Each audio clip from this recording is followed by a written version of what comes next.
Welcome back, people. We're back with another video. Let's jump straight into this. Make sure to tune in till the end because this has got so much information in this video. So sit back and enjoy. So everything's torus fields. The Earth's a torus field. Everything's torus, which is electromagnetic field, electric and magnetic. The center of the torus field is where the two opposing forces meet in the center. And this is what creates the plane of inertia, the dielectric plane of inertia. Okay? You got red shift, blue shift, positive, negative, south and north pole, right? This is what the ancients were showing with the tree of life. As you can see here, this is the plane of inertia and this is the torus field. Everything consists of this. Everything is a torus field. A atom is a torus field. Okay, now the inertia is the 0 point. So this plane is a 0 point. It's the balance between two poles. Okay, now this creates matter because matter is two opposing forces in motion equalized. So these two forces coming together is what creates matter on this physical plane. And this is why we can't see the electromagnetic field, because it consists of one of the elements, which is either electric or magnetic, but when they combine together, it's what creates this physical plane, which is physical matter, which is light in motion. Now, everything is one. Don't get confused by duality. Duality is two opposing forces, but them two opposing forces are created by the same substance. It's two aspects of the same substance. So for example, water and ice are the same thing, you know what I'm trying to say, but it's two aspects of the same substance because all is one. The whole universe is one. All goes back to the one, which is God, the creator, or magnetism, whatever you want to call it, because magnetism pulsates. Electricity has two poles, red shift, blue shift. Okay, so red shift, blue shift is electricity, and electricity vibrates, and all vibration always comes back to a standstill point. But magnetism is what pulsates. This is why your heart pulses. You breathe, which is a pulse. This is the breath of the universe, magnetism. Now, this is why the earth is green, okay? Earth can be spelled heart. If you just move the H to the beginning, it spells heart, okay? Because the heart is the center of the torus field, which is the heart chakra for us humans, okay? We consist of the same field, as you already know. Heart being the center, which is green, which is the center of the seven colors. The center of the seven colors. This is the most powerful chakra in your body. People think it's the crown chakra, but it's the heart chakra because it's the center of the torus field. You must align them all and combine them all into one, which is the heart chakra. Now, Earth is green. Nature's green. Okay, this is because we live on heart chakra, the plane of inertia. It's the center of the torus field. Okay, and this is what the Egyptians called Isis, which is nature. Nature is balanced, and nature is female, Mother Nature, because it looks after us with the fruit it grows with abundance, and the water. It's a female energy, Mother Nature, and this is the symbolism of an equal, balanced arms. This is the scales, it's balanced. Mother Nature is balanced. This is why the sky is blue, because what comes after the heart chakra? Blue. Sky is blue. We live in Midgard. This is what the ancients called Midgard. You don't have to take this tree literally. It's a metaphor. We live in Midgard, where both positive and negative duality here. Now, Mount Meru. Mount Meru was known as the center of the earth, okay, or known as Hyperborea. And this is the North Pole, the electromagnetic North Pole. But when I say Mount Meru, it's not an actual mountain. They weren't saying there was a real mountain in the center of the earth, a magnetic rock. No. The plane of inertia, okay, there's something called a hyperboloid. That's what it's called, a hyperboloid. And this is the center of the torus field. And this hyperboloid is what is in the shape of a mountain, you see? So if I go to this next one, they say Hyperborea on this map. Why do they call it Hyperborea? Because this is the hyperboloid in the center of the torus field. And this is the electromagnetic mountain, a metaphor. Mountain, what they're metaphorically saying, this is the electromagnetic mountain at the center, the double vortex, the center of the torus field, which is the North Pole. Pole of electromagnetic energy. So this is why they call it Hyperborea. It comes from the word hyperboloid. And the center of the earth is so sacred, and they symbolize this with, obviously, the North Star, which is Polaris. And this is where the swastika comes from, because it's the 4 seasons moving around the North Star. This is the Big Dipper constellation moving around the North Star, which is Polaris. There's that pole again. Pole. Magnetic pole of the torus field. And this is where the green, emerald green, aurora borealis comes from. It comes from this center hyperboloid at the center of the earth, where the most electromagnetic energy is stored. The center of the plane of inertia. The center of the plane of inertia. This is the all-seeing eye as well. As you can see, they got the sun, the moon. This is the Masonic cosmos, the sun, the moon, and the all-seeing eye, because the eye is Polaris, the eye of the stars. It's all the big eye. Now, the eye means a lot more as well. It's not just that. There's different ways you can interpret symbols. Now, this is the emerald tablets. Deep in Earth's heart lies the flower, the source of the spirit that binds all in its form. Okay? The flower of life is thine own place of thine spirit, and stream through the earth as thine flows through thy form, giving off life to the earth and its children, renewing the spirit from form unto form. This is the North Pole. This is what he's talking about. He's talking about the aurora borealis. Aurora borealis. It's the Earth's aura. Emerald green. Heart chakra. Plane of inertia. Green. Earth. Heart. You see? All related. Now, there's many symbolism of this. So much symbolism of the ancients. The 7 layers of heaven. 7 layers of heaven, which are the 7 planets. Okay? These planets are the solar system. It's the solar system because we are the soul. We are the sun, the soul. And we're inside of a solar system, which is the 7 planets. That's why there's 7 layers of heaven. Okay? The rings of Saturn, the rings of the planets are moving around us. Okay? So, this is what the ancients were depicting in their cosmology. Now, this is the Hebrew cosmology of the earth.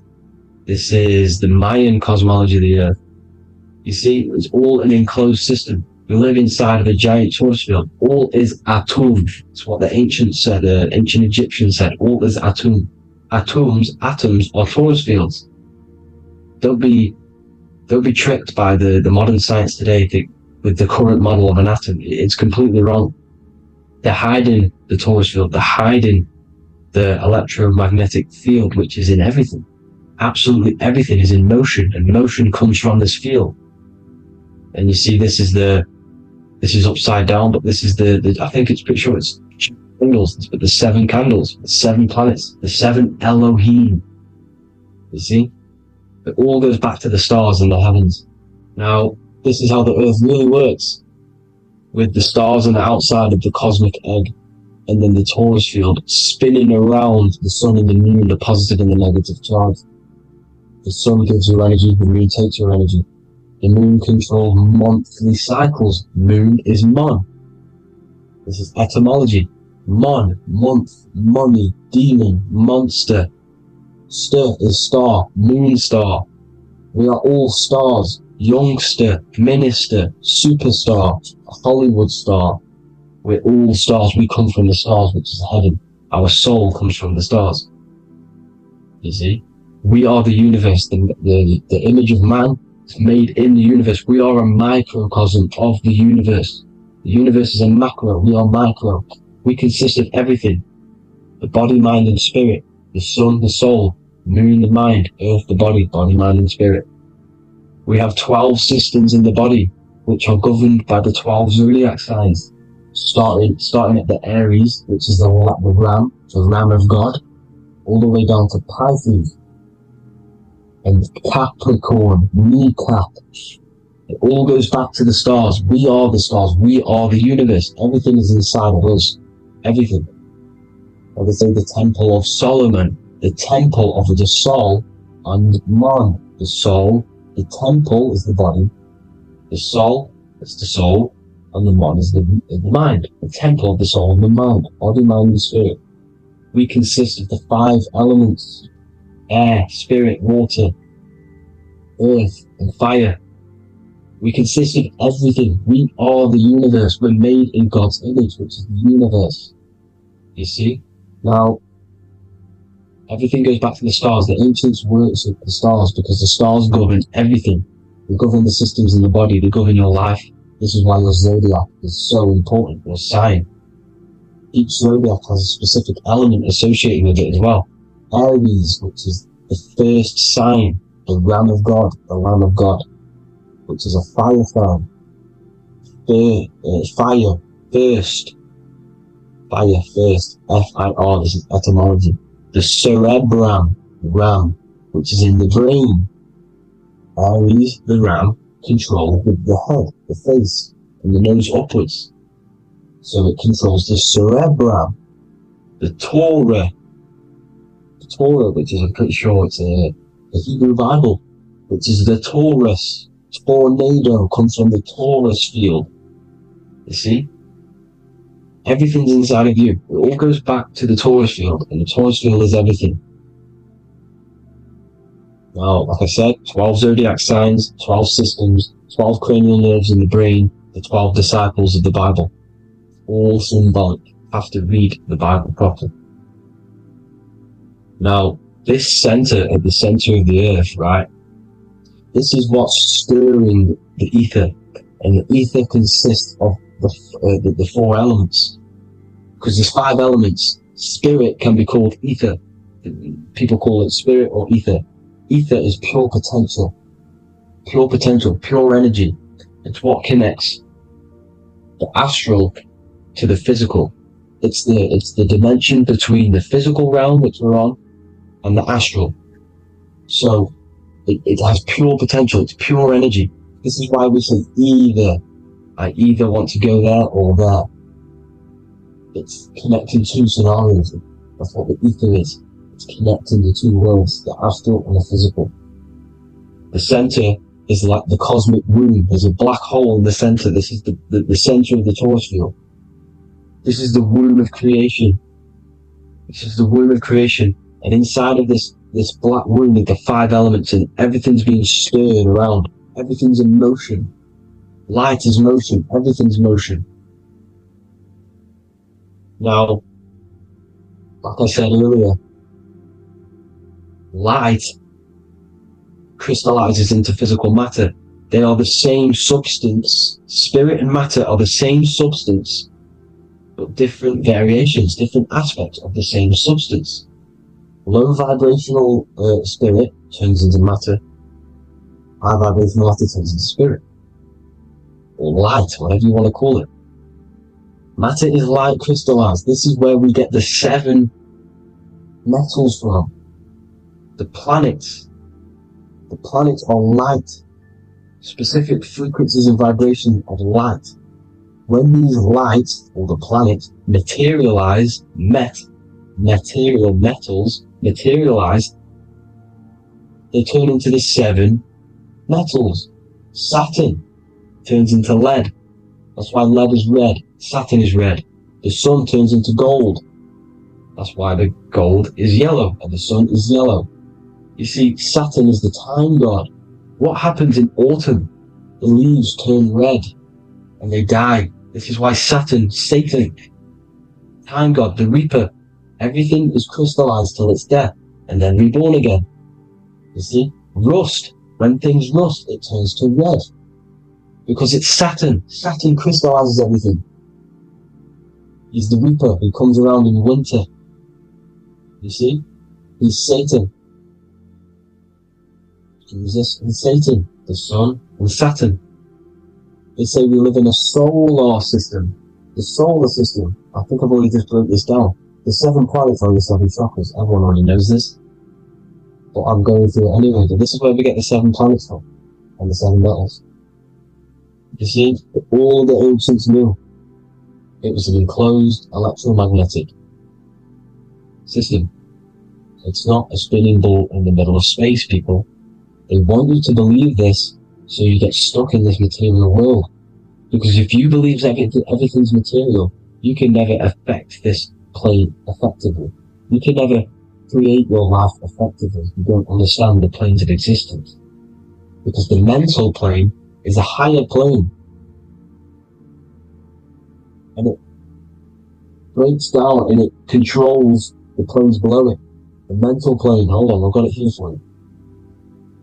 The mental, the astral, etheric, and physical. Etheric connects the physical to the astral, but the mental is what's above them all. You see? Now, it's important to understand this. It's important. However, the ancients always talked about the enclosed system. Only NASA, which is introduced around the Roman times, not NASA, but the globe Earth was introduced around the Roman times. Okay? By these Masons. These Masons introduced this because they wanted to take over the minds of the masses and control them.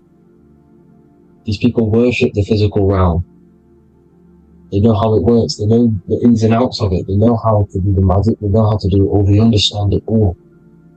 That's why Masonry have to take the oath.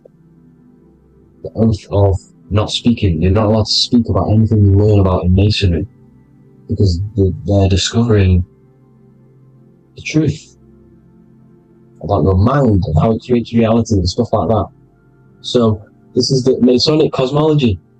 The 5-pointed star, the 5 elements.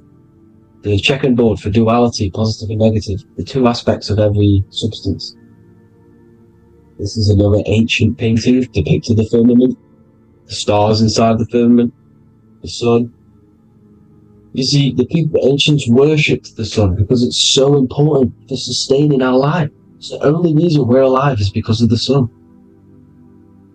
But then people think it gives you cancer today. They brainwash you to think the sun gives you cancer when it's the #1 source of all life. They want you to believe it's a big, spinning, dangerous ball in space. It's not. It's here to give us life. It's God's Son. That's why Jesus is known as God's Son. It is the Son of God. God created that to sustain us. You see? So it's important you understand the true cosmology of where you are, because if you don't know where you are depleted of all of your morals. You're depleted.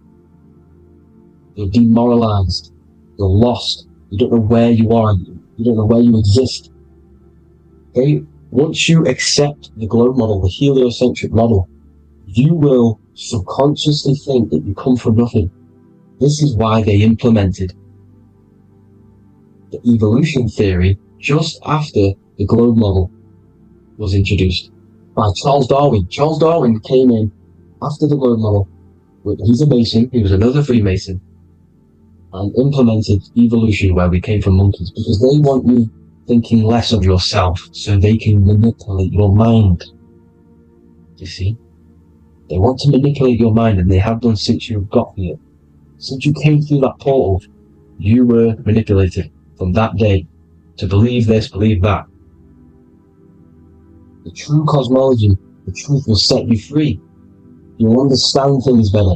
You will feel better in yourself when you know the sun is here for you. You'll feel better in yourself that you know that you didn't come from a monkey. You were created as a human, a manifester, a creator. You're so intelligent. Your mind is amazing. You can manipulate matter, mind over matter. See? Thank you all people for tuning in. Tap in with yourself. Love yourself. Find the truth. Spread the truth. Nothing dies. Nothing in this creation dies. Everything's energy. Everything's light. Light can never die. You're a light being. That's why it says Q. Q man. Q is light in Hebrew. Or Latin. Either one of the two. You are light. You're a light being. You never die. Ever, ever, ever die. Ever. Stop thinking you're going to die. This body will die because it contains electricity. And electricity always goes back to a standstill point because of vibration. Electricity vibrates. You are pure light. You will never ever die. Thank you all people. God bless. Make sure to like, subscribe and share.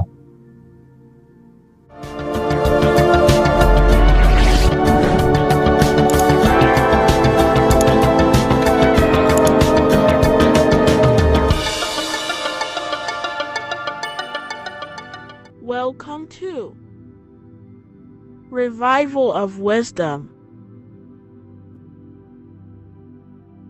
What is good people is Revival of Wisdom. We're back with another video. Today we're going to be talking about the importance of Saturn and the occult.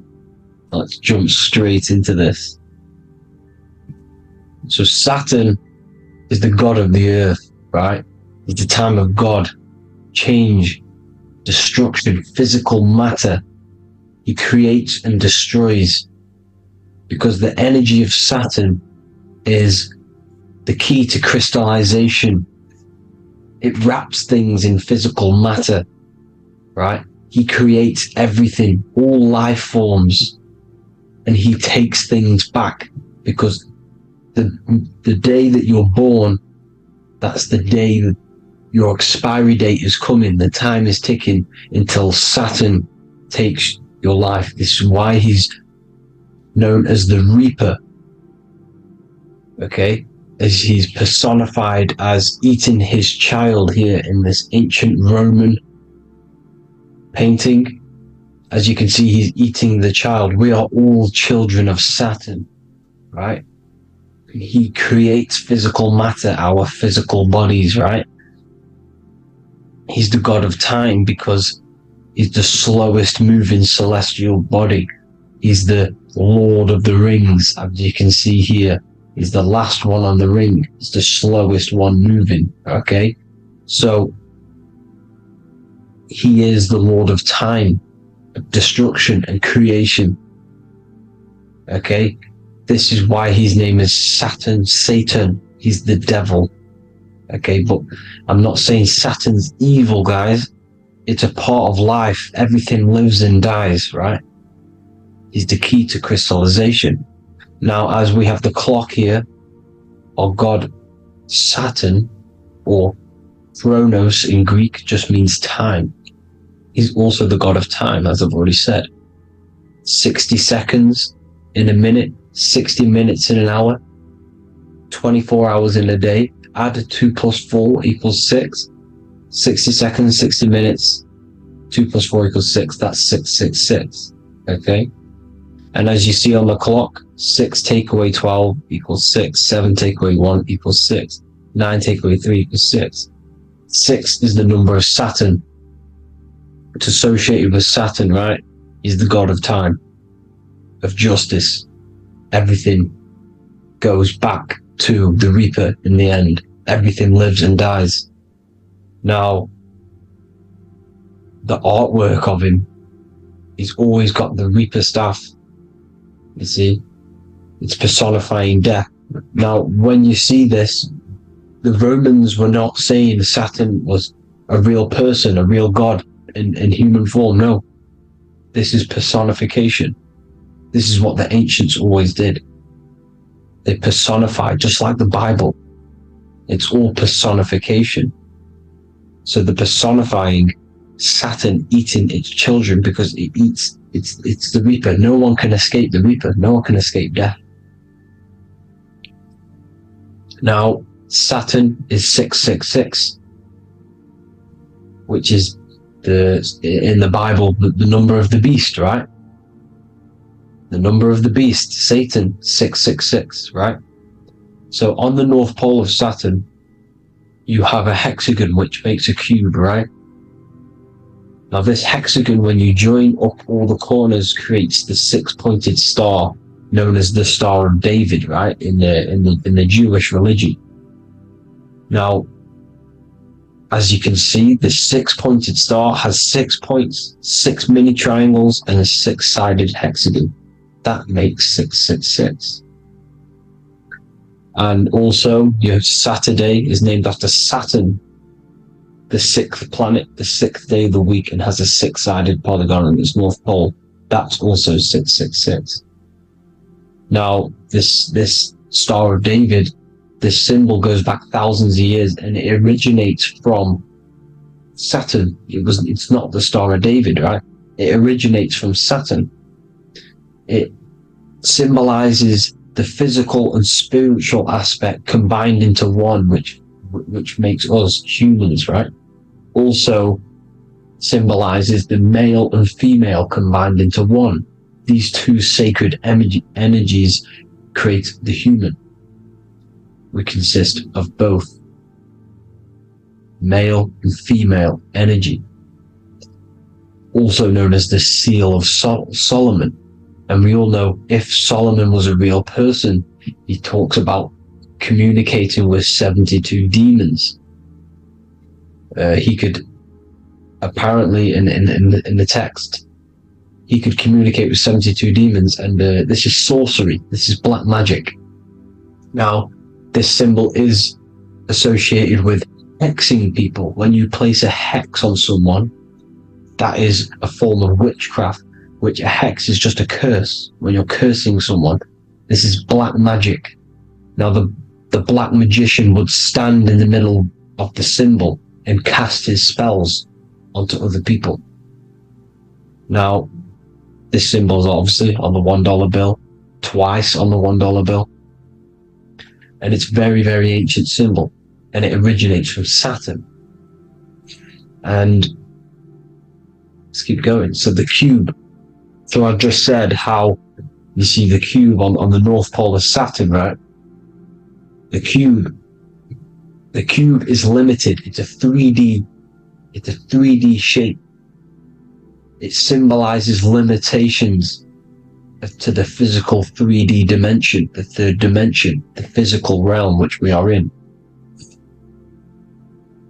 Now, as you can see, the color associated with Saturn is black, right? Black is infinite potential. Black is the creation of all things. Before there was light. Light is born out of blackness, darkness, okay? Now, black is physical matter. And as you can see, the black cube, black symbolizing physical matter, the cube being limited, as the physical realm that we are in is limited. It's not like the fourth dimension where everything can exist in a thought. The third dimension is limited, right? And this is what Saturn is. It limits you to the 3D 666. Your body limits you to your physical body. Now, these black cubes are placed everywhere. As you can see, Australia, Denmark, Manhattan. There's one in New York.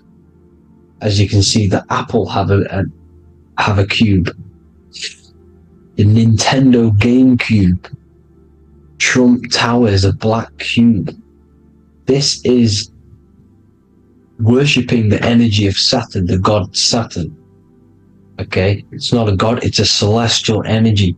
However, it rules over Earth because it pretty much created the physical realm. Now, as you see, when you go to a funeral, you wear black, a black suit symbolizing Saturn, which is the color associated, black.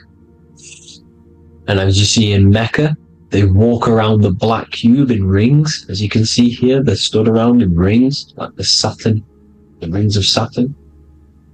the Mercedes symbol. You probably wouldn't notice that, but yes, it's Saturn. And when you graduate from university, you wear a black cube on your head. This is all symbolizing Saturn. Okay? Now, as you can see, the Jews here have a black cube on their third eye whilst they pray. Notice how he's shutting his eyes into blackness, darkness, and he's wrapped around a black strap around his arm. This is symbolizing the wrapping of physical matter, of how physical matter wraps things into existence. And as we all know, the Star of David is a Jewish symbol. So he has the black cube and the Star of David, right? So all of these religions are secretly worshipping Saturn. Okay, this is all Saturn worship, Kronos, the god of time and destruction, the physical reality. Now, as you can see, it's symbolized everywhere in all major corporations. Pepsi, internet, that's obvious. NASA, of course, NASA.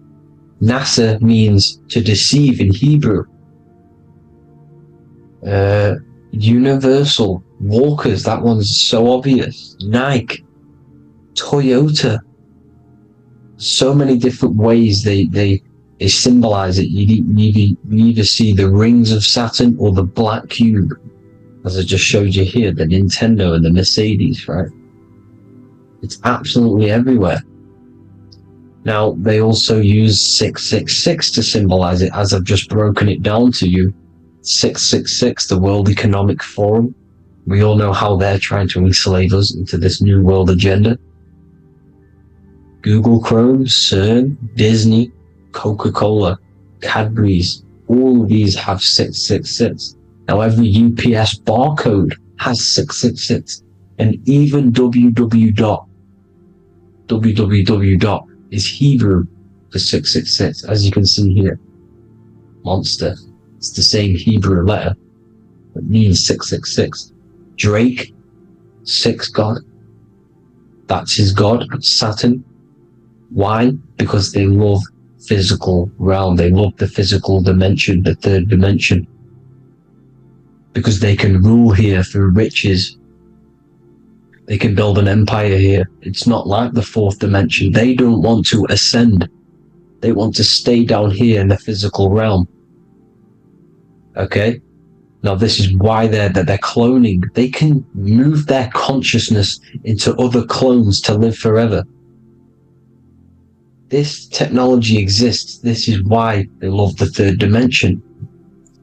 As you can see, all of these sellouts here, Drake, Leonardo DiCaprio, you know, all of these people doing 666 because this is their god. This is their god. They love the physical realm. They sold their souls for wealth and fame in this physical realm. So why would they leave? You see? Now, this isn't all just evil, okay? So you have 7 chakras, right?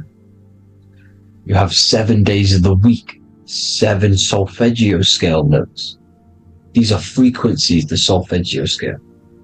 Now, it's called the Saturn Moon Matrix because the moon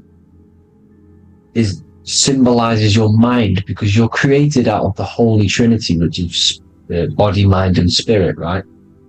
That's the triangle, the equal triangle, body, mind, and spirit. Now, the 3 main celestial bodies are Earth, Moon, and Sun. The Earth being your physical body, the Moon being your mind, and the Sun is your soul, hence why it's called solar. It's a solar, soul. Now, these symbols are alchemical symbols, so when you're doing alchemy, you use these symbols to obviously symbolize what we're talking about. Now, as you can see, these are all the symbols of the planets. Now, Saturn is created out of the moon on top, the moon on the bottom and the earth on top, as you can see here. You see? And this creates the number 5. Now, with the moon being your mind and the earth being your physical body, this is mind over matter, because the earth is your body's matter. This is a matter over mind. You don't want to be matter over mind. This is low states of consciousness. You won't be mind over matter. You see, to manipulate matter, to create your own reality. Now, obviously, we all know Saturn is associated with the lowest chakra, which is the root chakra. This is to deal with your animal instincts.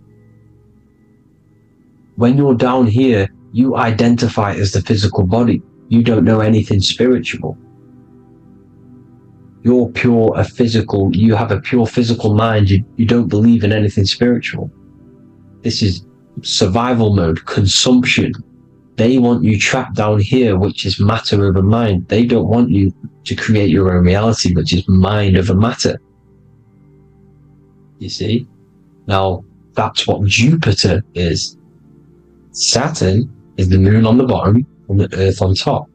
But Jupiter is the moon on top with the earth on the bottom. That's mind over matter, you see? So, these chakras are an ascension process from spiritual, from matter, physical matter to spiritual. This is the ascension.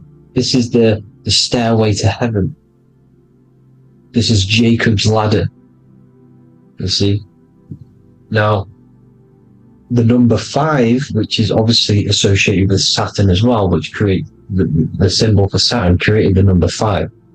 You have 5 senses, 5 elements, 5 physical elements. As we all know, Saturn crystallizes everything into physical matter out of the 4 elements. 5 fingers and toes, 5 points of man. Okay, the number 5 is the number of justice. Saturn holds things back. He restrains things from you, makes you learn the lesson. Now, 666 is not all evil. 666 is the atomic structure of the carbon atom. 6 protons, 6 electrons, 6 neutrons, right? We are carbon-based life forms. All life forms are based on the bonding properties of the element carbon. Because Saturn crystallizes everything into physical matter. Now, the Masons symbolize this with the checkered boards. They have the black square, which is obviously matter, as I just said, the black cube, and spirit is the white square, because white is eternal light. White and light, you see? Black is physical matter. Now, this is what we are. The point of our soul is to transmute from matter to spirit, but these are interchangeable. This is the constant cycle between spirit and matter, spirit and matter. High vibrational matter turns into spirit. Low vibrational spirit turns into physical matter. You see? Now, we are carbon-based life forms. This is what 666 is, the number of the beast. Well, when I say we, the physical body is the beast. It's the animal.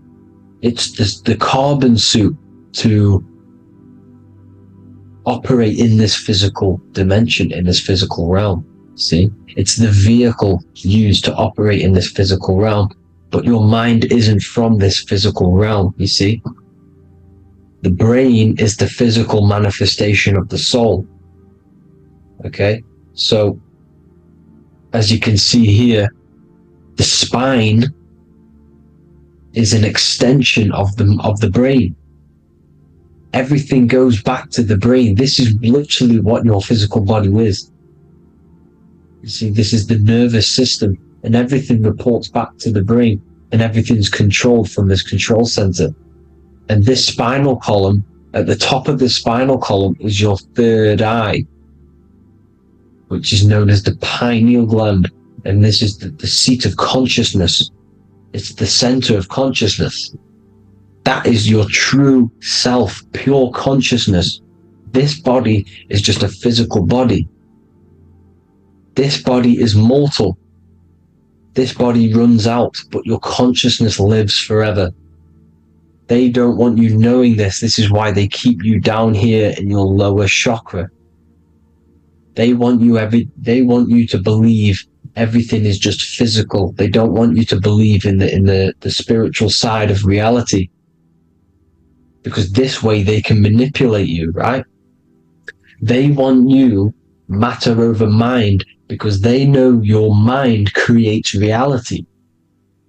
They know your mind is the root cause of reality. You manifest your own reality from the inside out. So this is why they control your perception of reality. They control your information in order to manifest their new world order. You, who are ignorant to knowledge and wisdom, you who are ignorant are manifesting their agenda because you accept their information and their perception of this reality. Now, this is why they tell you the globe model, the heliocentric model, to trap you into physical matter. Now, if you understood about this true form of this realm, you'd understand that there's a spiritual side behind everything. The spiritual side, something has to exist. The root cause of reality is higher planes of existence. It happens in the mind before it happens on the physical plane. You see? They don't want you knowing this. They want you matter over mind, which is the symbol for Saturn. Moon over Earth. The Holy Trinity.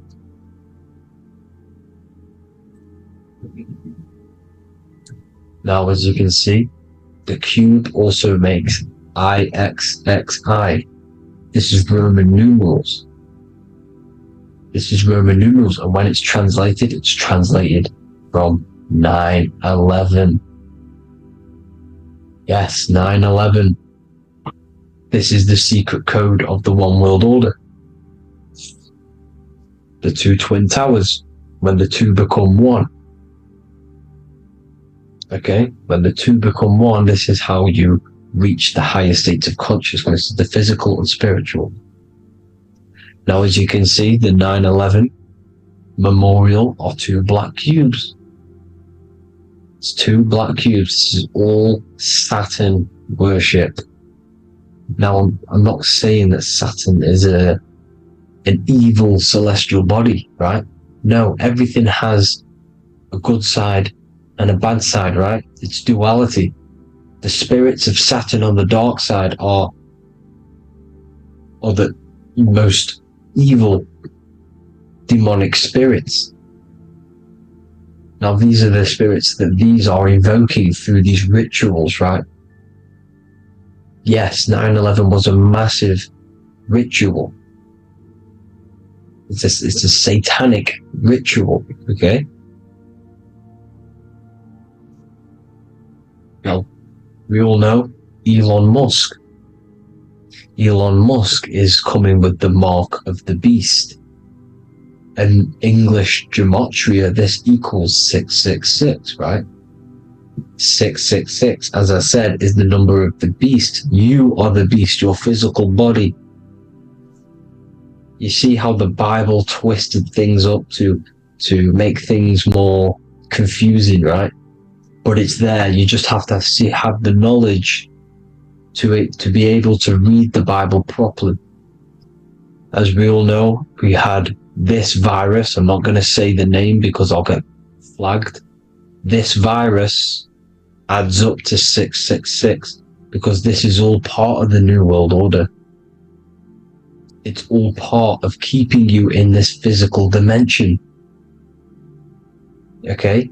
Now, as you can see here, Novus Ordo Seclorum on the back of his shirt, on Elon Musk's shirt. This is also on the $1 bill, Novus Ordo Seclorum.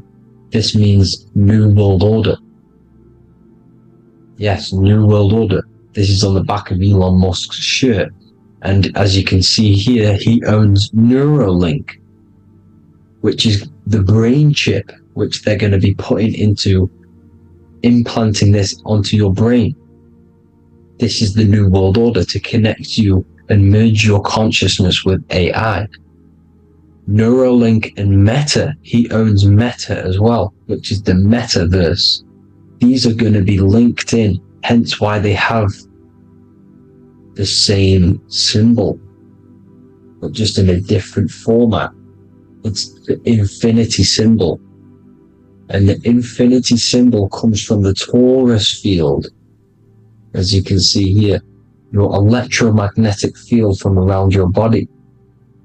Now, the end goal is for this New World Order is to trap your consciousness inside of an alternative reality being projected from the metaverse. Because the metaverse will be the reality, Neuralink will be the brain chip inside of your brain, projecting your consciousness into an alternative reality while they harness your energy of your physical 666 body. Now, this stuff gets real deep, people. Now, this is the end goal of the New World Order, is to connect you with AI. This is why they're trapping you and keeping you in these lower states of consciousness in the Saturn-associated root chakra, so you don't find out about the spiritual side of reality. Because if you knew the truth of this reality, you wouldn't connect to AI. You see, you have the power within you to travel to other worlds, the astral plane, for example. You travel to different worlds when you are sleeping. Okay? They want you to know it's just a dream. However, their end goal is to trap your consciousness and feed off your energy, spiritually and physically. Okay? I don't know why these people are just pure evil. As I said, evil love bondage. They love the physical dimension. They don't want to ascend to other realms. These evil love the third dimension. This is why evil spirits will inhabit bodies, exorcisms, because they miss being in the physical realm. They miss it. Evil love bondage. So this is why they're cloning and putting their consciousness in clones to stay in this third dimension, to stay as further away from the source as possible. Okay? This is why they're doing it, and this is how it's all linked in. So I hope you all enjoyed this video. Hope you gained some wisdom. Please feel free to join the Telegram, and please leave a like and a subscribe. Thank you all, people. God bless.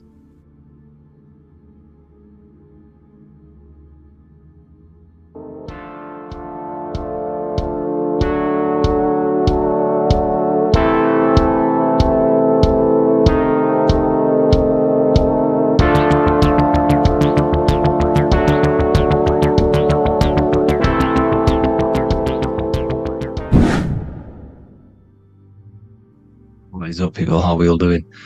Today, we're talking about the flat earth cosmology. So let's jump straight into this. Please drop a follow and leave a like to help the algorithm. So, we live in a torus field. Everything's made out of torus fields.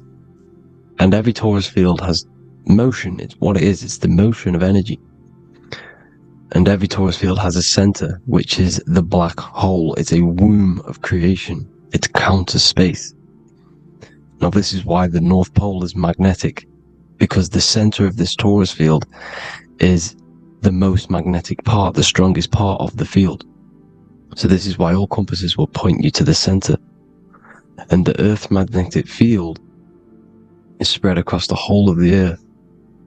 And it's spinning, as you can see here. It's like a tornado at the center. And this tornado is the force which is spinning the sun and the moon around us. You got the sun, the moon, Polaris, just like in the Masonic cosmos here. The sun, the moon, Polaris, the all-seeing eye. Now we'll get into Polaris a bit later, but the sun is the magnetic force. Sorry, is the electric force, because every field is electromagnetic. Now, the sun is electric. It's positively charged. It's gonna give you energy. It's feeding energy. The moon is more magnetic energy, which is taking your energy away from you. And this is why you become sleepy when the moon comes out. Because it's taking away your energy. So, these two forces is the balance. It's the yin and yang. It's the balance. Everything in this creation is balanced. Because the torus field is the earth is the plane of inertia, the 0 point within the field. Because physical matter is a result of two opposing forces equalized on the plane of inertia. And that is where matter crystallizes into physical results. And this physical plane is the plane of inertia, planet Earth. And at the center of this plane is the black hole, the womb of creation. And outside of this black hole gives birth to light. So the torus field is constantly rotating, going into counter space, the black hole, and then out of counter space gives birth to the white hole, white light. You see? So it's going around, black hole, birth again, black hole, birth again. And it just keeps going around. It's an infinite cycle of energy. And this is where the infinity sign comes from. This is the motion, this is the force which is creating everything to spin inside of this circle. Okay? And it's making the stars spin. It's making the sun and moon spin around us, around this center point. Now here you see Horus and Set. Horus and Set putting their feet inside of this dome. This is the royal arch, the arch of the dome above us. It's like you see in the Masonic cosmos, the royal arch of Freemasonry. This is the dome above us, the firmament that the Bible talks about. You see, they're putting their feet in because Set symbolizes the moon and Horus is the sun. Horizon, Horus. Horus is rising, the sun. So they're both putting their feet around this center magnetic pole, which is the pole, North Pole. And above the North Pole, you have Polaris, the pole of electromagnetic energy. You see? And this is how we get the sun and the seasons. Because the sun, for us, when it becomes summer, it's on the Tropic of Cancer. Then it spirals outwards, going out and out and out, then goes to the Tropic of Capricorn. That's winter for us. Then it comes back in and creates summer again. So it's constantly spiraling around this center magnetic North Pole. You see? So this roof above our heads is the firmament, and this is what they've taken off of us. They haven't physically taken it, but mentally they have taken this away from you. It's a female energy, and this is what the Egyptians called Nut, the sky god Nut. And this is the womb. We are inside God's creation, God's womb, and the woman's womb when she has a baby is a microcosm of this, because everything inside of this creation is macro. It's a reflection of the bigger things, as above, so below. So the dome above our heads is the dome we are in when we are a baby. And you can see the sacred geometry of it is the exact same. It's the dome. And when we are inside of the womb, the woman, the sacred maker, which is the M, the Masonic M, this is the Gmail symbol. The Masonic M is maker, mason, matter, male. She delivers the male, you see? She delivers the male because it's the maker, the female, the magnetic. The woman is magnetic in nature, the male is electric in nature. So when we are in this womb, the female, we are being fed by the center umbilical cord, by the center of the mother's stomach. We're connected to the center of the woman's stomach, just like we are when we are in the earth. The center is where the aurora borealis is being emitted from, the electromagnetic aurora borealis, the northern lights. This is our spiritual umbilical cord, connecting us to counter space, connecting us to the realms beyond this world. Because at the center of every torus field is counter space. And at the center of the earth is our spiritual umbilical cord, and this is the Earth's belly button, as you see.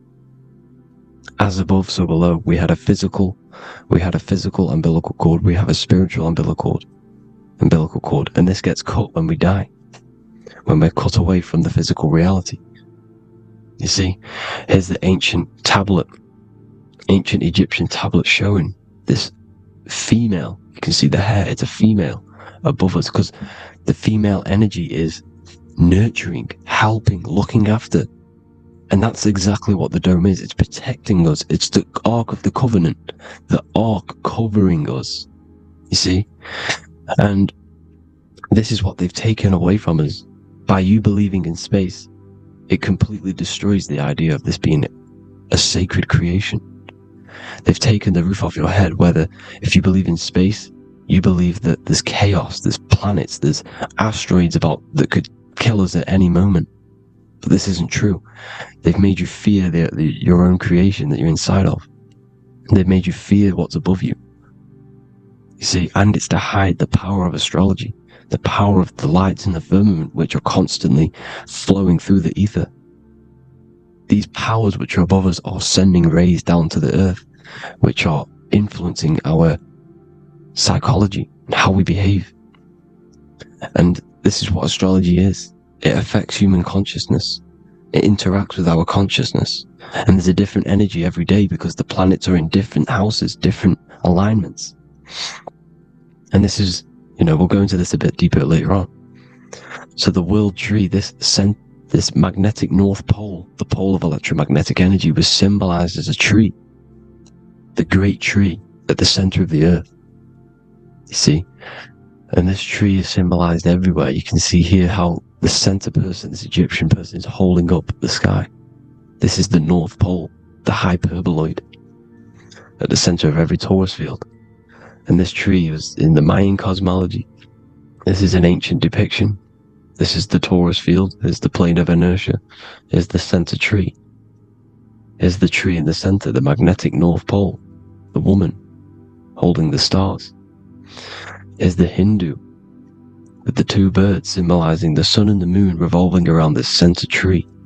The Mayan tree, his Horus and Set around the North Pole. They all knew this flat earth cosmology. They knew these secrets. It's so sacred you understand the creation that you're inside of. Because if you don't, you'll be led astray. You don't know where you are. You're lost. You see? And here's the Masonic art, with the rays of the stars coming down, with the tree in the center. So it was personified as a tree. And we are in Asgard, Midgard, the middle garden, where there's good and evil. So the 7 layers of heaven, which is talked about in the Quran. Each planet has a different layer of the firmament, and this is the 7 layers of heaven, and these are our 7 layers of the energy centers in our body. So we start in the stars, so we are stars in a physical body. And this is why we say Mr., Sister, Fraudster, Sinister. Stir is star, and we are in the stars, and our star descends into the soul system, not solar system.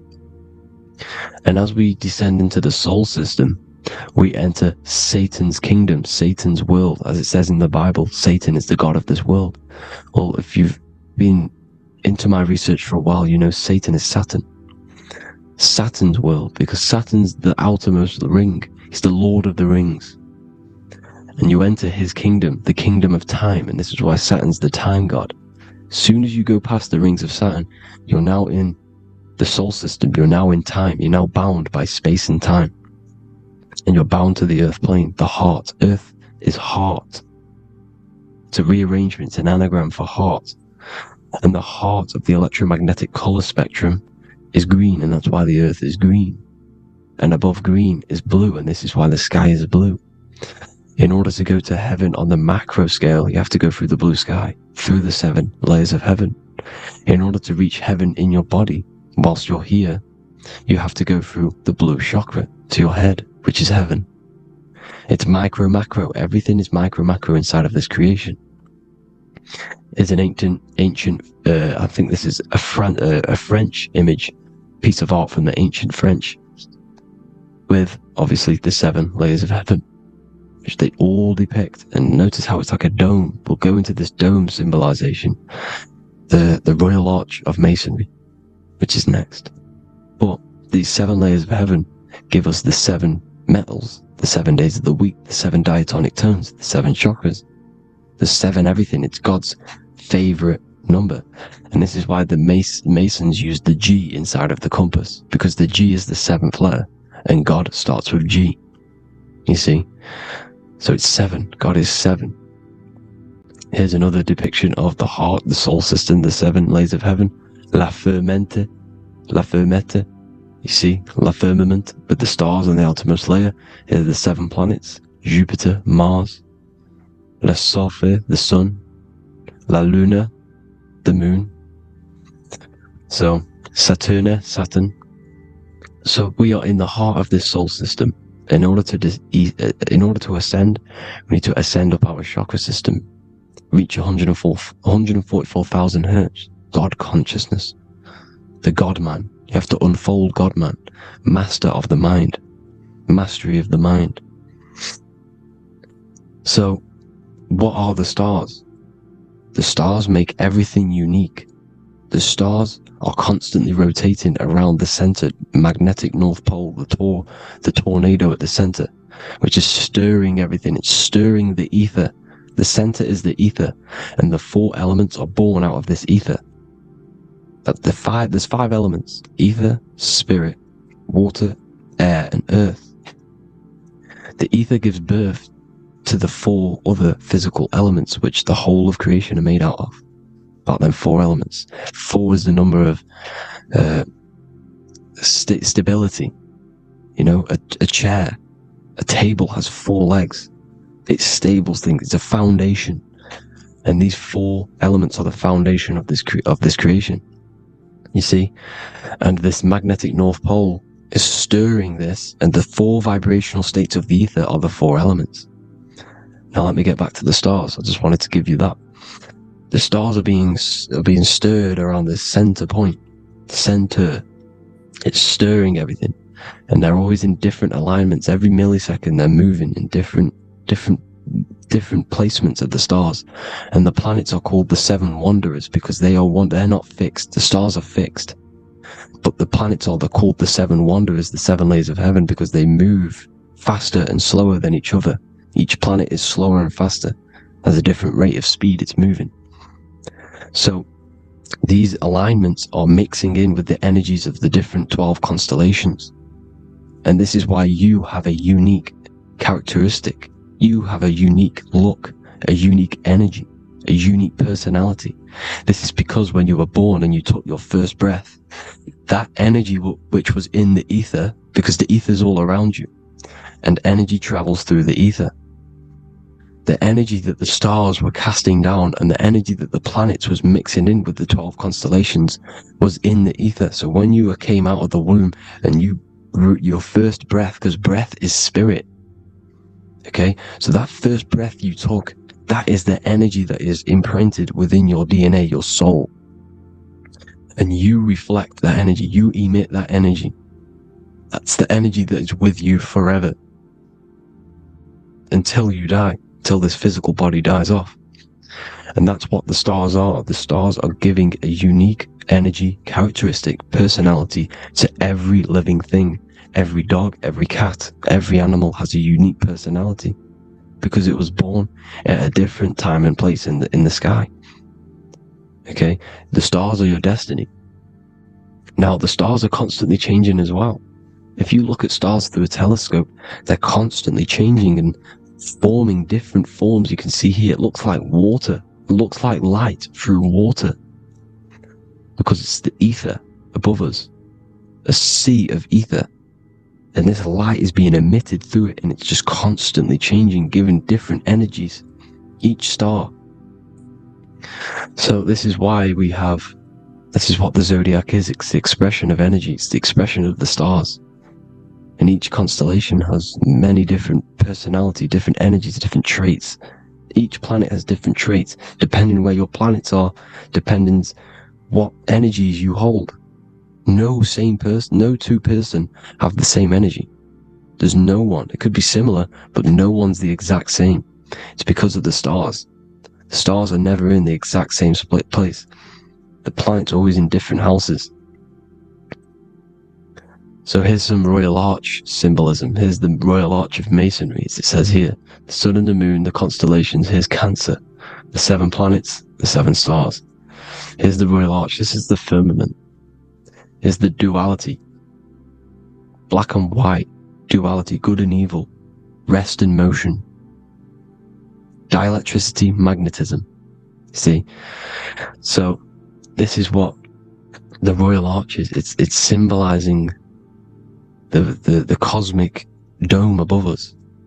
The womb we're in. We're inside God's womb. And here's George Washington, the Freemason, inside of the Royal Arch. You see? With the G, the Masonic G. G, God, 7. Here you see another depiction of George Washington with the stars in the dome above his head. His Polaris, the sky vault, Polaris. We'll get into that later.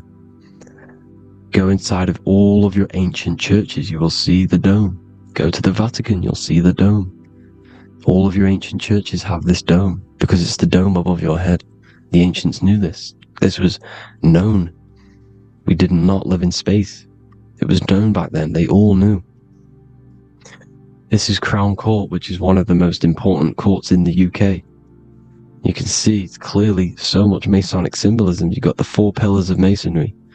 The Royal Arch is like an arrow pointing upwards to Polaris. His Disney World is under a dome. In his Polaris, the sky vault. You see? And also 666 in the symbol. There's more 7 layers of heaven. Here's an ancient depiction of the firmament. Here's the astral plane outside of the firmament. The Royal Arch. You see? It's everywhere. Here's Polaris, the 8-pointed star. Polaris is in between the sun and the moon. It's at the center of the Taurus field. And Polaris corresponds with the pineal gland as well because it's the all-seeing eye. See?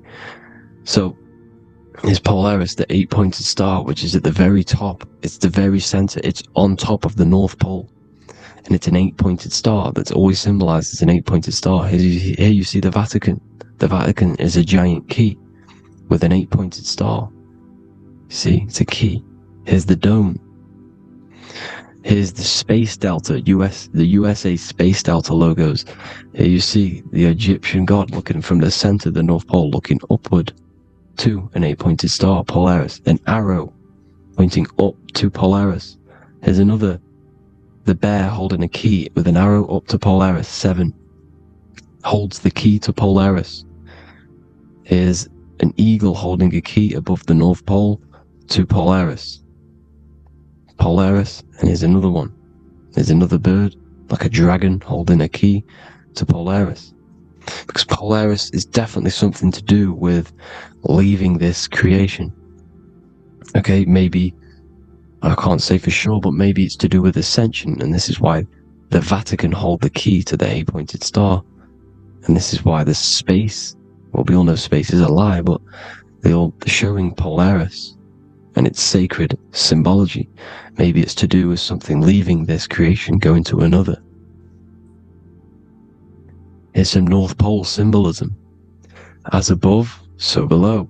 See the four seasons of the Big Dipper constellation going around Polaris. This is Polaris, this is the Big Dipper constellation, and this is the swastika. This image gives us the swastika, because all the symbols we use are created in nature. They're created somehow in nature. This is how we get them. As above, so below. This is the map of the North Pole with the 4 rivers looking like the Big Dipper constellation. It's the Masonic, here's the ancient cosmology with the 4, you see the 4 islands, Mayan cosmology, 4 islands. This is the alchemical symbol for Earth, 4 sections.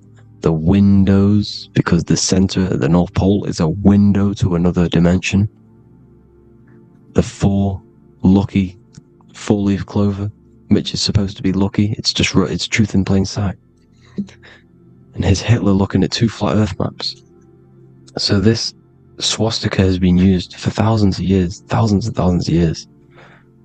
And it's symbolic for the most sacred land on this plane, the North Pole. Shambhala. Do some research on Shambhala, people. It's a it's a Hindu mythology about the sacred lands at the center of the earth. And it's known to be full of enlightened beings. And it's all symbolized at the center. You can see their paintings of Shambhala. It's all at the center, the North Pole. And it's known to be the most godly place ever, because it takes you to a portal to the higher places. And maybe this is something to do with Polaris, connecting you to this sacred land at the very center. But anyways, people, thank you all for tapping in. Hope you all learned something. Have an amazing day. Please follow, subscribe, like, all the links in the description for the courses, the PDF. Please have an amazing day. God bless.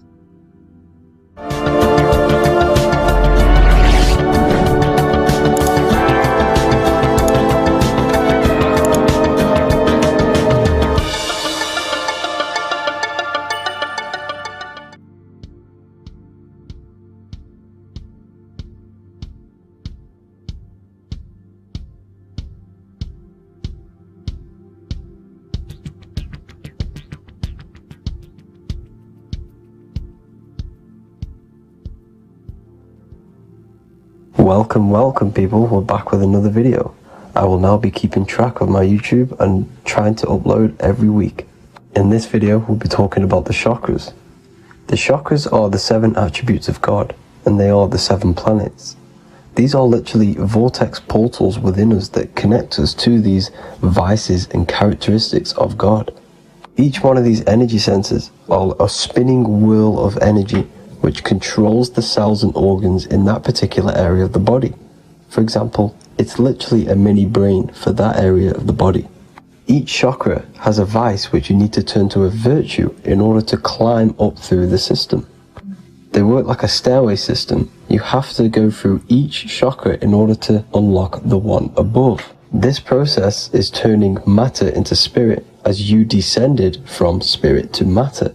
Saturn is Satan, that's why it's the lowest chakra, and that's why the devil is red, because red is the lowest vibrational color. When you are in these lower states of consciousness, you are in your animal nature. This is your physical side of your nature, and you are mainly being driven by your animal instincts or your ego. Moving back to your higher self or your spirit self is not an easy process. It takes a while. However, with discipline, consistency, and motivation, you can achieve this, and this is what the ancients called Christ consciousness. Once you have achieved this, it is basically a state of mastery of the mind.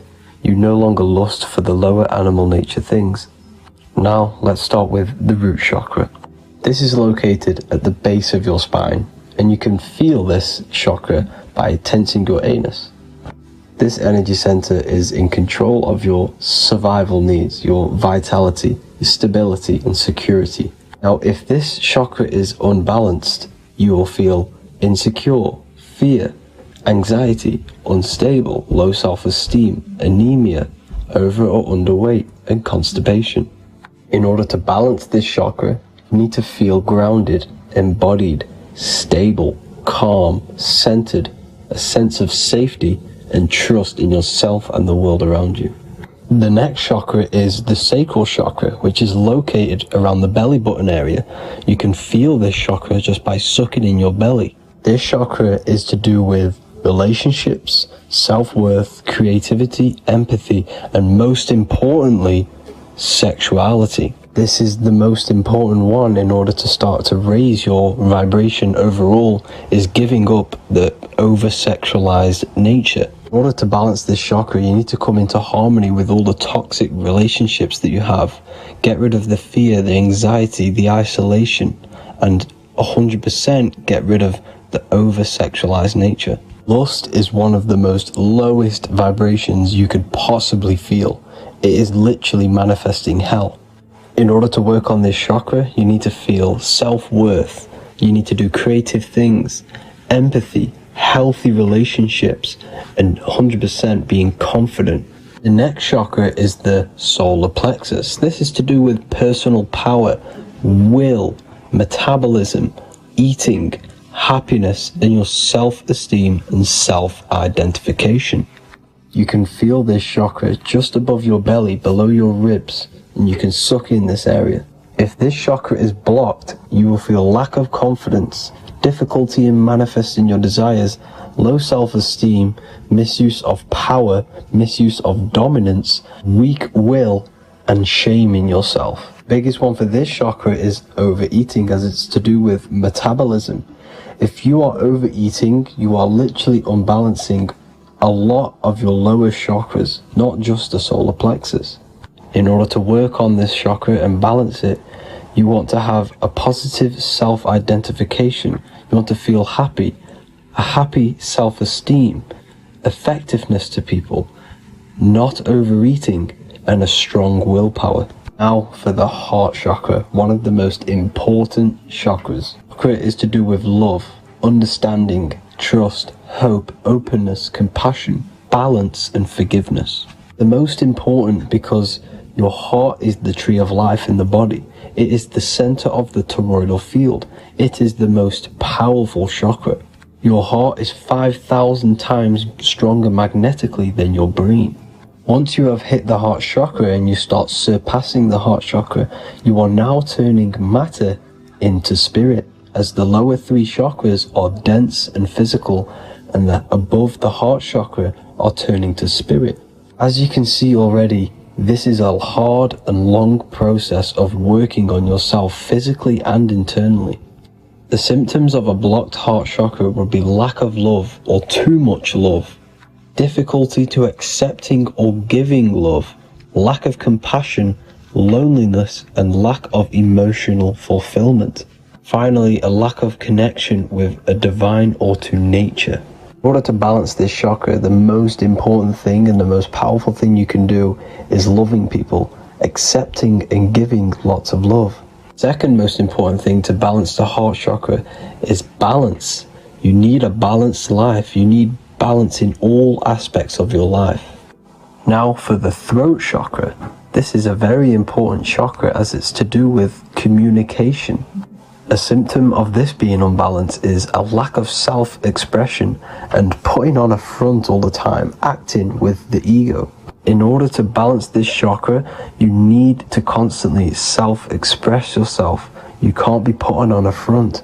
That voice inside your head, you have to let it come outward. Don't just block it off with a wall. Self-expression will lead to you gaining friends who actually like you for being you, and not these fake friends that you have to put on an ego for. In order to balance this chakra, you need to express yourself, express the word that's within you. Don't be lying to people, don't deceive or be deceptive. The next chakra is the third eye chakra. This is starting to get very advanced and you are coming very close to spirit. Just before we head on, I want to announce the PDF is now available, containing all the presentations I've ever made, all into a condensed 38-page PDF. The link will be below this video for you to access. And if you want to learn how to create reality using your mind, how to attract your desires, how to get out of the situation you are in, the link will also be there for the Manifestation Mastery course. Now for the third eye chakra. The third eye chakra controls the pineal gland, which is your first eye. It's to do with your psychic abilities, channeling, telepathy, astral travel, visions, and connection to the higher self. You need all of the chakras aligned to get the full potential out of your third eye or pineal gland chakra. For example, if you're astral traveling and you fear something, you will be instantly shot back to your body. So you need to master all of the chakras before you go on and try and do these higher spiritual activities. Symptoms of the third eye chakra being blocked is lack of imagination, lack of vision, lack of concentration, blocked or clouded intuition, can't see the big picture. and especially overly reliant on logic and intellectual thinking. A good way to work on this chakra is imagining things, vision things. Trust your intuition at all times. Always follow that inner voice. Cut out the tap water which contains fluoride. Fluoride blocks the pineal gland. And cut out all junk food, because all of this is affecting your pineal gland. When in meditation, you want to focus your eyes and your attention to the center of your head between the two eyebrows. This is where the pineal gland is located. This will help and awaken the pineal gland over time when you keep doing these meditations. Finally, for the crown chakra, this is to do with universal consciousness, all-knowing, enlightenment, cosmic connections, the God source. This chakra is blocked by being cut off from spirituality, plagued by the senses, being tricked into the five senses and being tricked into thinking you are the body. In order to work on this chakra, you need to feel grounded. You need to know yourself, your real self, the voice within you. Have common sense, have specific decisions that you're making, be very direct. Now we've got out of the way all of the chakras, I can now introduce methods and meditations which will help you unblock them spiritually. When meditating, you want to get into the present moment in a nice, comfortable position. Bring yourself to the present moment by saying, I am here right now, nothing else matters. Keep repeating this over and over with your eyes open or closed. After a couple minutes of bringing your attention to the present moment, you can now start to breathe in through the nose deeply and breathe out through the mouth slower than you breathed in. Place your attention on the chakra that you want to balance. Think of a high vibrational emotion like love, and think of this while placing your attention on that chakra. You can do this exercise every day for 10 to 20 to 30 minutes. The longer the better. Another practice you can do is by chanting the Bijis for each chakra. They are here starting from the root chakra all the way to the crown chakra. Or you can chant the 7 vowels. There are not 5, there are actually 7. A, I, A, O, U, M. A,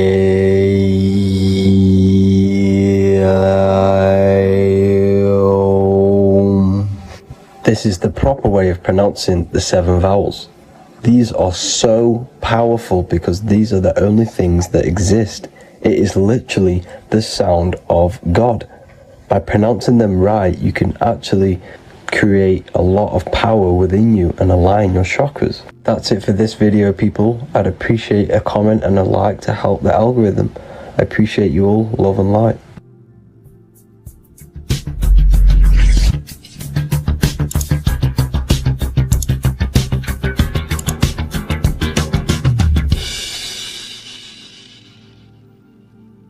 Welcome to Revival of Wisdom.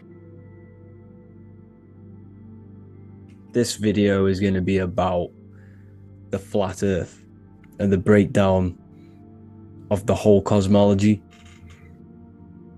We're going to be digging very deep. I've got a lot of pictures and images to show you, and a lot of dots to connect. So let's start with the Freemasonry art.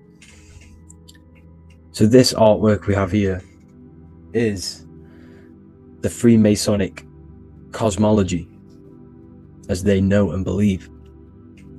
So what is it symbolizing? We obviously have to start off with the 4 pillars representing the 4 corners of the earth. The 4 corners with duality. You see, there's everything on earth. There's good and evil. Good, evil, positive, negative. Good, bad. This is the checkered board. This is what it symbolizes. Okay. Obviously, we have the sun, the moon. The sun gives you energy. It's the anode. The moon is the cathode. It's the opposite. It takes your energy. So therefore, you become sleepy when the moon comes out. You see, everything on Earth, everything in the universe is balanced. There's complete balance, symbolized by duality. There's always 2 opposites. We have the all-seeing eye, and obviously 7 stars representing the 7 planets, but not planets as in we know planets. They're not physical spinning balls of gas. They are energies, they are lights emitting from the realm above this realm.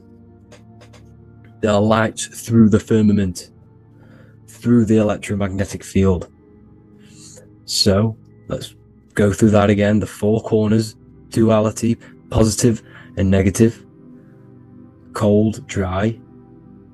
Everyone on Earth has an opposite. Everyone, there's 2. Okay, and then we have the sun, the moon, the 7 planets with a 5-pointed star. What's the 5-pointed star? Of course, it's the 5 elements: spirit, water, earth, fire, and air. Okay, that's what the 5-pointed star is symbolizing, the 5 elements of Earth. And then, most importantly, we have the compass.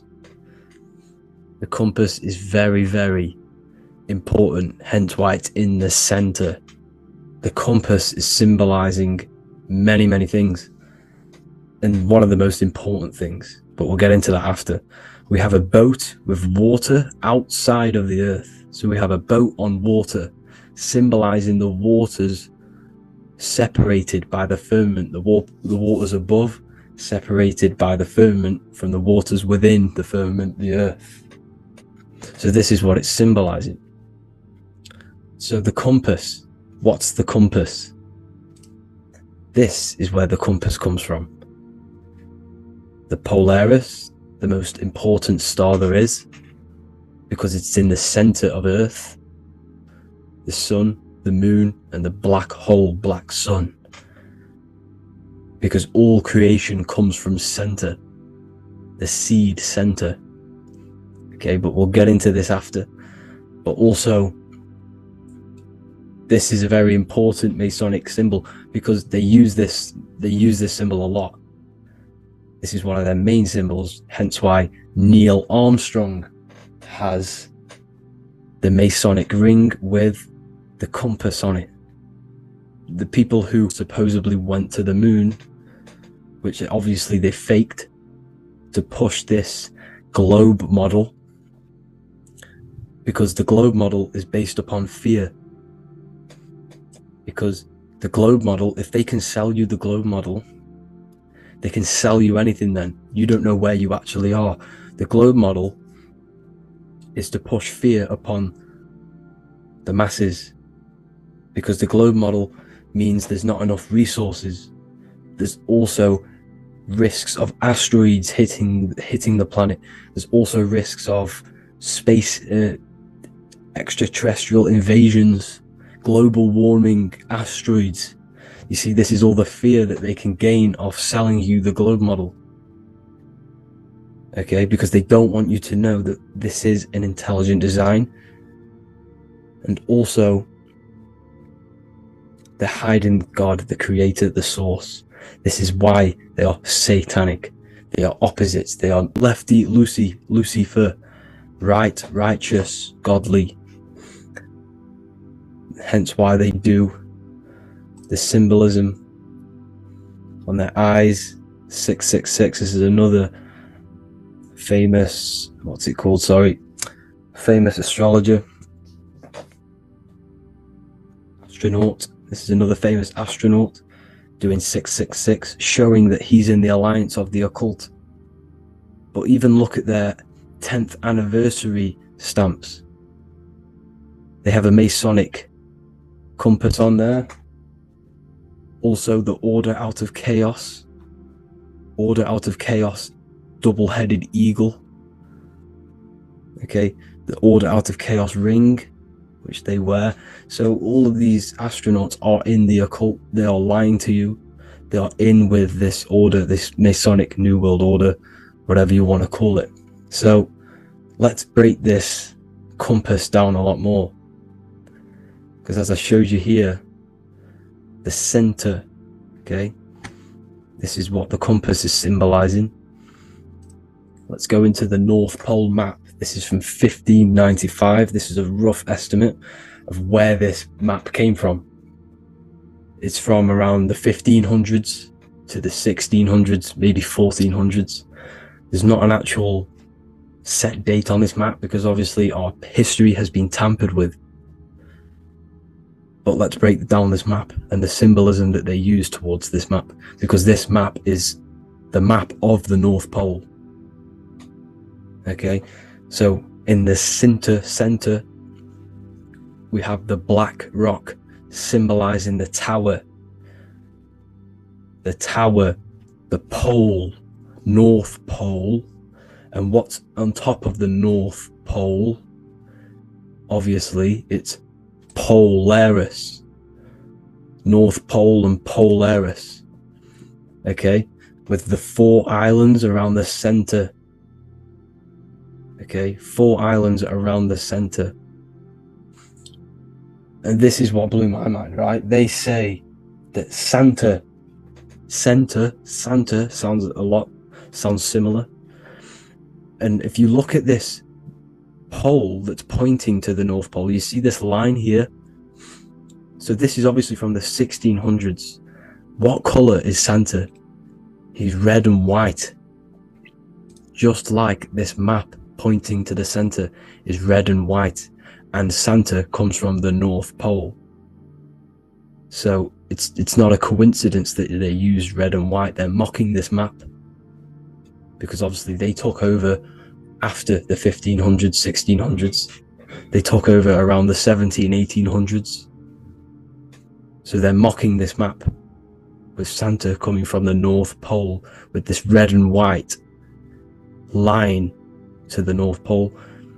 Notice the 4 islands, okay, like windows, their symbol, they obviously in the occult, they're part of the New World Order, is symbolizing these 4 islands with the blue behind it for the water. Okay, so this is another occult logo. They're symbolizing this center because the center is so important. Okay, we'll get into that. Also, we have the Mayan cosmology. This is the Mayan cosmology. This is what they created. This is their artwork, with also 4 major lands around the center. You see there's 4 with green in between them all. 4 major lands with the underworld. You see this underworld is also symbolized by the Masons with the coffin of the skull and bones, the deceased, the dead. Okay, so this is also mentioned in the Book of Enoch. Okay, and it's called Sheol. Sheol, the underworld. Okay, and in the Book of Enoch, it says all spirits of the dead go to these hollow places, that they'll wait until their appointed time of judgment. And it also says in the Book of Enoch, there are 4 hollow places underneath. 4, as above, so below, representing the 4 islands. As above, so below. That's where that could link in. Okay. The Book of Enoch is very important because it was found in a cave thousands of years ago and has a lot of truths about this realm and about this world we live in. So let's go back to the Mayan cosmology. So the ancient cosmology, they all must have had some sort of communication. They must all be at peace with each other because all of their cosmologies link together. See the Greek, Babylonian, Indian, Celtic. Okay, they're all linked in together. They all knew that they were in an enclosed system with an underworld and obviously a firmament. Okay, so this is what they all knew. They all must have had some sort of communication. They were a lot more advanced than us. They knew the center of the realm. Okay, and obviously the United Nations flag also symbolizes their center.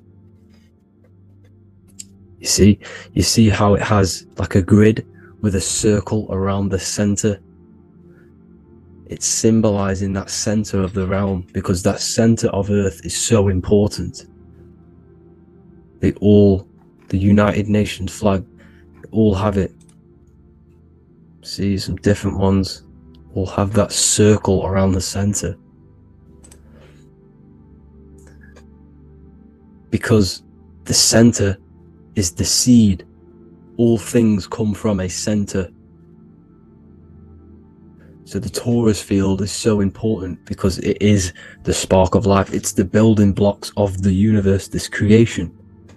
Because all things have a torus field. Just like an apple with what's in the center of an apple, a seed.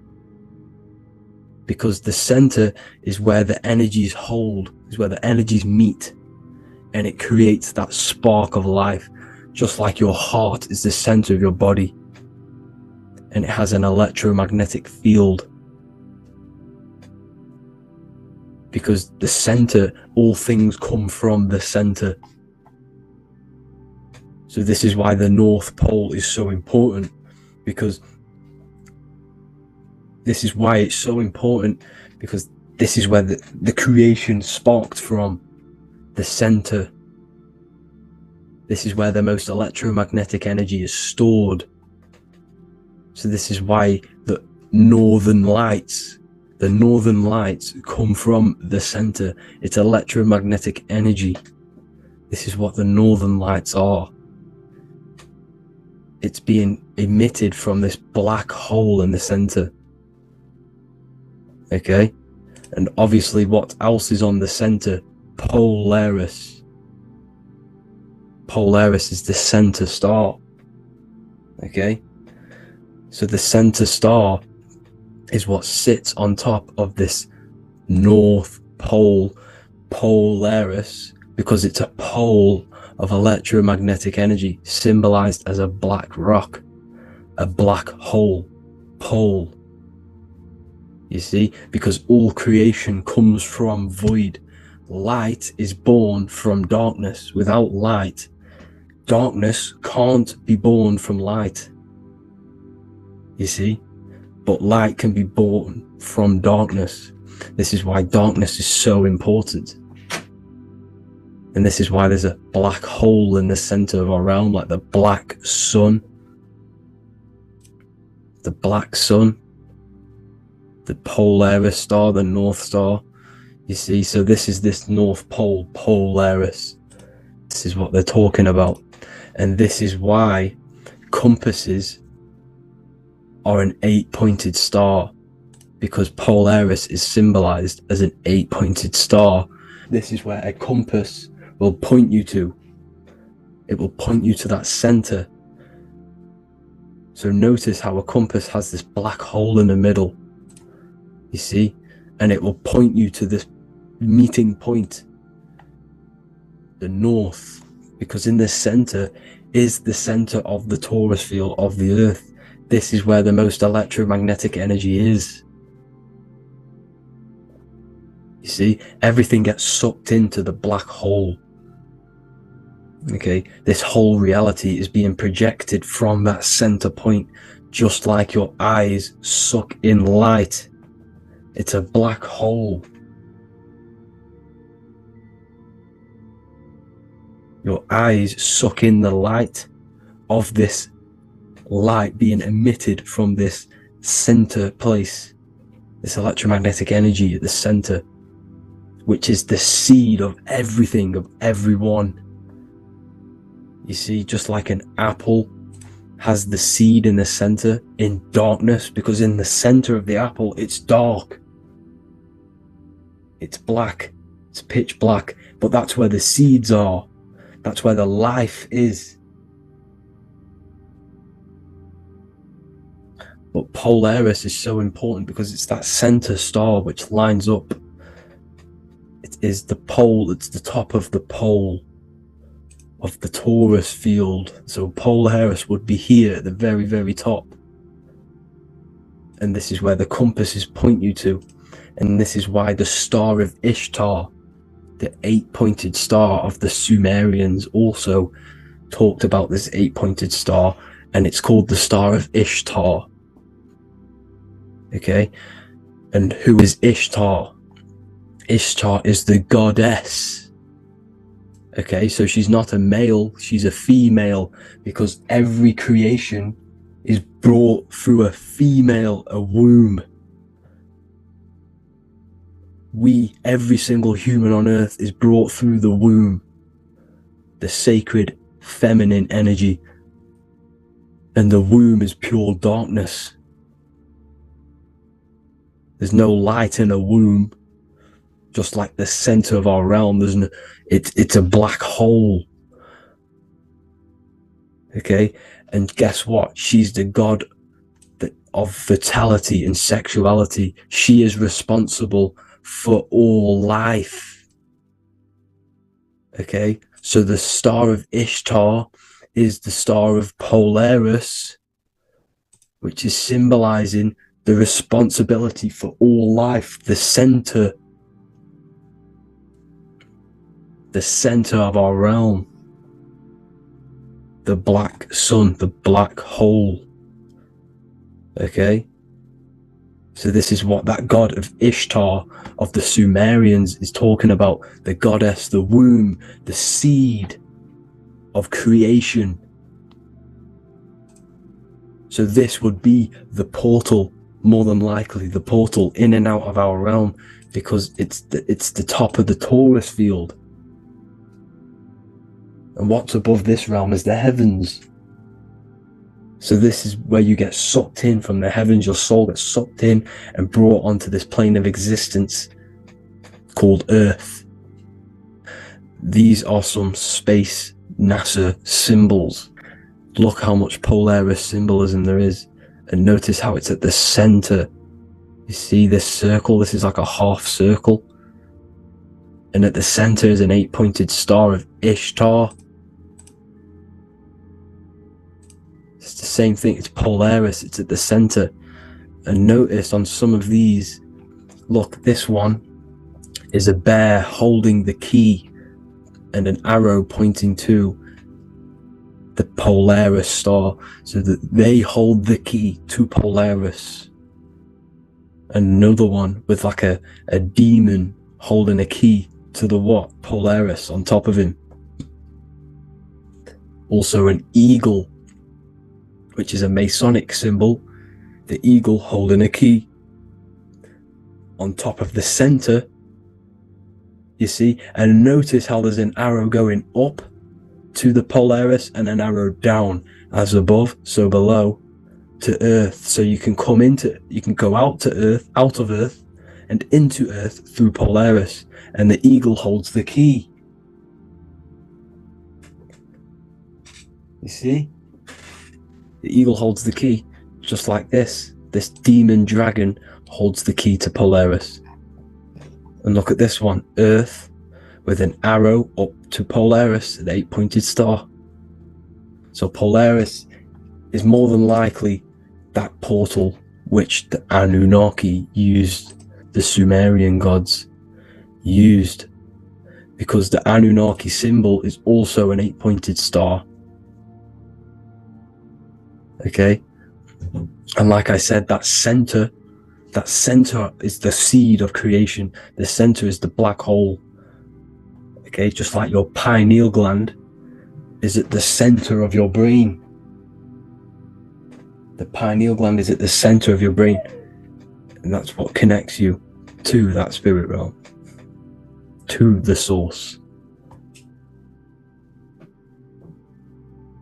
That's it for this video, guys. Thank you all for tuning in. I hope you all learned something today. Please leave a like, a comment, and please subscribe to the channel for more content. God bless you all.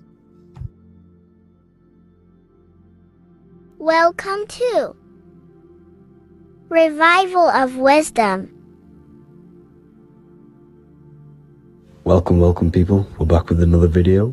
Please make sure to hit that like button, subscribe, and turn on notifications to never miss a video. The Earth is a giant torus field consisting of a positive and a negative pole. The sun being the cathode with positive charge and the moon being the anode with a negative charge. This is why the sun rules over the day, giving you lots of energy, and the moon taking your energy from you, making you go to sleep. Now, the plane that we live on is called the plane of inertia, and at the center of this plane of inertia is the North Pole. This is where the two electromagnetical energies meet. Now, this is where the most electromagnetic energy is stored. This is why all compasses will point north, because it's the most magnetic place in this reality. So the sun and the moon is spinning around this center point, which is stirring the ether of this reality and making everything move in circles, meaning this is a cycle. Everything's recycling itself. It's an organic simulation. The ancients also knew about this sacred land at the center of this reality, known as the North Pole. As you can see on this map from the 1500s of the North Pole, you can see 4 islands around this center black rock. Ancient civilizations like the Mayans, the Buddhists, and ancient Chinese also depict these 4 islands. The endless symbology of these sacred lands at the center has been going on for thousands of years.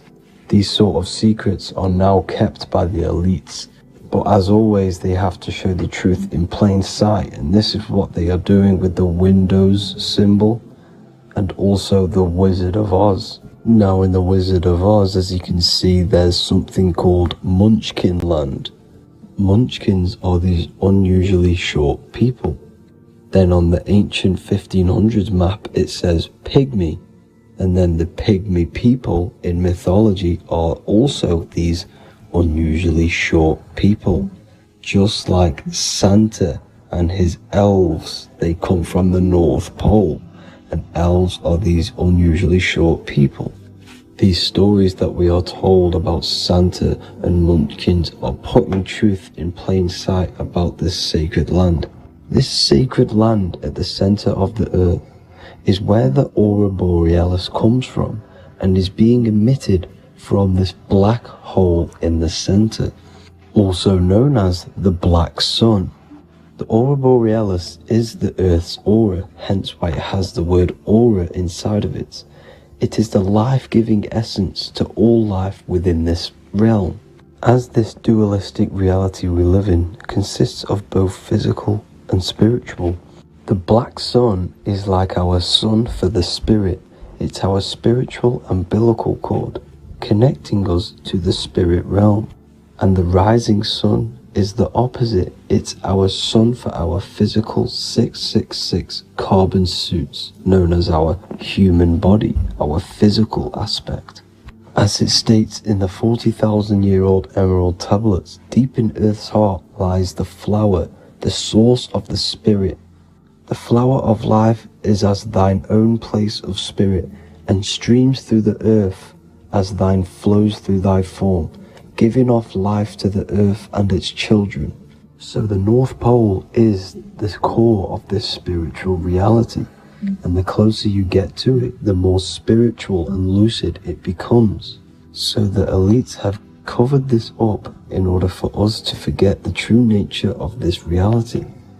And they did this cover up by introducing the globe model.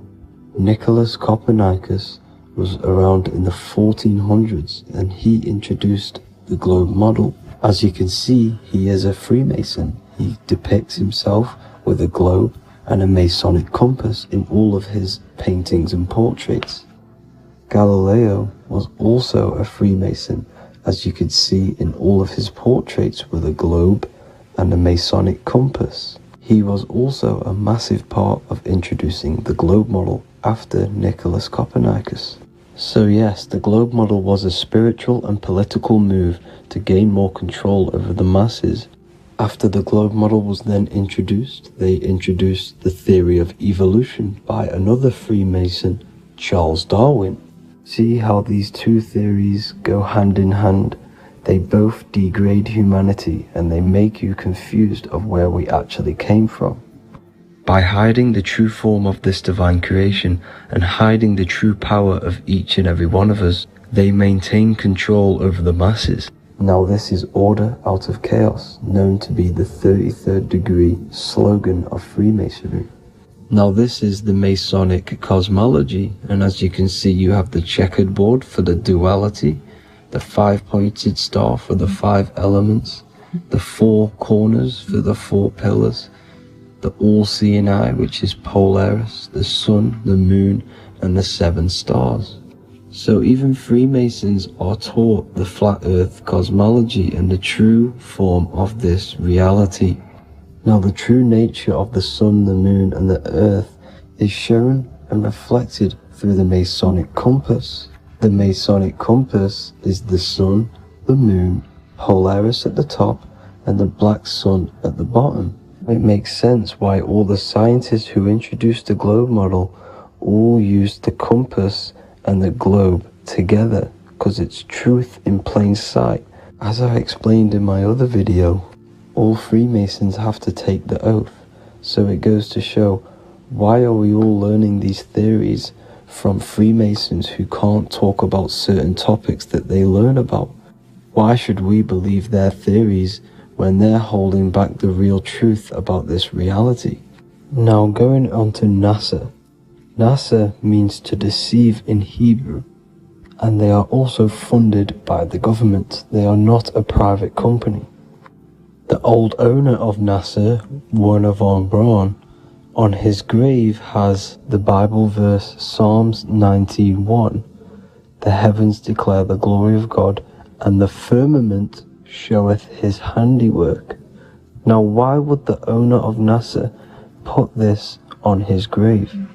Seems a bit suspicious to me, alongside with the NASA astronauts are all Freemasons. And not to mention the countless mistakes they've made on their live videos in space stations, the moon landing, and the CGI footage of the Earth, which is obviously photoshopped. Just by tricking the masses that they live on a spinning ball, the elites gain the perception of the masses. Not only does it hide the divine creation we're inside of, it hides the divine spark within you. It hides the creator, the source. And by believing in space and we live on a spinning ball, it makes people come to the interpretation of that we are a coincidence and we do not have any purpose. And of course this is false. When you come to realization that we are all a divine creation and we can create our own divine life in this reality, life becomes more sacred and you start to enjoy little things. The elites want you to believe everything exists only in the 5 senses. They want you constantly looking outside of yourself because they know that will keep you on lower states of consciousness. Now this brings me to our next point. By tricking the masses into the heliocentric model, the elites started to advertise aliens in the movies, in cartoons and magazines in the late 1940s. Now this is subconsciously programming us about aliens and extraterrestrial threats, which then they can use to their advantage. And this is something called Project Bluebeam. They are more than likely going to fake an alien invasion to push this 2040 agenda, which is for one government and one ruling currency. That's it for this video, guys and girls. Hope you all enjoyed. Please make sure to leave a like and a comment. God bless you all. Welcome to Revival of Wisdom. Welcome people. We're back with another video. Please make sure to hit the like, the subscribe button, and turn on notifications to never miss a video. The Vatican is a giant key from a bird's eye view, and it also contains an 8-pointed star. The Anunnaki Sumerian gods also depicted this 8-pointed star. The sky god Anu from the Anunnaki also uses the 8-pointed star for his symbol. And even Freemasons depict an 8-pointed luminary with a ladder and a key. This is symbolizing the key to ascension up to the 8-pointed star, which is Polaris. Polaris is always depicted as an 8-pointed star.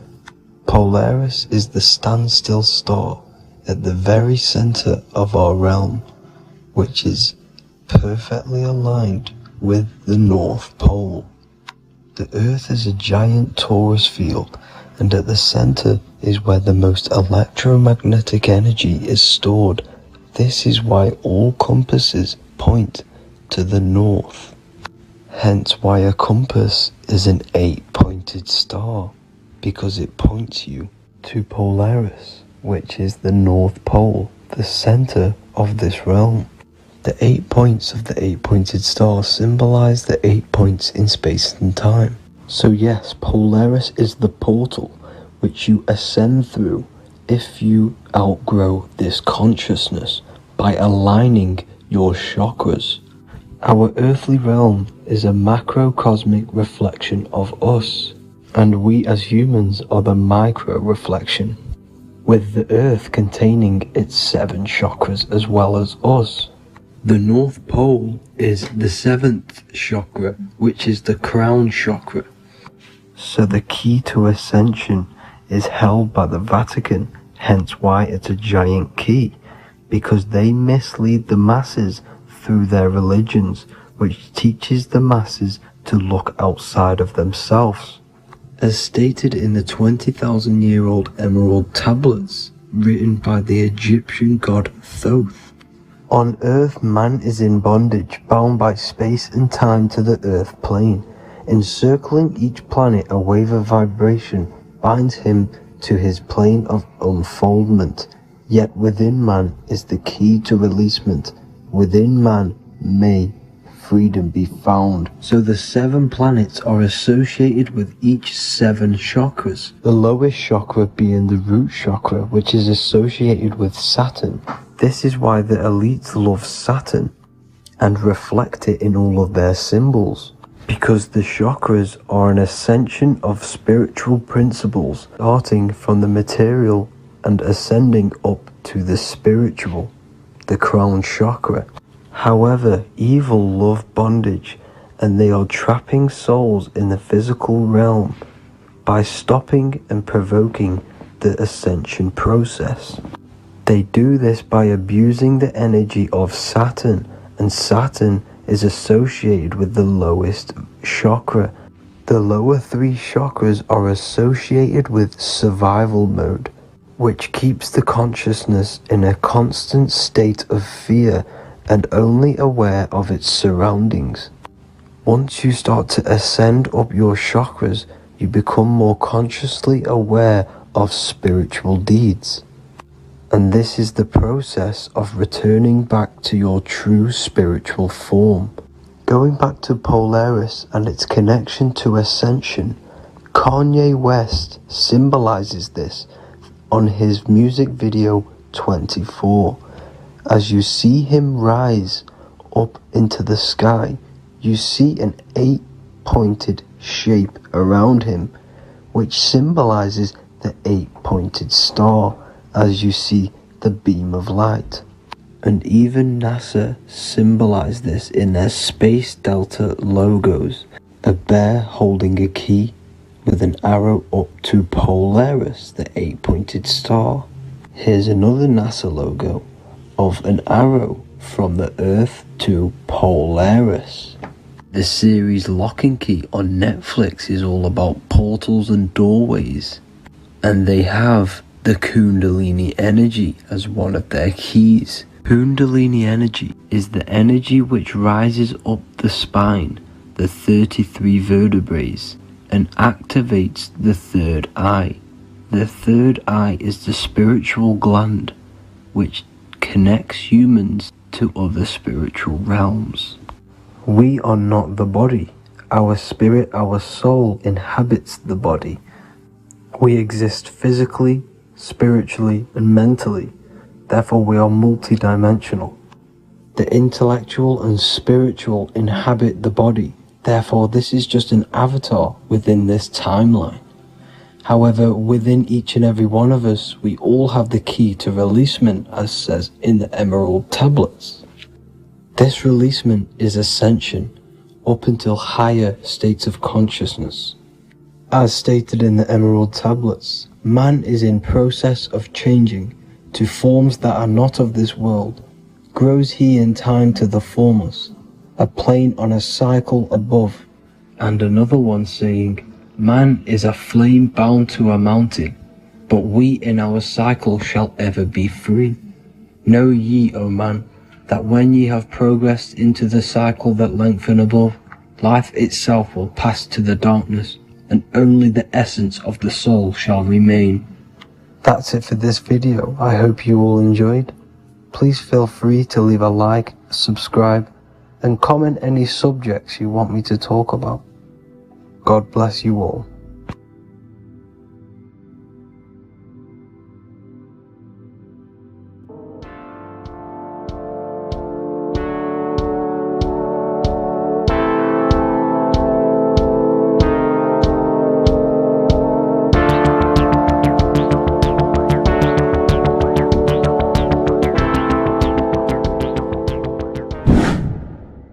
Hello and welcome to another video, people. Before we start, please like, comment and subscribe if you wish to see more content. Today we're going to be talking about the mental universe and how everything is mental. This is the #1 law on the Kabbalion. If you've never read that book, it's called The Kabbalion. A very good book. It's the first law because this is the most important thing you need to understand. Is how everything exists within the mind. Behind every single one of these eyes is the same consciousness expressed in different bodies. The mind is what gives perception to what you're experiencing. Behind every single one of these eyes is the exact same consciousness, but the brain that they inhabit is giving them a different perception, a different being, a different body. Now, this is the difference between humans and animals. Humans possess a advanced consciousness, an advanced mind that gives us the ability to be aware of ourselves mentally, physically, and spiritually. We can reflect on ourselves. When a dog looks in the mirror or an animal looks in the mirror, it doesn't know what it's looking at. It doesn't realize it has a consciousness. It can't reflect on itself. It can't say, I want to improve in this area. It doesn't have that consciousness. We have a divine consciousness. Take away the N for divine, and you get with a D, put it with a D, you get divide, because we have a divided two-way consciousness. An animal only has one. However, it's still the same mind. We're all mind. We're all mental. We all exist within the mental plane. Look at this person walking. The body, the brain, is sending electrical signals through the 12 cranial nerves, which the 12 disciples that spread the gospel of Jesus, right? You have 12 cranial nerves in your brain. There are 12 disciples which spread the gospel of Jesus. Jesus represents the mind, the intelligence, the invisible intelligence that we all are, the same intelligence, the same exact consciousness, which then sends a command into the brain. Then the brain sends these 12 electrical signals through the 12 cranial nerves to control the rest of the body through the nervous system. This person walking is not, the body is not walking. The mind is telling it to walk. And the brain is it's a supercomputer which is decoding these demands given to it by the mind. Because the pineal gland will have something to do with the ether, because the ether is physical and non-physical. The mind is sending the commands through the ether to the pineal gland, which is then getting broken down into electrical codes within the brain and sent throughout the nervous system to control the body. And this is why in the Sims simulation, because the body's the simulation, it's a false reality, it's the fake reality, it's not the real you. You are formless, there is no form, but the third dimension is a dimension within your mind. Matter, mind, light is all a product of your mind. It's all in the mind. Now, this is why The Sims has this green little diamond on top of the head. Because this is you. This is your invisible intelligence controlling the character. Okay? It's controlling the character. And this character is in the world. Your consciousness isn't in the world. The world exists within you, but the body is a vehicle for that realm that you land in. When you have a dream, your mind transcends this body into another body, duplicates your body into another universe, unite, unite is one. We're all one. It's all one universe, expressed in many different ways, infinitely. And the vehicle that you land in is the body to operate in that realm. This is the all-seeing eye, as you see here. The eye, this is all the intelligence. This is the ball of consciousness, God, expressed in different bodies. We're all this same one in different bodies, as you can see here. And this intelligence is expressing infinitely throughout the universe. An infinite universe. There's no beginning, no end. There was no beginning of the universe. There is no end. It's infinite. Always has and always will. But the mind is what gives you the ability to explore the universe, to make perception of it. We are God in disguise. We are God in disguise. We are God in flesh. But the body can become attached to the mind, can become attached to the body if the mind is not aware of itself. When the mind is that blinded by matter, and we lack knowledge and understanding of what we truly are, a formless, infinite being, a traveler. This is why Freemasons are called Freemasons. Mason means traveler. Free. You're a free traveler because your consciousness is a traveler of the universe. When we lack understanding, our mind bounds to the body because we don't separate the body with our different layers of consciousness. When we separate them and identify that we are mind, body, emotion, you then can apply this knowledge to when you want to astral travel and explore the different realms of your mind, because the mind is the universe. People, this is what we need to understand. The mind is the universe. I am you and you are me. This is the Egyptians showing you this. The Ankh is the symbol of life. This is the one ball of consciousness, mind, giving it the Ankh life to all the different life forms. The cows, the birds, the snakes, and the big Ankh given to the humans, because the humans are the most intelligent. We have the most advanced consciousness. We have the most advanced consciousness. This is why the one is giving a big Ankh to the humans here. Here you see again, this is not the sun.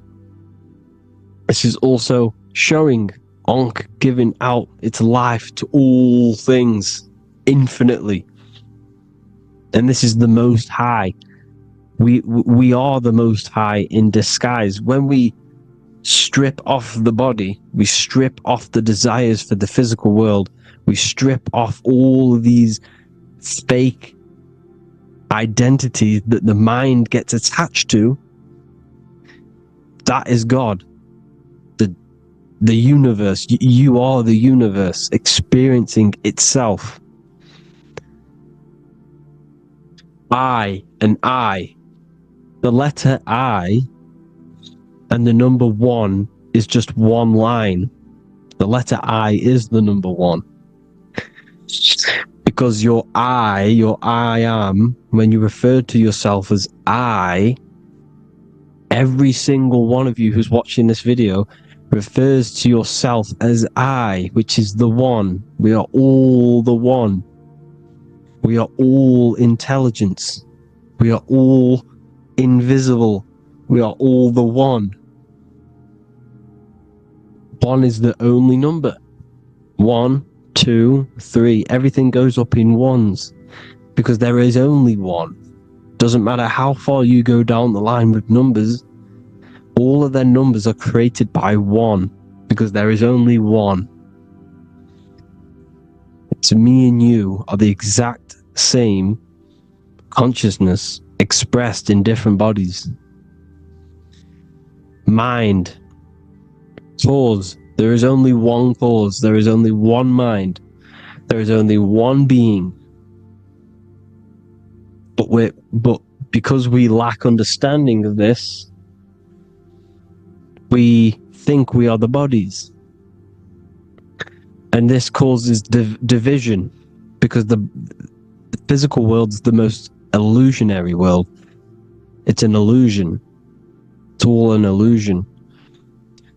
Now you see with the two, you look with the 2 eyes, but you see with the inner eye, the mind. Okay? The mind is the mental plane is a shared plane. And it gives perception to what you're looking at. The mind. I'm affecting you when I speak. Because the mental plane is shared. We all share mind. We all express mind. When I'm speaking to you, I'm affecting you because we are mind. So the words that I'm saying, which are being manifested from my mind, are being manifested through my body into vibration, is affecting you. I'm affecting you with what I'm saying. And these words are having an effect on your mind because we're all mind. This is why you need to be careful what you're listening to, music and all sorts. Because music can also create thought loops within your mind. Because the chorus, we shouldn't be listening to choruses. Choruses are loops. And what they're saying in the chorus is being looped. And this can create thought loops within your mind.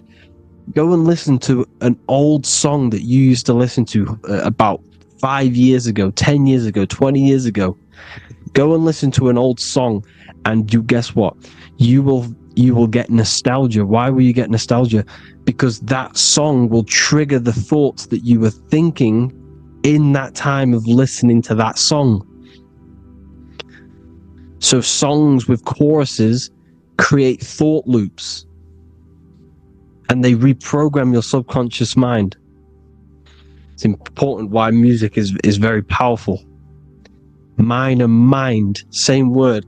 See, language is the truth, people. This is why I use language in all of my presentations, especially the English language. It's riddled with occult truth. I is my me. I, you, and me, or I, one. We are not the name, we are I. Every single one of you is I, because we are all the one. All mind. Now, the only thing that is truly mine is my mind. When you say something is mine, it's an illusion. It's not yours. The only thing that is mine is mind. My mind. Okay? It's my mind. It's the only thing. It's the same word, mind and mind. Like I said before, everything's one. Hot and cold is different degrees of the same thing, of the one substance, of degrees. The 7 colors are different frequencies of the one white light. Everything is one. There is only one. We are all one. Everything is one. Hot, cold, day, night. It's the same degree of one, which is mind. The mind's perception is what's giving it, labeling it hot or cold. The mind's perception of colors is what is giving it red or purple, hot or cold. There is only mind. The mind gives things perception. There is only one, that is mind. The conscious and the subconscious mind. The male and the female, these are married. The subconscious mind is your hidden part of the mind. Okay, it's hidden. You can access it through different meditations and Reiki teachings, and dreams or manifestations of your subconscious. This is how you know mind and matter are one, because your mind creates matter in dreams. Your subconscious manifests everything in a dream, in the astral realms. The conscious is what you're conscious of, what you're consciously thinking of. So me, I am conscious that I am speaking into this mic and creating this video. My subconscious mind is the hidden part of the mind, which is speaking to my heart, telling it to beat. It's telling my food to digest. It's regulating all my blood. It's doing everything in my body without me being conscious of it. Without me being conscious. The subconscious is the feminine. The conscious is the male. The Bible, of course. Proverbs 12:4. Helpful, not helpful, an excellent wife is the crown of her husband, but she who brings shame is like rottenness in his bones. In the same way, husbands should love their wives as their own bodies. He who loves his wife loves himself. You can take that physically, you can take that literally, or you can take it metaphysically. See, the Bible's written in such a way where you can take it as your level of realization. He who loves his wife loves himself. If you love your subconscious, if you love yourself, you speak good about yourself, because your subconscious takes everything literally.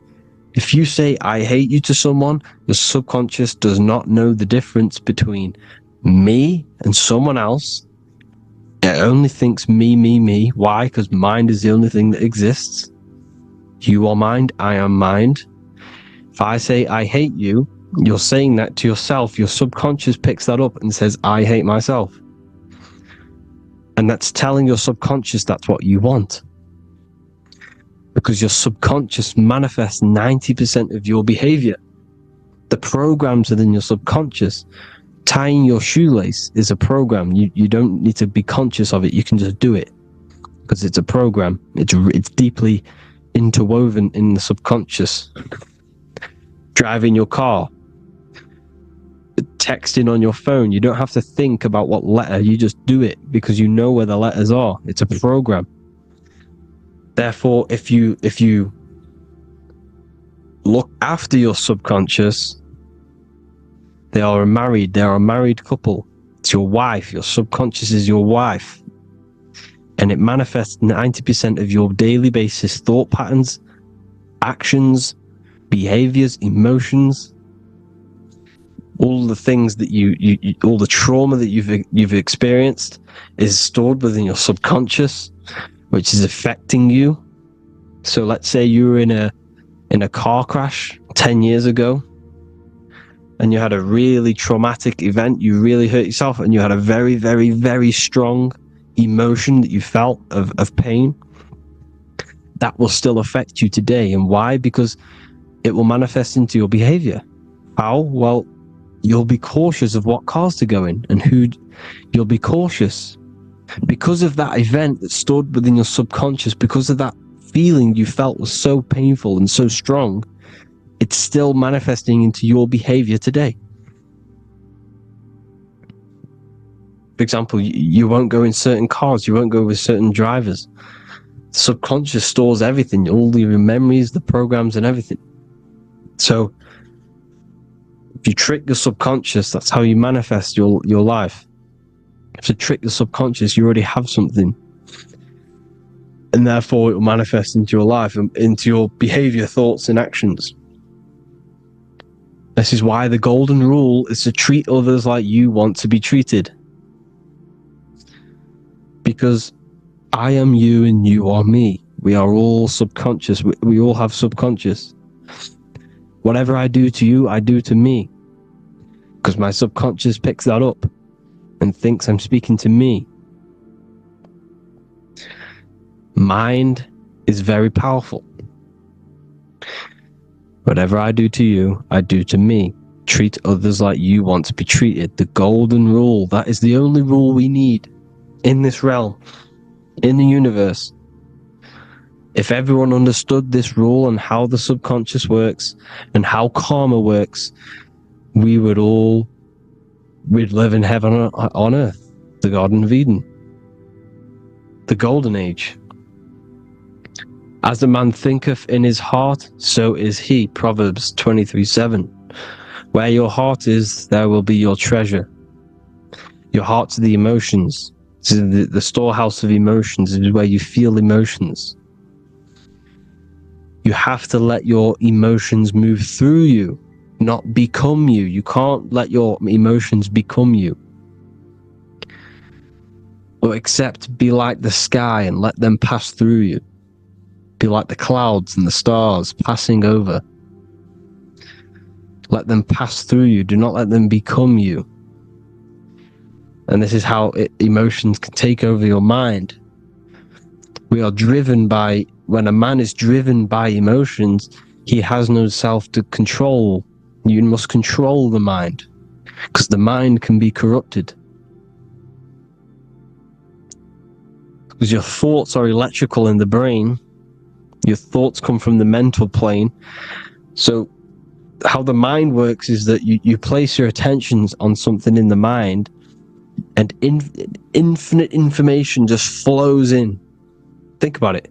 When you think of a certain topic, as soon as you think of that topic, information comes flying into your mind. Different ideas, ping, ping, ping. It's all connected. It's why we call it a mindset. Because your mind sets itself to frequencies. And when we think of something, we tap into that frequency, and just the universe, the mind, the mental plane just flows in information based on that frequency and that thought. The universe is just information. All of the information out there, nothing is new. It's all there. You just have to tap into it. You can tap into these different thoughts, and it's all there. Everything already exists within the mental plane. You don't think anything, you receive thoughts. We all share the mental plane. We affect each other. I'm affecting you. Speaking, listening to me is affecting your mental plane, your mind. The physical plane is the lowest plane. It's the world of effect. Everything you see in the physical plane is the effect of mind. Like I said, the person walking is the effect of their mind telling the body to walk. The physical plane is the lowest dimension of your mind. Mother Earth, we are in a mother. We're in the womb still. The Earth is feminine. It looks after you. It provides you with food for free. It grows on trees, with water. It's Mother Earth. It's the womb. the dome above your head is your mother's belly. Okay, is your mother's belly. You're in the womb still. You're forever in the womb because your mind's constantly expanding. Because when the baby's mind figures out that there is a reality outside of its mother, starts to hear the people on outside of its mother, what does it do? It figures a way out of the mother, and it becomes born again in the water, in a hospital, into the other world. It's the same with our minds. When our minds figure out there is other worlds beyond this physical, we explore them. The astral plane, for example. You figure a way out of the body. Because when you're the firmament, look at the word firmament, meant at the end. Firm is firm, something strong, something like a rock is firm. If your mind is firm like a rock, you will be stuck under the firmament. So, for example, people who are very programmed and can't think outside the box, they have a firm mind and they'll be stuck under the firmament because your mind is the only thing that's keeping you under the firmament. It's the only thing. When you're doomed, doom is dome. This is the dome, which is your head. Your head is the dome. Above your head, above the earth is the dome, the ethereal barrier. But that's just an external manifestation of your head. You don't leave the earth, you leave your body to leave the earth, because your body is the earth. It's a dimension within your mind. So when you're doomed, you're domed. Your reality is your level of realization. You realize something, or when you have an idea, the mind, in the EYE or I, same thing, mind, it's all mind. Reality is your level of realization. You realize there's other worlds, that's your reality. Your perception's your reality. Mind in Latin is mens. Jesus was known as the fisher of men, which is the fisher of minds. He was fishing minds worthy of knowing the higher truth, the deeper occult knowledge. Jesus figured out that we are all God. And he got killed for it, because in that age they were trying to suppress this information. Jesus figured out he was God, because we are all God, every single one of you, and they killed him. Because we're all mind. We are not the body. We're the invisible intelligence, which is God. But you are not God if your mind is attached to this physical world, to the worldly pleasures. If you master your mind and travel the depths of your mind, that is God. Mental and men. Look at the word mental. It has men in it. Men in the Bible means mind. Here you see Masonic. The Masonic symbol with the eye, the mind. Looking over, everything is the one. Everything comes from the one. All the lines coming off it, giving its life to all of the life forms. Down here on the bottom you have duality, black and white. Up here you have singularity, one and the two, unification and division. The lower self is divided into the left and the right. So the Bible even says, I forgot what verse it is, but it says, it's better to go through life with one eye than to have two and be cast into the fiery abyss of hell. I'm not sure what verse it is, but you can research it yourself. It's better to go through life with one eye, to be unified. unified consciousness, dimension. No brainer. No brainer. The language tells you the truth, people. Dimension. The dimensions are in your mind. Entertainment. Entertain the mind. Disappointment. It's all in the mind. Environment. The environment that you are in is a product of your mind. Within, rearranged spells high twin. Within is your mind, and your external world is mirrored from the decisions you make in your mind. Advertisement, commitment, it's all meant, it's all mind, everything is mind. Everything. So, this is important. The collective thoughts and collective beliefs. The collective, because we all share the mental plane. And because of this is why we are in a weakened state of consciousness at the moment. Because the collective thoughts and the collective minds overall are asleep.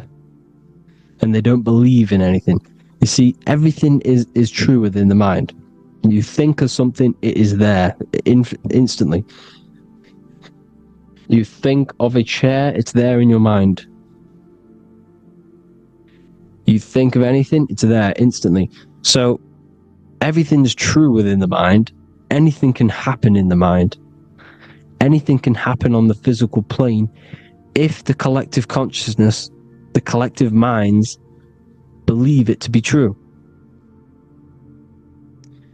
This is why back in the days, in the ancient days, you look at all the old world stuff, you see all this crazy technology, and it's because as a collective, as humanity back then, they believed that they had much more open minds. Therefore, the things manifested in the physical world were a lot more out of the box, so to say, compared to today. For example, magic is not as powerful today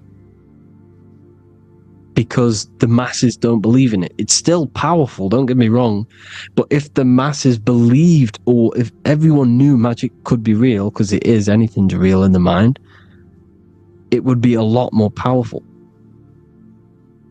You see? So and what they're trying to do is create a hive mind worldwide.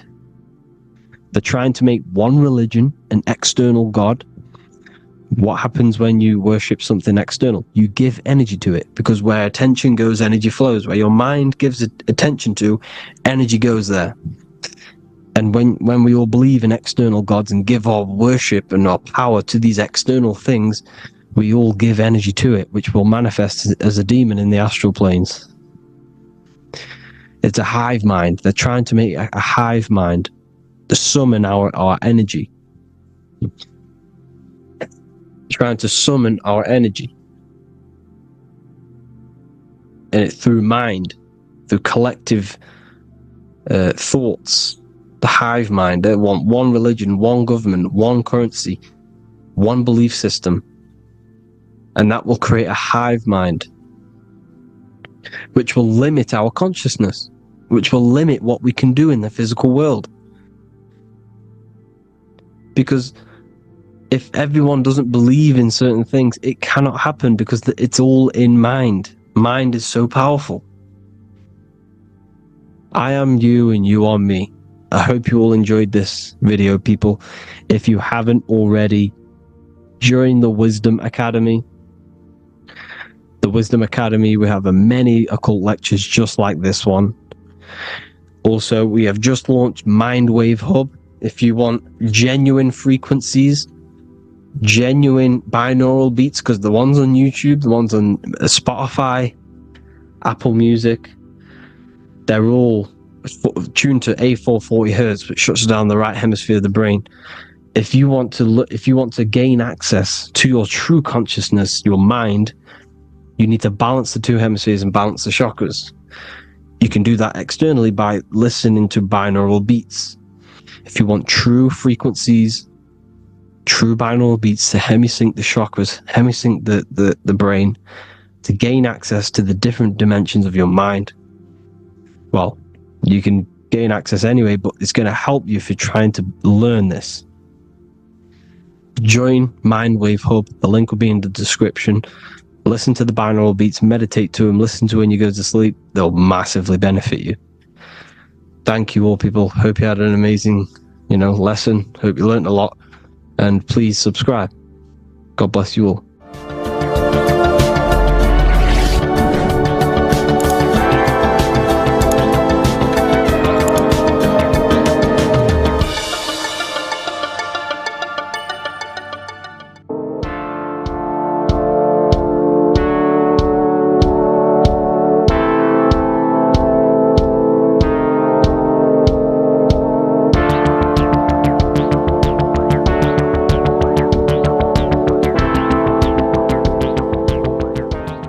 Welcome back everyone to another video.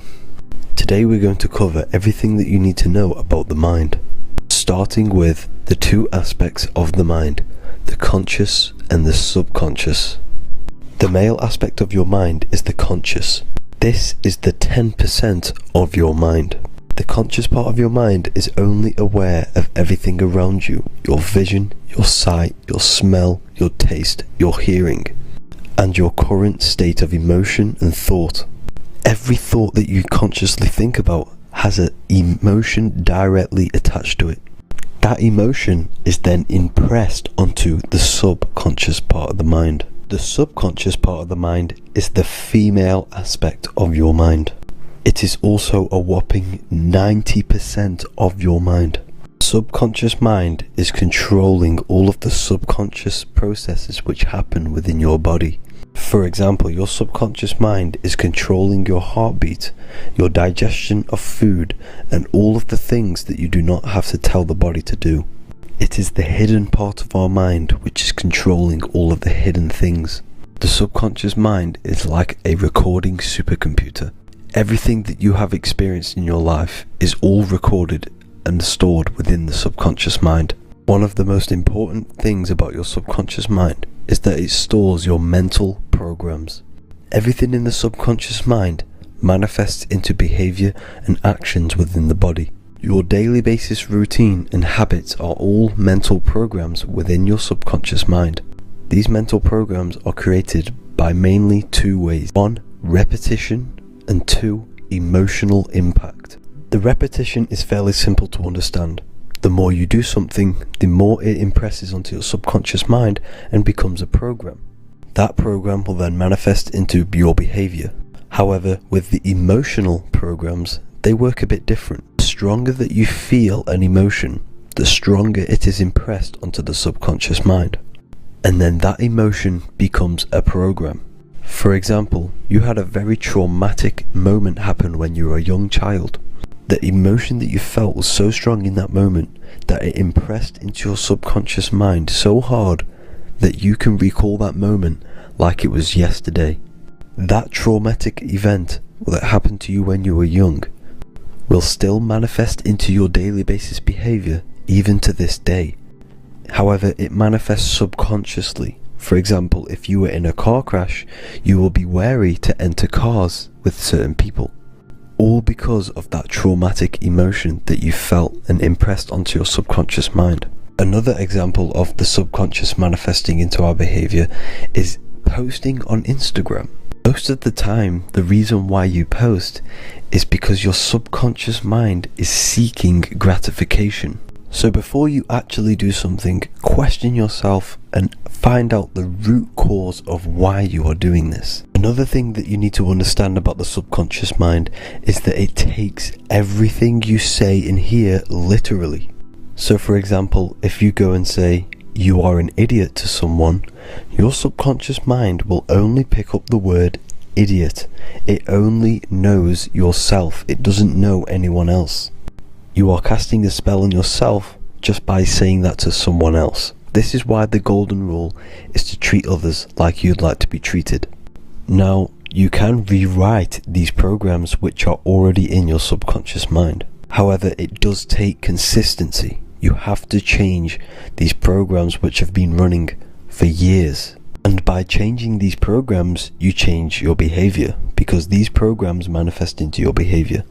The best way to do this, personally, is to listen to affirmations first thing when you wake up in the morning, and do this for 10 minutes every single morning. Then at night time, you want to think and feel that you are becoming the reality that you desire.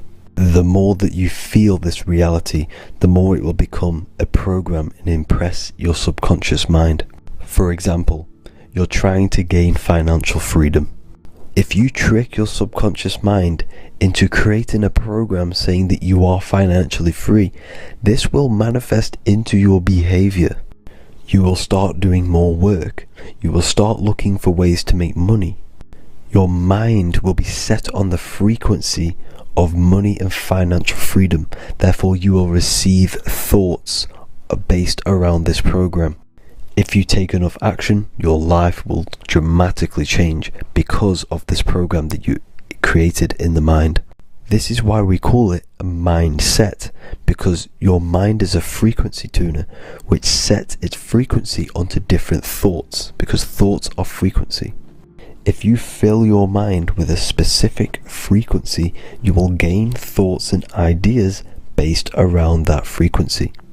To create a stable mind, you need to master your emotions. You need to change your mindset. Everything that you experience is neutral. Based upon the mindset that you see it, you either give it a positive or negative charge. By understanding this deeply, you will then control your emotions. I hope you gained some wisdom and enjoyed this video. Please, if you can, leave a comment and a like, and subscribe to the channel if you like this content. Love and light to you all.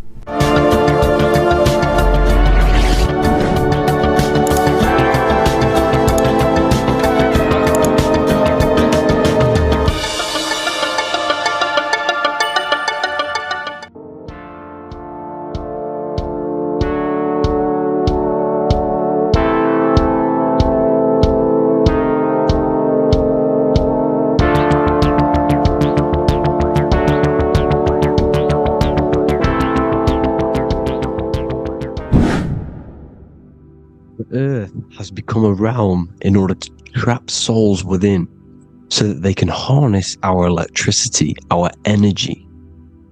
Even the Bible is talking about how this realm is controlled by the wicked one in John 5:19. We know that we are the children of God, and that the whole world is under the control of the evil one. Ephesians 6:12, for our struggle is not against flesh and blood, but against the rulers, against the authorities, against the powers of this dark world, and against the spiritual forces of evil in the heavenly realms. So the Bible is telling us that this is not the only world. There are other worlds, there are other realms that we can go to, considered as heaven. Heaven being a higher realm where there is no evil, no darkness. This is a midpoint realm where there is good and evil. Now, we're going to explain how the soul trap is how it's working, and how your soul is being harnessed for its energy, and how you are tricked to come back to this realm after death. What you need to understand is that you are the invisible intelligence behind the physical body. You are the mind and soul. The soul is the true you, the good you. It is pure love, pure bliss, eternal, never dies. The mind can be corrupted though. The mind is the intelligence of the soul. It is invisible. It has no true form. The intelligence inhabits the brain. The brain is the computer to control the electrical machine called the nervous system, which is choice, program, and action.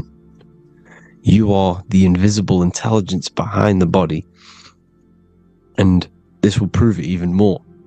You do not even see into the external world. you are seeing a image produced by the brain, because the light is being sucked through the retinas of the eyes. The image is produced in the visual cortex at the back of the brain. What does this mean?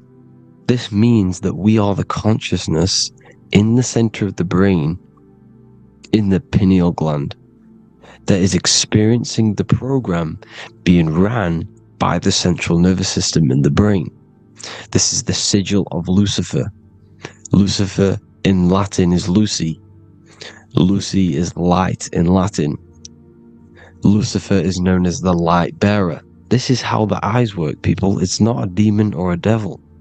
The sigil for Lucifer is how the eyes work, and how the left eye is controlled by the right brain. The right eye is controlled by the left brain. There is a crossover. It's the same with the body. The left side of the body is controlled by the right brain. The right side of the body is controlled by the left brain. There's a crossover with our hemispheres in the brain. Now, this empty chamber in the center of the brain is where this universal cosmic intelligence is held, known as the most holy place in the Bible, the throne of God. Okay? This is above the 33 vertebrae on the spine. As you can see here, you are the being in the center of this point. All of the nerves are being sent back to this one particular point, which is the seat of our invisible intelligence. You can see it's an empty chamber. Our consciousness, our intelligence is not a physical thing. This intelligence is the true voice inside of your head. This is why your head is heaven, your heart is earth, your heel is hell. Your head is heaven because this is the seat, the throne of God. God is in heaven because the consciousness, this divine intelligence that's controlling the body, is sat in the center of the brain. The brain is taking commands of this invisible intelligence. When you close your eyes, you can feel your awareness, your consciousness, your intelligence is all in the brain. Your awareness is not in the feet, the heart, the legs, the arms. It's all in the center of the brain.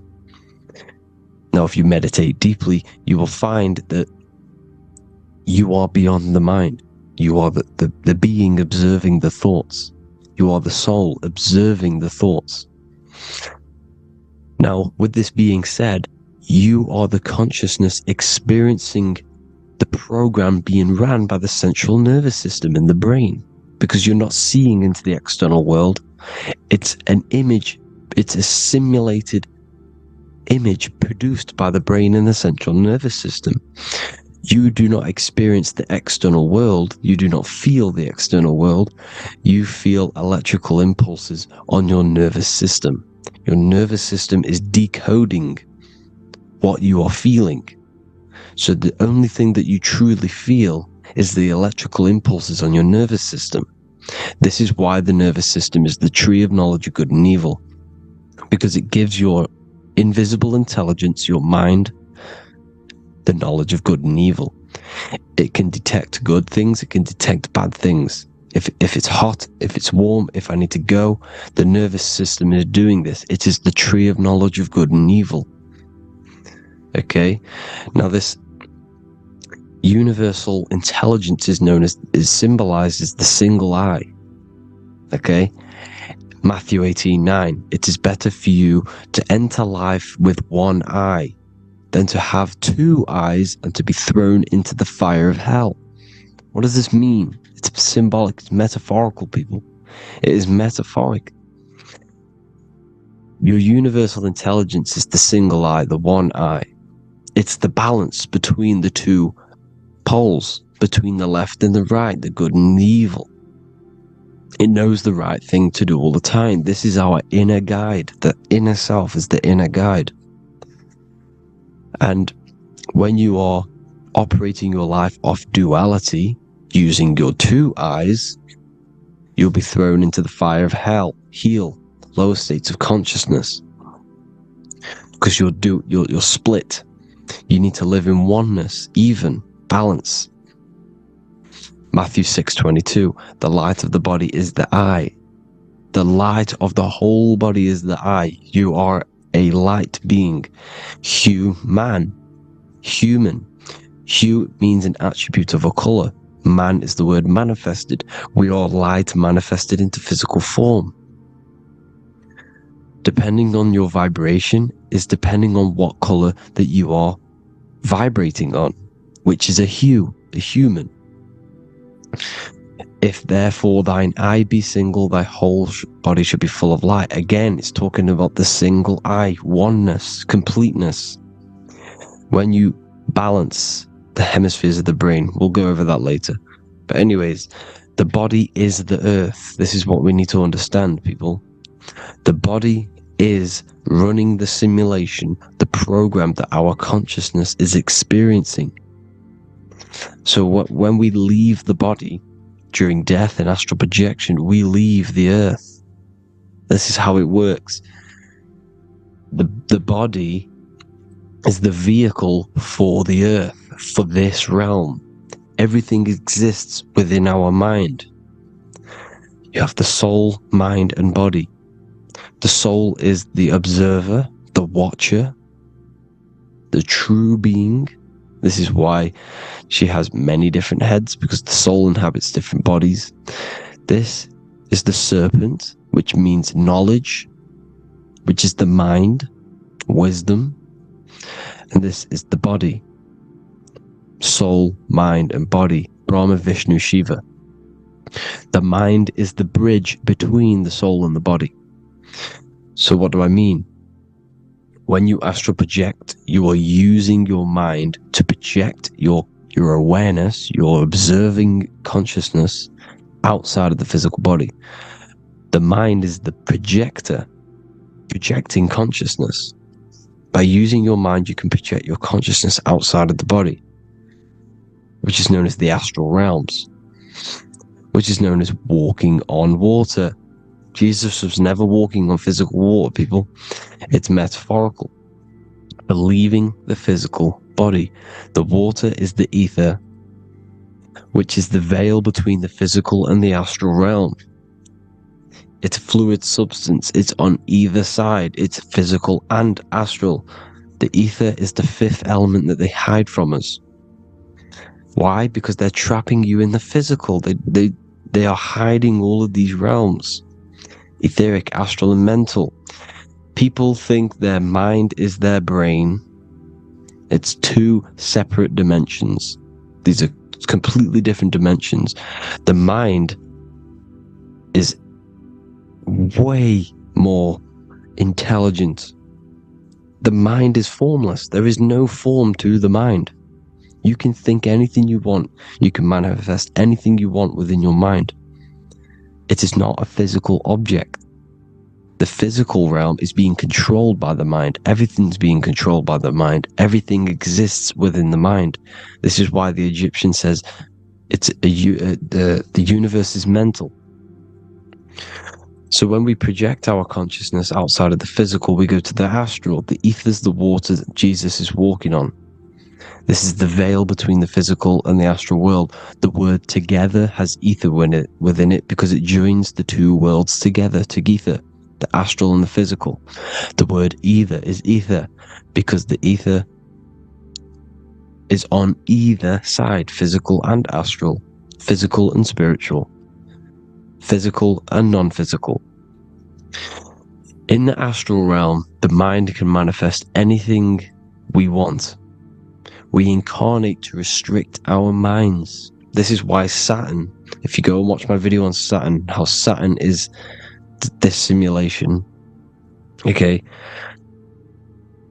our minds can manifest anything we want in the astral plane in the click of a finger.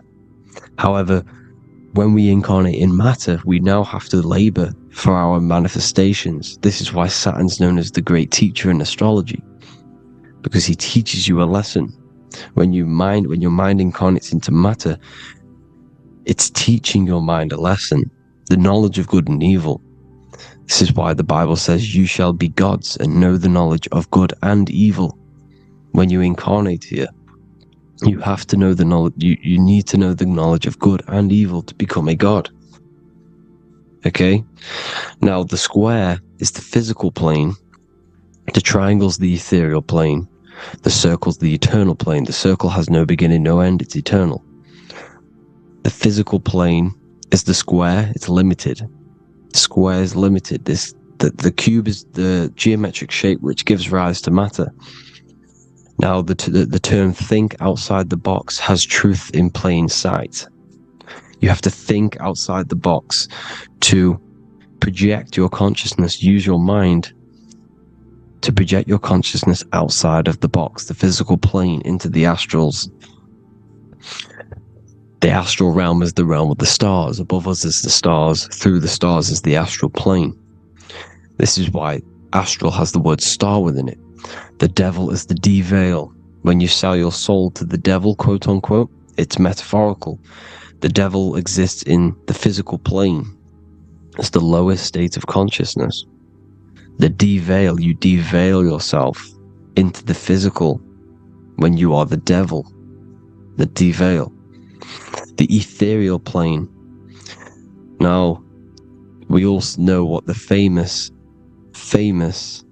symbol of the all-seeing eye, right?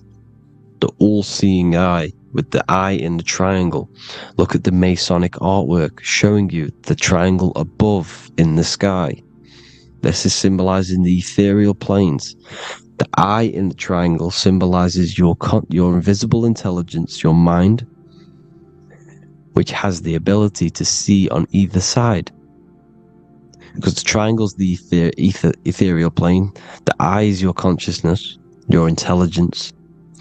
And this intelligence has the ability to see in the physical plane and to see in the ethereal planes, in the astral planes. This is why it's above the earth. It's above the ground. Because it can see here, it can see in the heavenly realms.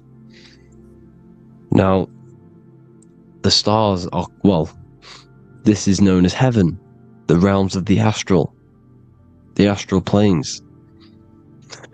This is some quotes from the Emerald Tablets of Thoth. Out of the darkness ye must rise upwards, one with the light and one with the stars. Man is in process of changing to forms that are not of this world. Grows he in time to the formless, a plane on the cycle above. So there's other worlds. The Bible's telling you there's other worlds, there's other realms. Know ye must become formless before ye are one with the light, the astral light above, which shining through the stars. Not of the earth are ye, earthy, but a child of the infinite cosmic light. You are the invisible intelligence controlling the physical body. The body's not you. It's the vehicle that your soul lands in when your mind projects your consciousness into that realm. Free from the body, I flashed through the night. Unlocked at last for me was the star space. Wow, that's powerful. The star space, the astral planes. This is what it's talking about. We are all a star. We descended from the astrals, which is the star. We are all a star. Look at the ancient paintings of Jesus' birth. It's the star beaming his consciousness down into the physical plane. Here's another one. Here's some Freemasonic artwork showing you, again, the ether, that invisible intelligence, the I, manifesting itself inside of here, in the physical realm, where the people are. You see? It's the same here. This is Jesus. Here's the bird symbolizes the Holy Spirit, your invisible intelligence, descending into the waters, the ether, the ethereal, everything. The ether's the base of all physical matter. Here's Truth in Plain Sight. Mr. Bean, the famous TV program in England, in the UK. He begins the program like we all begin the program for falling from the stars. He falls down with a beam of light. And this is Truth in Plain Sight. This is false. Aliens don't exist, they're a lie, alien. But this symbolizes the star beaming our consciousness, and when we die, this star will suck us back up. Just like this UFO is doing. It's truth in plain sight. So, this is some more Freemasonic artwork, going from duality to singularity. Sun, moon, masculine, feminine. Right hemisphere, feminine, left hemisphere, masculine. The consciousness in the center, the balance point. Here's another more Freemasonic artwork. The two pillars, left and right hemispheres, and the invisible intelligence between the left and right hemispheres. The light of the body. This is why light's coming off it. Because it's light, it's pure light. The blazing star. The stairs go from the checkered board, the duality, up to oneness, in between the sun and the moon, the masculine and the feminine. This is symbolizing going into oneness. What did the Emerald Tablet say? You've got to become one with the stars, one with the one with the self. Balancing the two hemispheres so that you can gain, because when the two hemispheres are balanced, you can gain a more deeper connection with your invisible intelligence. Same with the chakras. When the chakras, the 7 seals in the Bible, these are 7 seals because when you conquer the 7 chakras, when you balance the 7 chakras, you then gain a more deeper connection with your internal self. Because your mind is not filled, it's not being ran, it's not being dominated by these 7 deadly sins, the 7 seals, the 7 chakras. These are 7 energy centers which are concealing our true form. Balance makes us have a stronger connection with our true cosmic intelligence. Heaven is even. This is why Jesus is pointing at the heart. The even point is the heart. You got to balance the chakras and live from the heart, because the heart is the earth. You're in good and evil. The body manifests the lower and the higher self. The higher self is in the higher parts of the body. Wisdom, intuition, expression. The lower self is in the lower parts of the body. Sex, food, and power. This is how they are trapping your soul, people. Like I said, the mind is the bridge between the soul and the body. So by tricking the mind, not giving it the right knowledge, and keeping the mind stuck in the lower 3 centers, thinking about power, food, and sex, this is low vibrating energy. It's going to keep your mind addicted to the physical realms. Okay? This is why you need to go even, balance, heaven. Okay? I will explain the soul trap in a second, how it fully works. But I'm telling you all the science behind it so you can understand. When you are doomed, you are domed. This is the dome, the firmament, the firmament, the mind. Ment is mind, firm is firm.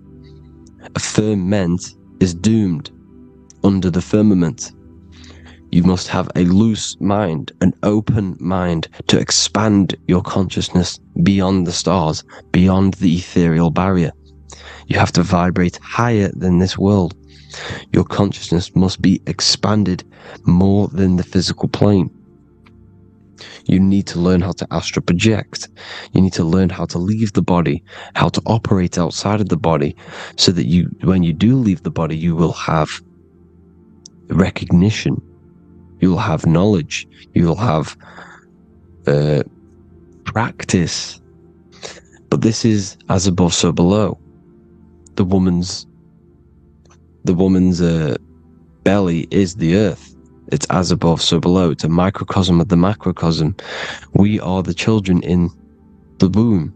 We are the people in the earth being ready to be born into the heavenly realms. As above, so below.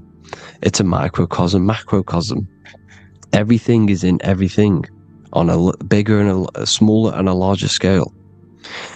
Now, when the baby figures out that there is a world beyond its mother, what happens? the baby starts to move around and tries to get out of the mother. Because once it starts to hear the external world, starts to hear people, it's going to wonder, what's outside of why am I in here? What's outside?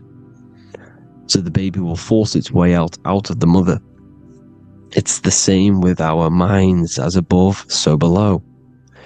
When our minds figure out that there are other realms beyond this world, we will seek a way out. This is the womb, the Mother Earth, Mother Nature. It's the mother. We're in the womb. We can be born out of this world, which is being born again in the Bible. When you are doomed, you are domed under the dome, under the firmament, the firm mind. The firm mind will keep you under the firmament. Due to the law of polarity, there has to be other realms. There has to be. Because the law of polarity works in this world, and it will work on every scale possible. It's universal laws. These are universal laws. The law of polarity means that there are other realms polarizing this realm. There is a hell, there is a heaven. There is a midpoint, which is Midgard, which is the one we are in now. Earth, heart. Earth is the heart. Heart is the center. Good and bad. The balance between good and bad. Your reality is your level of realization. Your mind realizes other worlds. You will seek a way to them worlds. It's that simple. The soul trap is to keep you stuck in this physical body, which is the earth. This body is the earth. It's running the program, like I said at the beginning. It's running the simulation that your consciousness is experiencing. You are an electromagnetic being, and you're hidden in a cage, your rib cage, and you're stuck in cells, a prison cells. Look, you're in cells. We produce electromagnetic energy. Your soul produces this energy.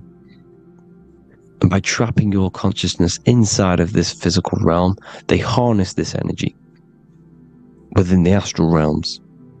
They're using you to manifest demons, because your mind creates demons through emotions and mental thought energy, which is a whole nother video. I can make a video on that. You're manifesting everything for them because they're trying to create a hive mind. This is why they want everyone to believe in one belief system, one government, one belief system, one religion, because they're creating a hive mind. This hive mind will manifest and be summoned within the astral planes, because the mind manifests the astral plane.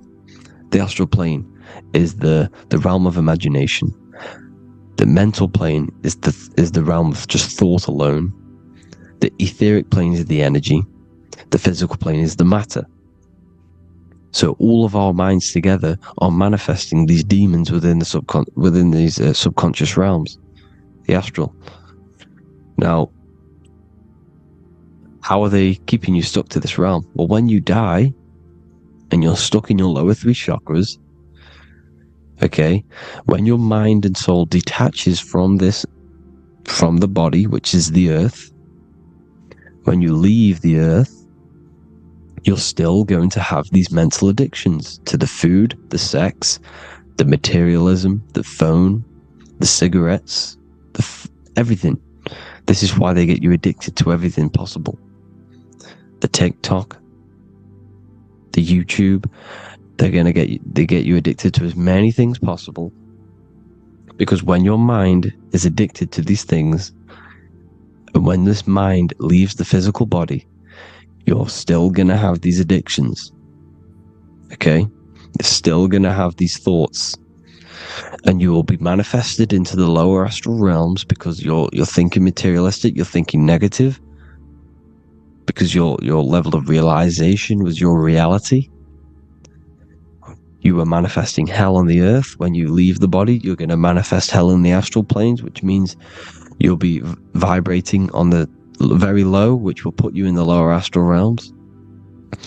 So guess what? You're going to come back.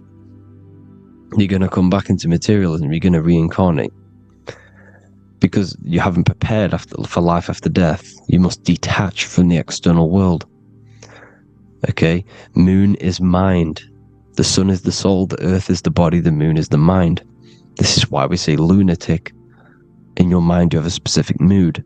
Moon. Money, M-O-N, is the moon. Money exists in the mind. They get you addicted to the money. The Bible's telling you this. Do not conform to the pattern of this world, but be transformed by the renewing of your mind. It's telling you. Of this world, but be transformed by the renewing of your mind. Who knew that the Bible was this deep? Matthew 16:26, what good will it be for someone to gain the whole world yet forfeit their soul? James 4:4, don't you know that friendship with this world means enmity against God? Therefore, anyone who chooses to be a friend of this world, of the world, becomes an enemy of God. John 4:4, dear children, are from God and have overcome them, because the one who is in you is greater than the one who is in the world. It's talking about the invisible intelligence. It's greater than the physical world. John 2:15, do not love this world, nor the things it offers you. Because this world will create you to, if your mind has attachments to what this world offers, sex, money, and power, pretty much, you will reincarnate here. You will come back here. Because when you leave the body, your mind will still have these addictions. Do not love the world, nor the things it has to offer you. All of this is in my newly published book. The paperback versions are now available. Finally, for all the people who have been waiting, the Book of Wisdom. All of this knowledge is inside of the Book of Wisdom. The paperbacks are available. There's worldwide shipping. You can get it anywhere, pretty much, any country. My new website, it's amazing. There's going to be some amazing products coming on the new website. But I thank you all for the support. Before I leave, I need to explain what is going on with the soul trap. Like I said at the beginning, the mind's the bridge between the soul and the body. The body's the realm. By tricking your mind with false knowledge, they are keeping your soul stuck to this realm. They get you addicted to all the physical things, and that is it. As soon as you're addicted and you die, you're going to come back. So by tricking your mind, which is the bridge between the realms, they keep your mind stuck within this body. They keep you in physicality. They deveil you, the devil, the deveil. Thank you all for the support, people. If you do want to join the Academy, all the links will be posted below this video for the book, The Academy. Thank you all for the support, and have an amazing day.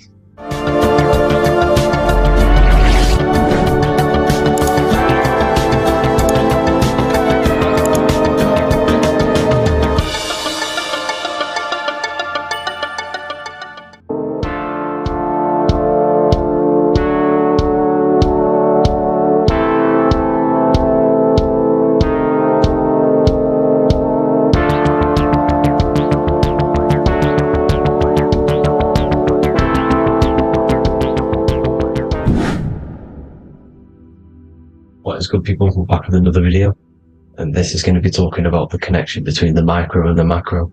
You know, you are the universe. Everything is inside of you. So the first thing you need to understand is that the law of mentalism, we are a thought in the creator's mind. Everything's being thought into existence. We have a spark of this mind, this same mind of the creator. And everything is a state of mind. Particles or atoms, whatever you want to call them, are a mental thing. They're a product of the mind. Everything's thought into existence. Thoughts influence everything. Thoughts are energetic effects which send out waves into the quantum field around you. And your consciousness is actually the universe experiencing itself, expressing itself. and viewing itself.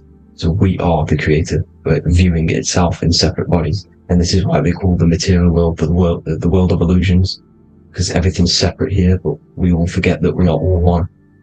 We've all been brainwashed to think we're all separate, but we're all one. We're all the same mind, the same consciousness, everything.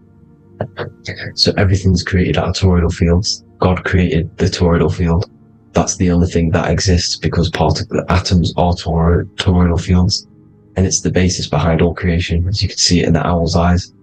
It creates the infinity symbol. And this was the apple. That apple is a toroidal field. And the toroidal field is made out of dielectricity, which is ether. Ether is black light, and this is counter space. This is another realm. This is what creates God to be omnipresent, to be everywhere at one place at all times. He is everywhere, because ether is everywhere. Ether's infinite potential. It connects everything together, and that's what energy moves through. It moves through the ether, and that's black light. Everything is light, as it says in John 4:2. God is light. Everything's a vibrational state of light. So the torus field is made out of dielectricity, ether, black light, magnetism, which is white light, which is the center of the toroidal field. And magnetism radiates, it has no vibration. And then when white light splits, it turns into electricity, which is physical material, and that has a vibration. This is the Holy Trinity: the sun, the moon, Saturn. Saturn, the god of materialism. If you've watched my videos on Saturn, you know that Saturn is crystallizing everything into physical matter. And that's why his old name was El. The ancients called him El. And this is why we get El electricity. This is where El electricity comes from. Because El electricity is only a product of the physical world, which is redshift, blueshift, Adam and Eve. And this is what creates the redshift, blueshift is a product of magnetism. When magnetism, white light splits, and this gives us vibration. And this what creates the toroidal field, which is the basis of all physical creation. The sine wave is created out of the magnetic wave and the electric wave. The electric wave is the blue wave, and the magnetic wave is the straight wave, which is radiation. This is vibration, frequency. So the magnetic wave is straight, and then you have longitude and amplitude, which is depth, which is dimension. You see how the electric wave has depth and a dimension. This is why you get the cross. This is the cross of Earth. This is the symbol of Earth, of bondage, of physical matter, because it consists of magnetic wave and depth, which is electric wave. And this is where you get the sun cross or the Earth cross, whatever you want to call it. It's the cross of physical matter, and the ancients knew this. This is why they used that symbol. Redshift, blueshift, which is the toroidal field, is the basis of all creation, physical creation. And this is why you have the police siren is red and blue. The Matrix movie, red pill, blue pill. You have red blood and blue blood in your body. The Democrat and Republic, the two parties, red and blue. Like your taps, on your taps, you have a red and blue tap. One's generative, one's destruction. Fire, destruction, water, generative. So this is the basis of all things. And electric wave has dimension, like I've already said, depth, material, and it's measured in hertz. It's measured in hertz because it hurts you. It decays because the electric wave has a vibration, and vibration always has to go back to a standstill point. This wave cannot go forever, but the magnetic wave will go forever. It's radiation. Magnetic is radiation. It radiates forever. It pulses. But the electric wave will at some point come back to a standstill point, and that's why it hurts. It decays. That's why our physical body decays, because we contain of electricity.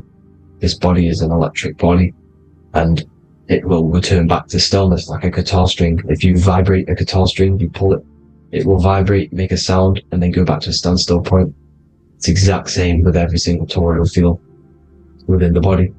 It will decay, and this is why our bodies decay, and everything in creation decays. So we're born into sin. The sin of Eve. The sin of Eve is us biting into the tree of knowledge of good and evil, which is the systems in the body. And the sin of Eve is biting into the sine wave. We bit into the sine wave. The sun moves in a sine wave. Our DNA is a sine wave. Time is a sine wave. Everything in this creation is a sine wave. This is why the dollar bill is a sine wave. magnetism and electric waves in one. And this is the sun doing its sine wave, which creates, when you go bowling, it kind of creates that pin that you hit over. That's the pin of the sun. The zodiac sign is a sine wave because the zodiac sign is an expression of the toroidal field, because magnetism unfolds into 12ness.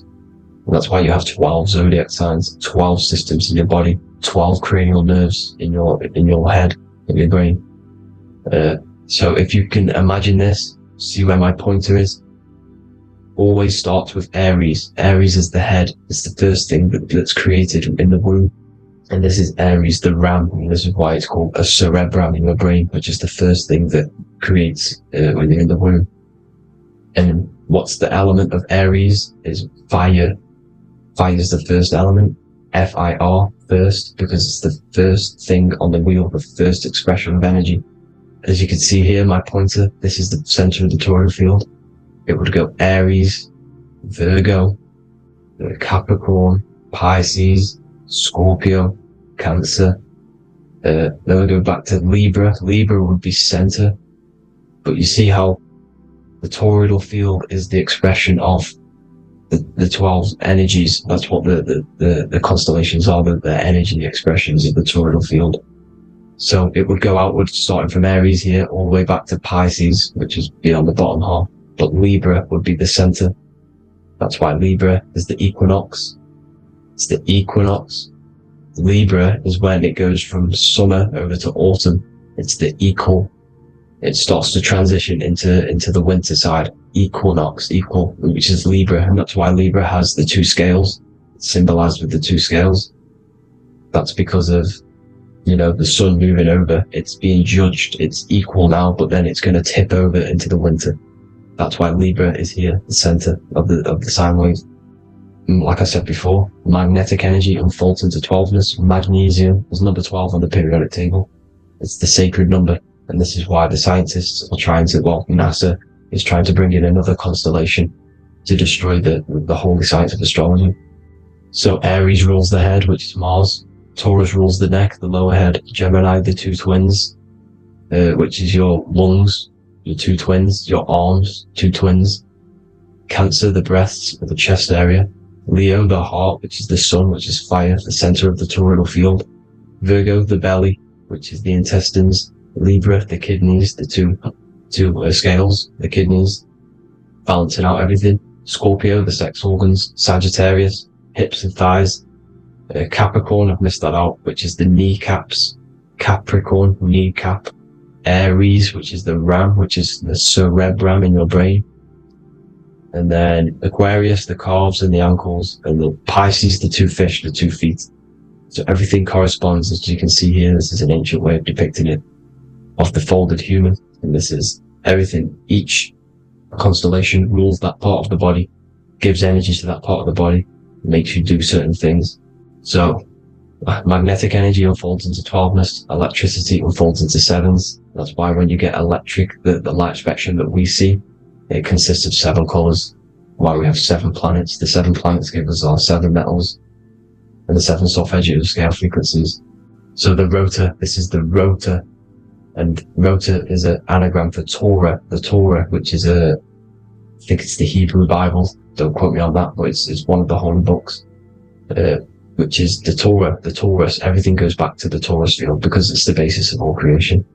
So the chief cornerstone, it says in the Bible that the builders rejected the chief cornerstone. The chief cornerstone, you are the builder. You decided to incarnate into the physical world, into the electric world, the world of Saturn. When you are created in the womb, it takes you 9 months for you to be created. So for example, if your parents, if you went into the womb here, it'd take you 9 months. So let's say you're born in Scorpio. So you'd go back 9 months, 1, 2, 3, 4, 5, 6, 7, 8, 9. You consist of all of these 9 energies because it takes 9 months or however long you took to be born. Some people are born earlier. You'd have to find out how many months you were in the womb for. But you consist of these 9 energies, and each constellation has a cell salt associated with it. And these cell salts are vital for your health. and your cells are the optimal health of your body. So the chief cornerstone that you rejected is these 3 cell salts, these 3 constellations. So you're mineral deficient in these 3 constellations, for example, fluoride, magnesium, phosphate, and potassium sulfate. So that's the chief cornerstone, and a cornerstone, people always get it rejected with the cornerstone. The cornerstone is not, it doesn't say the cornerstone in the Bible, it says the chief cornerstone. The cornerstone is a cornerstone of a building, but the chief cornerstone is the top of the pyramid. This is where we get the pyramid of the wheel. So you're mineral deficient in whatever 3 zodiac signs you're not.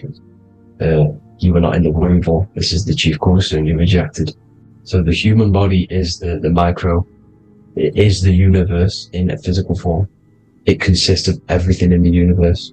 Just like your consciousness is the universe, watching itself, experiencing itself. Your body is the whole universe. 12 systems in the body, 12 zodiac signs, 7 chakras are the 7 planets. The Holy Trinity of you is your Temple of Solomon, the soul and the mind, the sun and the moon. You know, everything is in you. You consist of everything, all the energies, everything. Heaven and hell. Heaven and hell is a mind state. It's a state of the mind. Head, H-E-A, which is heaven, and the heel, the bottom of your foot, is hell. And the bottom of your foot is the soul. So they're basically saying, well, it's wordplay. They're saying that your soul is in hell because, you know, with the elites being in control. So they call the bottom of your foot the soul, trying to say that you're in hell. The Christ is in you. And this Christ is Greek for what? Christos.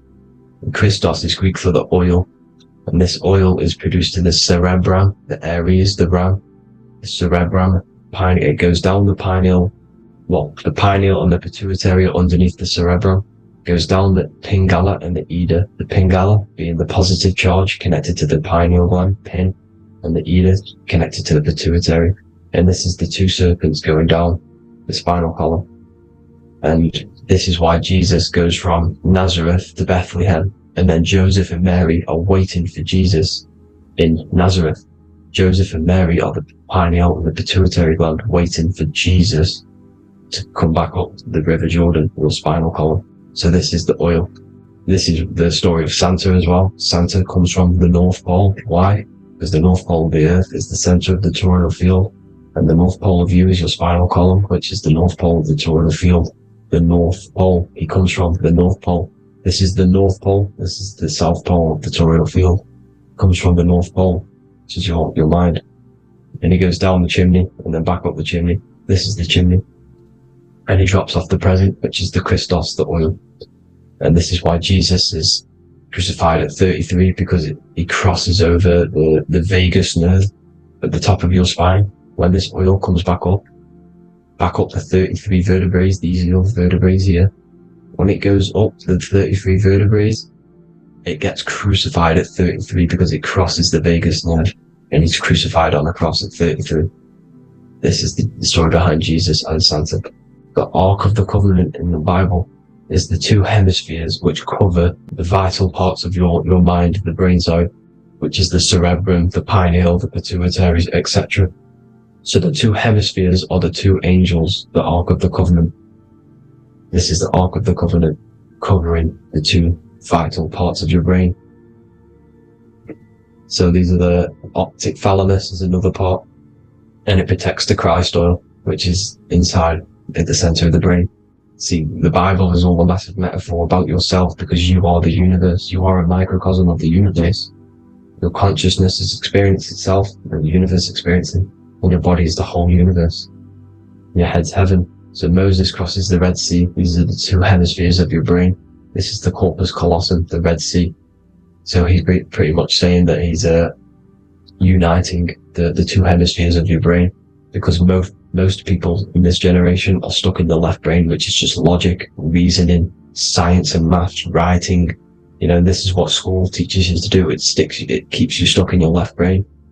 And you want to cross over to you want to cross the Red Sea, which is the corpus callosum, to the right brain, which is awareness, art awareness, creativity, imagination, intuition, insight, you know, using the higher mind, creativity, imagination. If you don't have intuition, then you can't read energy, you can't pick up on bad things. This is what Moses is symbolizing by crossing the Red Sea. And it's also the upper room where Jesus met the 12 disciples. 12 disciples are the 12 cranial nerves in your brain. It doesn't just represent the 12 zodiac signs. The 12 disciples symbolizes many different things. Because like I said, energy the universe consists of 12ness. So you have 12 cranial nerves in your brain. And that's the 12 disciples as well. And they want you stuck in your left brain, which is the five senses, materialism. So they say in the Bible that Satan blinds the mind. Satan is Saturn. If you've watched my videos, Satan is Saturn. And you consist of the Holy Trinity, which is the sun, moon, and earth. The soul, the moon, the soul being your sun, the solar, the moon being your mind, the earth, your physical body. And Satan blinds the mind. Why? Because we enter a soul system.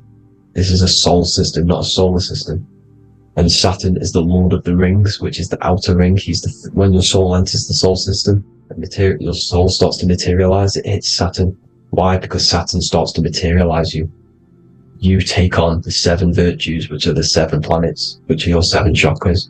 And to get out of this soul system, you must get out of your lower nature, your animal nature, which is lust, desire, greed. You know, the number of the beast, 666, which is Saturn, Satan.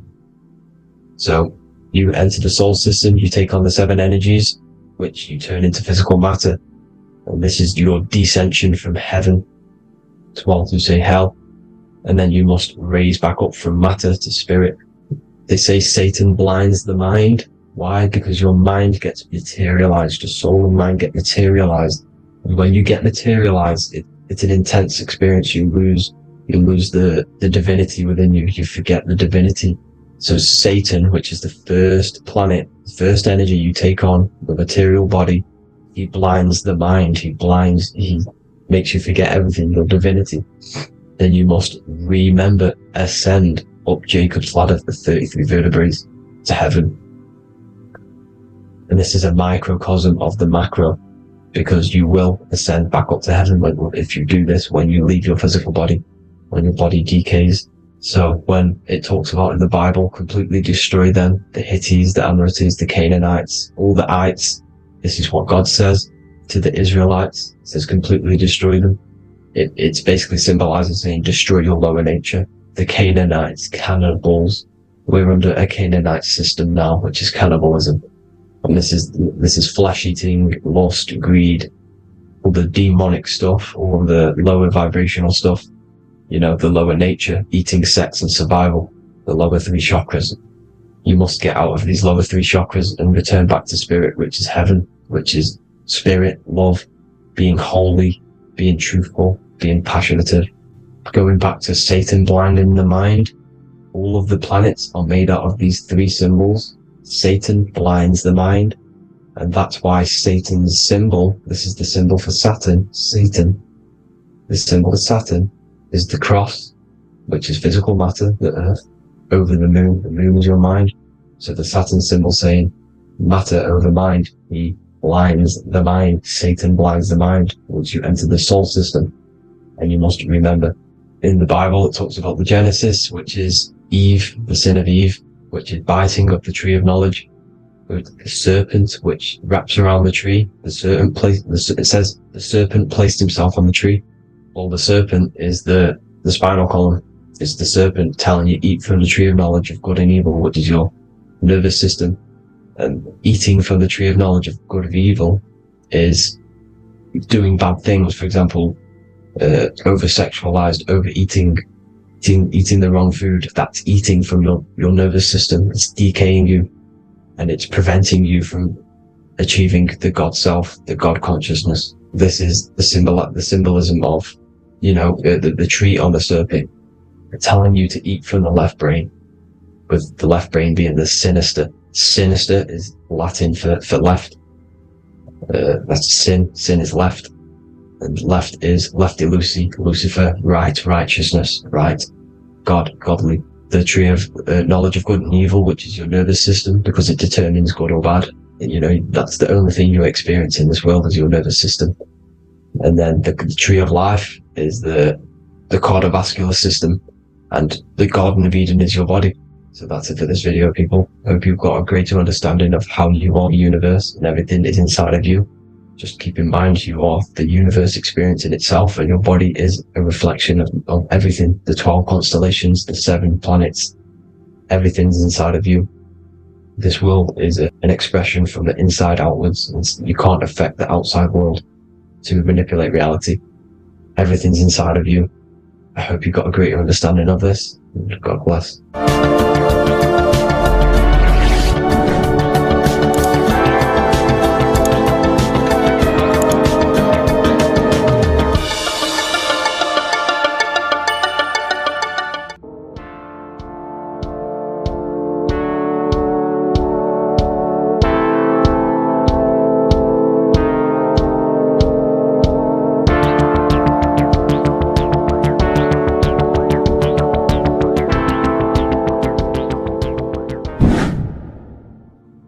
How are we all doing, people? It's Revival of Wisdom from the Wisdom Academy. Today we're going to be breaking down God, consciousness, and the higher and the lower self, and how to overcome the lower self. Now, the first thing you need to understand is that you are the invisible intelligence within the brain, within the body. This invisible intelligence is known as the mind. But you are not the mind, you are the observer of the mind, which is the soul, the invisible entity. The mind is your intellect, your intelligence. Now, the mind is, it's hard to put this in words, but the mind is something that gives you the ability to explore the universe. And this inner self is the I am.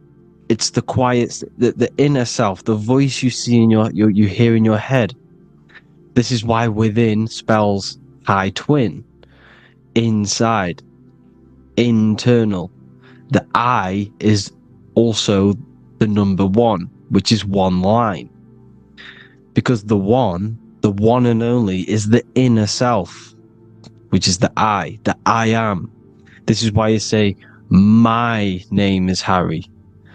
You are not Harry, you are the I, the inner self, the intelligence. Okay, this is why Jesus in French is I am. You look with the 2 eyes and you see with the inner eye. I and I, the same thing. Okay, because the I inside is what gives you the perception of what you're looking at.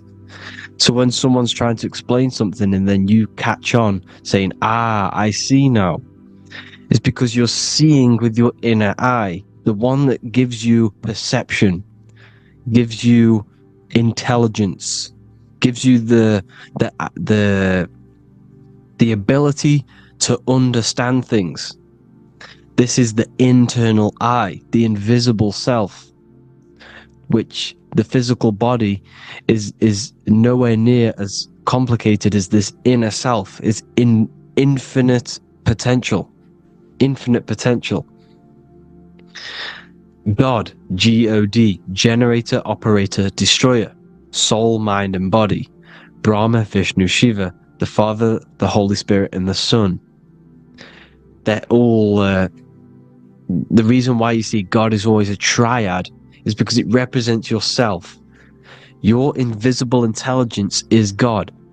Me and you are the same invisible intelligence. We are the invisible intelligence experiencing the program being ran by the central nervous system and the brain. I always say this in my videos, but I have to, in order for you to understand the things that I'm going to say later on in the video, you need to understand this concept. Is that you are the consciousness experiencing the nervous system, the tree of knowledge of good and evil, which is you here. You would be in this invisible intelligence right here in the center of the brain. Now, this is why the ancient Christians show God is in the brain. This is the brain stem. This is the brain. This is also the brain stem and the brain. the brainstem and the brain. It's all depictions of the brain, because the brain's the computer, the electromagnetic computer, which decodes the demands created by the invisible intelligence, the I, the inner self, you, your true self. The person if you observe what someone moving, this is going to sound, but if you observe someone walking, it's not the body. The body is moving, but the thing telling it to move is the invisible intelligence. Before you kick a football, a decision is made within your invisible intelligence, your mind. And this consciousness, this invisible intelligence, is either stuck between the lower self and the higher self. Okay? When the invisible intelligence, meaning the true self, identifies itself with the physical body, it will trap its mind within physicality. This consciousness that we have is either operating in the lower self or the higher self. It's either feeding the material body or it's feeding the spirit. Okay? But because we are physical and spiritual, we need to be even. We don't want to be meditating all day long, because we do have a physical body as well whilst we are here. We are playing a game in physical matter. Okay? Now, the reason that you incarnated here is to learn a lesson, because the mind can manifest anything it wants within the astral planes, within the world of imagination. It can manifest anything it likes, but it incarnates into matter, into this game, so we can understand labor, because anything in matter you have to labor to manifest. But in the astral, you can manifest at the click of a finger. You come here to learn the knowledge of good and evil. And your consciousness, I came out a bit off topic there, but your consciousness is experiencing the lower or higher self. The lower self is manifested in the lower parts of the body. Sex, food, and power, the lower three energy centers. These centers are like mini brains. You are literally thinking with these centers.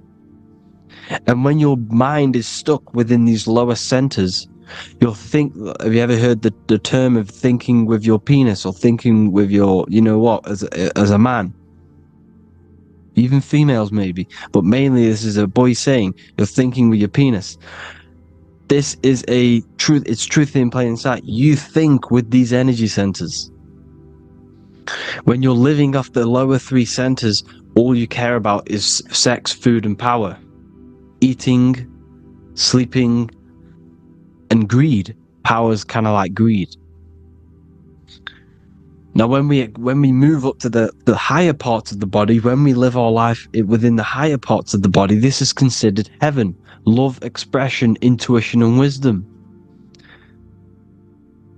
This is what we need to be aiming to do, moving out of the lower half of the body and living our life within the higher self, the higher parts of the body, thinking with the higher energy centers, thinking with love, expression, intuition, and wisdom, spreading love, expression, intuition, and wisdom to others.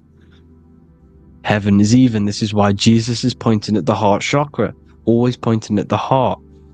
Earth rearranged his heart, because in earth you're manifested as a physical being. You're in the heart, good and bad. You need to be balanced between the good and bad. Because love can be a demon too. That's a whole nother video, but love can be a demon. Now, the seven chakras are known as the seven seals in the Bible. When the Lamb opened the seventh seal, there was silence in the heaven for about half an hour. This is a verse from the Bible. The Lamb is Aries, which is the higher brain, the cerebrum, Ram, Aries. Because when the Ram opens the seven seals, you enter the kingdom of heaven. Because these chakras seal your invisible intelligence. They seal your true self.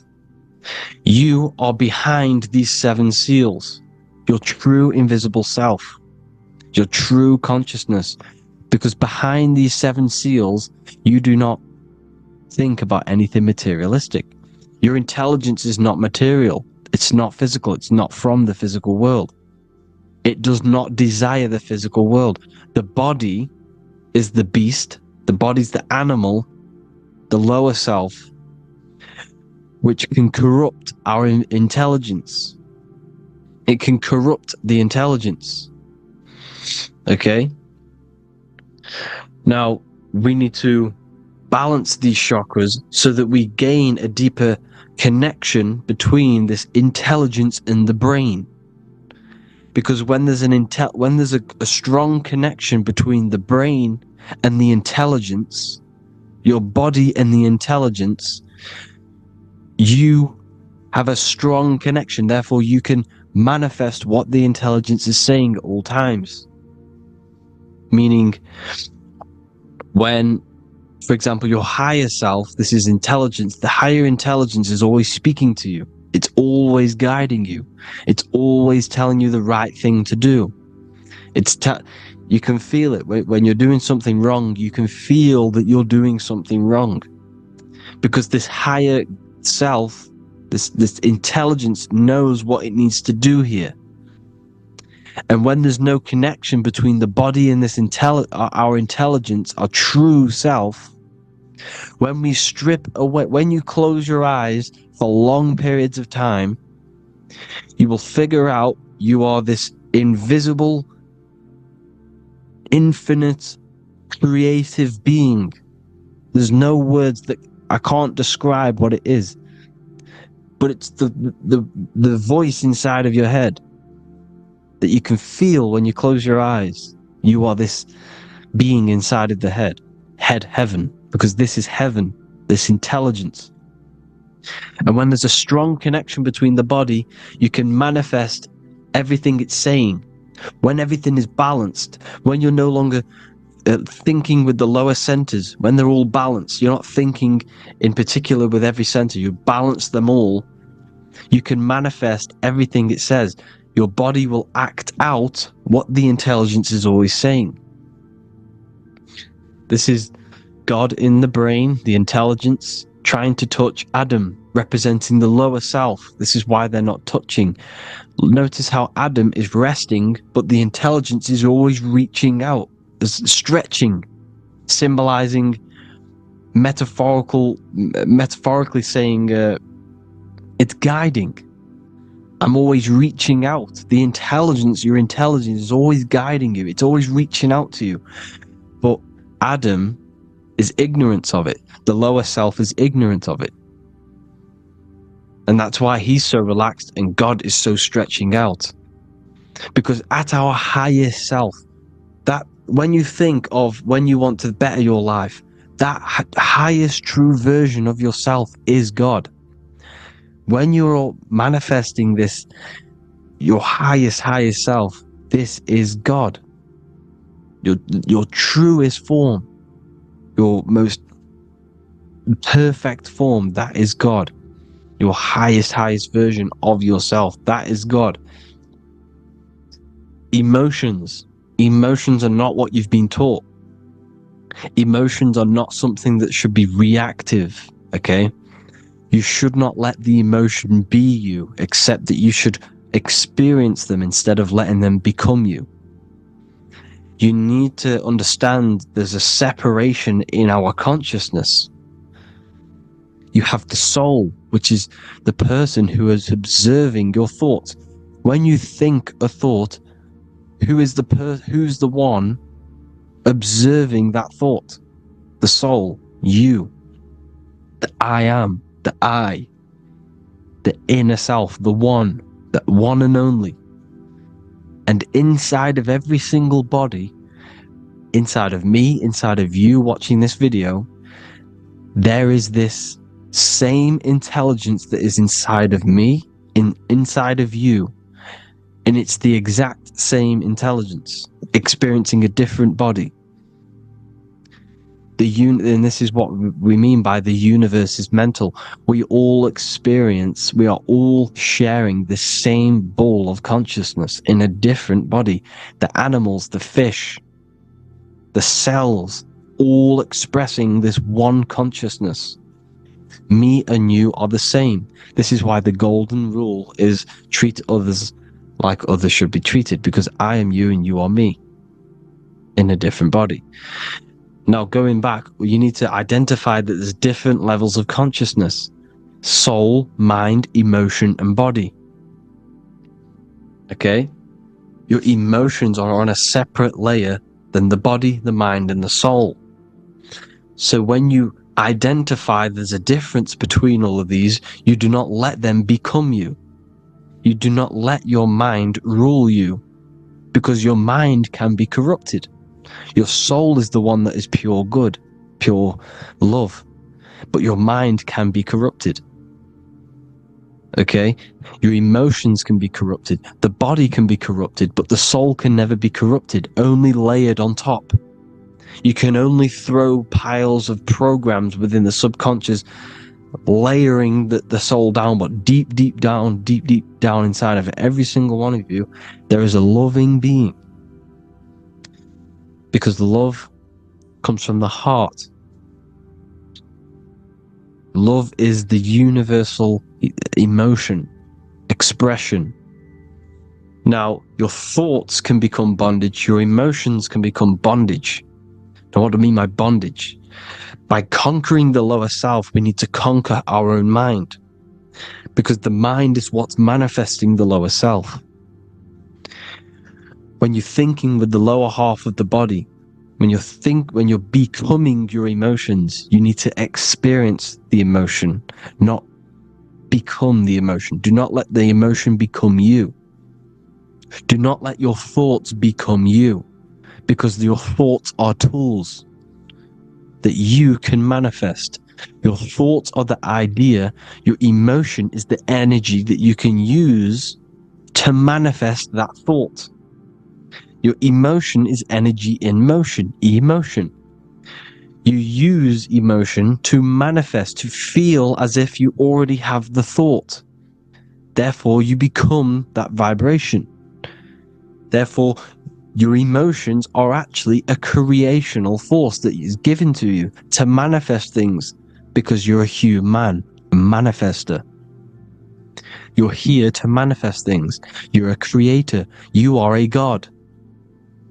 Your inner self, your intelligence, your I am, the one and only inside of you, the inner self, the quiet one, the one that's deep down, the invisible intelligence, is it's creating things all the time. All the time. Speak no evil, see no evil, hear no evil. This is the astronauts, they're Freemasons, but they understand this. Because thinking, seeing, and hearing can corrupt your mind. And when you have a corrupted mind, you'll have a corrupted subconscious. The subconscious will manifest into the body, because 90% of your behavior comes from the subconscious mind. So you got to speak, see, and hear no evil. A sin, what is a sin? To overcome our lower self, to overcome our lower self, the 7 deadly sins are not something that goes against an external God. A sin is something that goes against your inner guide, your inner conscience, the inner self that is always speaking to you. It's always telling you the right thing to do.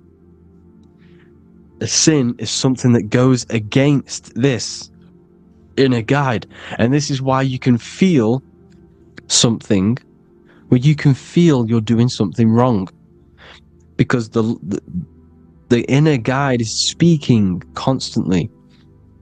And when you commit these 7 deadly sins, which are 7 internal states which keep your invisible intelligence bound to your physical body. Because evil, right? Evil love bondage. This is why they stay in this realm and they control this realm, because they love the bondage of the body. They like matter. They want to stay in matter for eternal life. They don't want to ascend back into the heavenly realms, where you do not have a physical body.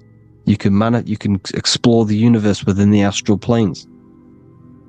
They stay bounded to the body, bounded to the 3D construct of the physical world. They have greed, lust, envy, gluttony, wrath, sloth, pride. They want all of this. And if you want that, that's okay. But deep, deep down, you don't want that, because your soul is always telling you the right thing to do. Your soul knows what to do to get out of here. It needs to detach from the external world.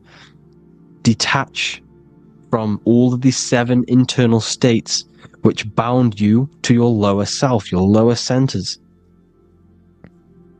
That's what a sin is.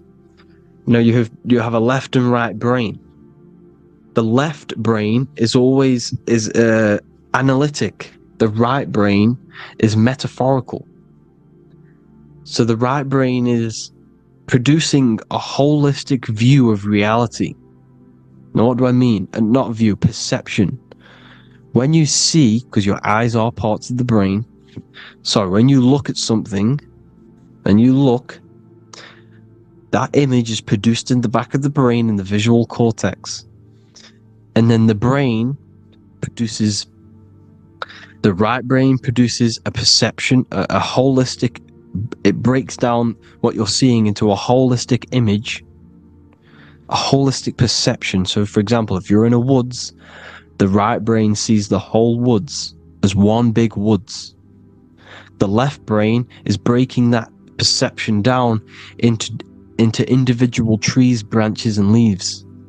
So the left brain's to do with duality, the right brain's to do with wholeness, unified. The left brain's dualistic, analytic. This is necessary so that we can pick things up and manipulate them and break things down. We need the left brain, we need the right brain. I'm not saying any of them's bad, but the left brain, sinister in Latin, means left. Because when you're left-brained, you see everything in dualistic. You see everything is dual, when everything's actually one. We need to be focusing and strengthening our right hemisphere. I'm not saying sit in the right hemisphere all the time, but we need to be strengthening our right hemisphere. And this is why left is sin and right is right. Because when you focus on the right hemisphere, you see the holistic perception of creation. The right hemisphere sees humanity as one unified consciousness. The left hemisphere sees everyone as individual persons and egos. Because the left hemisphere is dualistic. And this is why the Bible says, cast the net onto the right side of the ship and ye shall find. John 21:6. What does that mean? Cast your energy, cast your perception into the right hemisphere of the brain, and ye shall find unified consciousness.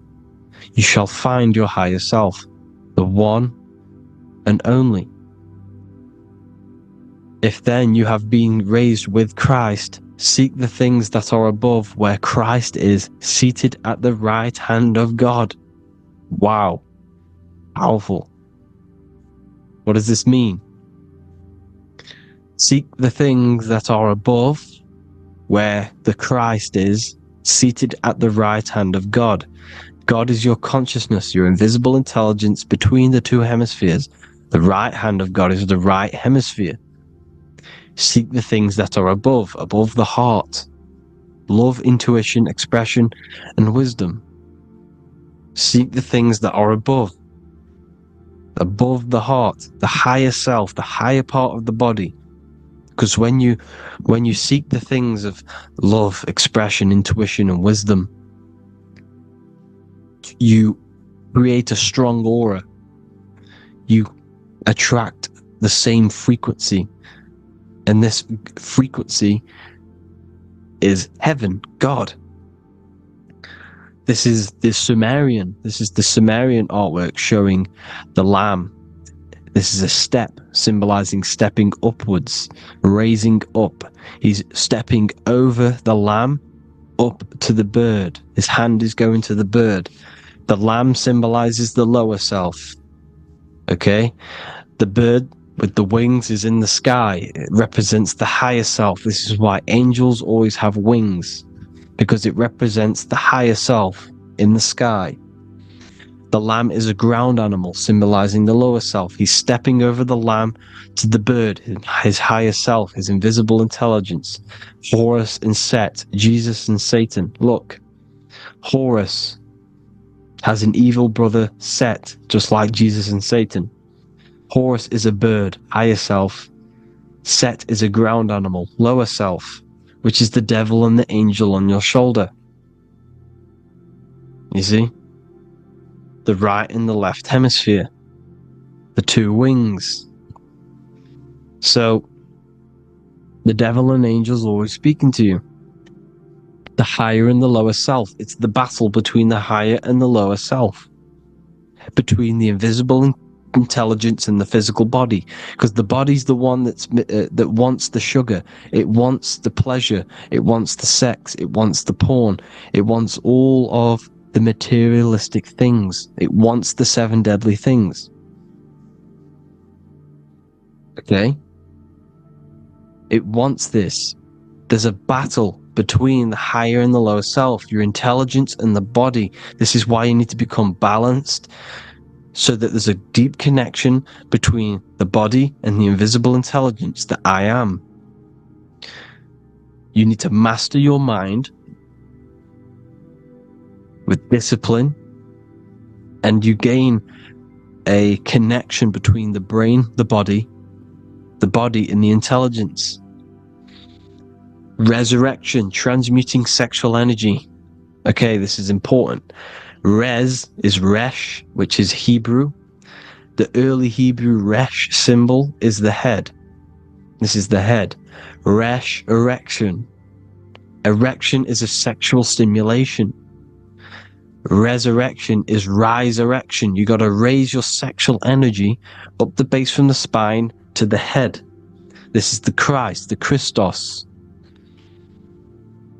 Because there's a psychophysical psychophysical oil produced in the brain every month. Go and watch my other video on raising the chrism. Okay? And every month there's this fluid produced in the brain, which takes 2 trips, because one's produced by the pituitary, one's produced by the pineal, magnetic female, magnetic and electric charge. And it takes 2 trips down the spine to the solar plexus, the bread of life in the Bible, or Bethlehem in the Bible, because the River Jordan's your spine. Goes down to Bethlehem. It gets born in Bethlehem, just like Jesus. Because when this oil travels to the solar plexus, it creates the seed, the seed of life, and it feeds the body. All the central nervous system, all the cells, it regulates the blood, does all sorts of good things for the body, this oil. Now, when you save your sexual energy and you raise your resurrection, you awake the Christ, you raise it from the solar plexus or the sacrum bone up to the brain, you activate 100% of the brain, and this is the true resurrection of Christ. Instead of wasting the energy and giving away your sexual fluids, because behind the fluids is the energy. So when you release that fluid, the energy is out there. You've released the energy. Your sexual energy is the most potent emotional force a human could possibly feel. Same with any animal or anything. The sexual urge, the sexual emotion is the most powerful, potent emotion that you can feel.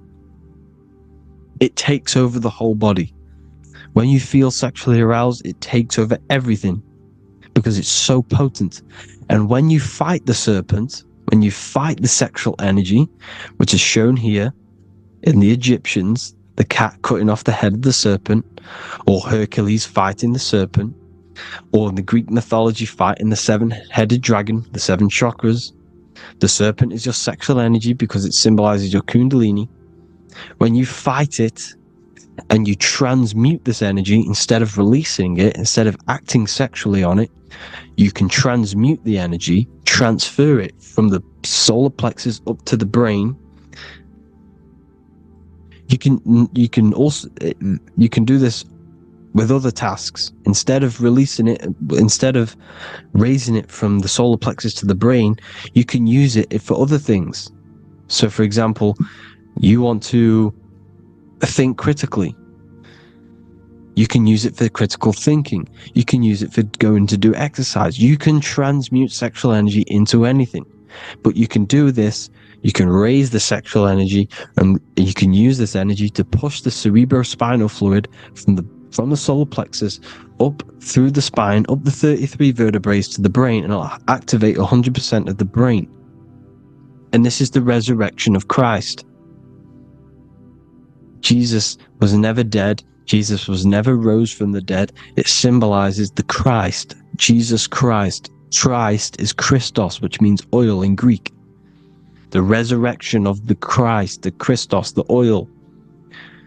When it activates 100% of the brain when it's raised, and it can regulate all the systems, it can regulate all the blood, it can regenerate the body. And this is the true Antichrist. They don't want us doing this process. The Antichrist is not against Jesus, it's against the fluid in our body that makes us live hundreds and hundreds of years and makes us live as gods. This is the true resurrection. And when you fight the serpent, you fight your sexual urges, your sexual emotion, the most strong emotion that you could ever feel. You can do this process. And this is the true secret of transmuting sexual energy. Because when you transmute the sexual energy, you can become a god. And this is why Hercules is fighting the serpent. Notice how the serpent is low. He's reaching down to it. It represents the lower self. Because the lower self wants the lust. It desires sex. The body desires sex. There's a fight between the higher and the lower self. But when there's balance, there's even. Heaven is even.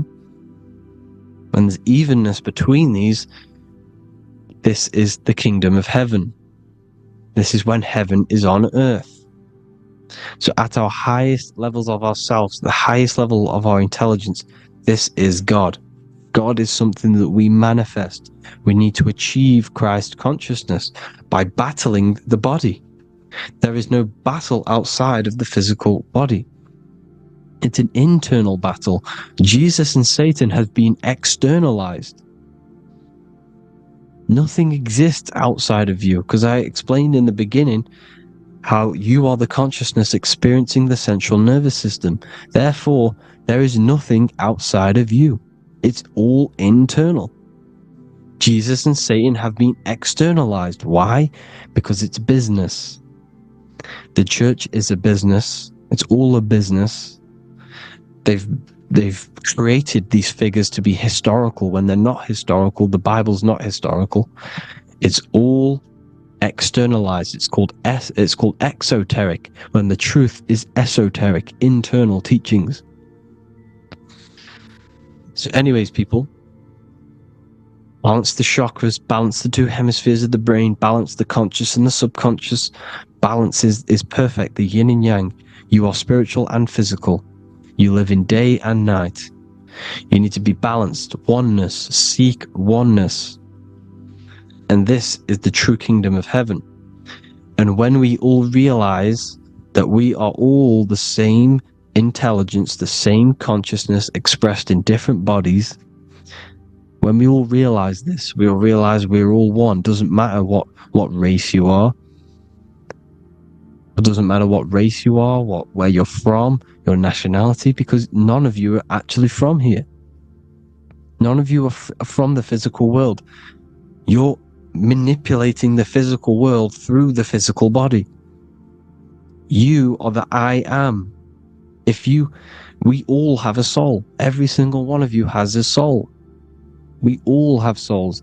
The reason why they say some people don't have souls is because they're trying to suppress your mind.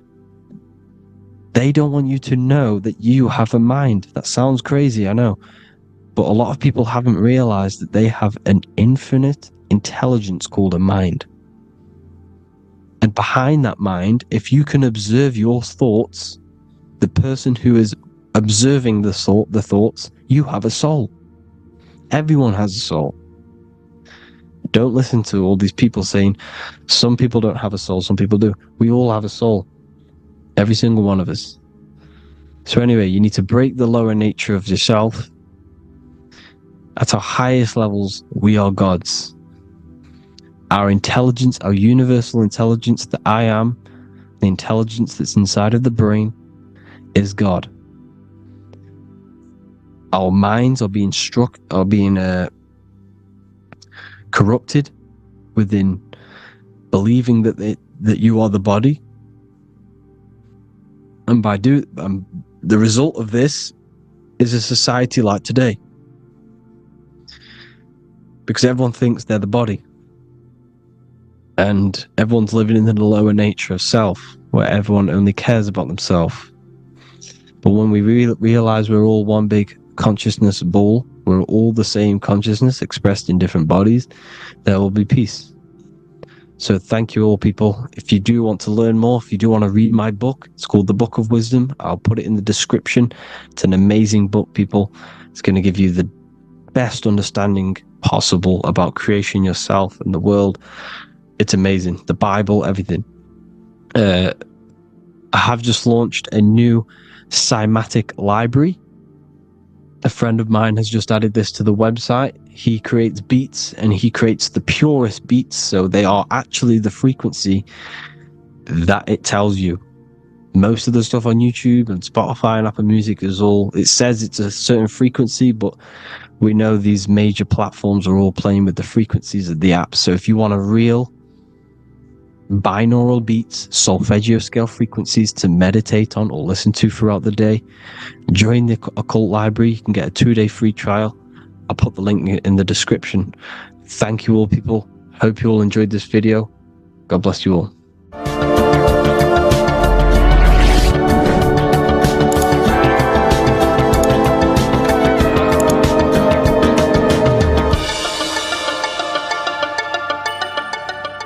Welcome to Revival of Wisdom.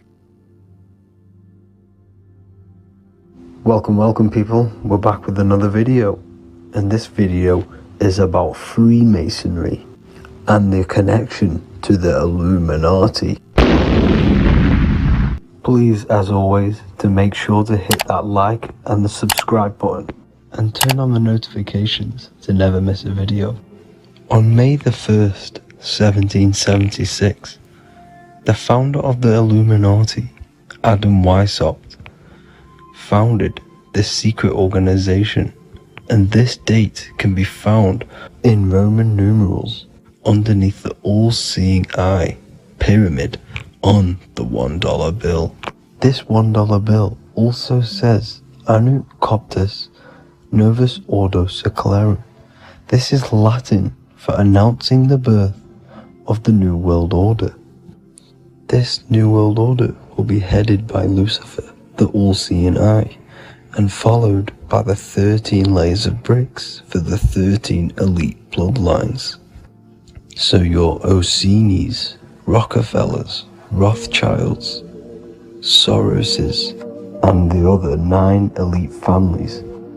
So when Adam Weishaupt created the Illuminati, he made it consisting of high-level degree Masons, French and Latin philosophers, and many more powerful people to all become one society. So this is why you see Masons using this same symbol of the all-seeing eye inside the pyramid. But not all Freemasons are part of this Illuminati secret society. As the 33rd degree Freemason Manly P. Hall said in his book The Secret Teachings of All Ages, Freemasonry is a fraternity within a fraternity, an outer organization concealing an inner brotherhood of the elect. So what he's saying here is that Freemasons have to go up the degrees of Freemasonry, and once they hit the top, they either get elected or not into these secret societies like the Illuminati, Skull and Bones, and Knights Templar. So when you see celebrities doing this one-eye symbolism, either covering one eye, doing the triangle, or doing 666 over one eye. This is showing and reflecting the symbolism of Freemasonry. They have taken the oath to never speak on anything they learn about Freemasonry. Duncan's Ritual of Freemasonry book states the oath they have to take. Quote, I ... of my own free will and accord, that I will hail, ever conceal, or never reveal any of the secrets, arts, points of Master Mason's degree to any person whomsoever. All this most solemnly, sincerely promise and swear. Now, this is what happens when they break the oath, stated in this book, quote, myself severed in two, my bowels taken from thence, and burnt to ashes. So this states that Freemasonry comes first, before any law of the land. It has the right to kill you if you break your oath. This is the hand gesture they have to do every time they enter the ritual room inside the Masonic lodge. This is the cutthroat symbol, showing you and reminding you of the oath and what will happen if you break it. Now in this book, Richardson's Monitor of Freemasonry, it states, if you break your oath, binding myself under no less penalty than to have my throat cut across, my tongue torn out by the roots, and my body buried in the rough sands of the sea. If they do not decide to kill you, this book states this by pointing him out to the world as an unworthy vagabond, by opposing his interest, by dearranging his business.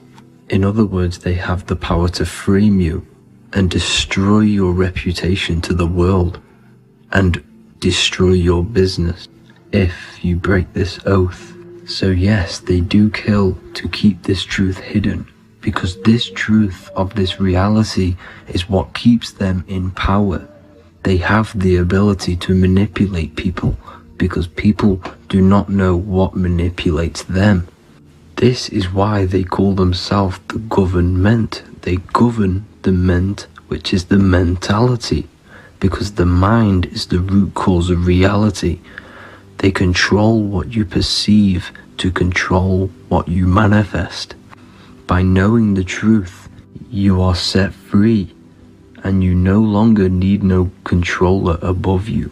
So this is why they are willing to kill and do whatever it takes to keep the truth concealed within these high-level degrees of masonry and these secret societies. However, going back to Manly P. Hall's book, it states, part of the symbols are displayed here to the initiate, but he is intentionally misled by false interpretations. So this is saying even Freemasons are intentionally misled and told lies to conceal the truth, to make sure the truth is hidden in the high degrees of masonry. So that's it for this video, guys. Thank you all for tapping in. Please leave a like and a subscribe. God bless.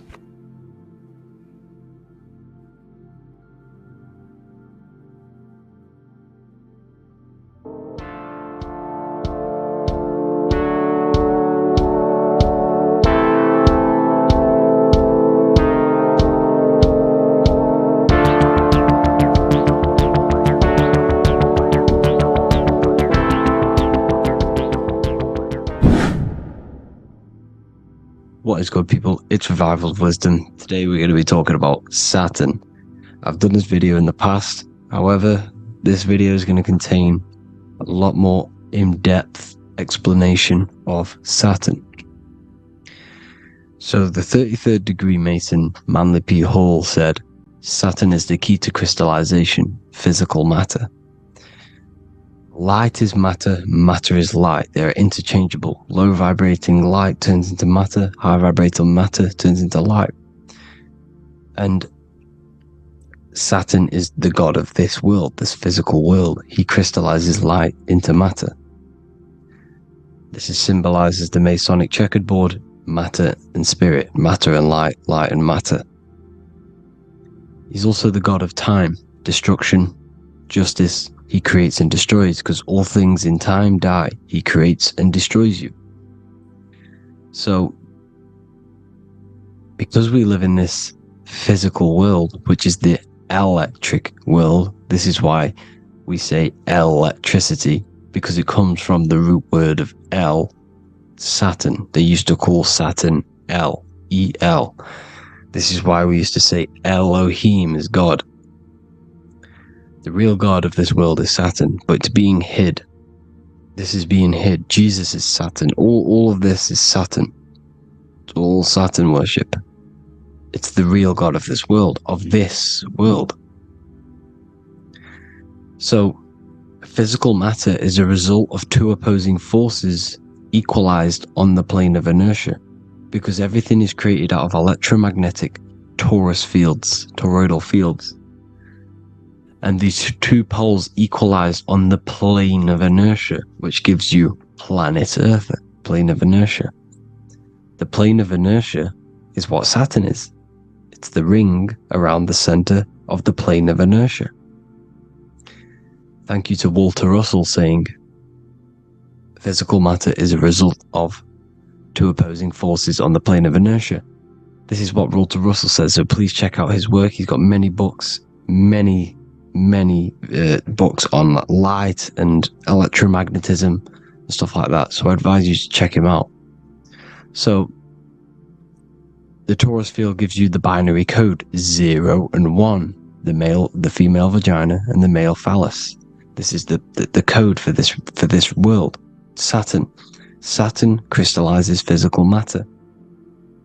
Now Saturn is the most outermost layer of the 7 layers of heaven, where it says in the Quran it says, Allah, it is He who created the 7 layers of heaven. Saturn is the outermost layer. He's the top. He's the most high. So when we say the most high, we're referring to Saturn. He's the most high before the firmament, before the stars. So Saturn is the god of this world. He's the Lord of the Rings. He wears the crown. The crown is the rings. Crown, Kronos. So the planets are luminaries. They are lights. They are beings. They are energy, conscious energy. And we're in the heart of the solar system. Saturn is the outermost layer. He is the one of this world. He's the god of this world. Now, on the North Pole of Saturn, you have the hexagon. Add up all the sides. It creates the 6-pointed star. Or it can be created as a cube. The cube is very important. The 6-pointed star is very important. 6 points, 6 triangles, 6 side, 6, 6, 6. Black cube adds up to 6 in gematria. Now, what did I say in the beginning? Saturn crystallizes the physical world. He creates physical things out of light. You are a light being. This is why we say human. Hue means the light spectrum. Hue, man, we are light manifested into physical forms. Human. And we are incarnated through Saturn. Satan, same thing. The number of the beast is 666, and the 666 comes from the 6.6 triangle, 6 sides of Saturn, 666. We are all known as carbon-based life forms. Carbon, the atomic structure of carbon, is 666, 6 protons, 6 electrons, 6 neutrons.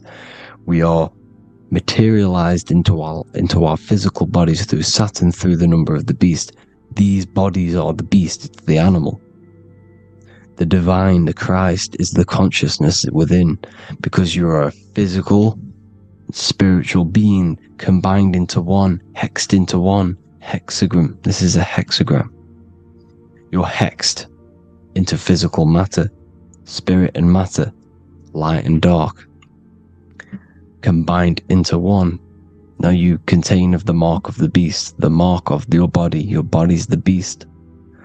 It says in the Bible, Satan, who is the god of this world. This world.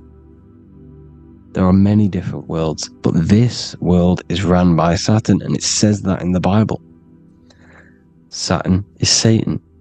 It's the same thing. And look at the crown of thorns are wrapped around the heart. The soul is in the heart. The mind is in the brain. The soul is wrapped around the rings of Saturn. You're wrapped in physical matter. This is what it's showing you. This is symbolizing the rings of Saturn wrapping you. And the cross on top is the cross of the cube. The cube, the black cube of Saturn, unfolds into a cross.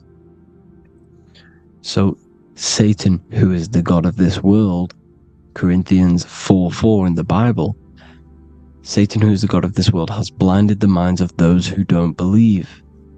Satan blinds your mind because the god of this world materializes you and he blinds your mind when you incarnate into physical matter. When you enter this soul system, not the solar system, you hit Saturn first. He materializes you. And look at the symbol for Saturn. This is the symbol for Saturn. All of the planet symbols are created out of the Holy Trinity. The Earth, Moon, and Sun. Body, mind, and soul. The Sun is your soul, the Moon is your mind, the Earth is your body. Your body's made out of the 5 elements. The Sun is your soul because the Sun is life force. Gives life to everything. Your Sun is a soul. Your soul is the sun of your body. The Moon is the mind. The Moon is the moon of your body, the mind of your body. Intelligence. So all of the symbol of the planets are created out of these. The Saturn symbol is created out of the Earth cross, matter, and the Moon crescent, moon, mind, matter over mind. This is why Satan, who is the god of this world, has blinded the minds of those who don't believe. He blinds your mind. Look at the symbol, it's showing you.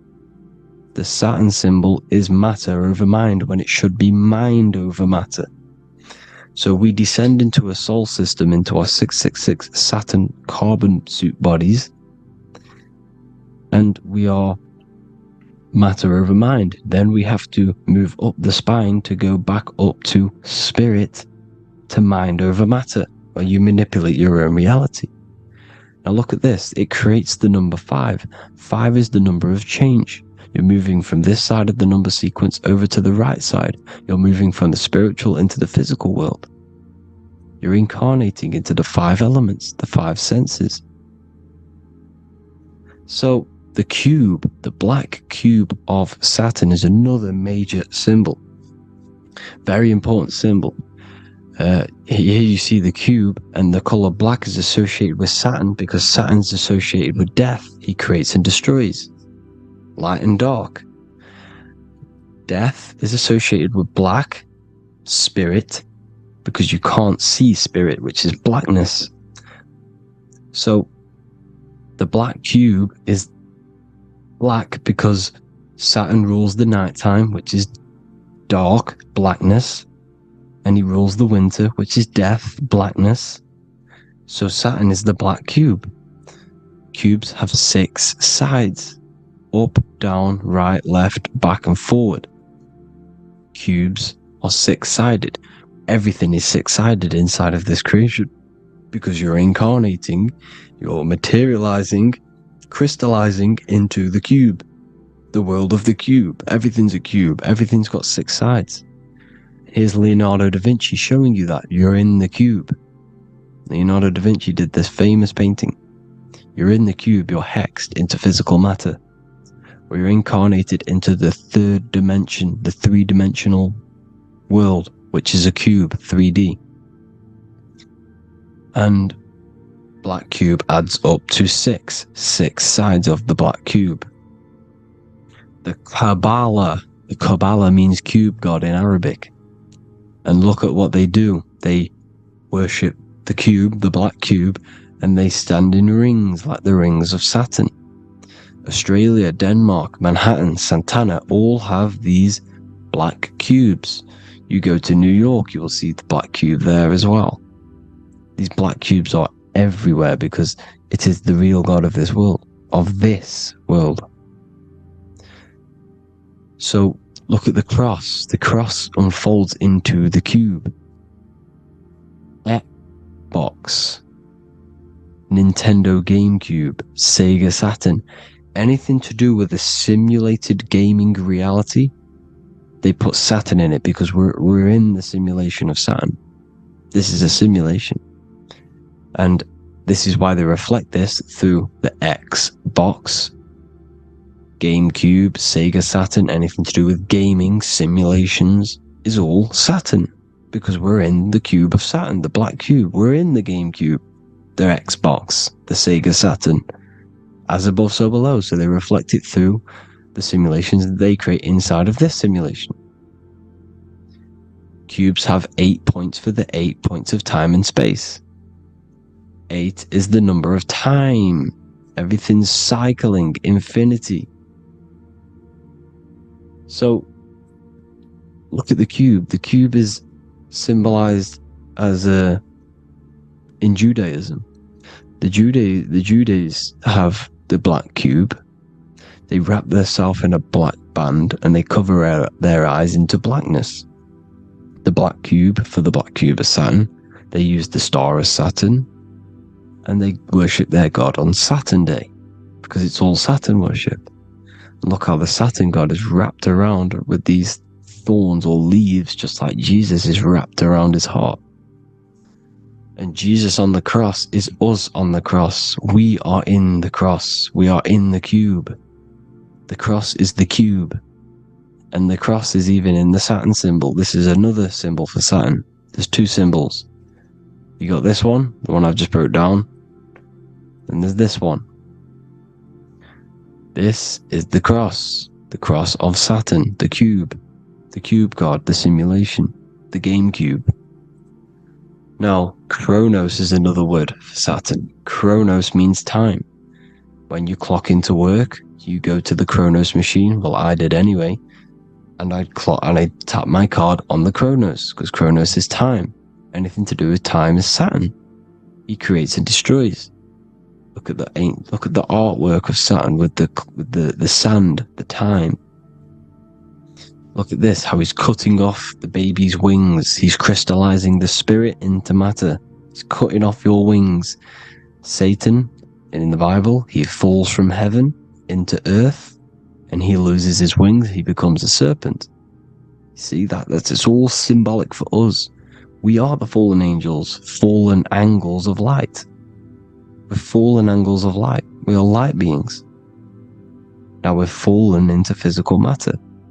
Saturn's chopped off our wings. He's chopped off our spirit wings, because when you astral project, you can fly.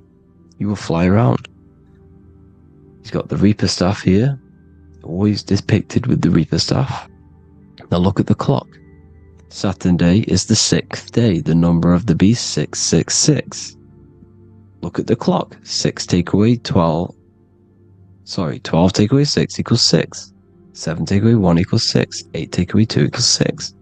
60 seconds in a minute, 60 minutes in an hour, 24 hours in a day, 2 plus 4 equals 6. That's 666. Everything's 666 because it's time. Saturn. All goes to Saturn. He's the god of time. We're in time now. We're in time. We're in the time, which is God. The god of this world. The god of time. Now look at this. The Reaper is also depicted as the Reaper. With the staff. The black cloak. Black symbolizing death. Spirit.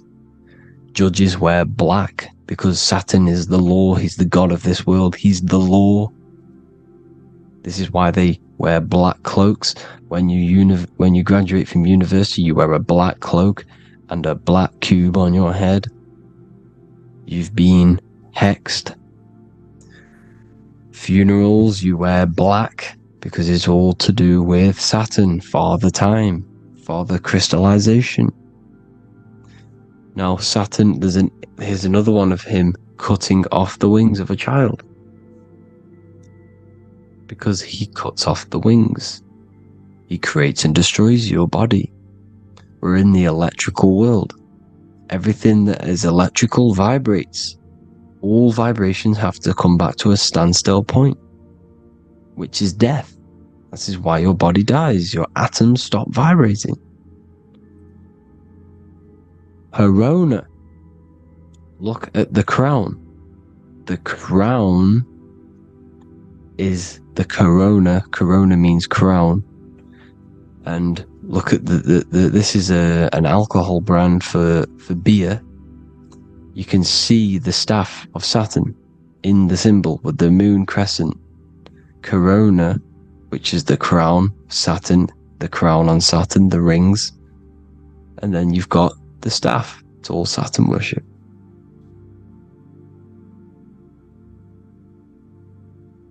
Is the black cubes of 9/11.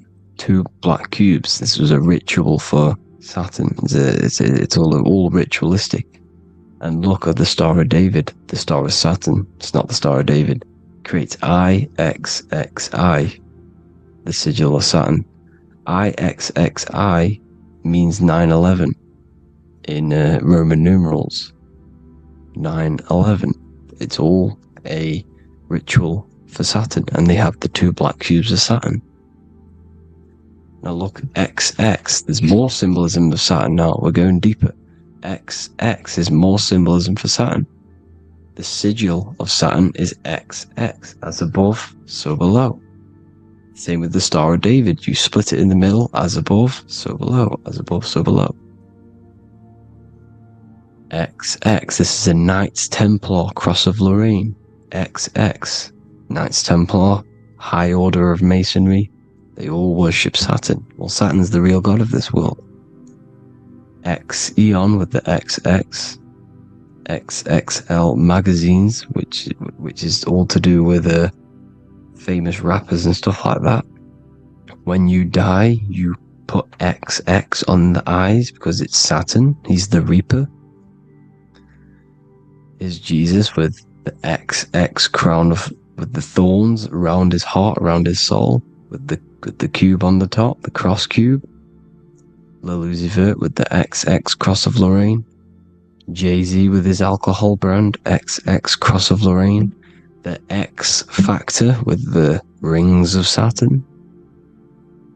All Saturn worship. The seal of Melchizedek is also Saturn. This is the cube. This symbolizes the cube with the 8 points for the 8 points of space and time. And this is the cube. It's another ancient symbol for Saturn. Here you see the star of Saturn with the Melchizedek symbol around it, which is all to do with Saturn. Here you see an altar, the Holy Grail, the Melchizedek symbol on it, and they're worshipping it. This is why we wear rings, wedding rings for the rings of Saturn. It all goes back to Saturn. Earrings. The 8-pointed star of the ancient Sumerians is all Saturn. It's all Saturn. So, the ancients, the symbols of Saturn goes on forever. It's in all of the major corporations. You can see it everywhere, the rings of Saturn. Toyota is an obvious one. Internet, Nike, Target, Sega, Saturn. It's all Saturn worship. All Saturn worship. Because he is the real god of this world. Here's Kanye West's album with a Saturn here. Here's Michael Jackson's album saying escape. There's the X again. The X, escape. You have to escape this reality. Maybe that's what he's pointing at.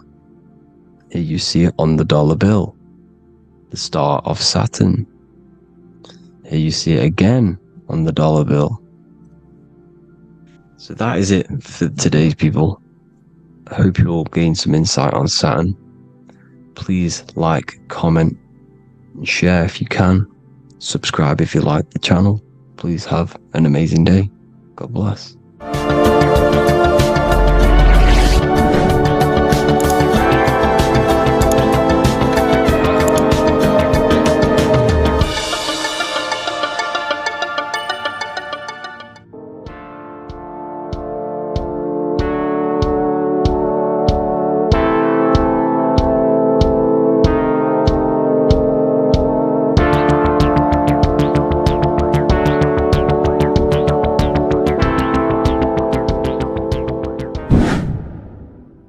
Welcome back, people, to another occult lecture by Revival of Wisdom.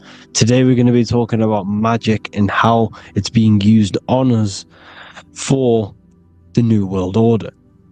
Magic has the word mag within it, which is magnetism. Magnetism is the force. Magic is influencing forces, natural or supernatural forces, and using it for a certain agenda to gain something out of it. Now, magic is not what everyone's being thought. It's not some sort of fantasy thing. It's actually very common, and we all do it, whether you believe it or not. Magic is all to do with the mind. As I said, always say in my lectures, your mind is what creates matter. Your mind is what creates your external world. So it's all about manipulating and planting seeds within the mind, because your mind is a garden, and thoughts and words are seeds which are being planted in that garden. Your life, your physical life, the people you have in your life, your friends, your car you own, the job you have, is all a reflection of the thoughts that you've been thinking in the past. You are where you are in life because of the thoughts that you've been thinking. Therefore, your life is a direct reflection and manifestation of your mind. The Garden of Eden. Okay? The mind is what they are targeting. What you see, say, and hear has a direct effect on your mind. Me talking to you is influencing you. The words I'm saying is planting seeds within your mind. Now it's up to you to consciously act on these thoughts or these words, or to maintain these words. As above, so below. As within, so without. What's inside of me is outside of me. What comes into the storehouse comes out of the storehouse. You have the left, you have the right, you have the up and you have the down. As above, so below. Whatever is in your mind will be expressed in some sort of way, consciously or subconsciously, spiritually or physically. The mind is what manifests everything. And this is what we need to understand. We need to understand is that the mind is not physical. All things spiritual manifest physical. All things seen come from the unseen. The words you're thinking, that everything you have is coming from the unseen. The actions that you do come from the unseen mind. Another expression for as above, so below is you are the universe itself. You are a universe, a mini universe. But just because you are mini does not mean you are the whole thing. If I take a little piece of infinite, let's say there's an infinite light source. Let's say I take a little chunk of that infinite light source. That little chunk I took is still infinite, because it's been taken from infinite. You are the universe. Your awareness, your mind is the universe. It's information. You are the universe experiencing itself. This is why we say we are all God. As above, so below. What is in me is outside of me. The sun, the physical manifestation of the sun, is your soul. The 12 constellations are manifested in the physical body. The 5 elements are manifested in the physical body. They're manifested in the 5 fingers you have. As above, so below.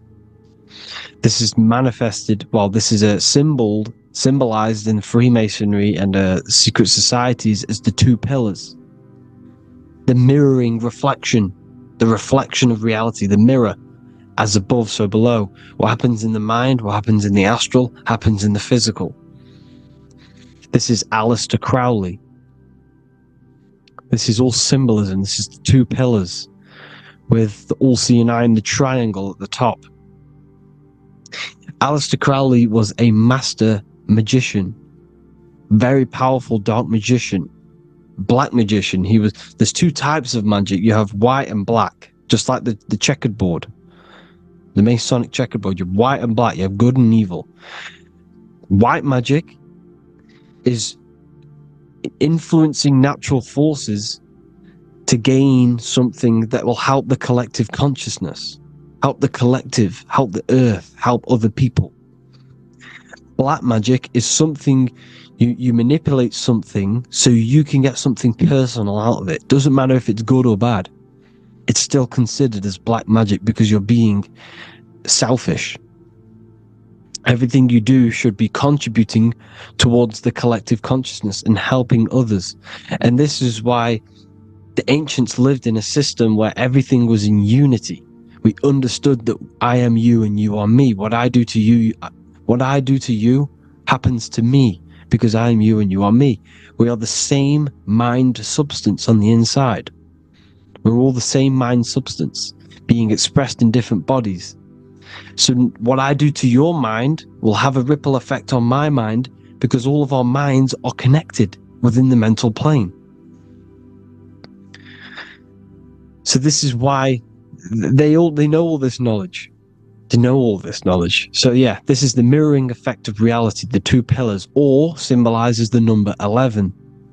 The number 11. We'll go deeper into that. The technology we're using is magic. It's a form of magic. Television is tell a vision. They're telling a vision into your subconscious mind, into your memory. And when you turn on the television, you get a program because they're telling a vision to create a program within your subconscious mind. You see, the conscious mind is only 10% of your mind, which is to do with your, what you're aware of, your five senses. What are you consciously aware of? Well, I'm aware I'm here, I'm talking. I'm aware of what I'm wearing, the five senses, what I can hear, taste, smell, hear. What I'm wearing, I'm aware of what I think of. But the subconscious mind is the 90% of your mind. It's the hidden part of the mind, which is telling your heart to beat, telling your body to breathe. It's storing all of your emotions. It's storing everything you see, storing all the belief systems that you have. It has everything. It stores all of the habits you have, the values. It stores everyone's name that you know. All the words that I'm speaking right now is all coming out of the subconscious. Everything is subconscious. And it literally manipulates 90% of your daily basis behavior. Most people don't know this. What you did yesterday is what you will do today because of these beliefs and mental programs within the subconscious, stored within the subconscious. So the subconscious is what they're aiming at. They're trying to create programs within the subconscious because the subconscious manifests 90% of your thought patterns, 90% of your actions and words. They know all this stuff. So the subconscious mind is the most powerful part of the mind. Another way the subconscious manifests and influences your life is, let's say you were in a car crash years and years ago, 10 years ago. Let's say you're in this car crash, right? And you really hurt yourself. The emotion you felt in that time when you were injured in that car crash had a great impression on your subconscious mind. You see, the stronger you feel something emotionally, the stronger impact it has on the subconscious. You can remember and recall that moment and very vividly because of the impact it had on the subconscious. Another, for example, you become that terrified of cars that it manifests into your life today, that you are wary to go in certain cars. You don't want to go in cars at all, maybe. because of that moment that is stored within the subconscious. And it will manifest into anxiety. It will manifest into not going into cars. It will manifest into depression, maybe. These things, these emotional, very emotional, traumatic events have a great impression on our subconscious, and they control your life. This is why you need to meditate and let go go deep within yourself and let go of these internal, deep emotions that you may have repressed and keep pressing down and ignoring. But you need to address it and let go of these subconscious impressions you have, which are controlling your life, like anxiety, depression. All of these things are stemming from things that are stored within your subconscious years and years ago, more than likely. Broadcasting. They're casting spells to a broad audience. To news, north, east, west, and south. They're casting spells. No, if you watch the news, everything's red. Breaking news in red writing or the red background. Everything's red. Why? Because red's the root chakra, which is all to do with survival. They want to stimulate this root chakra because they want you down there in survival mode. They want you in survival mode because you're easier to control. They control out of fear. And not only they're casting these spells as if, because most of the things they cast in the news hasn't already happened. They're constantly bombarding you with, there might be a war breaking out, war this, war that, kill here, kill there, murders. It's impressing, it's casting spells on your subconscious mind. So when the event does turn up in real reality, in physical reality, you're less emotional, you're less surprised. You're not as surprised because you've already heard it before. Your subconscious has already heard it all before. If you never heard of a war and then a war broke out, you'd be going crazy. So they subtly program your subconscious mind through the words, because the words they say is impressing your mind. It has an effect on your mind, which will have an effect on your behavior, your words, your conversations you have with people. They're casting spells to north, east, west, and south on the telling a vision by broadcasting, by saying spells. This is why we call it spelling. Even the words we say cast spells. Bless. Oh, bless you. That's be less. The subconscious mind only picks up literal things. You see, when I say bless you, your conscious mind picks that up as, oh, thank you, you're blessing me. But your subconscious picks up as be less. You see? Because the subconscious it has no filter. It's just, it is what it is. Everything is factual in the subconscious. Therefore, if I call you an idiot, your subconscious, my subconscious will think I'm talking to myself and calling myself an idiot, and it will take that as true. That is truth. Everything is truth within the subconscious. And the subconscious manifests your behavior. The devices this is the biggest one. Black scrying mirrors. Device, the devil's vice. The device. Okay? Black scrying mirrors, black screen is scrying. Black scrying mirrors were used to communicate with spirits within the astral plane in the medieval times. They're still being used now by black obsidian mirrors. And look at your phone, it's a black mirror. And there's some sort of, I'm not saying this is fact, but personally I believe These are portals for spirits and ethereal entities to come into your life, to come into your surroundings. So this is the next big thing. The TVs, your iPhone, your iPod, all black mirrors. And mirrors are very, very powerful. Even just a normal mirror. Mirrors have an effect.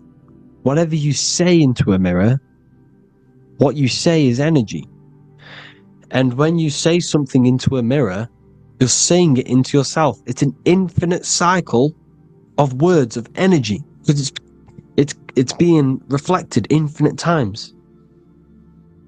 When you say something into a mirror, it has a massive effect. You're saying it directly into your eyes, into your mind. So what you say in a mirror should be said with precaution. Never say anything negative into a mirror, because mirrors are very, very powerful ways for you to reprogram your subconscious mind for the good. You can say very positive things into mirrors and it will reprogram your subconscious mind. Okay? Manifesting is all magic. It's all magic. Everything is magic. But consciously doing it is what they're doing. They hid this knowledge. Your phone is magic. It manipulates your mind. The iPhone. Okay? See, magic isn't all of this with wands and see, Harry Potter, okay, that was created to give you this perception of a mystical and amazing form of magic with magic wands and all sorts of stuff like that. Yes, that stuff was true when the collective conscious minds were on a higher level and our belief systems believed in these things, because the universal mind, all of our minds contribute to reality. If the masses don't believe in magic, if the masses don't believe in a certain thing, it's going to have an effect on physical reality. So when the collective minds are higher and have more open minds, things like Harry Potter can come true. See, it's all in the mind. The iPhone, the eye is the symbol for the mind, the invisible intelligence. The triangle is the ethereal plane. Okay? So the eye in the triangle is the eye that sees into beyond the ethereal planes. The square is the physical plane. So the iPhone, your phone, is a black box, just like the Saturn black cube. It's a black mirror. It's taking photos of you every 2 seconds. And it's your mind. Your mind is in that phone. Everything you like, everything you text, everything you type in Google, everything you say to someone, every conversation is all recorded on the phone. Therefore, it is a direct reflection of your mind. Your mind is imprinted into your phone because your mind, everything you think in your mind, you're manifesting into typing, saying, taking pictures into the phone, and it's collecting it and storing it. And what they're doing, and this is for all forms of magic, it's manipulating the mind. It's all manipulating the mind. Reels, Instagram, TikTok, this is all dopamine. It's all controlling the mind. Every like you get, every follow you get, every share that you get is dopamine within your brain. They're literally targeting your brain and mind. It's all manipulating, because what they're pushing through the phones, through the media, through the news, through the televisions is visions and programs. You are the one manifesting the New World Order. They're not manifesting the New World Order. They're giving you the information so you can manifest the New World Order. Everything they say is contributing to your mind. For example, digital money and all the information they put out for you to see is contributing to your enslavement. Your mind is manifesting the New World Order. They know this. They don't manifest it. There's billions of us. We could easily run over them physically. But on a mental level, these people have the knowledge and they hide it from us and they let us manifest reality because we are the collective. They give us the information which manifests their agenda. It's all magic through the phones, the media, the television.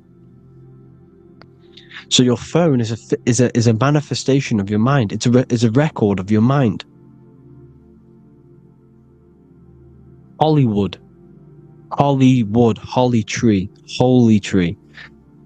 They used to make wands out of holy trees, because it was the most holiest wood, the best for casting and transmitting energy.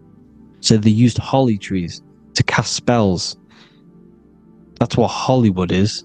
And in Hollywood, they have the red tear, the blood drop, next to the Hollywood sign, because it's all satanic. They're all black magicians. They use Hollywood to cast the spells through the music, through the films.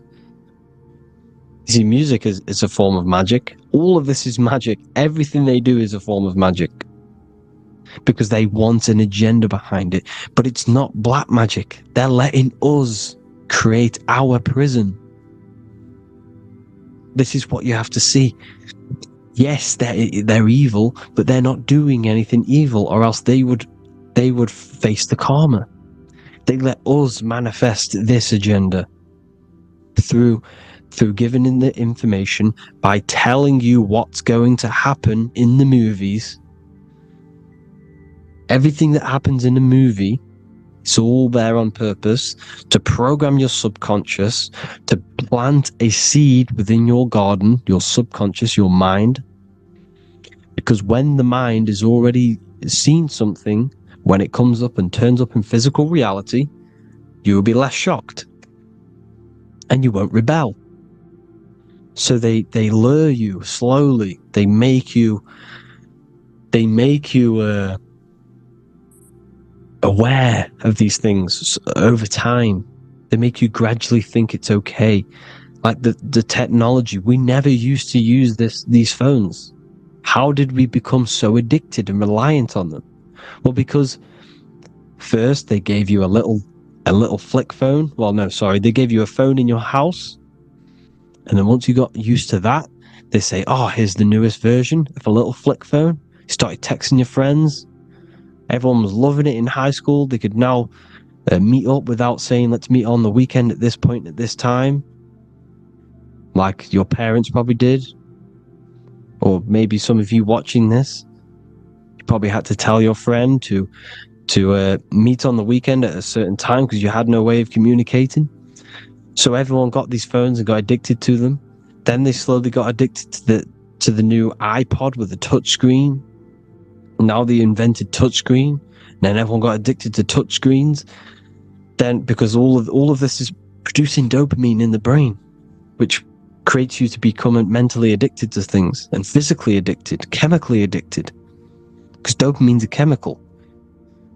Your subconscious becomes a program within your subconscious, and your body becomes chemically addicted to these phones.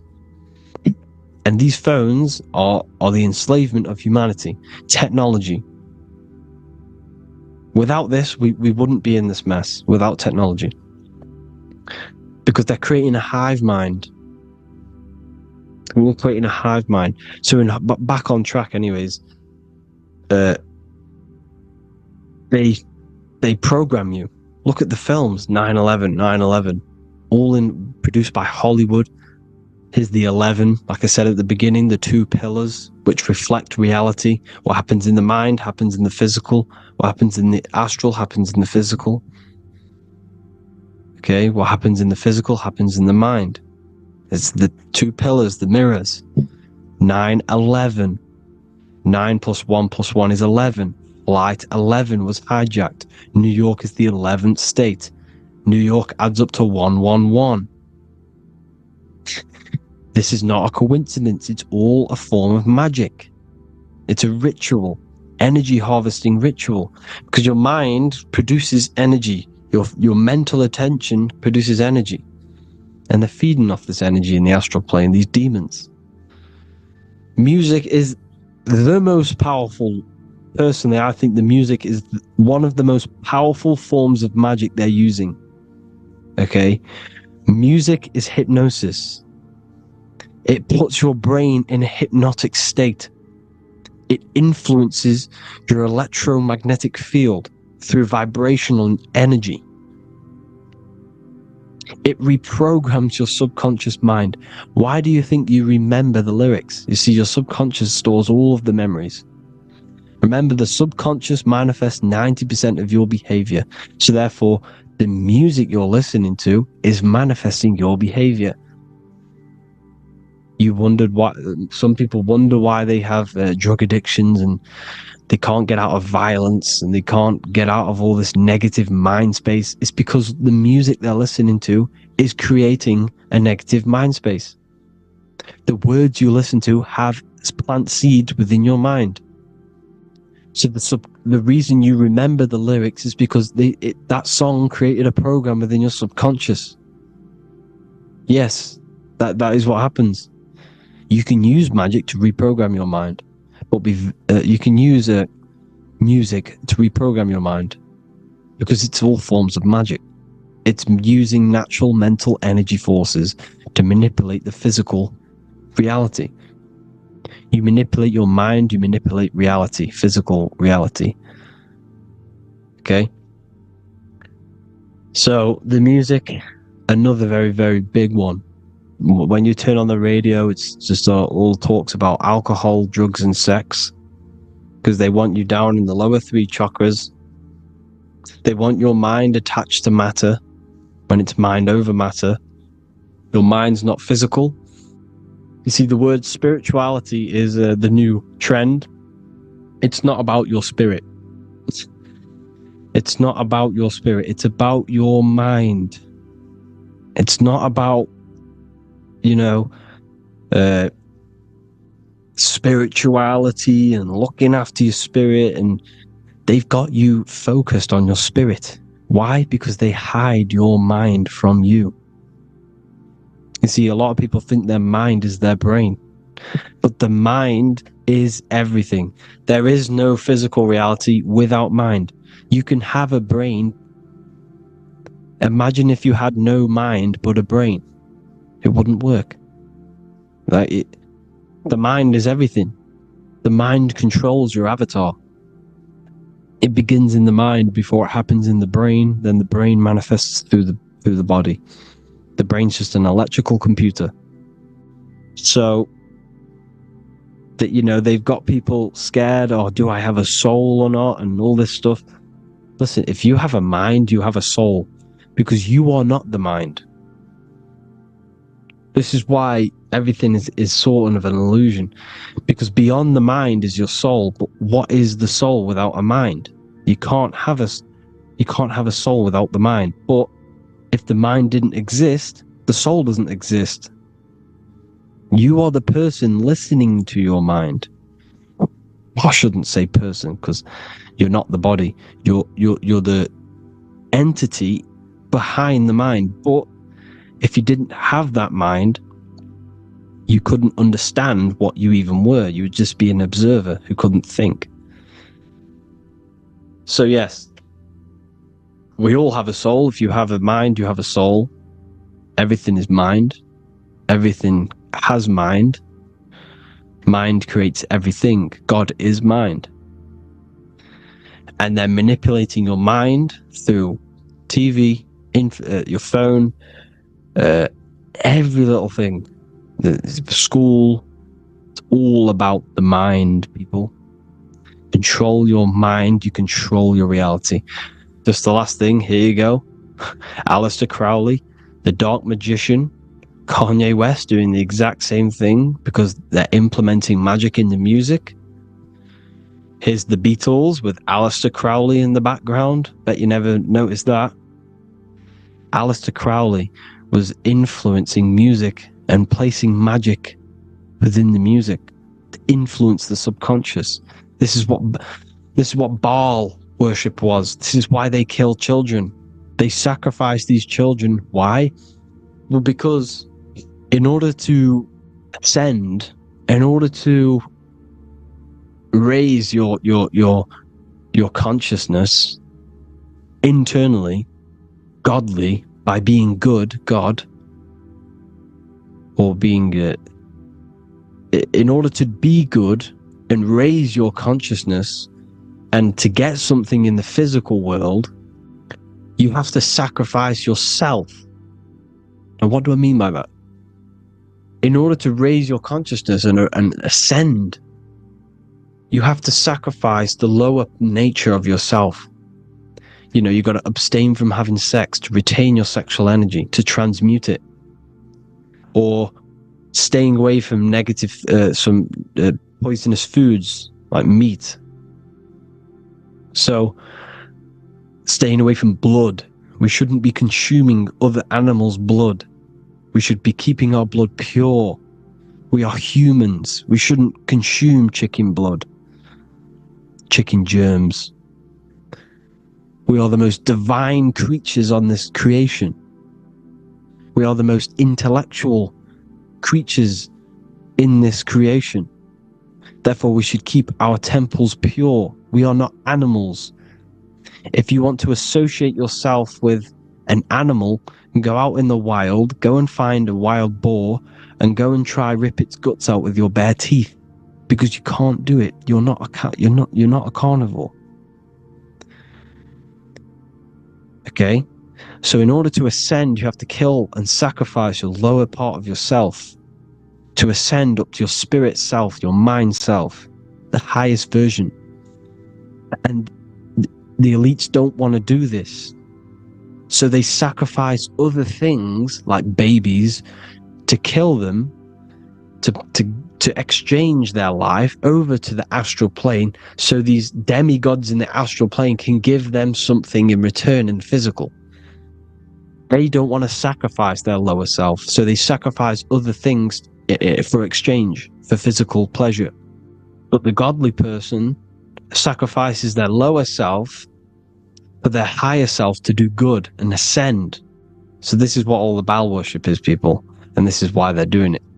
Hope you all had an amazing lecture. If you haven't already, go and get the Book of Wisdom for more information. You know, I don't go into dark stuff in this book, because all I do is enlighten people in this book. You can get it in Spanish, English, German, Italian, and French. Worldwide shipping. You can get the PDF or paperback. Or there is also a new one called the Human Health Guide 2.0. It gives you a list of all the foods, grains, oils, nuts, you know, everything that's alkaline and positive for the body and not man-made and hybrid. It tells you all the products to stay away from, how to fast, how to improve vision, how to improve everything, literally. So the Human Health Guide has been released. If you want that, I'll put all the links in the bottom in the description. Hope you all enjoyed the lecture, people. God bless you all.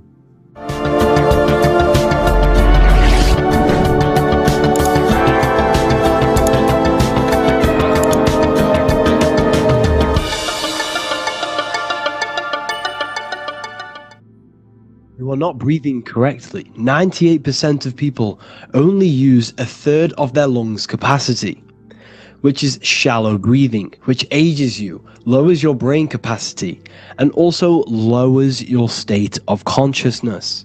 So it's essential that you breathe consciously on a day-to-day basis, because this is what truly elevates your consciousness. I am going to give you the key for you to raise your consciousness just through breathing alone. Such a simple thing, but yet the most effective way for raising your state of consciousness and becoming more spiritually and mentally advanced. So tune in for this video, and I'm going to show you exactly how to do it and the symbolism behind breathing. Air is more than just air. It carries electromagnetic energy. So now I'm going to give you the science behind this spiritual truth. This invisible force is what sustains all physical life providing the life force energy essential for existence. Electromagnetism. Everything is fed off electromagnetism. Your body is an electromagnetic battery. Now, we can prove that air carries electromagnetism just by doing a simple test, a simple scientific experiment, by getting liquid oxygen and pouring it between a north and south magnetic pole, two polar opposite magnets. We see that the liquid does not fall straight through it. It is sucked, it is magnetically attracted to these two opposing forces, opposing magnets. This is proof that air, liquid oxygen carries electromagnetism. When you are breathing electromagnetism, the essential life force behind all living beings. This is known as energy, or prana, chi, ether, or spirit. This is all the same thing. Air is not just empty space, it is energy, it is prana, it is life force, it is spirit, it is ether, chi, prana. You are an electromagnetic being. Your consciousness is in direct correlation with your electromagnetic aura or biofield around your body. Your state of consciousness is mirrored within this field around your body. Now, your breath, when you breathe in, you're breathing electromagnetism or life force. Breath is the vital link between the physical and the spiritual, bridging the body with the soul. Through breath, we connect with both tangible world and deeper, the unseen realms of energy and consciousness. Breathing deeply and properly elevates our consciousness, enhancing the brain's functions, heightening the sensitivity of our five senses. It also brings a profound calmness to the mind, creating a state of clarity and inner peace. Like I said earlier, breathing properly is the fastest way to elevate your consciousness. It is the fastest way, because breathing, when you stop breathing, what happens? You lose physical consciousness. Your body will shut down if you do not breathe in this vital electromagnetic energy in the oxygen. If your body does not get this for 5 minutes, or however you can last without breathing, this makes you lose physical consciousness. Your body will not survive without this essential life force energy. Therefore, air is one of the most overlooked things. This is why we see the symbolism of Buddha having a big belly. Why does he have a big belly? Because it's symbolizing breath work, proper spiritual breath work, the certain teachings of breath work, of when you breathe in through the nose, you have to breathe in through the nose. You don't want to breathe in through the mouth, because the nose acts as a filter which catches dust particles and filters out the air before it enters the lungs. The mouth does not do that. The nose is for breathing inward. We breathe in through the nose, and when we breathe into our belly, not our lungs. When we breathe into our belly and our belly expands outwards, we are then moving this energy down from the nose down the spinal column. And when we breathe back out, the belly goes in, which is raising the energy up the spinal column, back out through the mouth. This is the true way of breathing, because when we breathe, we are moving energy. We are moving electromagnetic energy. When we breathe in through the nose, the energy travels down the spinal column. And when we breathe out, we are raising this energy back up the spine, some of it going out the mouth and some of it reaching the brain, activating dormant brain cells in the brain. But when we breathe, we need to make sure we are using 100% of our lungs' capacity, because the lungs is what transforms this special energy into consciousness, physical consciousness. So this is why Buddha has a big belly. It's not because he was fat. It's not because he was overweight. It's symbolism. It's symbolism of breath work. So try this. Do this for 2 minutes while you watch this video. Breathe in through the mouth as hard as you can until you no longer can fill any more air into your lungs and belly. Breathe it into your belly, not your lungs. And breathe out through the mouth. Do this for 5 minutes or 2 minutes, however long. I promise you, breath affects your consciousness. You will notice the difference. If you do it quicker, the quicker it'll affect your consciousness, and you might go lightheaded. But that lightheaded is you activating your spirit, your energy body. So try this just when watching this video. When you breathe consciously, you are renewing both your energy body and astral body, aligning your consciousness with a higher state.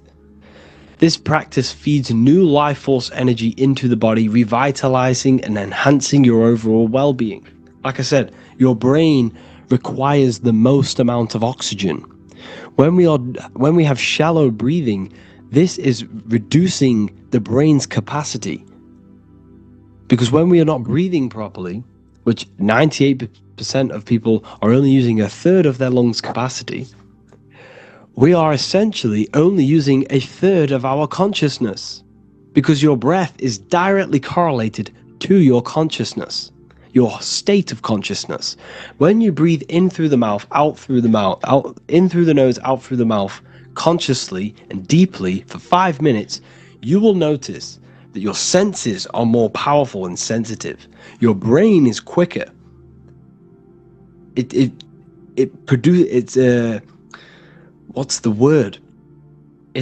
processes information quicker. You become quicker. You become a superhuman, and you feel more spiritual because it activates your spirit, your astral and energy body.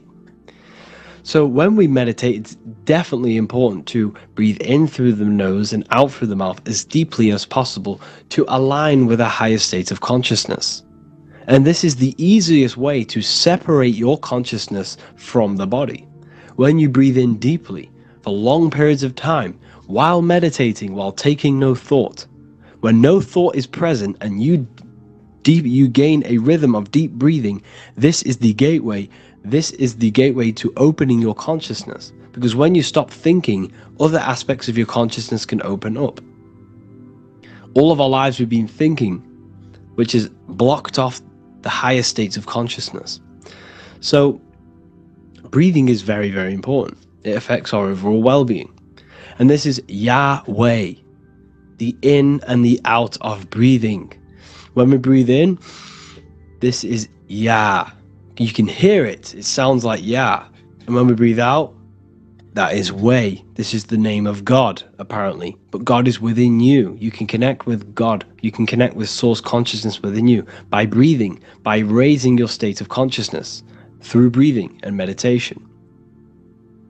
This is why the Bible tells you the Spirit of God has made me, and the breath of the Almighty gives me life.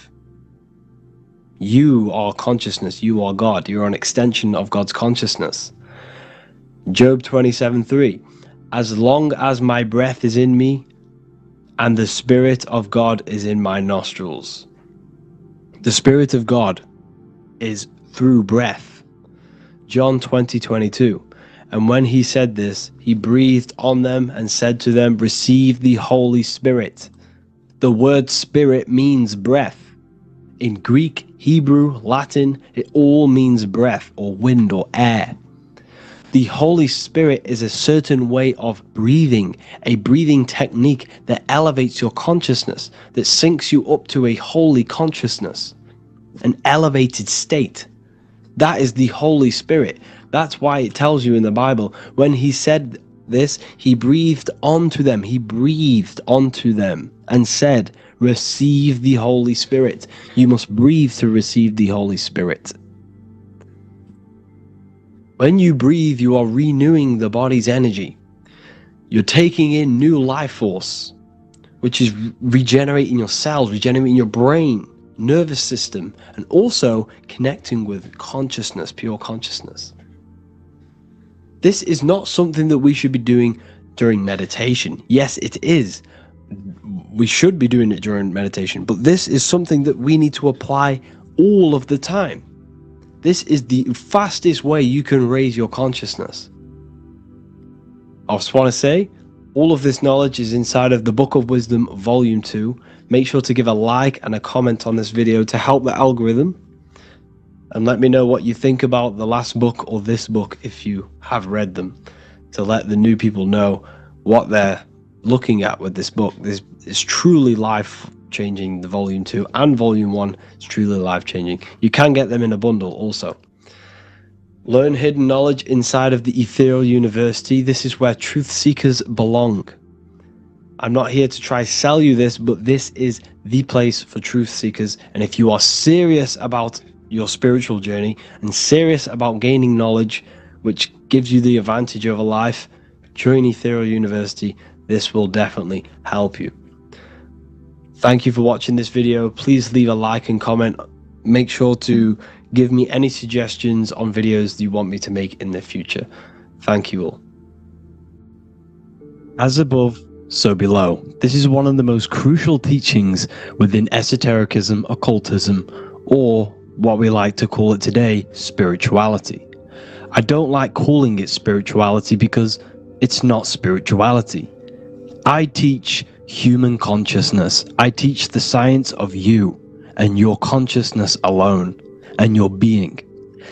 And in order to fully understand you and this world around you, you must understand this number one principle of as above, so below. There is many misconceptions of this, and there is many simple teachings of this, but I'm going to break it down today from the most simplest to the most complex, and you will see the connections between all things. This is the most important lesson you could ever learn, and I'm going to teach it you today. So what you must understand is with the term as above, so below, it applies with everything you see in this world and about yourself. We have something called the macro, which means the bigger scale. On the bigger scale, we have the whole earth. If we look down from the sky on top of rivers, this is what we see. We see this tree pattern. Then on a smaller scale, we see trees have the same pattern. Then we look even closer. We're going smaller and smaller into the leaves of the tree. We see the same pattern. Then we go even more micro into the human brain and look at the human brain cells, and we see the same pattern. This is proof this is a fractal universe, and everything is in the micro is reflected in the macro. As above, so below. As within, so without. On the macro is a reflection of the micro. So now that you understand this, we can go a bit further. A yearly cycle of spring, summer, fall, winter is a macro. A micro is a daily cycle. So a day is a mini year. The summer is the midday. Autumn is the evening. Night is the winter, and spring is the morning. This is a macro, a reflection. We have a miniature cycle of the zodiac every single day. And this cycle is also reflecting the cycle of life and death. We live, we are born, which is the spring. We live, which is the summer. We then age, which is the autumn. And then we die, which is the winter, and then we are reborn again. This is the cycle of life and death, and you do this every single day. You see, death is a macrocosm of sleep. This is why we say sleep is the cousin of death, because you die every single night. You do this process of life and death every single day. As above, so below. What's in the micro is in the macro. So when you go to sleep, you are essentially dying, and then in the morning when you wake up, you are then born again. This is a fractal cycle that we live in. Everything in this whole world is fractal. Everything applies to as above, so below. We have the sun, we have the moon, We have the day, we have the night. We have the life, we have the death. We have the conscious, we have sleep. As above, so below. We have the conscious mind, because now we're diving into as within, so without. As above, so below more refers to the external world. As within, so without is referring to your inner world and the outer world. What you must understand is about yourself. You exist in two realms. You're an individual. The dual nature of you. You exist in two realms at once. You have an inner world of your thought, emotion. This is the inner world that no one else can see but yourself. And you have an outer world with a physical body which everyone can see. So you exist in two worlds. You have the inner voice, you have the outer physical voice, which I'm speaking to you with now. But I also have an inner voice, which no one can hear, only but me. So you exist in the light and you exist in the darkness.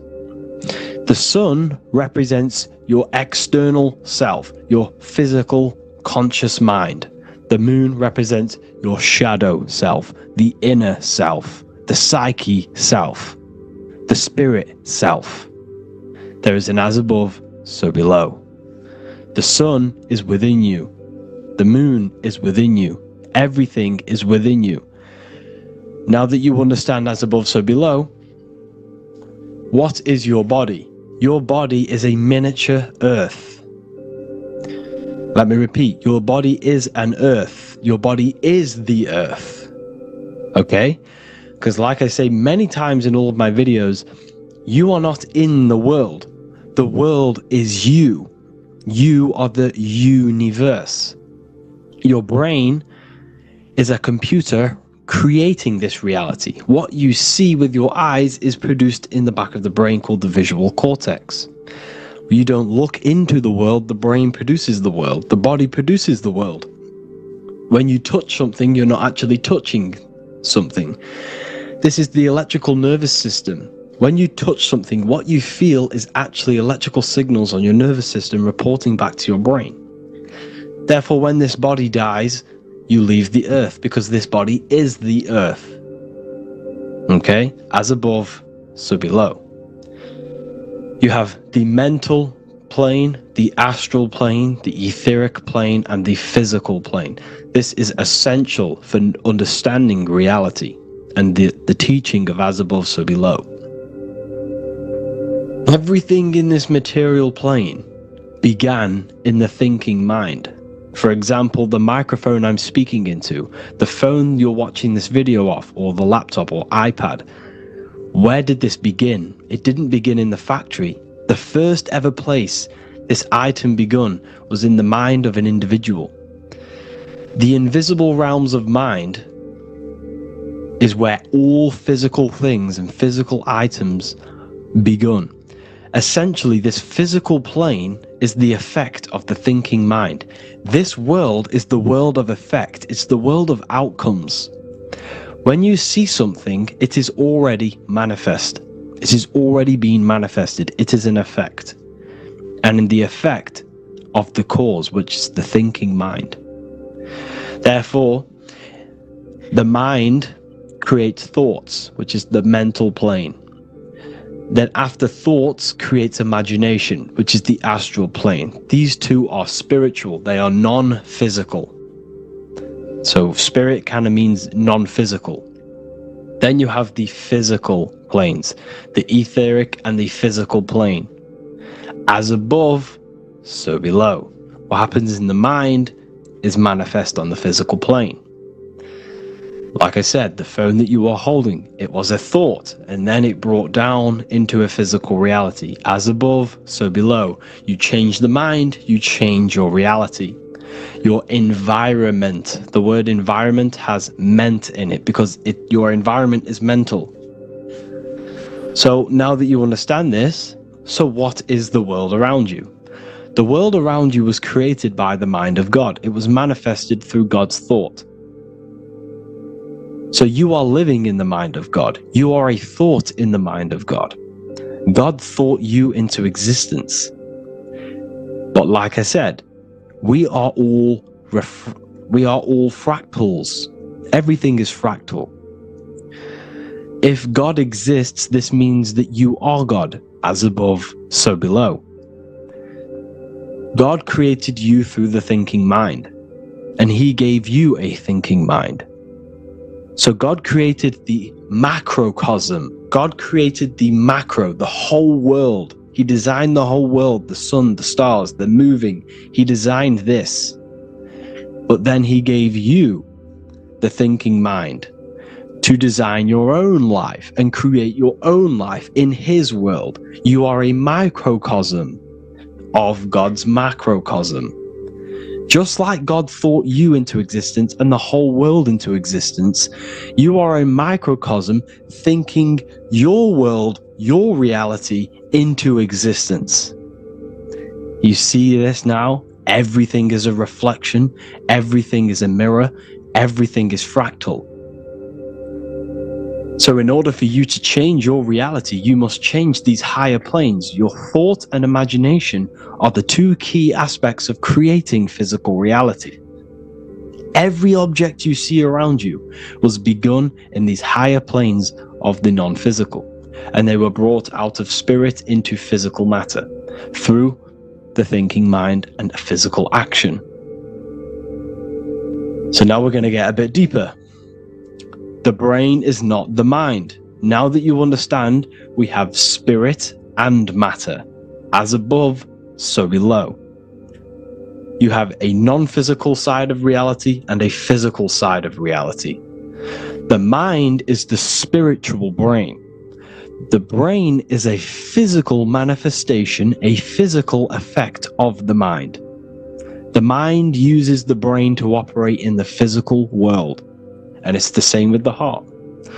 The soul manifests itself physically through the heart. The heart is a physical manifestation of the soul, of the emotion, thought and emotion, the mind and the soul, the brain and the heart, heaven and earth. So you have the inner world and the outer world, the spiritual, non-physical, and the physical. So we are all on this process of awakening, an expansion of our minds into new fields of thought, into new fields of awakening ourselves. Because essentially we are born into this world. But you are born many, many times. You can be born physically and you can be born spiritually. Like I said, everything is fractal. So just like when the baby finds out that there is a world outside of its mother, what does the baby do? The baby seeks a way out of its mother, and then the baby is now born into a new world, a world outside of its mother's womb. It's the same with you and your spiritual process. As your mind becomes aware that there are other realities beyond your physical body, it then seeks a way out. And this is why you are probably watching my YouTube, because you are now on the path. Something within you has guided you to this path of knowledge, truth, enlightenment, and expanding your consciousness. And it is your soul who brought you here. Your soul speaks through emotion, a guidance. Emotion is the language of the soul. When you feel very bad, this is your soul telling you you're not in the right place. You're doing the wrong things. Because the soul is always unfolding its purpose, which is expansion and learning. That is it. The mastery of the self and the learning of the mind is the only thing that counts in the end after this life. So you are on a journey of expansion, of learning, creating, and spiritual rebirth. As above, so below. What does this body tell you? When I see someone overweight, I don't see the overweight. I don't see the body. I see the mind. I see an undisciplined mind. I see a mind that lacks self-control. I see a mind that seeks external validation. That's what I see when I see an overweight person. I don't see his body. I see the result of his mind. Because what does the Bible tell you? You shall know them by their fruits. It's the same saying as above, so below. You shall know them by their fruit. The fruit is their manifestation. Your body is a direct correlation and manifestation of your mind. Your inner world projects your outer world. As within, so without. As above, so below. Now, what do you see when you see this man's body? I see discipline. I see strength. Mental strength, not physical strength. I see mental resilience of pain. Because all of this man's mental energy has been manifested physically within his muscle. This body is a direct manifestation of this man's mind's pain and suffering, and it shows discipline. This is why people instantly respect you if you are in shape. You walk into a room and you are in shape, people will instantly give you respect because they know that you are mentally disciplined. The body is a reflection of your inner world, and it's the same with your friends, your family, your connections with people. If you think about yourself very negatively all the time, and you don't have a good connection with yourself, you don't have a connection with your true self, this will manifest into every single relationship you have in your life. If you don't have a good relationship with your inner self, you don't have a good relationship with the people and the friends around you. Because as within, so without. If you think negative about yourself, you will only pick up the negative in other people. If I think very highly of myself and I think very happy and good things about myself, I will then see the good things in other people. Because it's as above, so below. As the inner world is, so is the outer world. It's the same with your life circumstances. Your life is a direct correlation of every thought you thought in the past. If you possess millions of pounds, millions of dollars, this is because you have thought this into physical reality. You live the life you are deserved. You live the life that you manifest through your thought. If you live a very poor life, this is a reflection of your mind. This is a reflection of what you have thought into physical existence. Because like I said, everything begins in the mind, as above, so below. And this is even present within the body. So where is the head? The head is at the very top of the body. And where does all manifestation begin? In the mind. That's where the mind is, in the head. And then the thoughts we think travel down the body into the heart, which is the emotion. Every thought we think is in the emotion. Every thought we think creates an emotion. This emotion then drives the action. Where does the action come from? The feet, because the feet move our body. We move with our feet to take action. Our hands. You see, so the body is even a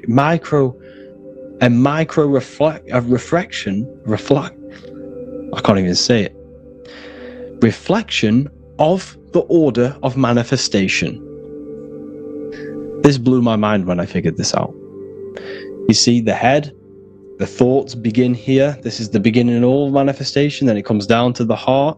This is the emotion. Then you take the action. The thought and emotion then sparks the action, which is taken with the hands and the feet. And where's the lowest point on the body? The feet, and that's touching the physical earth. So the head is where the thought is, the non-physical, and the lowest point on the body, which is touching the physical earth. So the head represents spirit, the feet represent matter, spirit and matter.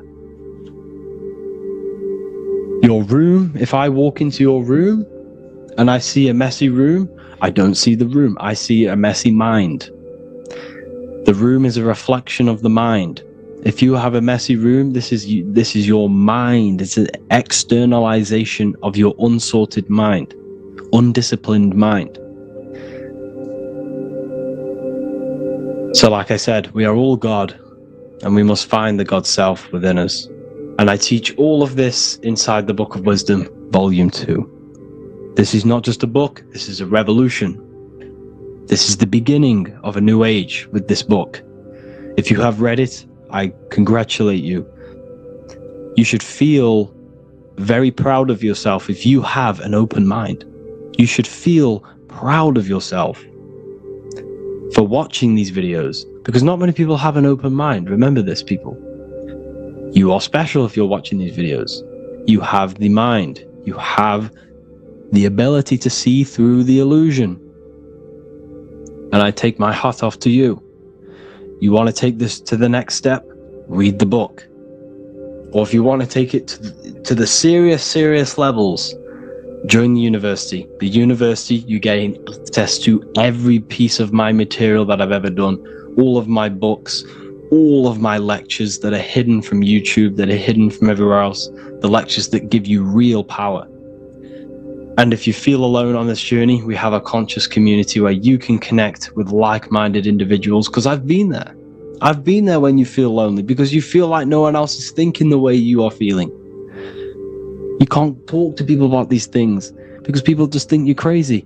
That's why I put together this, so we can connect, so we can unite, so you can connect with people, so you don't feel crazy about thinking about this stuff, learning about this stuff. And if you truly want to level up your life, people, and take your studies serious, this is for you. We do live calls, we do lectures. There's a whole library filled with books you can read. It's the perfect place for the truth seeker. I thank you all for joining. Please leave a like, a comment, a subscribe. Let me know any future videos you want me to make in the comments. Thank you all. Have an amazing day.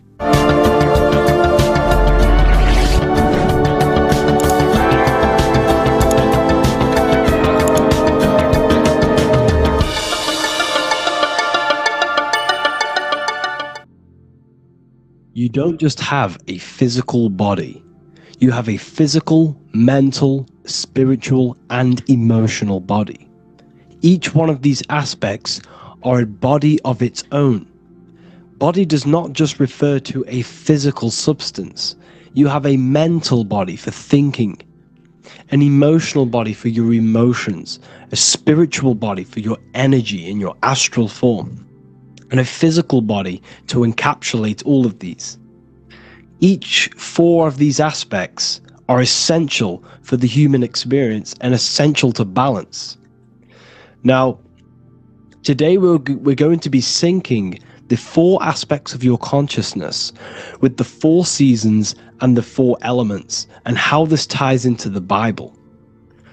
So we have 4 physical elements. We have 5 elements in total, spirit being the most important, but spirit is pure invisible. We have 4 physical elements. We have air, fire, earth, water.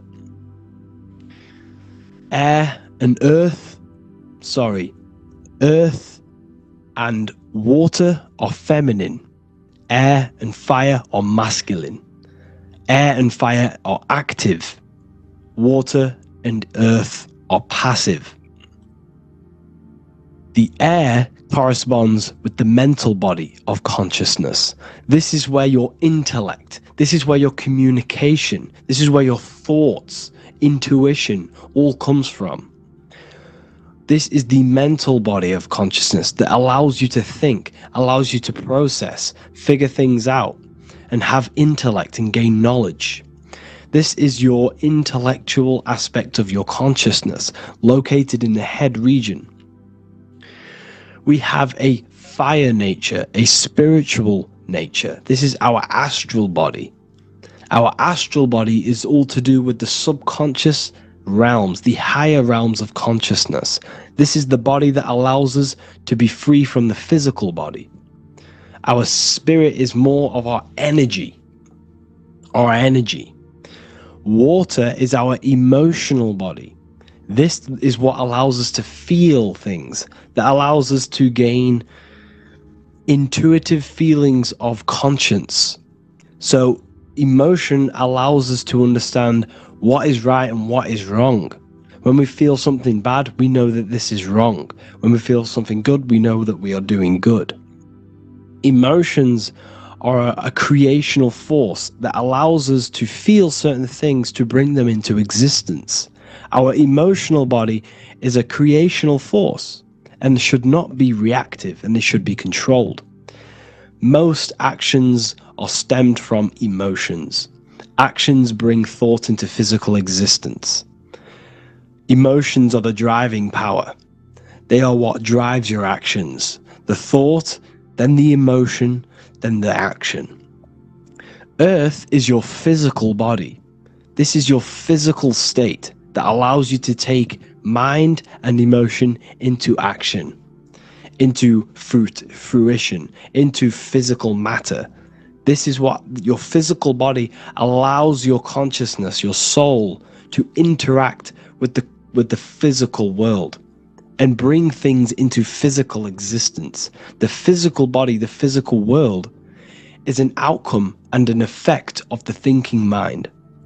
All physical substance comes from the thinking mind. The pen, the phone you're holding, the microphone I'm speaking into, all began as a thought in the thinking mind, then it was brought into physical reality. Earth is the most dense. So it goes in this order: body, emotions, spirit, mind. The higher you go up, the more lucid and fluidic it becomes. The lower you go down, the more dense and dull it becomes. Air is the mind, fire is the spirit, water is the emotion, earth is the physical body. So this is why you are a microcosm. You have these four things within you. You contain of these four elements, which correspond to the four bodies of your consciousness, the four bodies of the soul.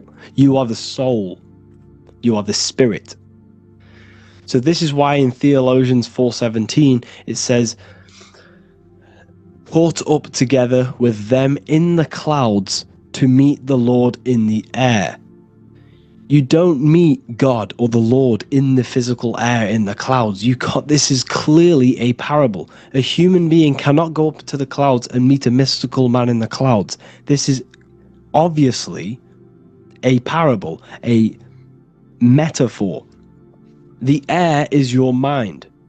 You must raise your consciousness beyond the body, beyond the emotions, beyond the spirit, and enter in the mind during meditation, turning the mind inward to connect with the Lord. The Lord is the highest aspect of your consciousness, the one that exists beyond the physical body, beyond your emotions, beyond the thought. So you meet the Lord in the air, in the mind. The mind represents the air. This is why in America there's a saying called an airhead. You're an airhead. This means that you are stupid, or you don't think, or you have nothing in your mind. You have nothing in your head. When someone's very stupid, you call them an airhead, because air represents the mind. The air is elevated. The air is invisible. The mind is totally invisible to the human eyes. It is a metaphysical substance. In fact, it's not a substance at all. It's so fluidic, it's everywhere. The mind can be everywhere at all times. It can be anything. Nothing is impossible within the mind. Now, this is synced with the four seasons. The four seasons represent the four aspects of human consciousness, the four bodies of your consciousness, the four bodies of your soul. The sun is your soul, okay? And the sun travels around four seasons. Summer, when the sun is the most hottest point. Autumn, when the sun starts to move away from the hottest point. Things start to die.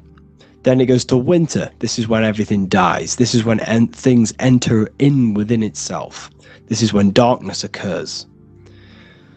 Then spring. This is the reignition of the sun. This is when the sun starts to bring back the warmth back to the summer.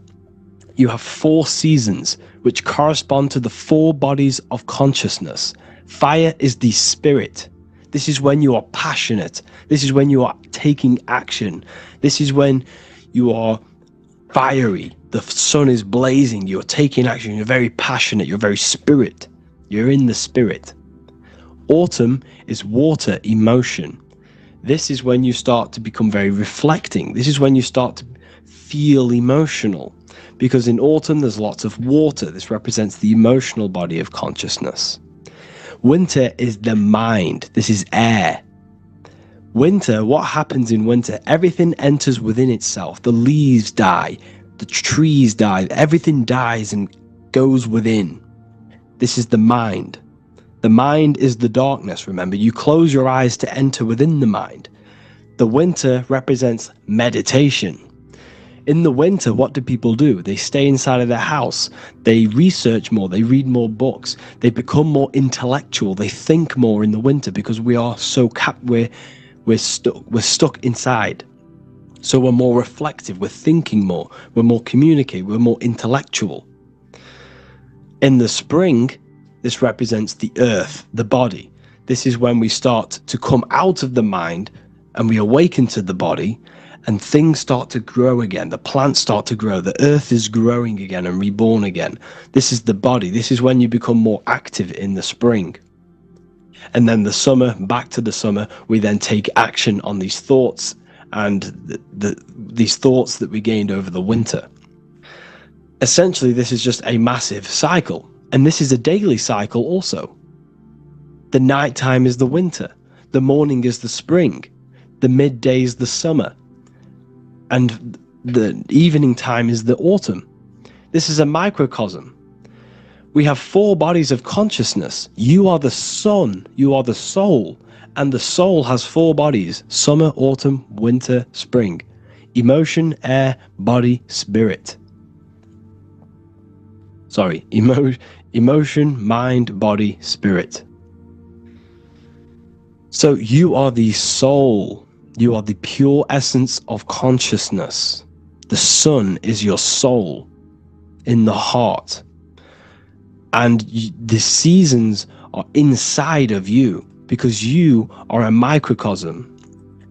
Okay? You are a microcosm. The word sun is son. The Latin word for sun is sol, which is soul or solo, because the sun is solo. It's on its own. You are the soul, and the soul has the 4 different bodies of consciousness. So, before we move on any further, if I've blown your mind, please, if you can, leave a like, a comment, a share, and a subscribe.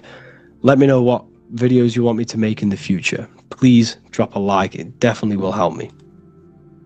You are a microcosm of the macrocosm. Man is a miniature universe that goes through its own cycles. The seasons of the summer, winter, spring, and autumn do not occur merely outside of him, but within him as well. The summer is within you. You feel different in the summer. You feel different in the winter. You feel, depending on the body of consciousness, it's your soul's interacting with.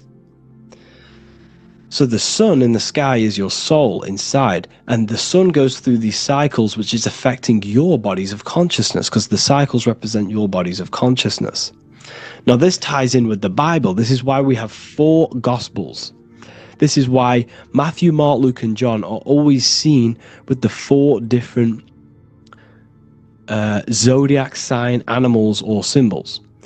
So you always see each one of the Gospels. If you just type in on Google Matthew, Mark, Luke, and John, type in ancient paintings or pictures of them, and you will find these 4 zodiac signs are always standing with each one. Taurus, the bull; Leo, the lion; Scorpio, the eagle. An old symbol for Scorpio was the eagle, and a man for Aquarius. Here you see very, very ancient paintings and artwork. Here we see Matthew, the man, Aquarius. Here we see John, the Scorpio. The same here. We also see it on the tarot cards, on the world card. We see the 4 fixed zodiac signs. Here we see it as well. These are called the 4 fixed zodiac signs. Now, when we look at the zodiac, we're no longer looking at the sky, because what you must understand is as above, so below. What is above you is inside of you. What is above is what is below. What is outside of you is within you. The zodiac is inside of you. The zodiac revolves around the sun. The sun is your soul. These are different energies of your soul.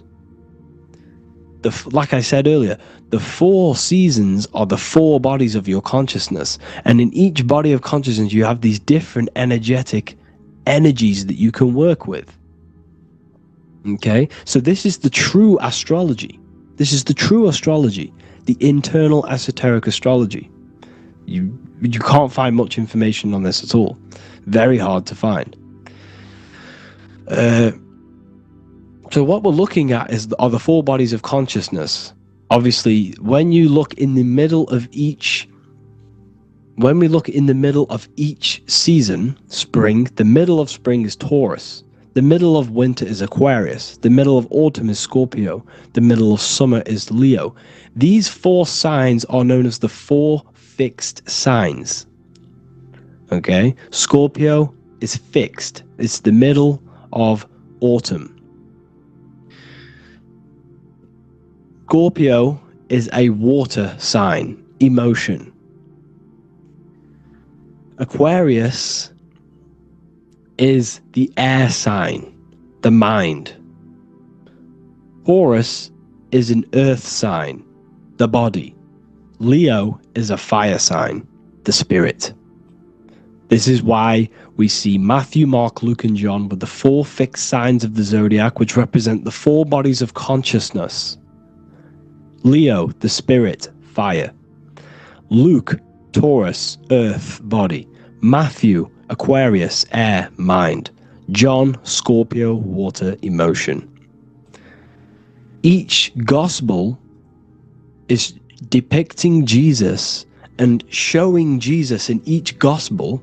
Each one of these gospels is showing and depicting Jesus according to the different body of consciousness. In John, this is when Jesus starts to turn water into wine. Water is emotion. Wine is transmuted emotion. This is when he does miracles with his emotions. Water into wine. Aquarius, which is Matthew, air, the mind. Inside of the Gospel of Matthew, this depicts Jesus as an intellectual person. A person is communicating and using his mind, his mental body a lot inside of the Gospel of Matthew. Go and read it, and you will see this. Luke, Taurus, earth, the body. Luke shows and depicts Jesus according to the body of consciousness, the physical body. He shows Jesus as a human, being a human being, helping people physically and helping people's physical needs, like giving away food and doing all sorts of good things for other people. Leo, Mark, inside of the Gospel of Mark, this shows Jesus as a spiritual teacher, a passionate person who is taking action. Each gospel is showing Jesus according to the different body of consciousness, and Jesus represents you, the sun. That's why it's called the Son of God, the light of the world. Jesus represents your soul, and your soul has these 4 gospels, the 4 bodies of consciousness, the 4 fixed signs, the four elements and the 4 seasons. These things all correspond to your consciousness. So this is Leonardo da Vinci showing you the exact same thing. Jesus is the I am, the sun, the soul, in the middle, on his own. Luke, spring, earth, body. There are 3 people in each group. There are 4 groups and there are 3 people in each group.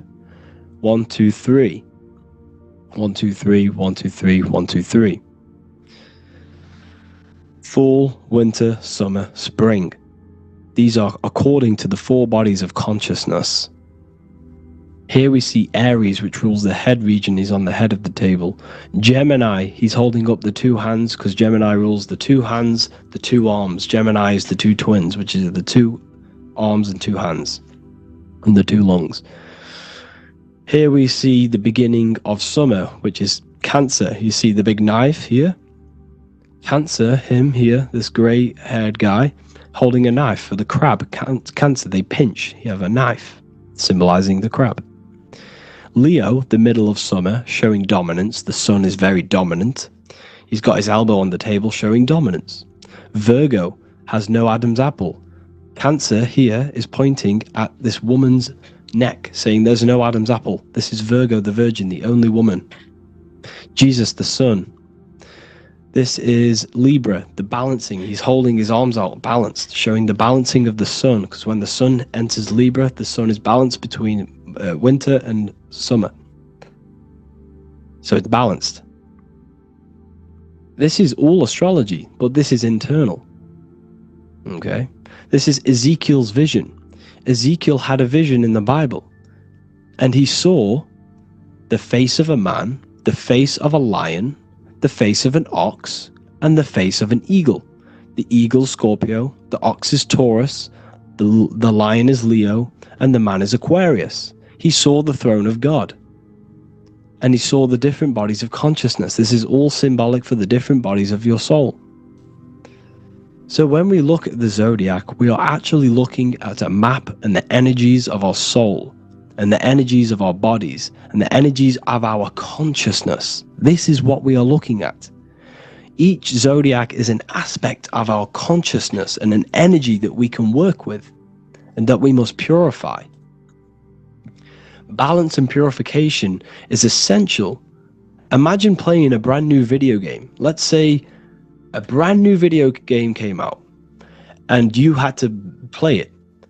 What happens when you play that game? You don't know the controls. You cause chaos in that game. You can't really run properly. You can't do anything properly. You're getting destroyed by other people who are playing that game. It's the same with your physical body. When you are born, you must learn how to play the game. You must learn how to balance the mind, learn how to balance the spirit, the emotions, and the physical body. We must balance and purify each body of our consciousness. We must look after our physical body with our physical health by eating physical, electrical food like fruits and veg. We must look after our minds by being conscious of what enters our eyes, enters our ears, enters everything. Whatever enters our five senses is affecting our mind, our mental health, our environment, mental. We need to look after our thoughts. Control our thoughts by purifying our thoughts, only positive thoughts. Then we must purify our emotions, feeling only gratitude and love and not feeling these negative, dull emotions. Then we must look after our spiritual body through meditation and looking after our spirit. But remember, when we look after our mind, it all begins in the mind. Each body of consciousness is interlocked with the other. If you have an unhealthy body, you have an unhealthy mind, spirit, and emotions. If you have an unhealthy mind, you have an unhealthy body, spirit, and emotions. If you have an unhealthy emotions, you have an unhealthy spirit, mind, and physical body. They're all interlocked. You must balance each one of them. Look after your physical body, look after your thoughts, look after your emotions, look after your spirit. But remember, the mind is the most powerful one. It's mind over matter. Once we look after the mind, because once we start to control our minds and control every thought we think, this will then turn into discipline in our physical body. Because once we learn how to discipline the mind, we learn how to discipline what we eat, we learn how to discipline what we feel, we learn how to discipline our spirit. This is all interlocked, but work on the mind first. Work on the mind first. All of this knowledge is inside of the brand new Book of Wisdom, Volume 2. This is a revolution of human consciousness. If you've read it, please leave a review down below. If you've read Volume 1, leave a review down below. This is the next revolution. I don't see this information anywhere. This is the next revolution of human consciousness. And of course, if you are serious about this and you truly want to gain enlightenment and join an amazing community where you can connect with me on live calls, lectures, the Manifestation Mastery course, you can gain access to my library with over 45 PDFs plus my books. And if you do join the university, you can order a Volume 2 free of charge. All you have to do is to pay for shipping. If you truly take your knowledge serious and you want to take advantage of life, join the university. This is where truth seekers belong. just want to say thank you all. Please leave a comment. Please leave a like. It's going to help me a lot spread this knowledge to the world. And yeah, share this with a friend and subscribe. Thank you all.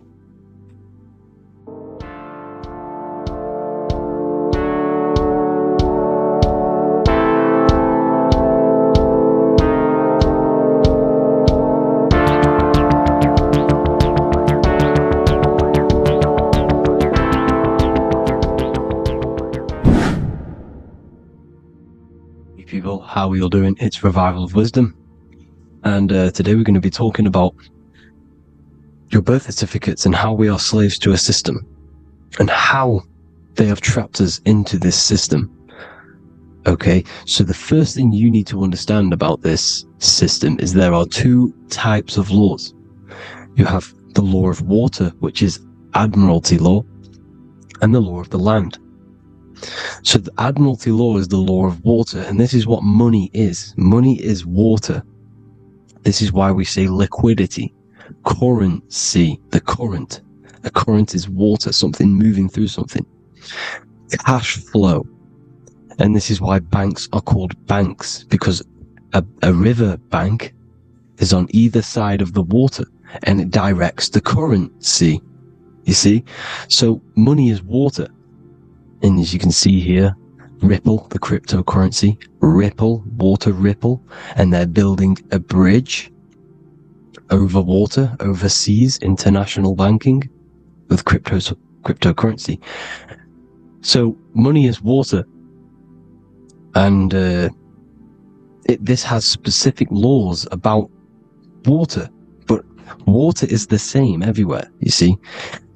What the difference is with the law of the land is that you can have different laws in different lands. I can't do certain things in the UK that people can do in America, for example. You see, that's the law of the land. But the law of water is the same, because water is everywhere. Now, this is very important to understand when it comes to, you know, these birth certificates. So, Pope Gregory, this is where we're going to start off. Pope Gregory in 1582 took the Orthodox Eastern sunrise calendar and changed it to his own Gregorian timeline, not a calendar, a timeline. This timeline was copyrighted by Pope Gregory under the name of the Vatican. So the Vatican owns the timeline that we are using today, 2023. They own it. They own the title of this Gregorian calendar. Okay? Therefore, anyone who is born under this copyrighted timeline, not calendar, they are subjected to Rome, because Rome owns the timeline. They have a patent, a copyright for that timeline. What is on our birth certificates? That timeline. We are born underneath. We are subjected to the Vatican. This is why all birth certificates go to the Vatican. They own every single birth certificate. Okay? So when we use this timeline, we are subjecting ourselves to this timeline. Okay? Which the Vatican has a claim over. This calendar or timeline is set to sunset, not the sunrise, which is associated with death, darkness, and the moon, lunatics. You see, so this is a sunset calendar timeline. Okay, this is now, they've changed a couple things, right? They say that the new year is January the 1st. Okay, when we know this is in winter. January is winter, which is associated with darkness, death, the death of nature. So this is a death cult, people. These people are evil. They're so evil. The Vatican. And this is why we use April Fool's Day, because April is in Aries, and Aries is always the start of the zodiac. This is why Aries rules the head region. 12 zodiacs, 12 systems of the body. Each zodiac is associated with each part of the body, and this is why Aries is the head, cerebrum, but we're not going to talk about it in this video. But yes, that is what April Fool's Day is. They're putting it in your face. April Fool's Day is the real start of the year, when the sun starts to rise again, when the risen Saviour is resurrected, when it's born again. This is when the Jews celebrate the Passover. This is when the Christians celebrate the resurrection of Jesus, and they eat lamb. The Jews eat lamb because we're in Aries, the new year. The sun is now born again, our risen Saviour, the light of the world. So yes, this is what April Fool's Day is. It's the first day of the year, which they changed. Pope Gregory changed. So you need to understand is that you are in the womb. You are inside of a ship, because every ship, literally a ship, every ship is female. This is why they say she delivers the product, because she does deliver the product, you, the baby. Same thing with a ship, they deliver products. They are a she. And when they pull up to the bay, like you can see on this picture, they're pulling up to the bay. This is now called the birth canal. The ship is now in birth. On paper. Okay, this is law.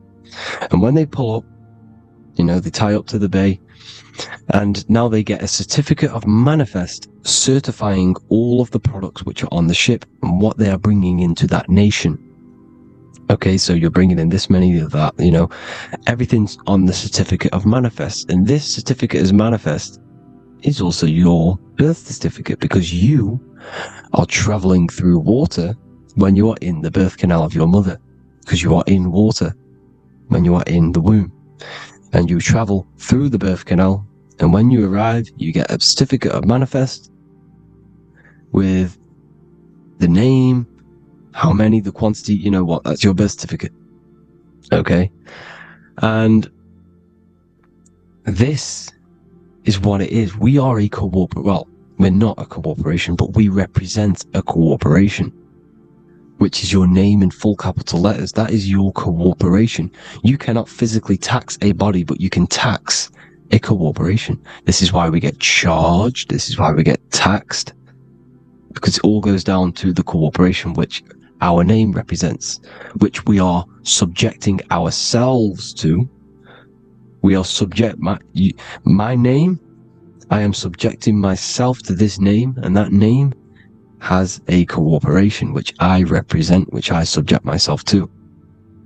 You see, this is how we are attached to this straw man, this character that they have built on paper. So it's a character which is on paper. This is what we represent. So when the woman gives birth, she delivers the baby, and then she has another substance. Now I'm going to break down how they attach this name to us, how they do it. Okay, our mother is carrying us the product in the womb, the water, and it goes, for example, it goes from the United Kingdom into a state-owned, corporate, federal-owned hospital, which is government-owned. She does not declare the package when she enters the building. Aha, so keep that in mind. When she delivers the package in the federal territory, she does not declare the package either when she leaves. Therefore, there is no evidence that we exist when we arrive. On paper. On paper, there is no evidence that we came into the building or left the building. We have not been declared. So we do not exist on paper at this point. When the woman gives birth, she delivers the baby, and then she has another substance, which is called the afterbirth material. Okay? This afterbirth material has the same DNA as our physical body, with the body, mind, and spirit. Okay? This is how they get this corporation. Hold on. The afterbirth material does not get claimed by the mother nor anyone. Therefore, they salvage that substance, because we are under the Vatican. Every state is all Catholic. Your birth certificate is Catholic. No matter what religion you think you are, every single birth certificate is Catholic, because we are subjected to Rome. All roads lead to Rome. Rome runs all of this. Okay? We're still under the Roman Empire. Okay, So Rome are Catholic and they believe in salvation. This is how religion comes into this. This is how they use religion to get this. So they salvage the afterbirth material and they claim it and they salvage it and give it and charge it to Rome. And they give it a name. Here's the legal term, born alive. Here's what it says. Each product of such birth is considered live born and fully recognized as a human person. So each product of such birth, so that could be anything, the afterbirth, the person who actually comes out, the baby. So your afterbirth, which we do not take with us, we take the baby with us, they keep that in the hospital, they collect the afterbirth, and they salvage it, and they give it the name, which, it is us, we are a representative to that afterbirth material which they put the name on, they claimed, which is subject to Rome. So we are walking around our whole lives as a representative to that claimed salvaged afterbirth material, which the federal state have. Okay? We are under the Catholic Church, Vatican, therefore the afterbirth material is a child of God. See? On paper, therefore they believe in salvation and salvage the afterbirth material. This material has no mother or father. The state pick it up, it becomes a war to the courts and gets charged to the state. So we are a representative to that character they salvaged because it is the exact same DNA as you. Subject is the name or the title, and the matter is the physical aspect left behind in the hospital, which represents us. You see? So now we're moving on to Unum Sanctum. Unum Sanctum was in 1302, a very, very important year. Very important year. Unum Sanctum says this is basically how they claim everyone in the world. So the Vatican had all this power, all this gold, all these people under them. They need to get a claim for them so then they can rule over them and make them slaves. So what they did, they created Unum Sanctum. Pope Boniface VIII did this. And it says, the spiritual man judges of all things and he himself is judged by no man.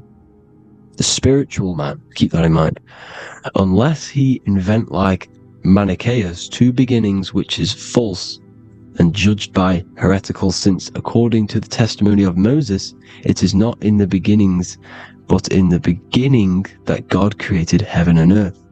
Furthermore, we declare, we proclaim, we define that it is absolutely necessary for salvation that every human creature to be subjected to the Roman pontiff. So they are claiming us in Unum Sanctum, and it's in the vaults in the Vatican. They will put a spell on it because they are sorcerers, they are magicians. They put a spell on it, they lock it up, and whatever goes on that piece of paper goes. And this Unum Sanctum is claiming all of us. So what does it say in the beginning? The spiritual man judges of all things, and he himself is judged by no man. The spiritual man, the man with the body, mind, and soul, the first baby that comes out the birth canal. That's you, your body, you, body, mind, and soul. You have the Christ, which is I am, which is grace. Grace means here, now, in the present. You have the Christ, which means I am. Therefore, you have a soul. If you can say I am, you have the Christ. You have a soul. But a creature can be anything with no soul. You see? So no man can judge the man with the soul. However, as it says in the second part,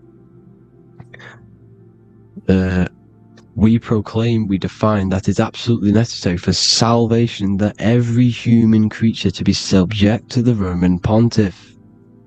So they are subjecting the afterbirth, not the man with the body, mind, and soul, but the afterbirth to the Roman pontiff, to the Roman Catholic Church. We are the ones who are claiming to be the afterbirth material, which is our birth certificate, which is our representative. We represent that because it is our DNA. This is how we are stuck. We are stuck because we represent this DNA, which is on paper, recorded. You see? So we, being untaught, uneducated in these subjects, we are subjecting ourselves to this system, to this slavery, because we just want to live. We just want to live happily, just peaceful. Think about it. Where's all this coming from? Where's all this war, all this killing, deaths coming from? We just want to live. It's coming from the Catholic Church, these evil death cult, which has subjected us, which has used us as slaves, and we are still slaves, and it's just going to get worse and worse and worse. So this is how we have subjected ourselves to be the slaves to this system. It's a lot to take in, and there's a lot more deeper stuff which goes into this. I'm just going over the surface. I'm going quite deep, but there is little details that I still need to learn myself. But this is the general how that we've been stuck to this slave system. So we are batteries, okay? This is why we get charged. When you go in a court, you get charged, okay? Because you're a biological battery. This is why cities look like motherboards, because we are feeding energy to this matrix. Okay, when we look outside of ourselves, when we give power to so-called Jesus Christ, worshipping idols outside of ourselves, where attention goes, energy flows. We are feeding the matrix with energy. By looking within, placing your attention within yourself, you are taking back your power. Because the I am is Christ. The you, the soul, is Christ. It's God. The awareness is God. Okay? However, we are subjecting ourselves to this system. We're subjecting ourselves to this system and the feeding of our energy. So what we need to look for the future is that, think about it, with the end goal is to change our DNA, is to literally make us robots, transhumanism, slaves.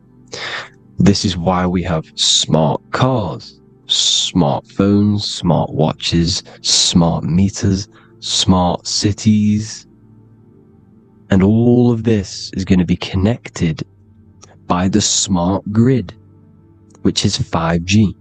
This is why 5G is rolling out. 5G is going to connect all of these technologies to one. It's like a big net system.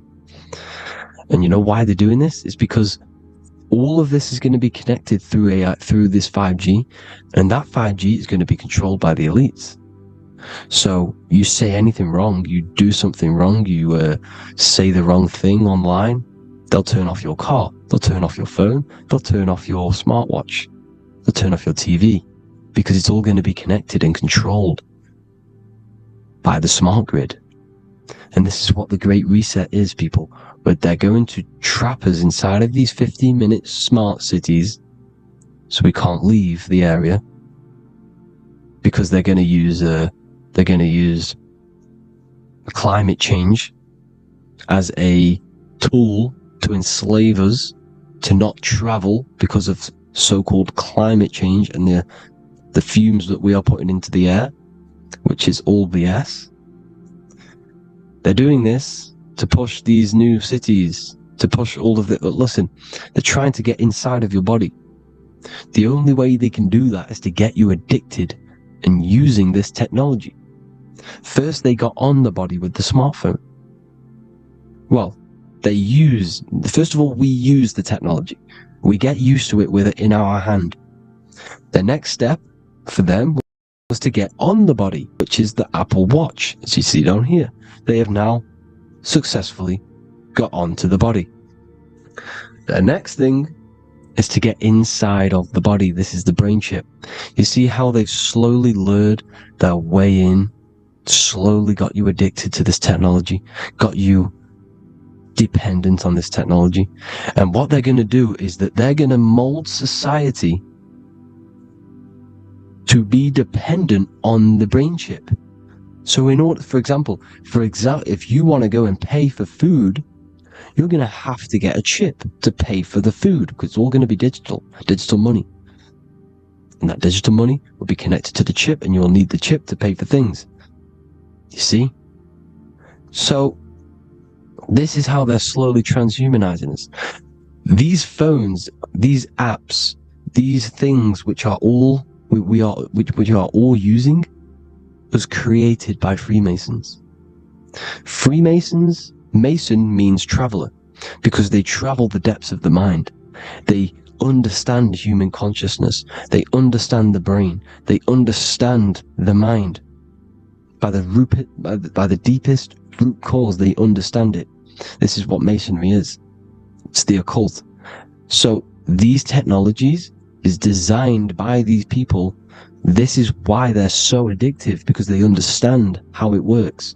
They understand how to get people addicted, because they understand human consciousness, the brain, the body, and the mind. So this is the advantage Freemasons have over us. And these secret societies, which have gone through the orders of Freemasonry and progressed onto these secret societies, which are the evil side, because I'm not saying Freemasonry is evil, okay? But the societies which they go beyond Freemasonry, because you can go beyond the 33rd degree into these secret societies, and they use this knowledge for the bad, to enslave people. And this is what's going to happen. Transhumanism. So I hope you all learned some insight for today. Please do a bit more research on, the birth certificate and stuff like that, the straw man. And have an amazing day, people. Please like, comment, and subscribe. Peace.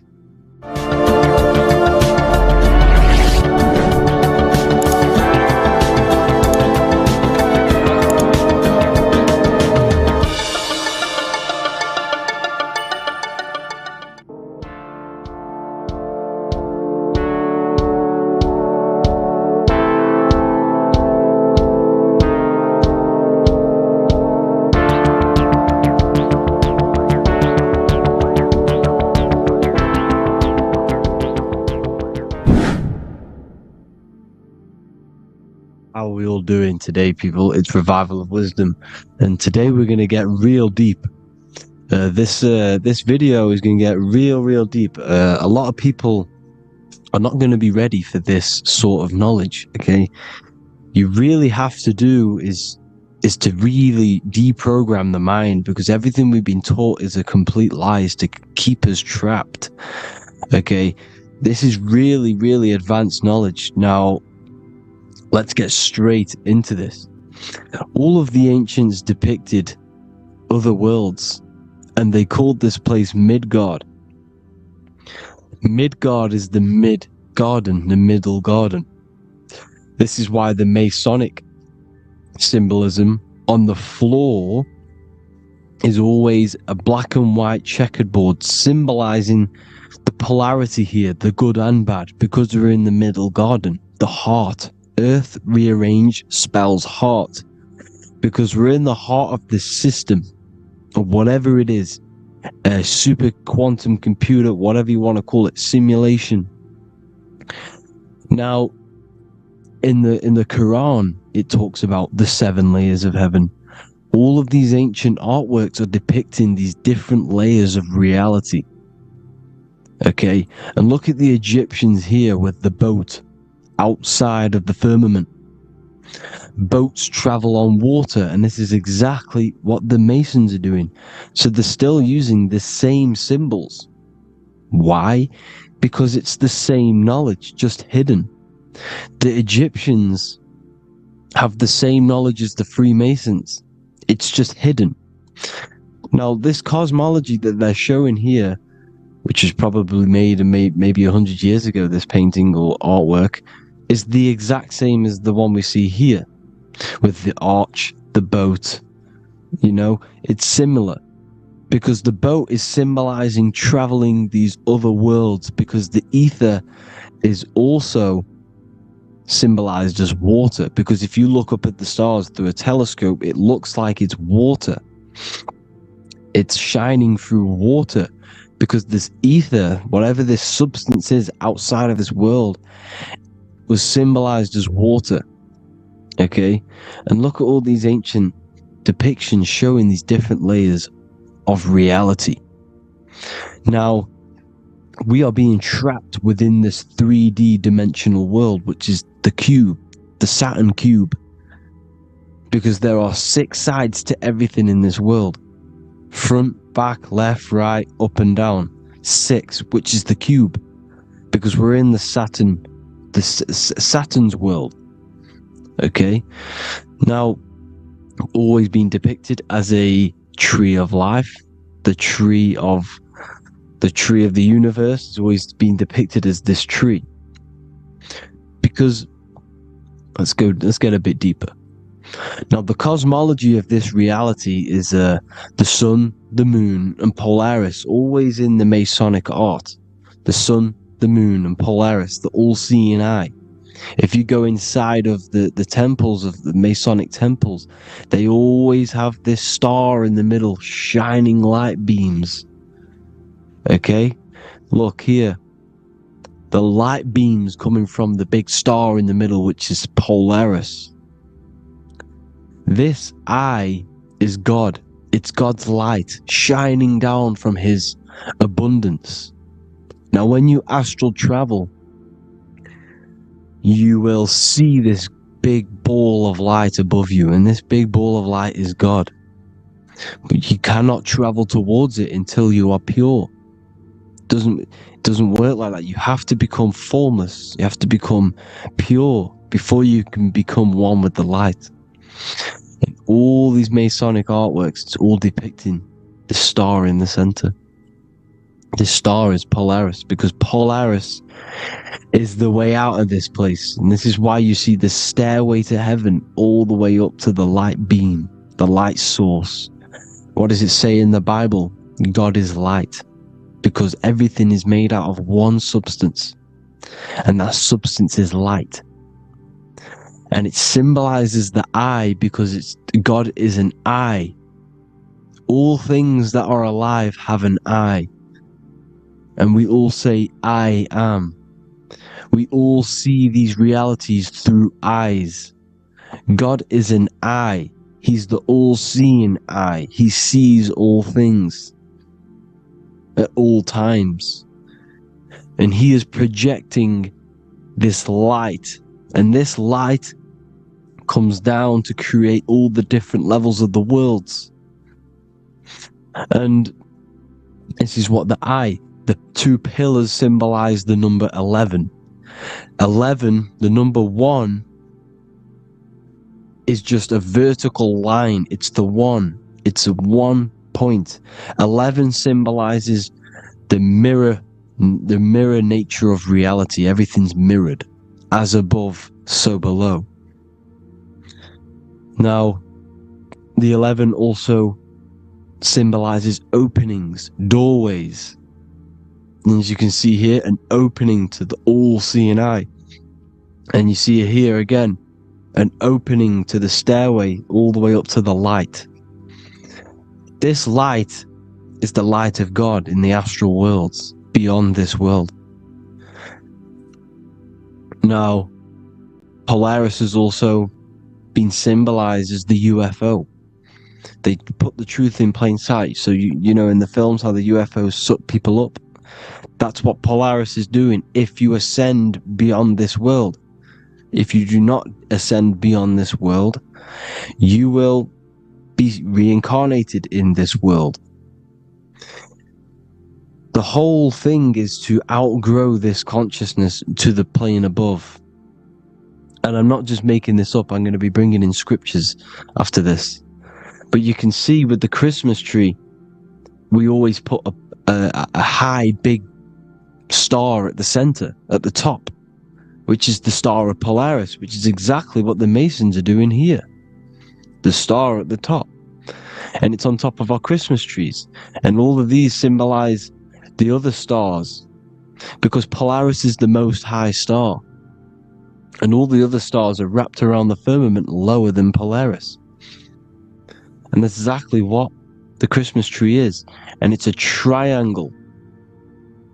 It's a triangle, just like light beams travel from one point in the triangle, just like the all-seeing eye. It's a triangle. The light is coming from one point and sending its rays downward. You see, it's kind of like you see here with the water. And the lower you go, the darker it gets, the more evil it becomes. And this is what the ancients would call hell.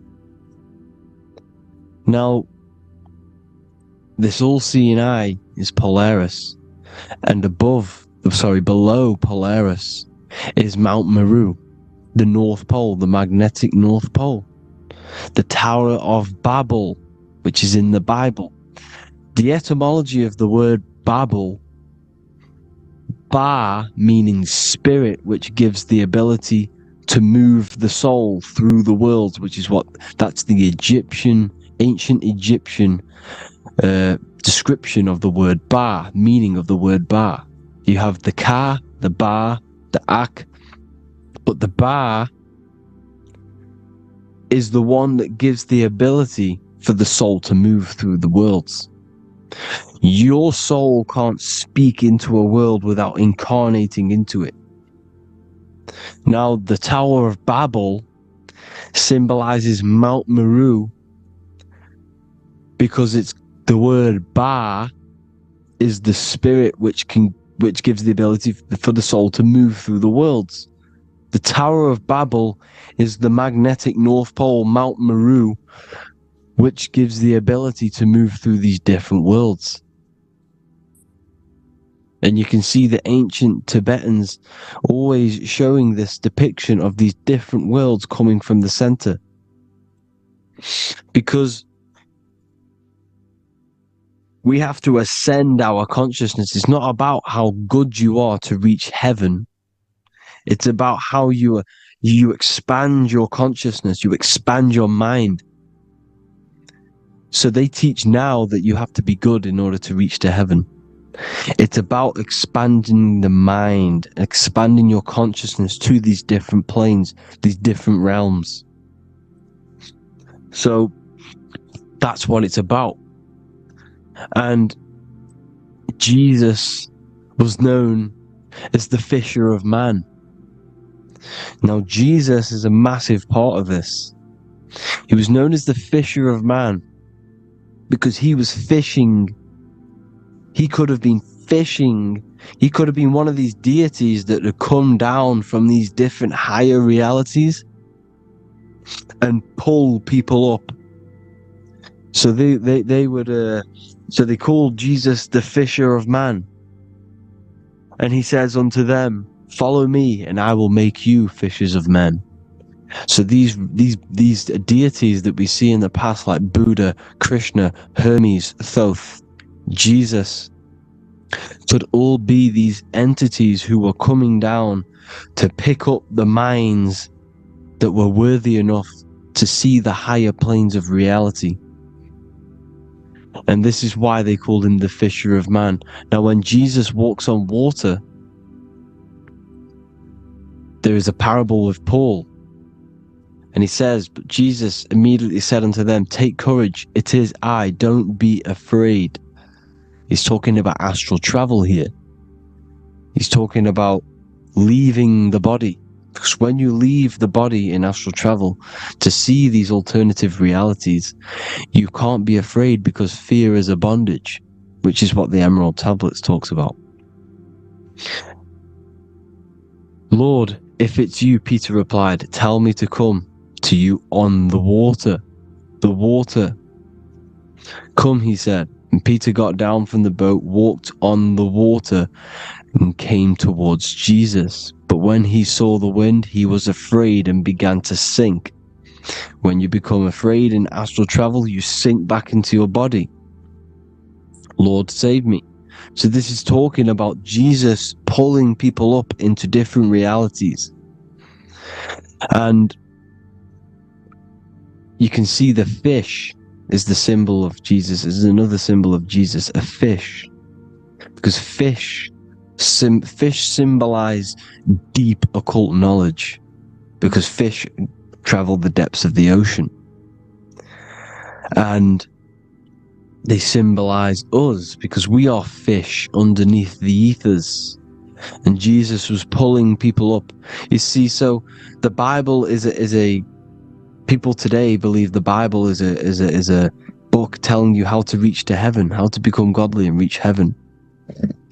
But you've got to become the Jesus Christ to see these alternative realities. Now look at the Emerald Tablets is a massive part, and it speaks so much about these different realities. Look what it says here. This is in Emerald Tablet 3.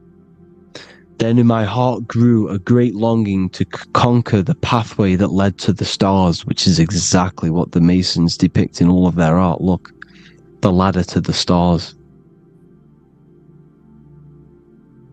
And then he goes on to say, years after years I sought after wisdom, seeking new knowledge, following the way, until at last my soul in great travail broke from its bondage and bounded away, broke from the bondage of the body. Free was I from the bondage of earth men, free from the body I flashed through the night. The stars. The stars are a massive part in the astral world. Each star is a different reality. And the true astrology is the star that you came from. You came through a star to reach this, to reach here. There is a reason why you are here. There's a reason why you have the personality traits, because your soul came from a specific star. This is why we call them stargates, because they are gates in and out of this reality. And Polaris is the way out to the higher worlds. Now look, far into space, my soul traveled freely into the infinite circles of light. Beyond knowledge were some planets and great gigantic beyond dreams of men. Then he goes to say, lift up your flame from out of the darkness, fly from the night and ye shall be free. Lift up your flame. Your flame is your soul, because it has to be lifted up out of the darkness. This is the darkness, this world, this body is the darkness. Because it's a bondage. You need to break free. You need to learn how to astral travel, people. You have to learn this. If you want to get out of this world, you have to learn how to astral travel and see the other realities. Traveled I through space-time, knowing my soul at last was set free, knowing that now I must pursue wisdom until at last I pass to a plane hidden from knowledge, known not to wisdom, extension beyond all that we know. So he's talking about he went to a place where we cannot even comprehend here, a place that is not even known to earth men. He's telling you he's ascended out of this world to the planes that are beyond. And it says here in the Emerald Tablets, man is in process of changing to forms that are not of this world. Grows he in time to the formless, a plane on the cycle above. Know ye must be one, ye must become formless before ye are one with the light. The light, the same light that I was talking about, the Masonic light, with the triangle, God, the one source. Ye must become formless before ye are with the light. Formless, you have to leave the body. You have to leave the body. You have to gain the ability to leave this body and travel to these other worlds. Now, it says here, not as man am I, for free have I become of dimensions and planes. In each I take on a new body. In each I change my form. Know I now that the formless is all there is of form. You see, all things created come from the things that, all things that you see come from the things that you cannot see. All of us have the same spark of consciousness, the same I am. Every dog, every animal, every human has this same I, this same thing which sees through the eye. It's formless. It takes, this formless entity is the same entity of us. We are all the same entity in different bodies. And this entity it was represented as the flame, the cosmic flame, which is inside of all of us. And this is why the Masons depicted your spine as a candle or the Holy Grail. You would either see this or a candle with a flame on the top, because the Holy Grail is your consciousness, which is on top of your spine, which is the candle. Now, Jesus, Thoth, Buddha were all these deities which were coming down to lift people up because they were fishermen of men. And he would lift you up to the higher worlds, out of this world, to the ones above. Now, Thoth, you can see him here, he's leading the way. He's holding someone and he's leading the way with knowledge and power. He was leading the way to other worlds, out of this world. There's no point trying to change this world. This world will stay the same. It will stay the same. You have to get out of this world, and that's what they're telling you. That's what they're keeping you from. They're keeping you stuck within this thin layer of reality. So, what the Masons are doing, they have the ability to astral travel. They're living not stuck and bound to one reality, but living within the different layers of reality. And this is what Morpheus was doing in the Matrix. Morpheus was going into the Matrix to go and get Neo, which is exactly what Jesus was doing, pulling up people out of this world to the ones higher. And that's exactly what Morpheus is doing in the Matrix. If you haven't watched the Matrix, go and watch it.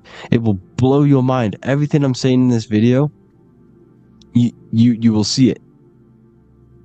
Except that you don't need to use a machine to enter the Matrix. You just use your body. Well, you use your consciousness to leave this body.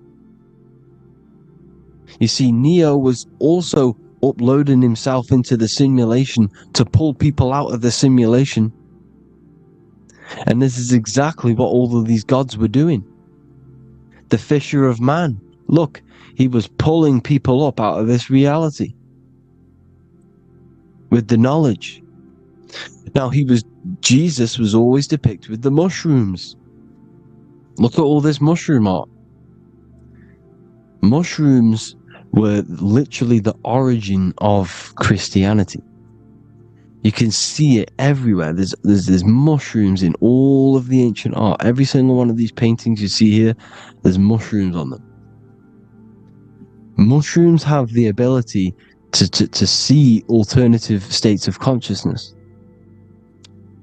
Now, if you go and do them, and you go to sleep, if you pop mushrooms, you go to sleep, and you will wake up in another reality.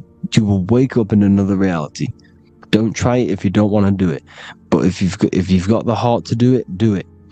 Eat them, and go to sleep. You'll wake up in another reality. And Jesus was handing out mushrooms to the bright minds, to the minds that he wanted to fish out and pull up to the higher realities. He was giving them mushrooms to see themselves in an alternative state, in an alternative reality. This is why there was so much mushroom art.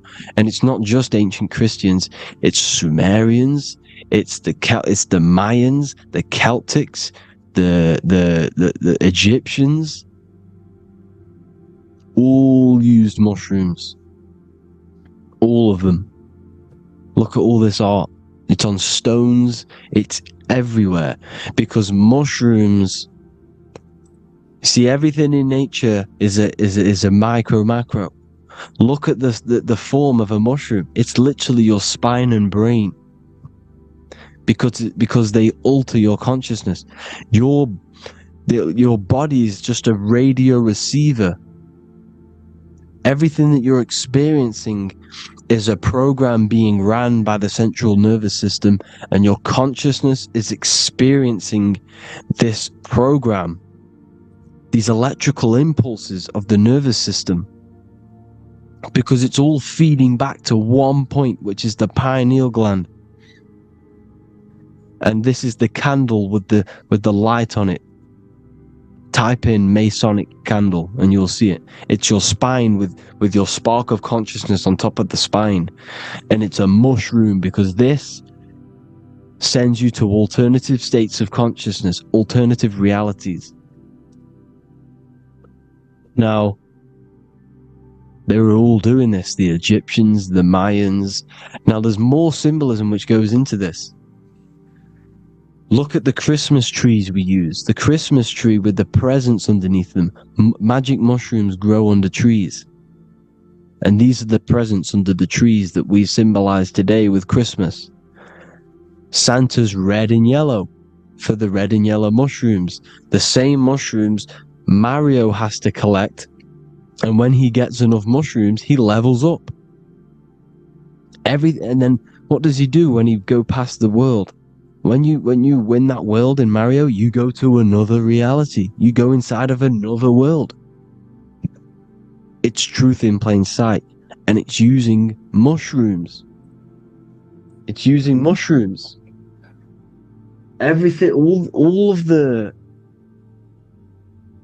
the characters in Mario, well, a lot of them are mushrooms. Look at this one. The presents, black, yellow, and red and white. Red and white mushrooms. And the bow on the top is the mushroom head. That's a bit of a reach, but, you know, the symbolism never lies, is what you need to understand. And it's as above, so below. Now look at the Sumerians. The Sumerians were also multi-dimensional beings. Okay, look at how they have the double faces.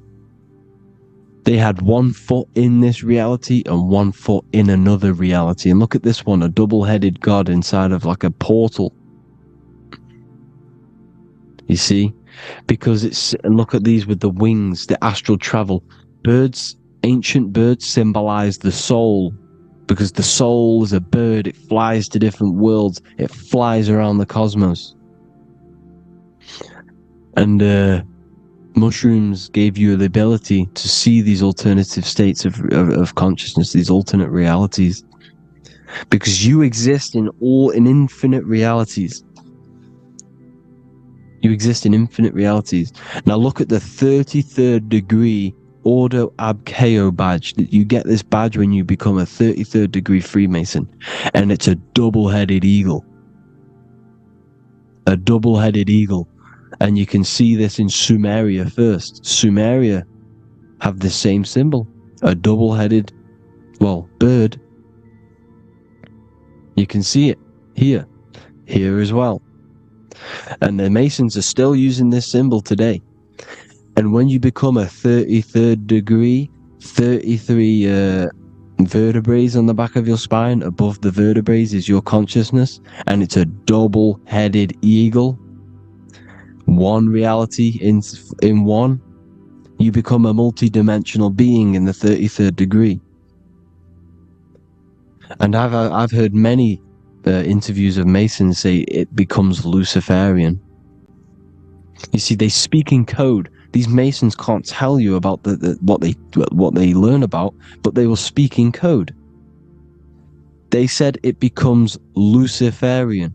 The word Luciferian is lucid. The root word of Luciferian is lucid, and lucid is lucid dreaming, alternative realities, dream worlds. You become a god. Luciferian means you're becoming your own god, pretty much.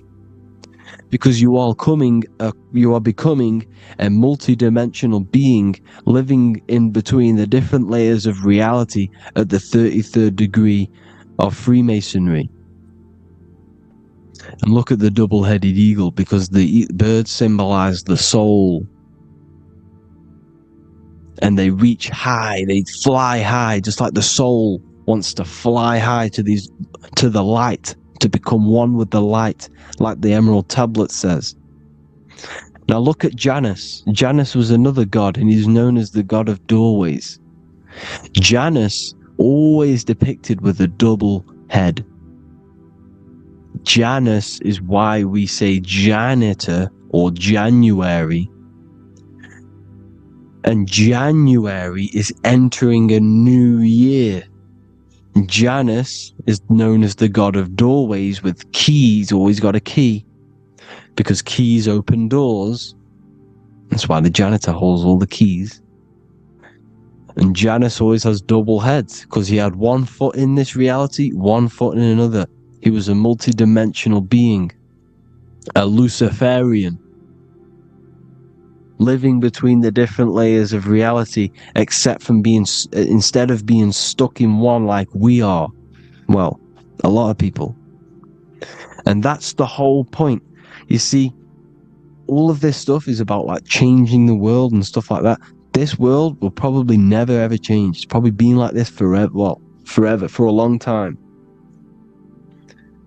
But it's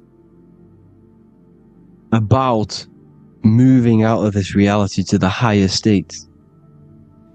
And the Masons always depict the ladder to the luminaries, the stars, with a key, the same key of Janus. The Vatican is a key, and it's in charge of all the religions. Why is it a key? Because they're holding back the key. They're keeping you stuck within this reality, keeping you stuck as identifying yourself with the body, identifying yourself with this world. You are not in the world is within you. This is a program being ran by your central nervous system, and your consciousness is experiencing this reality. Now, this is going to be a mind-blowing video for some people. You have to have an open mind. You have to let go of all the programs.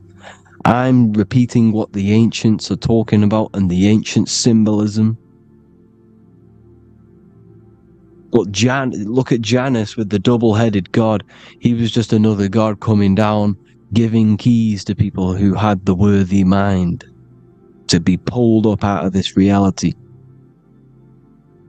to be pulled up to heaven, just like Jesus was teaching how to reach heaven. But really, it's an encoded scripture. But anyways, hope you all gained some insight on this video. Have an amazing day. Please like, share, comment. All the links are in the bio for the PDF, for the Manifestation Mastery course, and all the other amazing stuff. And if you want to support the channel, I'd greatly appreciate if you became a Patreon member. Hope you'll have an amazing day, people. God bless.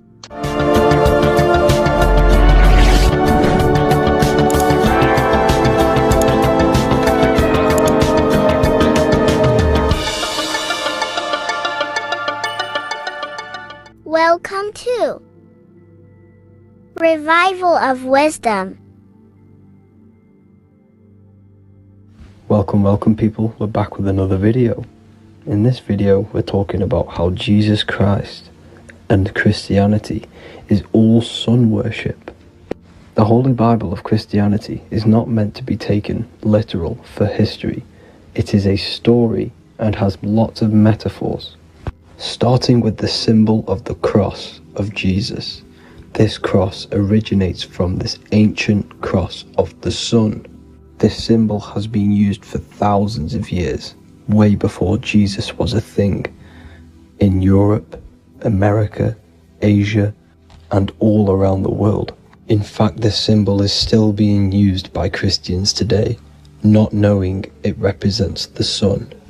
This is a 4,500-year-old artifact, a golden plate with an equal-armed cross found in England, the gold to symbolize the sun, and the equal-armed cross for the 4 equal seasons of the year.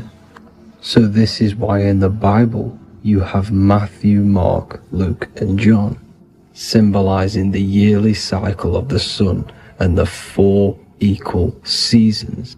Also in the Bible, Jesus is referred to as the light of the world. So yes, Jesus represents the sun. He is a metaphor for the sun. Hence why in all of these pictures and images and paintings of Jesus, there's always a sun behind his head, and some even with the sun cross behind his head. Jesus also has 12 disciples, which represent the 12 zodiac signs and the 12 months of the year. This is the Last Supper by Leonardo da Vinci. As you can see, the sun, being Jesus, is in the center, because the sun is in the center of the zodiac signs. There are 4 groups which symbolize the 4 equal seasons. Each group contains 3 people symbolizing the 3 months and the 3 zodiac signs in that season. There is only 1 female in the painting, which is Virgin Mary, who symbolizes Virgo, the astrological sign. So yes, Jesus symbolizes the sun with his 12 zodiac signs and 4 gospels for the 4 seasons of the year. However, there is another phenomenon. The 25th of December is known as the birth of Jesus Christ, which is known as Christmas today. So Jesus symbolizing the sun and is born on December 25th. This is the day the sun moves 1 degree northward, bringing back the warmth, the growth of crops, the life and light back to the northern hemisphere.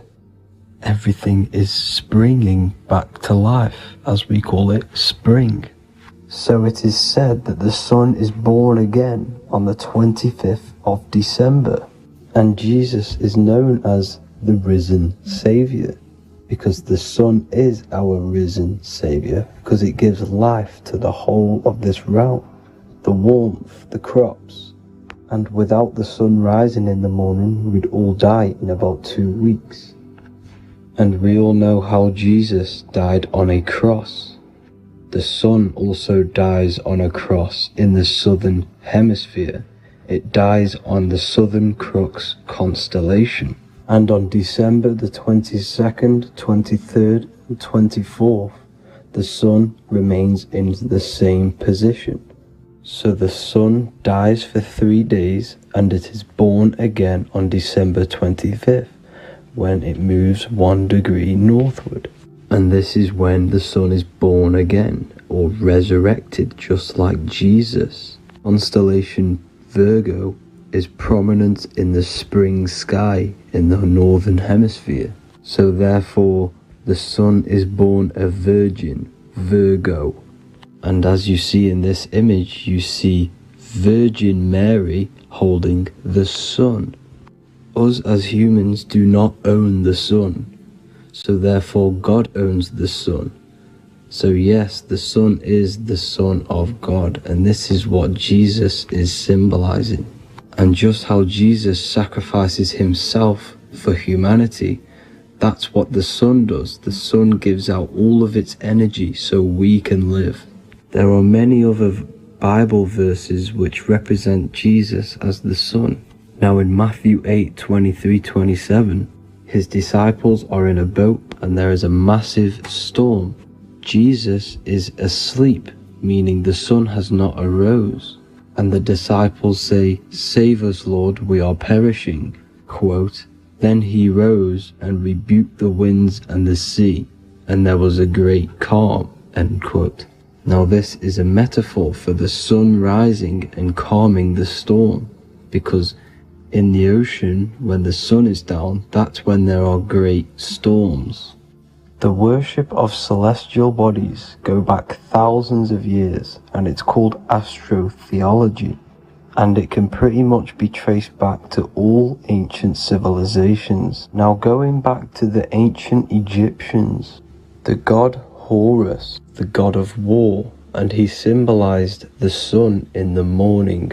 Ancients used to say that he walked over the sky in 12 steps. Yes, this could symbolize the 12 zodiac signs. It also symbolizes the 12 hours of daylight. So we have 12 hours of Horus, but now they've rearranged the word to hours. Horus and hours.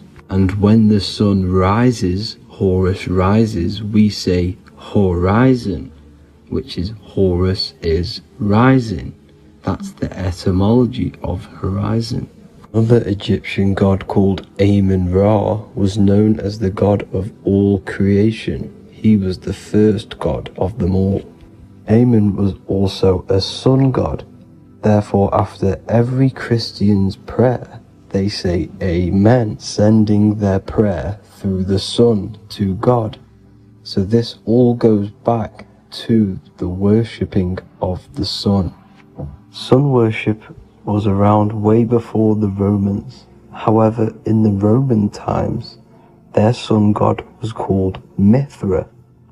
Mithraism was the main religion before Christianity came into play. Mithra was the son of God. He died on a cross, and he was dead for 3 days and resurrected, just like Jesus. So the Catholic Church was not made in heaven. It was made by the Roman Empire. They mixed all the sun religions of Judaism, Mithraism, and other Arabic religions and combined it into one, so Caesar, the Roman emperor, could gain his own religion. So yes, Christianity was a political move to gain more control over the masses, because it was a worldwide government at this point in time. So here is a Sumerian helmet with the rising sun symbol. And then the Romans also used this rising sun symbol on their armor. So sun worship has been going on for thousands of years, and it still goes on today. However, with all the programming and the low IQs, today we do not get the full interpretation of the Bible and these stories from the past. And Christians and other religions are all brainwashed to not question their religion and not realize their true origins and where they come from. I do advise you all to do your own research and come to your own conclusions. However, I'm just pointing out the facts and connecting dots for you all to see. That's it for this video, guys and girls. Thank you all for tapping in. God bless.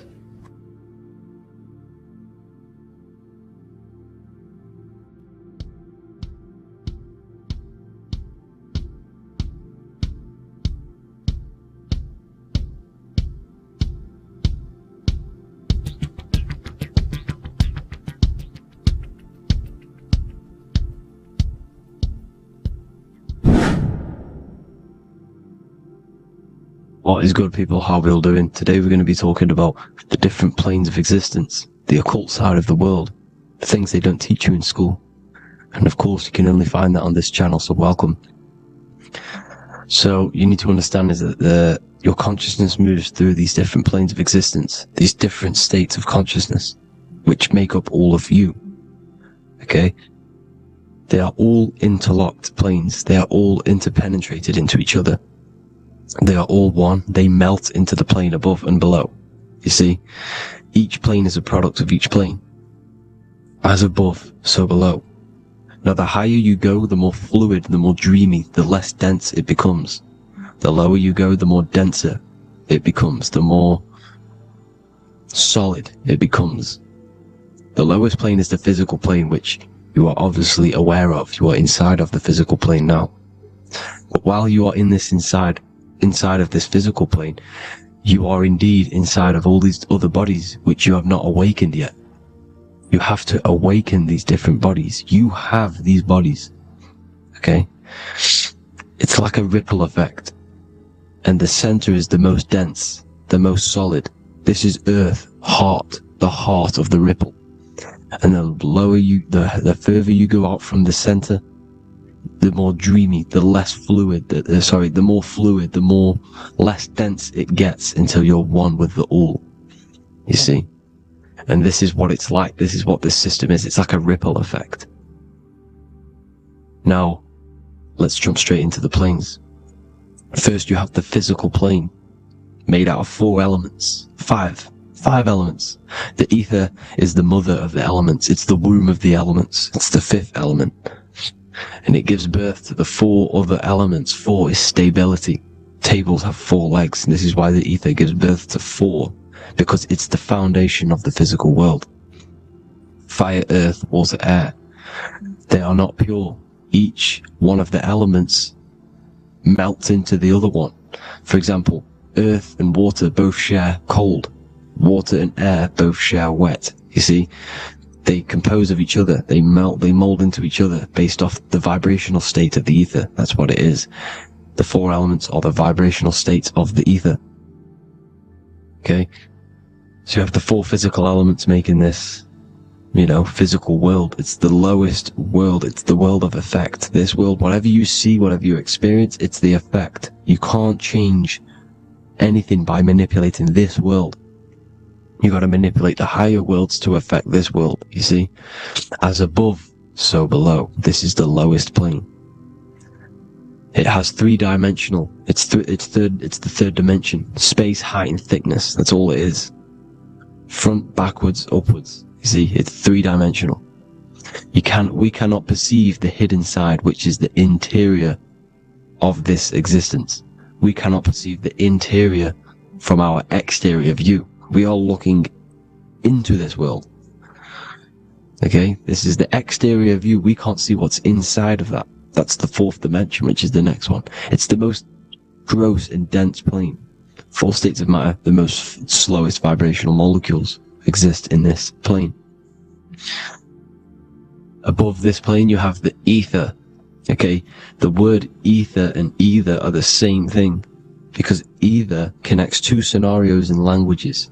I either support Manchester United or Liverpool. Either is connecting them 2 scenarios. The ether is doing the exact same, as you can see here on the planes of existence. It connects the astral world, which is very important, to the physical world. It's connecting these 2 worlds. So it's the ether. It's the ether.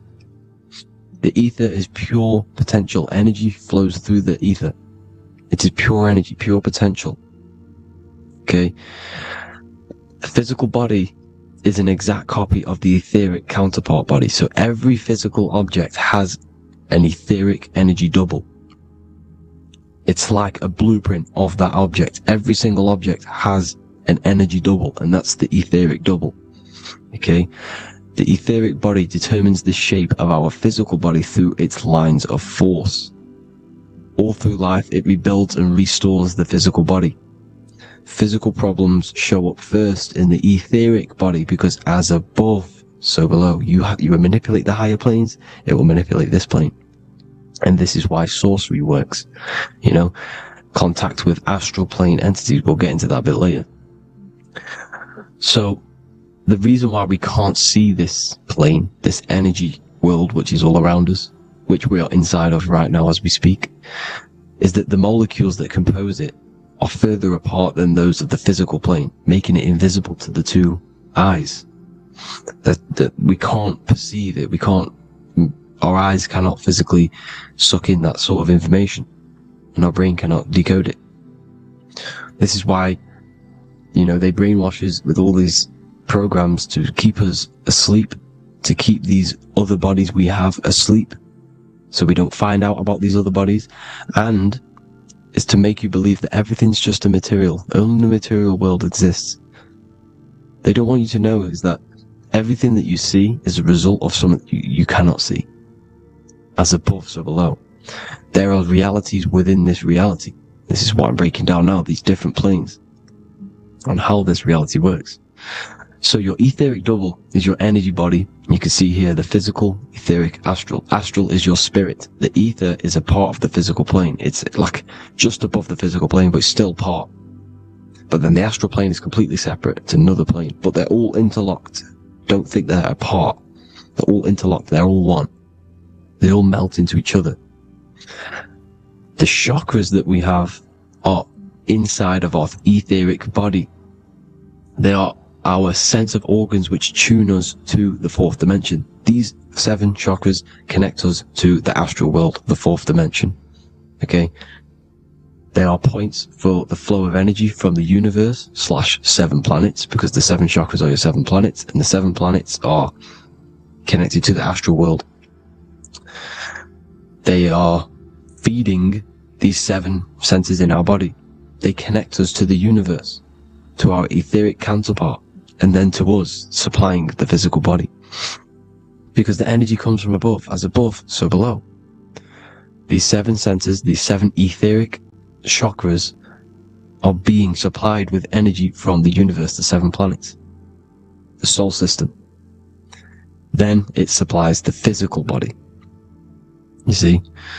So, the ether is very important. And this is, that the ancients understood the science of the ether, and they could, harness free electricity from it, because it's all around us. The ether is all around us.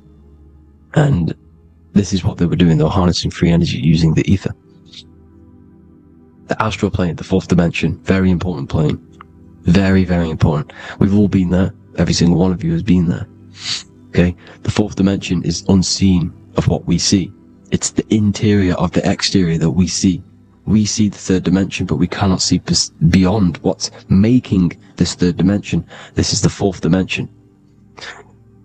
Okay? It's the dream world. This is where you go when you dream. Okay? This is where you go when you dream. It's the place of disembodied spirits or ghosts, entities, whatever you want to call them. When you hear ringing in your ears, that is not tinnitus. That is an entity around you. Okay? That is an entity around you. The fourth dimension is where thought forms exist. Mental images. Thought forms as in what you see in your mind when you think of an image, because the mind is the highest plane of existence. Mind is the highest plane of existence. And it manipulates all of the planes below. So it goes the mental plane, then the astral plane. So the thought is in the mind, the mental plane. Just the thought alone, no image. But then the form depiction, the thought form exists. It manifests in the astral plane as a sort of image, an entity, a living conscious being. So this is why thoughts are things. You see, thought forms exist within the fourth dimension. So when you imagine something, when you are, for example, right now, look into your hand and imagine there's an apple in your hand. If you can see that, you are seeing into this fourth dimension. You can only see into this fourth dimension using the mind's eye, not the 2 eyes, the mind's eye. When you shut off the 2 eyes into darkness, the third eye opens. The mind's eye is open. And you can see, this is astral travel. You got to work on astral travel. And you will see this astral plane, this fourth dimension. And there are 3 different sections to this astral plane. Higher, middle, or lower. So yes, there is a kind of a heaven and hell. And a mid-God. Heaven being the higher vibrational entities manifesting higher vibrational thought forms existing there. The lower vibrational thought forms existing in the astral plane. But these thought forms are beings. You can create these beings. They're called elementals. Okay? If you entertain specific thoughts for long enough, this will plant a seed and it will grow. If you so for example, you have a bad feeling or whatever, what's a good example? Unforgiving someone. You keep that energy inside of you for long enough, it will manifest in the fourth dimension. You entertain that thought long enough, it will manifest. And it will create an etheric body, and it will be an entity which will harm you. It will feed off you, this low vibrational energy. Your mind is so powerful. It creates thought forms, and these thought forms can take consciousness, can take bodies, etheric bodies. Now, that's why it's very important that you master your mind, master your thought patterns. So this fourth dimension is the astral world. So when you have a nightmare, this is the lower astral plane. You're in the lower astral plane. Whilst this physical body rests at night, your consciousness, while you awaken this other body, your consciousness goes inside of this other body, whilst the physical body lays asleep. You see? So it's all inside of you. This is what you need to understand. You just haven't awakened these bodies yet. You can awaken them. You just got to awaken them. Okay? The next is the mental plane. This is the mind, the source, pure cause, pure motion, the most less dense, the most fluid. No form. There's no form to the mind. Astral plane is the first plane where a form takes existence, pretty much. The mental world has no form. It's pure mind, pure intelligence. Thoughts alone exist here without any images or manifestation. The most fluid, the most dreamy, the most causal plane.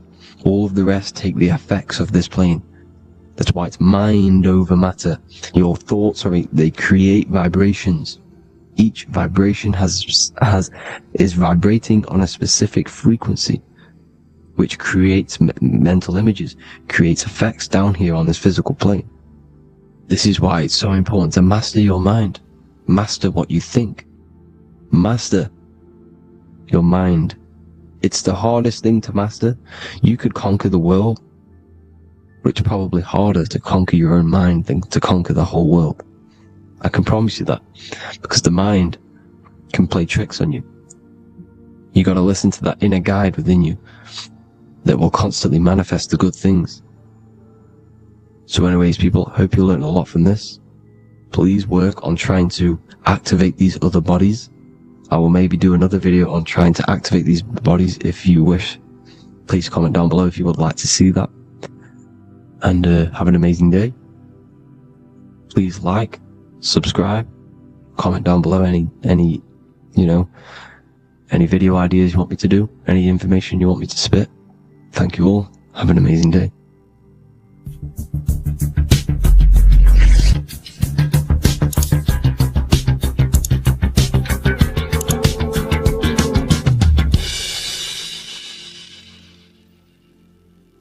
Welcome to Revival of Wisdom. Today, we're going to be talking about portals, portal symbolism, what portals are, okay, and how they show them to us, because they have to tell you the truth, guys.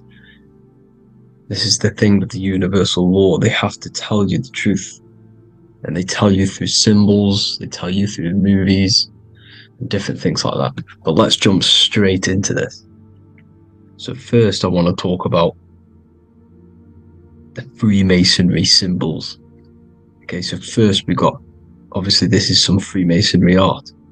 But notice how you've got the ladder with a key. Okay, so this is ladder symbolism with a key. So maybe this is talking about ascending. Okay, because look, because this is ascending into the heavens, because it's a ladder with humans going up it with a key. In order to ascend, you must have the key. Okay, so what else do we have with a key? Well, the Netflix show Lock and Key, which is all about portals and keys. Because what the keys do, they open doors, gateways. Okay, so what's interesting about this is that they've got this key here, which represents the Kundalini energy rising up the spine. Okay, but we'll come back to this. But it's that same portal key symbolism. We've also got the Vatican.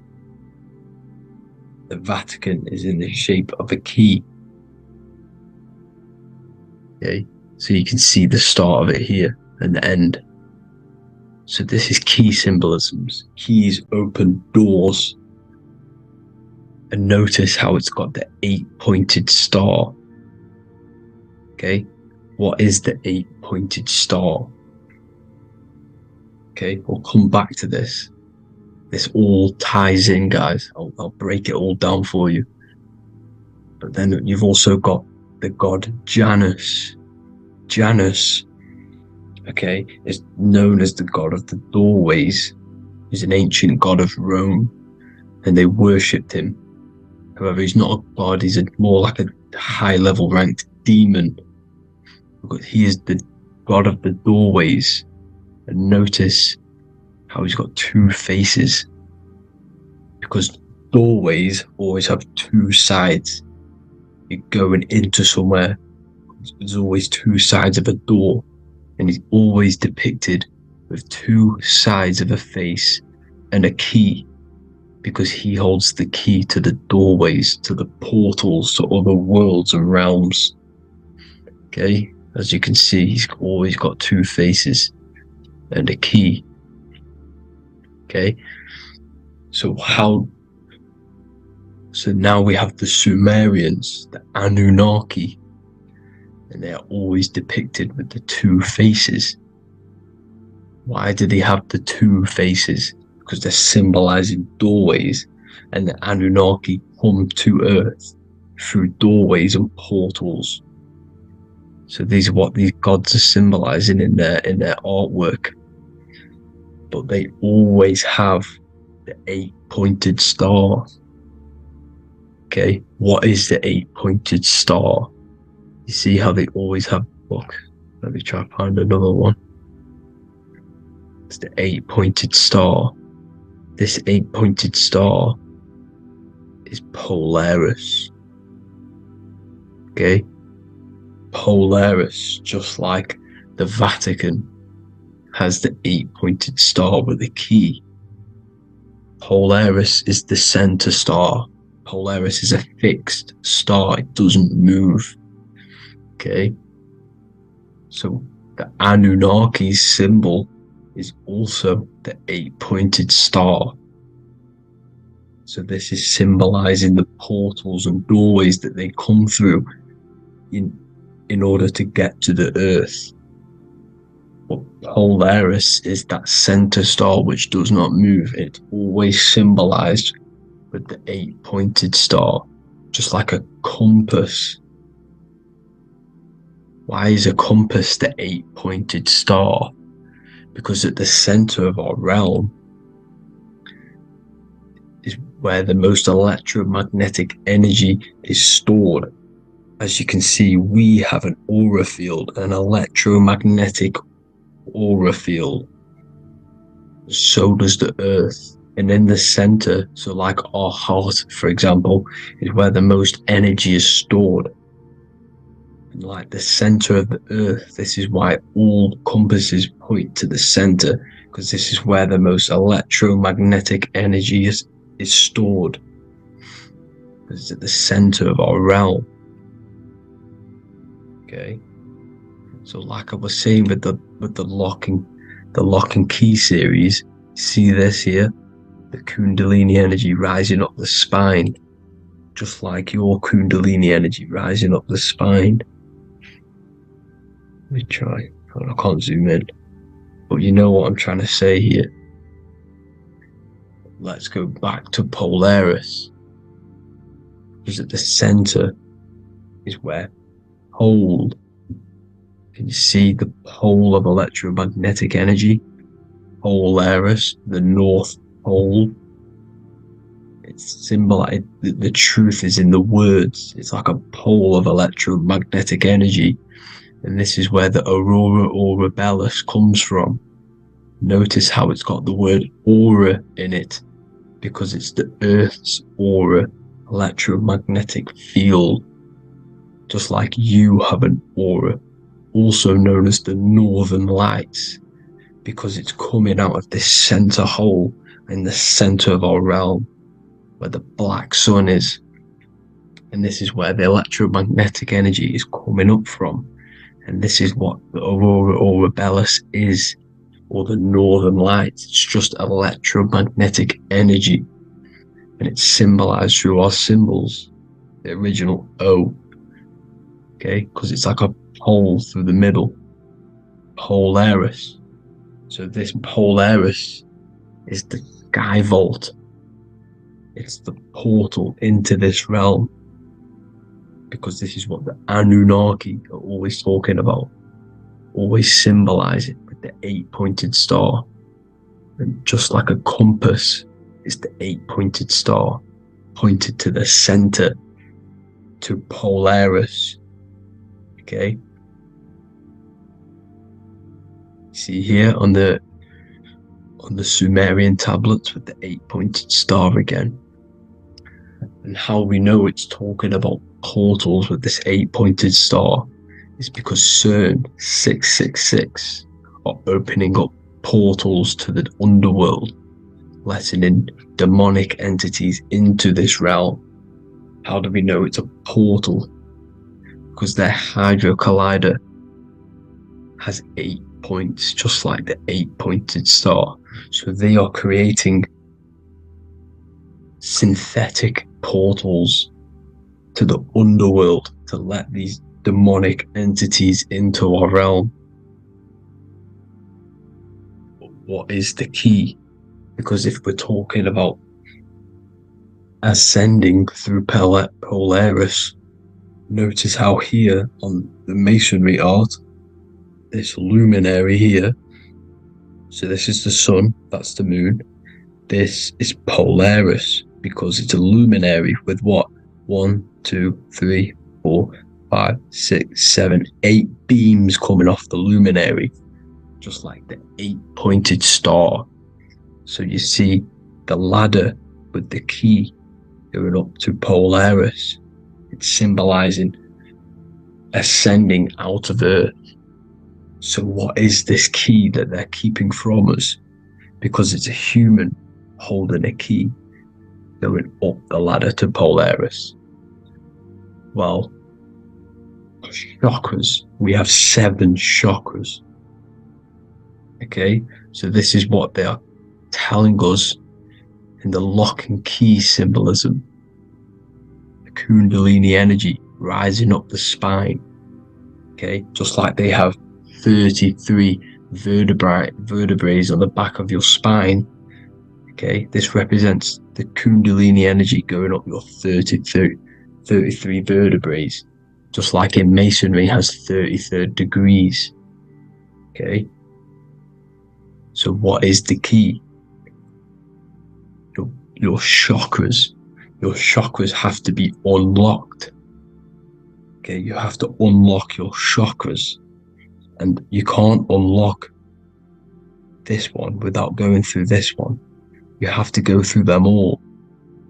It's like a ladder, just like Jacob's ladder. You can't go from the bottom to the top. You have to unlock each one. Okay, just like you have 7 chakras, you have 7 layers of your aura. Okay, you have to unlock your chakras to the highest point in order to reach Christ consciousness. And this is the key that they're talking about. They're symbolizing the organic portal within each and every one of us to ascend out of this realm.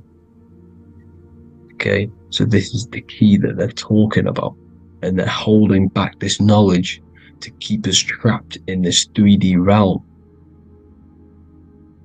Okay, so like I was saying with the 33 vertebrae and the Kundalini energy coming up the spine, 33 vertebrae, you can see this sort of symbolism going up to the light, because it's the light.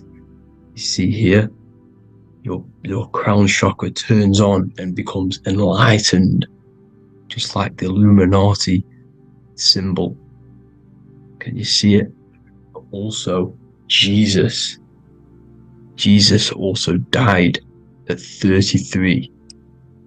So this is symbolizing, okay, they're symbolizing the death of the ego, the body. So once you open up your chakras and reach Christ consciousness, which is your 33rd vertebrae. Once your Kundalini energy goes up your 33rd vertebrae, your body technically, not physically, but spiritually dies, because you then become formless. You reach Christ consciousness. So then you can travel other worlds. Okay? This is what they're talking about with Vatican, 8-pointed star, and the key. Janus with the key. The Sumerians with the 8-pointed star. Anunnaki, the 8-pointed star.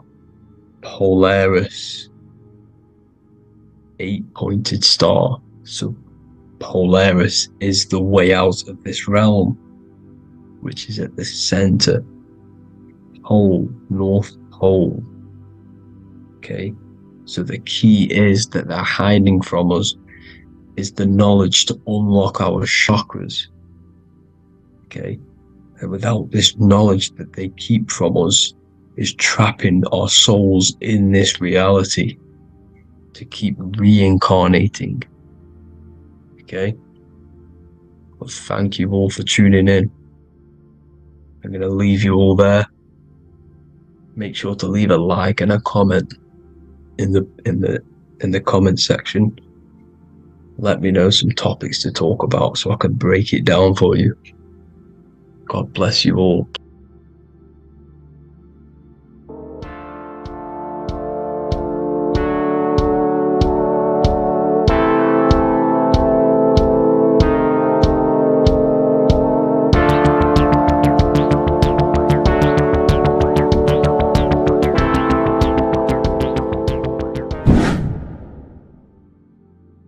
How are we doing, people? It's Revival of Wisdom. We're back today talking about sun worship. Okay? And please enjoy. Sit back and enjoy the video.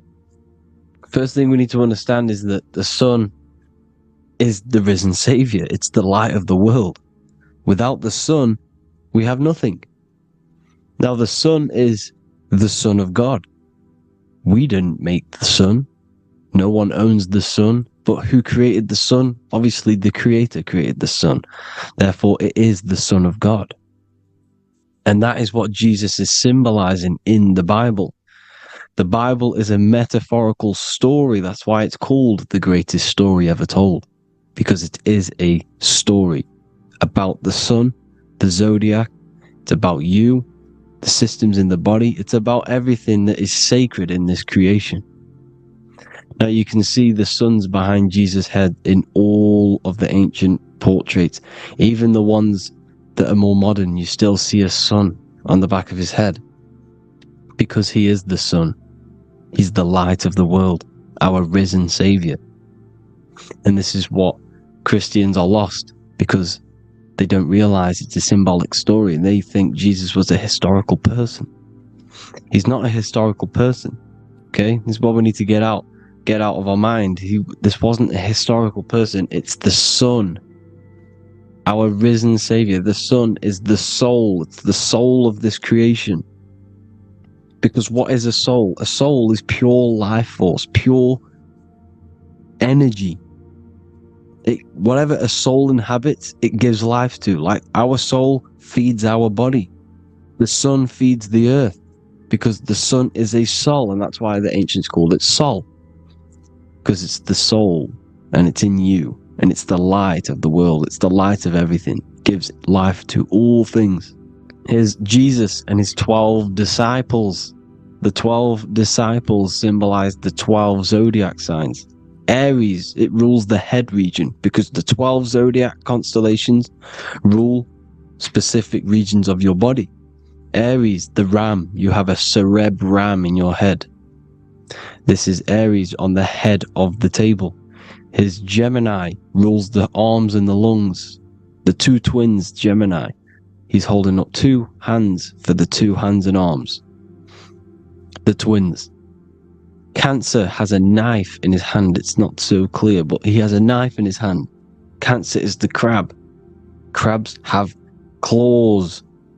And he's pointing at Virgo's Adam's apple, saying there's no Adam's apple there. It's a woman. Who's the sixth sign? The sixth sign is Virgo, the Virgin, the only woman in the painting. Now notice how there are 3 people in 4 groups for the 4 seasons and for the 3 months and 3 zodiac signs in each season: spring, summer, fall, winter. Matthew, Mark, Luke, and John with the suns on the back of their heads, because it's the 4 states of the sun. The 4 states of the sun. Now, 6th sign, Virgo, the Virgin, the only woman in the painting with no Adam's apple. Then we have the sun, Jesus, red and blue, red shift, blue shift, electromagnetism. The ancients knew this. He's got one hand open, one hand down, because the sun gives and retrieves. The sun rises and it falls. It gives, then pulls away. That's what the sun does, and that's what he's doing. His arms are out, symbolizing the rays of the sun, casting down onto the earth, giving and then receiving. Libra, his 2 hands are equal, he's holding his arms out equally, because Libra is the 2 balanced scales. Libra is when the sun is balanced between the summer and the winter. It's being judged. The sun isn't balanced. That's what Libra is, the 2 scales. Capricorn is the goat. Goats have 2 horns, and you can see the 2 horns on his head here. See? So this is astrology. This what Leonardo da Vinci is depicting here. It's astrology. He knew the story of the Bible is all astrology. It's all based on astrology. The Son of God, the real sun. Now here are some Bible verses. I am the light of the world. Obviously, that's the sun. What other light is there that lights up the world? The moon can't do it. It's the sun, the one and only Son, our risen Savior. Because if the sun didn't rise, we'd all be dead. So it's our risen Savior. And it dies for our sins every night, and then gets reborn every day. Now Jesus calms the storm. Mark 4:35-41. The disciples are all on a boat and there's a heavy storm, but Jesus is asleep. The disciple says, Jesus is asleep. We need to awake him. They wake up Jesus, and Jesus got up and rebuked the wind and said to the waves, quiet, be still. Then the wind died down and it was completely calm. Well, when Jesus was asleep, this is the sun not being risen. It's not risen yet. Because in the night times, that's when the storms happen on the sea, in the ocean. And when they awake Jesus, Jesus rises, because he's the sun. He rises and everything calms. Because when the sun comes, the storms go. You see? So it's the sun. It's all about the sun. Here's another, Luke 22:10. A disciple asked Jesus, when will we know it's the end times?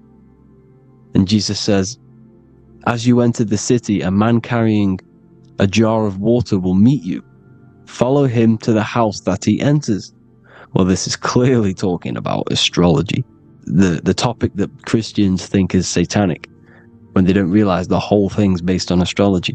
Because the end times is the end of Pisces, which is the 2 fish, which is the age we've just gone out of. And you can see all these ancient churches here with 2 fishes, because they knew it was the age of Pisces. There's an ancient artwork with the 2 fish, Pisces. And the end times, as it talks about in the Bible, when Christians think the world's going to end or something. But no, it's just the end of Pisces. As you enter the city, a man carrying a jar will meet you.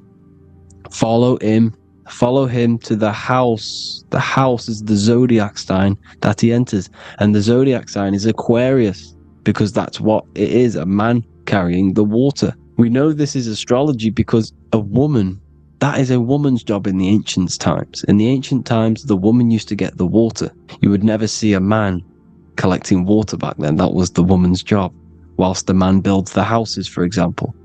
You see, so we know it's talking about astrology because astrology is the man holding the bucket of water. It's the end of Pisces. Now we are in Aquarius. And of course, Luke 24:36, the risen Savior. the sun. Now, the sun is also born on the 25th of December, a virgin, just like Horus, Mithra, Buddha, Krishna, Hermes, and thousands of other gods, all born on the 25th of December. Well, it's because the sun moves 1 degree northward on the 25th of December. And on the 22nd to the 24th, it stays in the same degree because it's moving south. But then on the 22nd, it stays in the same degree on the Southern Crux constellation, and the ancients called this the sun dies on a cross, because the cross is the Crux constellation, the Southern Cross. And it stays on that same degree for 3 days on the cross. The sun dies on a cross, and then on the 25th, moves 1 degree northward, bringing back the summer, the light, the warmth, the growth of crops. And this is the sun being reborn again, a virgin, because it's pure. And here's Mithra, another sun god before Jesus was around, before Christianity. It was Mithraism, and Mithra, Ra is Ra, the sun god, Egypt.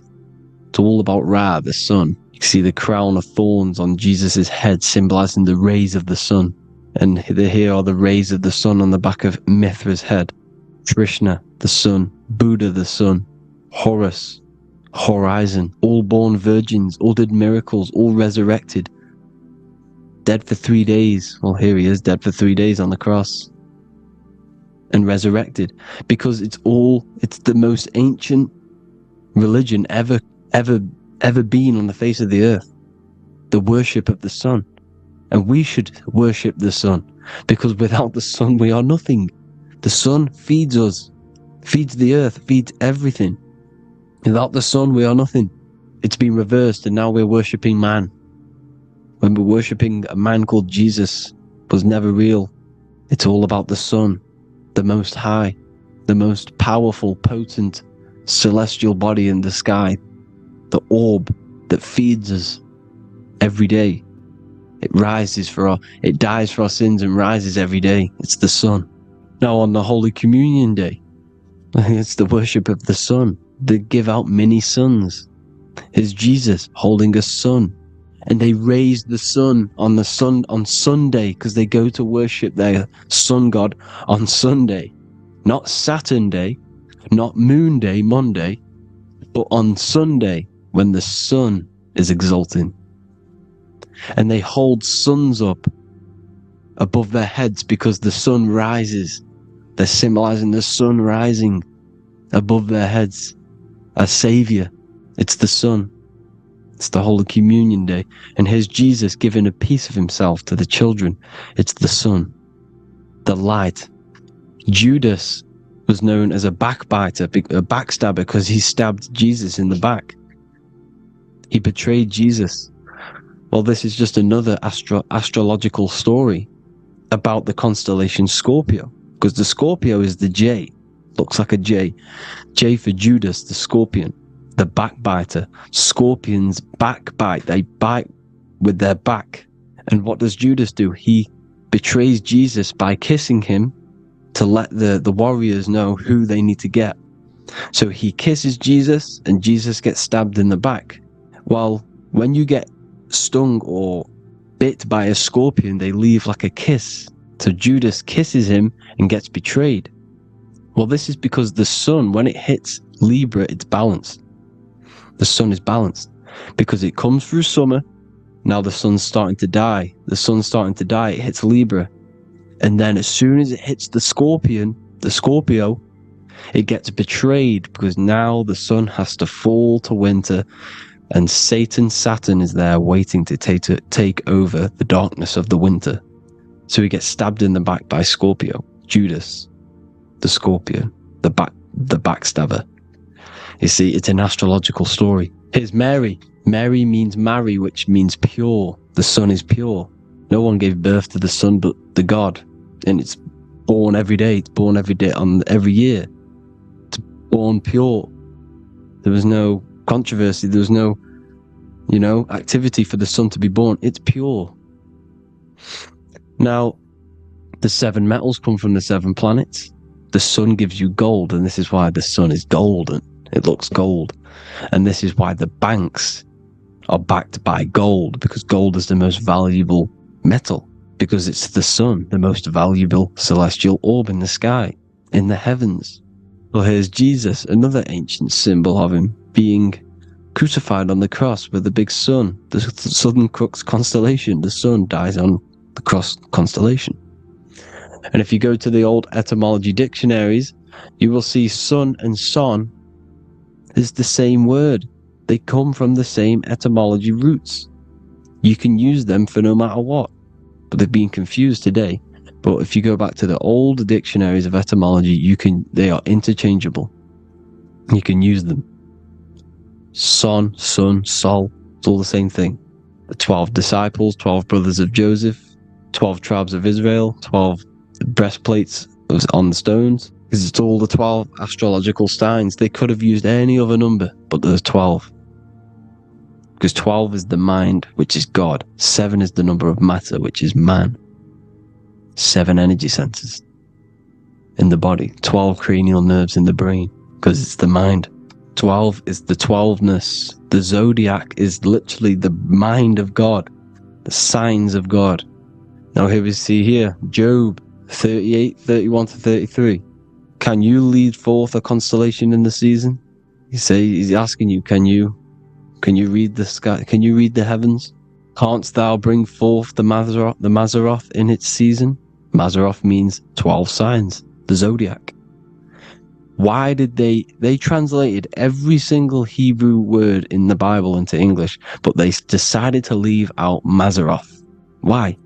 It's because if that said zodiac, Christians would have a different view on the Bible, but they leave that out. But Mazzaroth actually means the 12 signs, the zodiac, and the stars means sign. The word stars means sign because the stars are signs, things to come, which is off in Hebrew, which means sign, things to come. You see a sign on the road, it's something coming. But God is saying, what does he say? To qualify as a director, a judge of man's life on earth, one must be able to govern the heavenly bodies that rule the earth. It's telling you to read the heavens. We need to read the heavens. Astrology, the 12 zodiac signs, the mind of God. It's telling you, read the Mazzaroth, read the zodiac, because they are things to come in your life. They are signs. It's not satanic, it's made by God.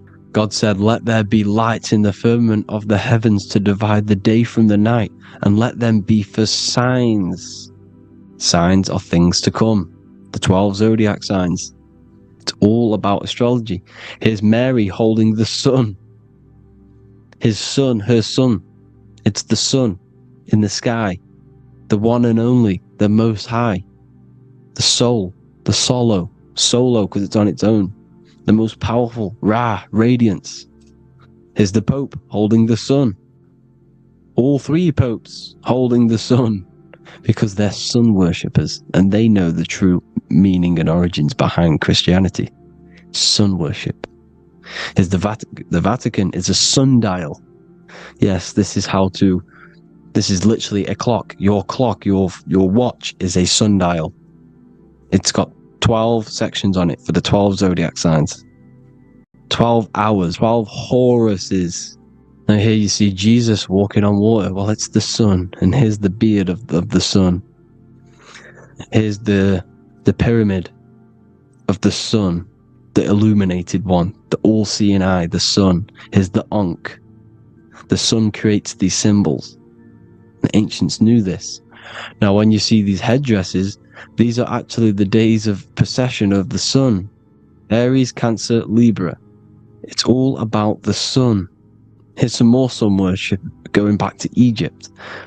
Ra, Horus, Osiris, and Set. Jesus and Satan is Horus and Set.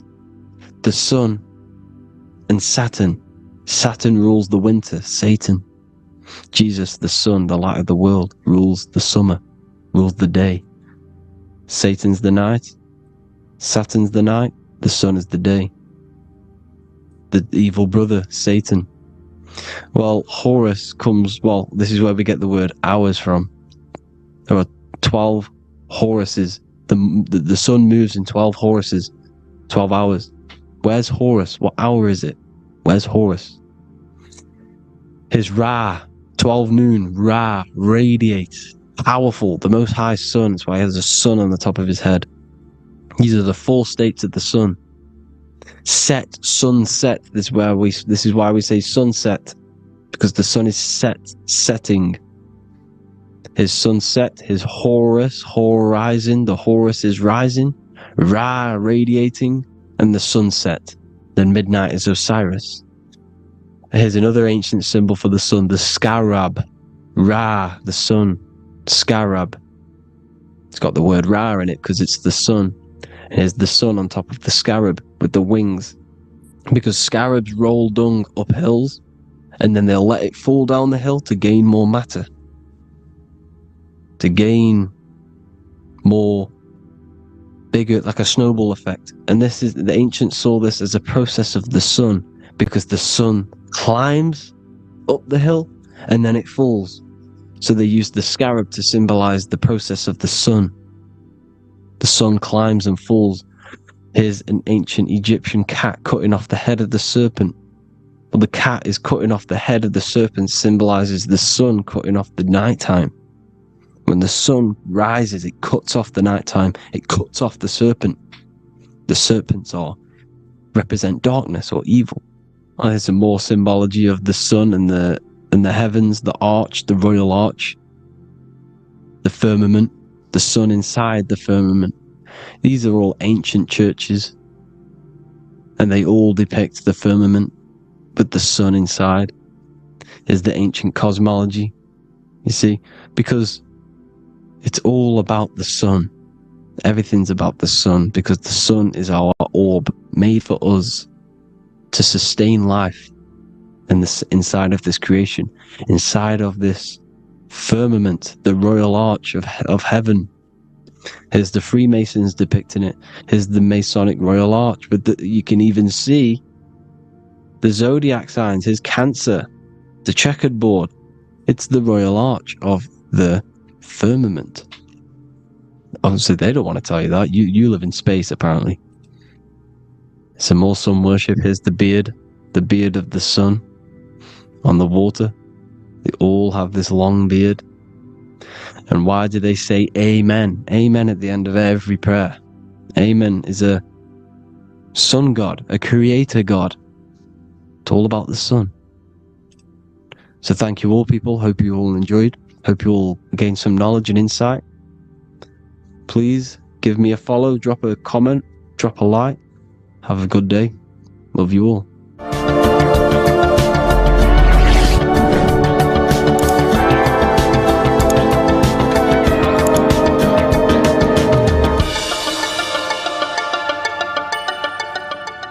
Neo is plugged in on the back of the neck, which is the reptilian brainstem. The reptilian brain is all to do with survival mode, survival state. It's always scanning the environment for safety, whether that's physically, emotionally, or mentally. It does not think. It is instant. For example, do I smack the guy or run off? If something happens to you, like a car's coming really quick to you, you do not think about this. The reptilian brain is the animal instinct that will instantly move your body on the instant reactions. Hence why it's the closest brain to the rest of the body. It has instant access to the electrical nervous system to control the body at instant reactions. Now, Neo is plugged in on the back of the neck, which is the reptilian brain.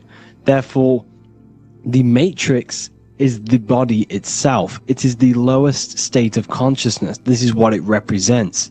The word matrix means womb. It translates to womb because your body is a womb.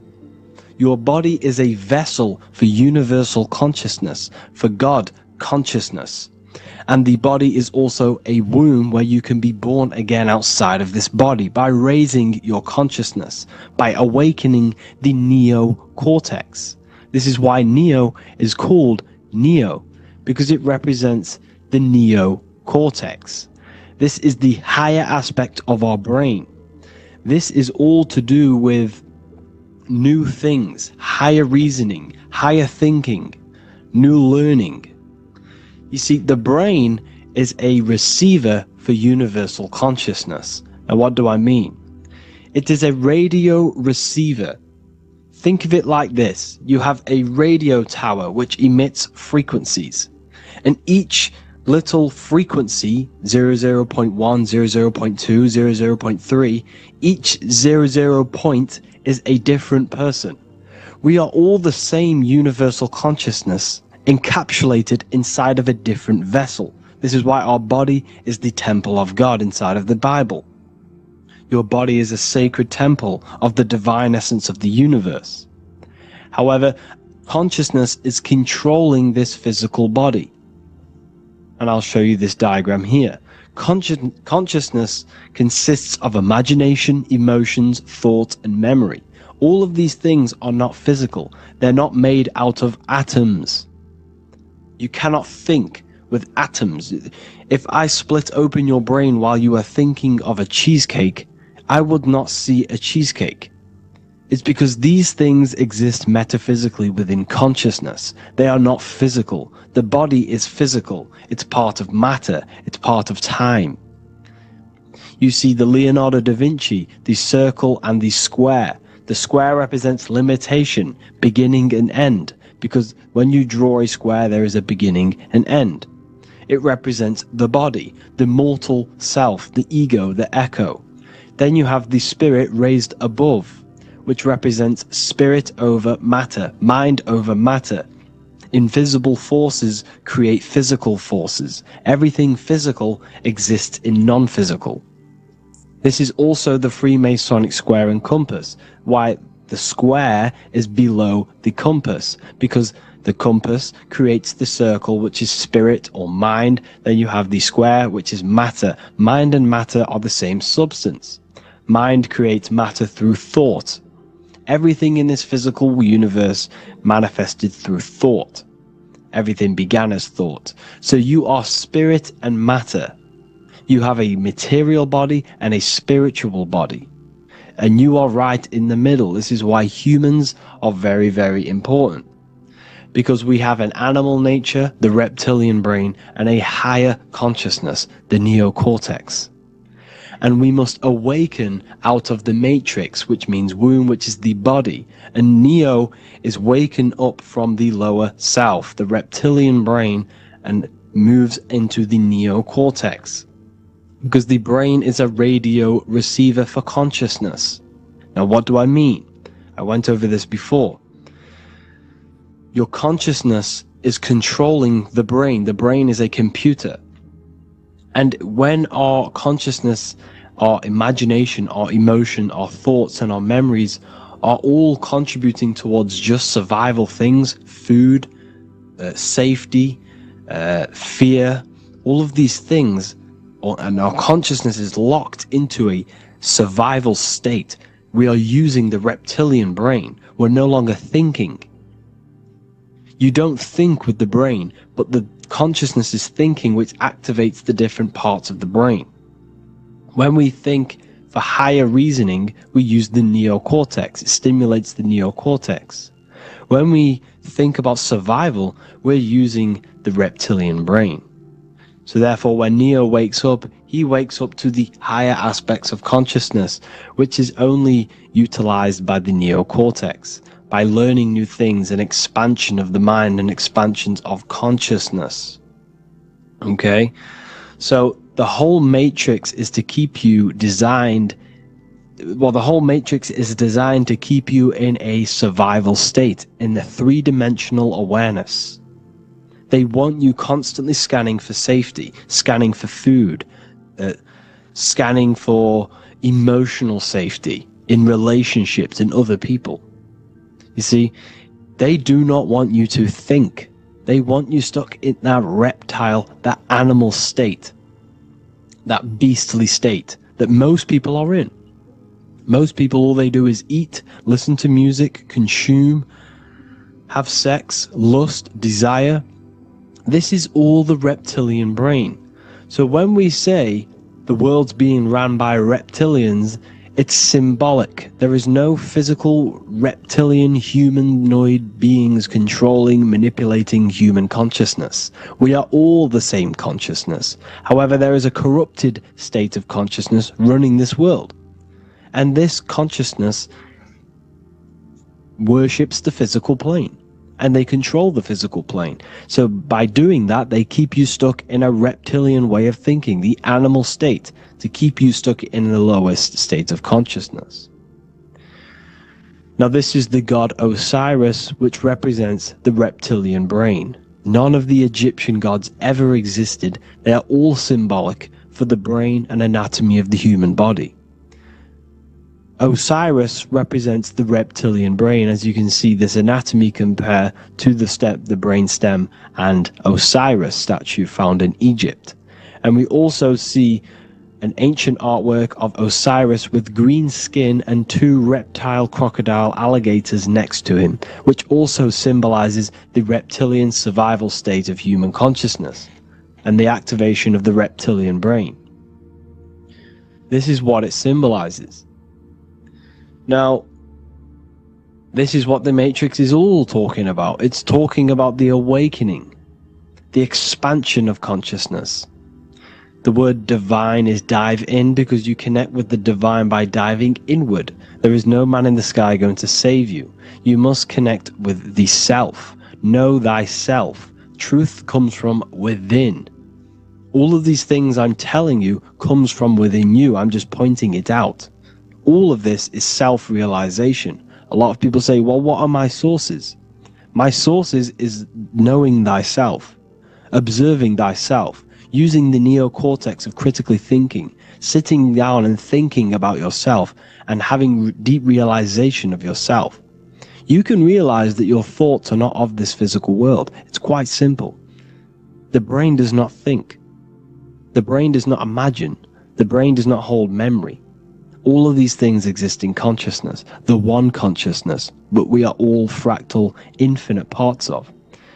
This is the eye on the triangle, consciousness being given down to the rest. This is separate. Consciousness is separate from the rest of the pyramid. The pyramid is your body. Neo is the one consciousness. This is the Egyptians symbolizing the one consciousness giving Ankh, which is life, to all the different life forms. However, you can see that the central sphere is giving a big Ankh to the humans, because humans, like I said, possess the advanced consciousness, an advanced brain that allows us to turn above our reptilian animal self. For example, we can go against our reptilian lower animal nature and turn to our godly nature. Animals cannot do that. They are stuck in instinct. They are stuck in a reptilian animal way of thinking and operating. Everything they create is to survive. We can turn against our lower nature and create for amazing things like buildings, architecture, technology.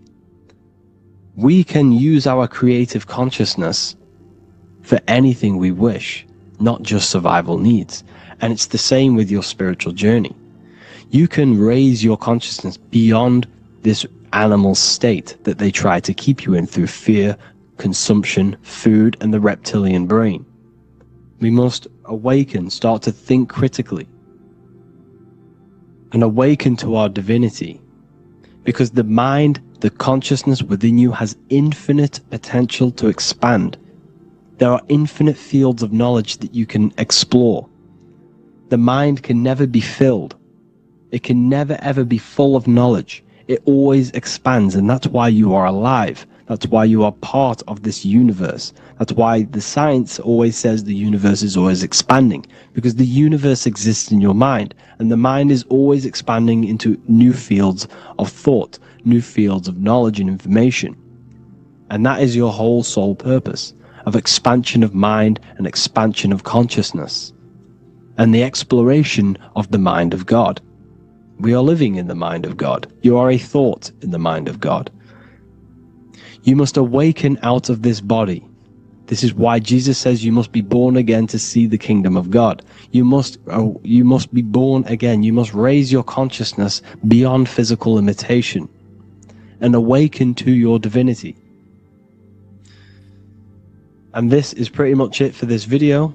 I hope you all understand this, that this is all symbolic for consciousness.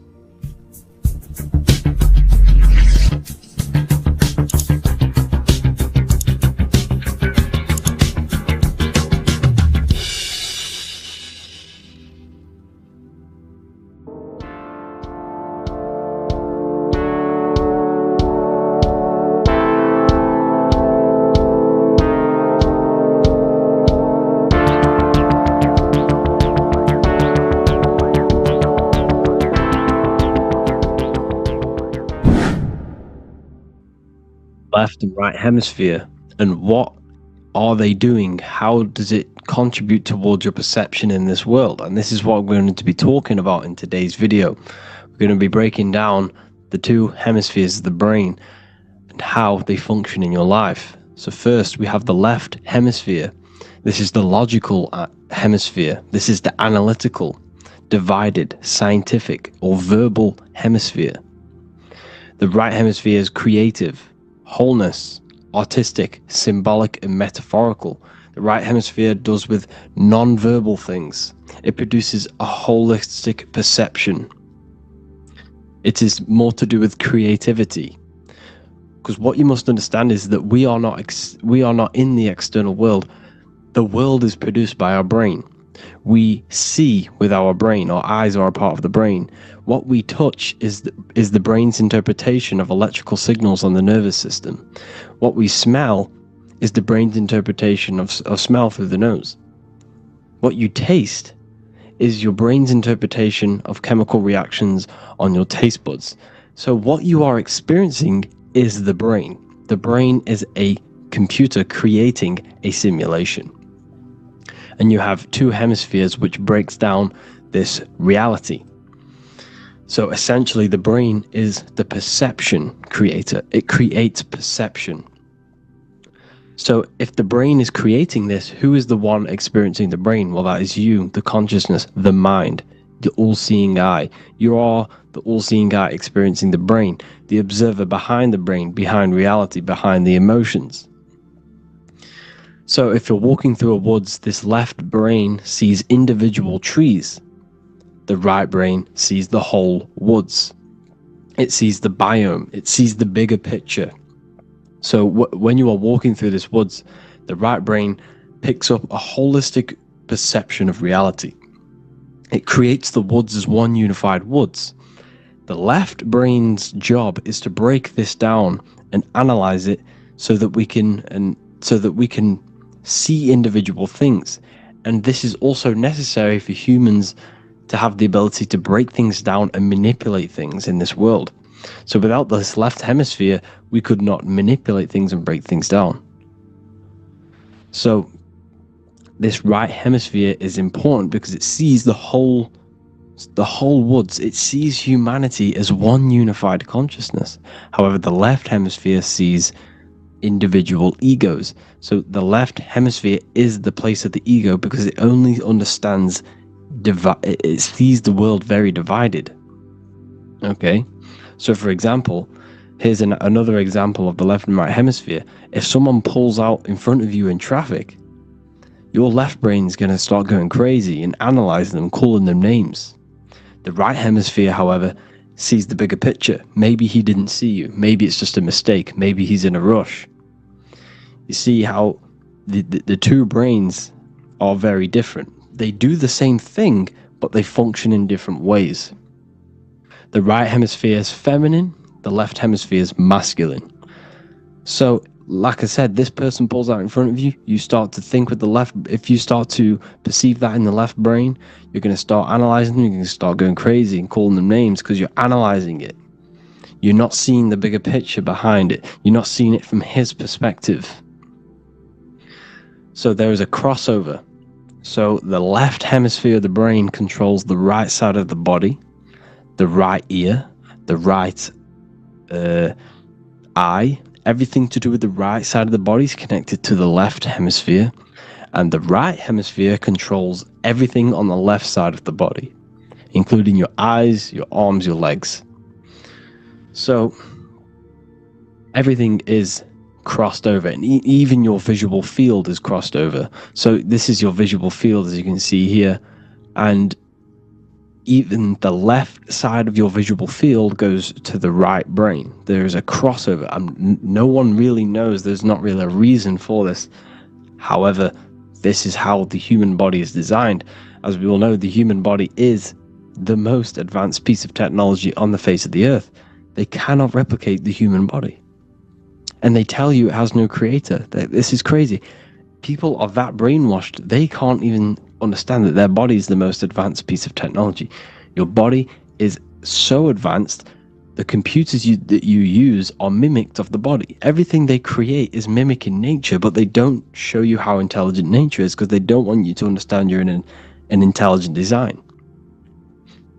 So anyways, let's get back on track. There is a crossover in the brain, and this is why they teach you to write with your right hand. And I was speaking to someone who's in a nunnery, or whatever you want to call it. They were a nun, or they knew someone who was a nun, and they forced these people, these nuns, to write with their right hand. You had to write with your right hand. This is why, I'd say at least 70% of the world, or 80%, is right-handed and right-legged, because they taught us this to activate the left hemisphere more, because of this crossover that happens in the body.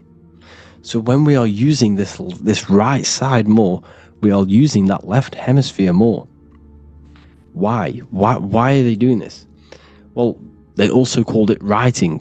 Writing is a spell, to cast a spell on you to use that right side of the body so that you use this left hemisphere.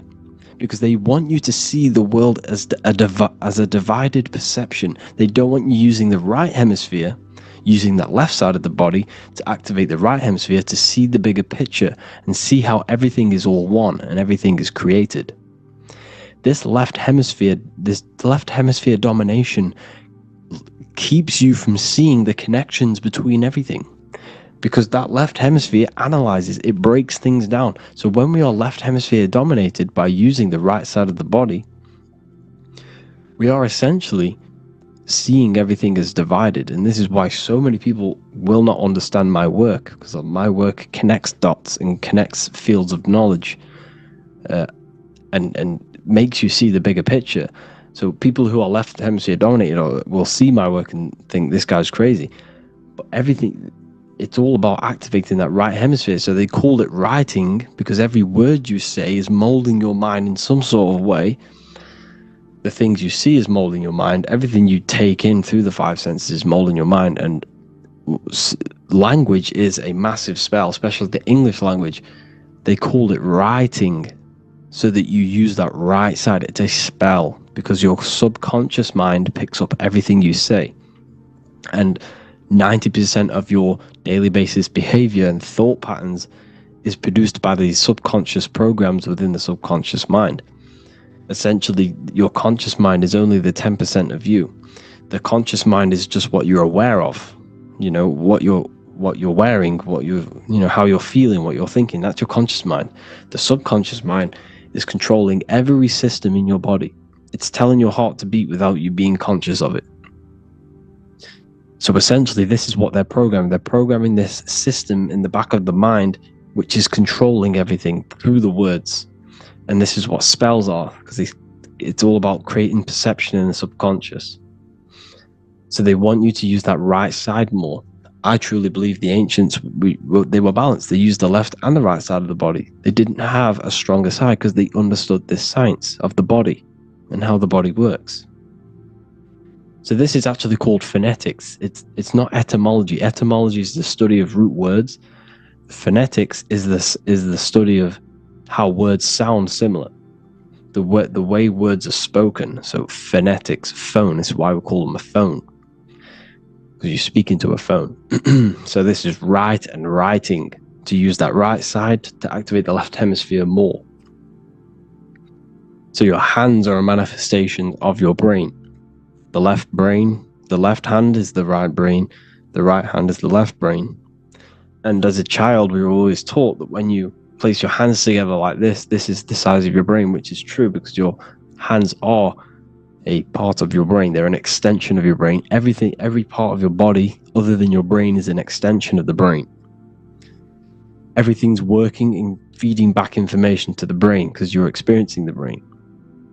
So another trick that you can do, or another exercise, is looking in the mirror and closing one eye at a time. If you close your right eye, if you take your top off, for example, you'll analyze your body if you close your right eye, because you're using that left hemisphere. Sorry, other way around.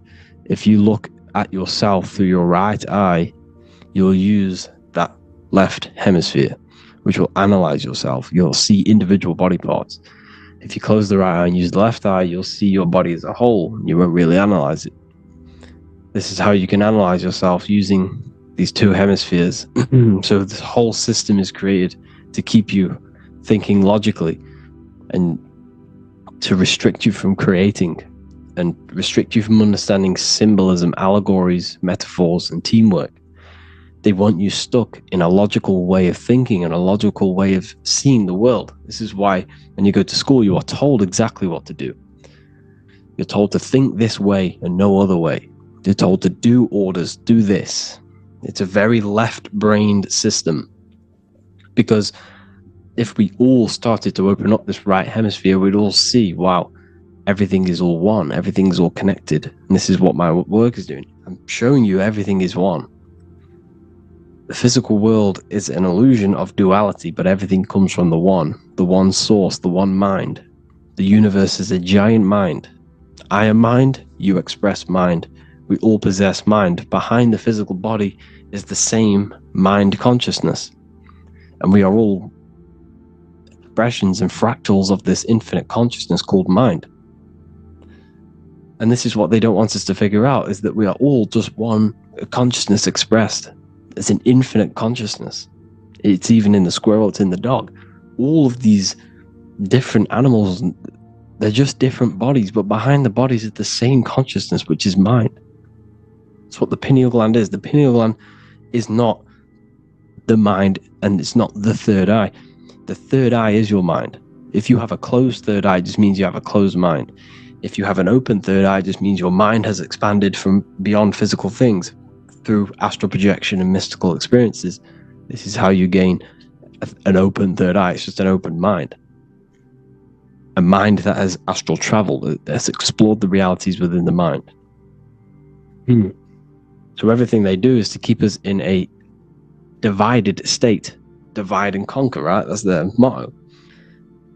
All to keep you thinking how everything is divided. Everything they've done is division. Postcodes, countries, everything is divided.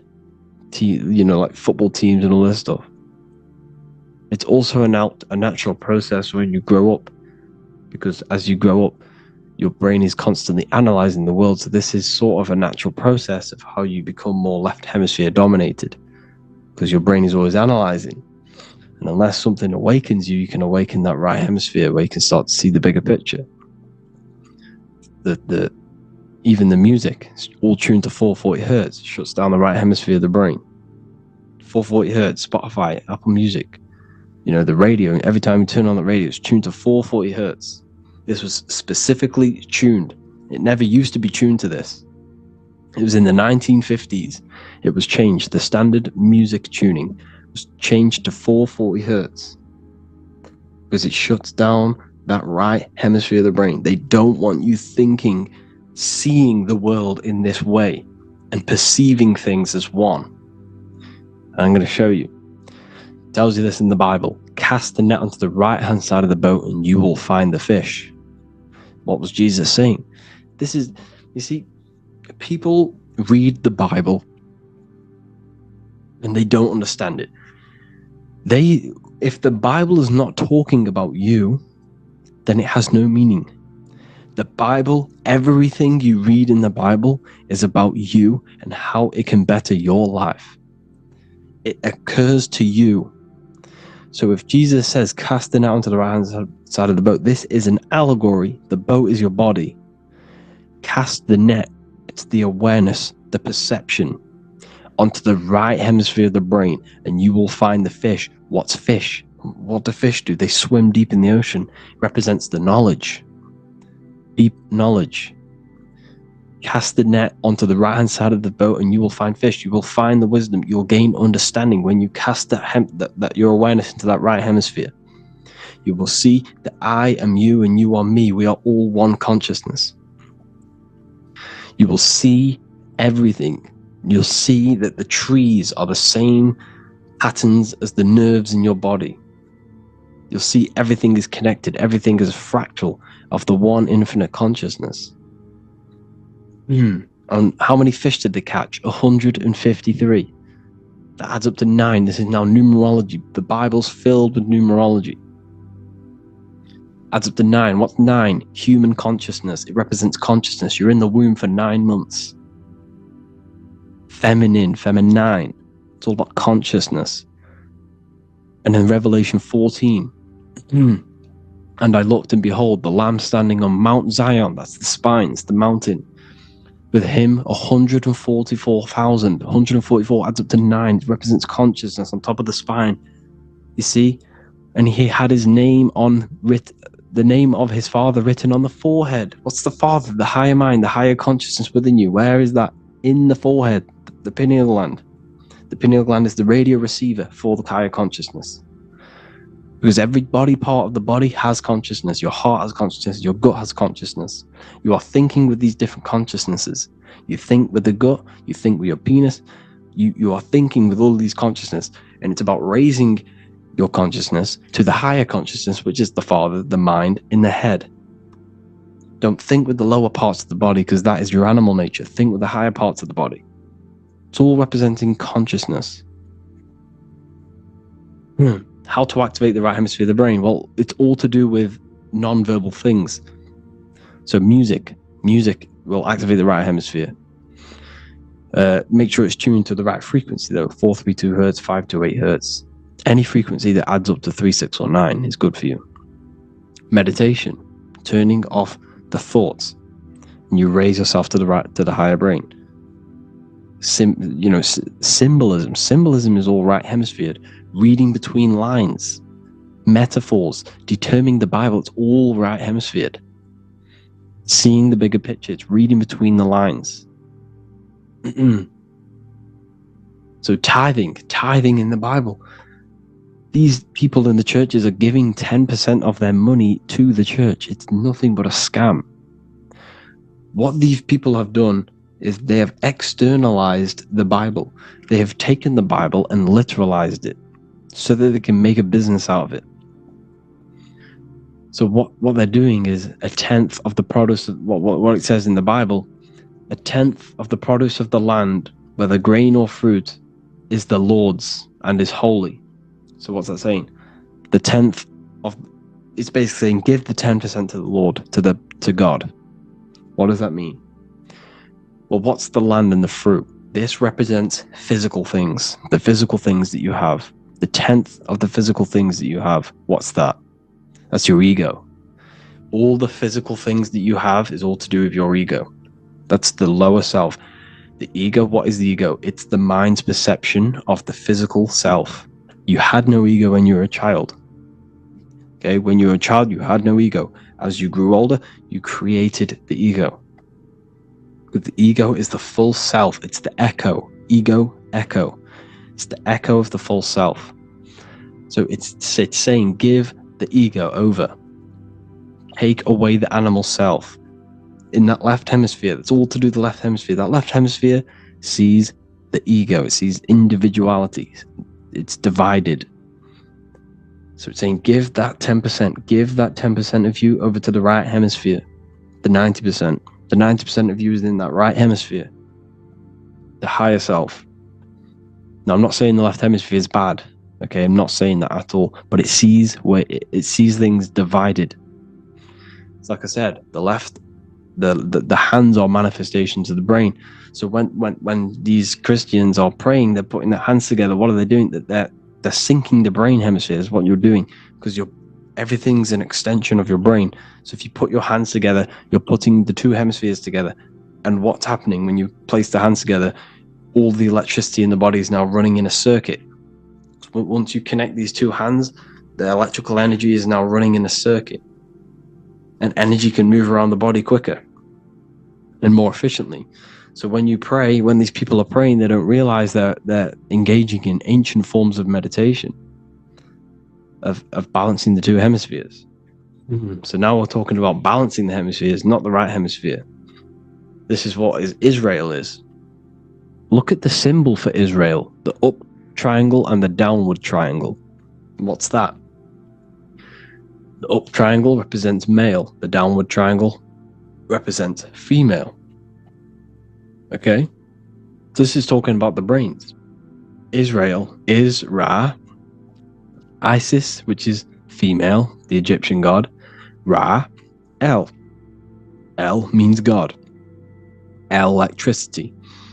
That's the force of the physical world. It's the force that runs this world, electricity. It's the force of God. El, consciousness. It means God. Israel. Isis, Ra, and El. It's the two hemispheres of the brain, the holy land of Israel. It's the holy land, it's the brain. Once these two hemispheres are synced, this is how you unlock your consciousness.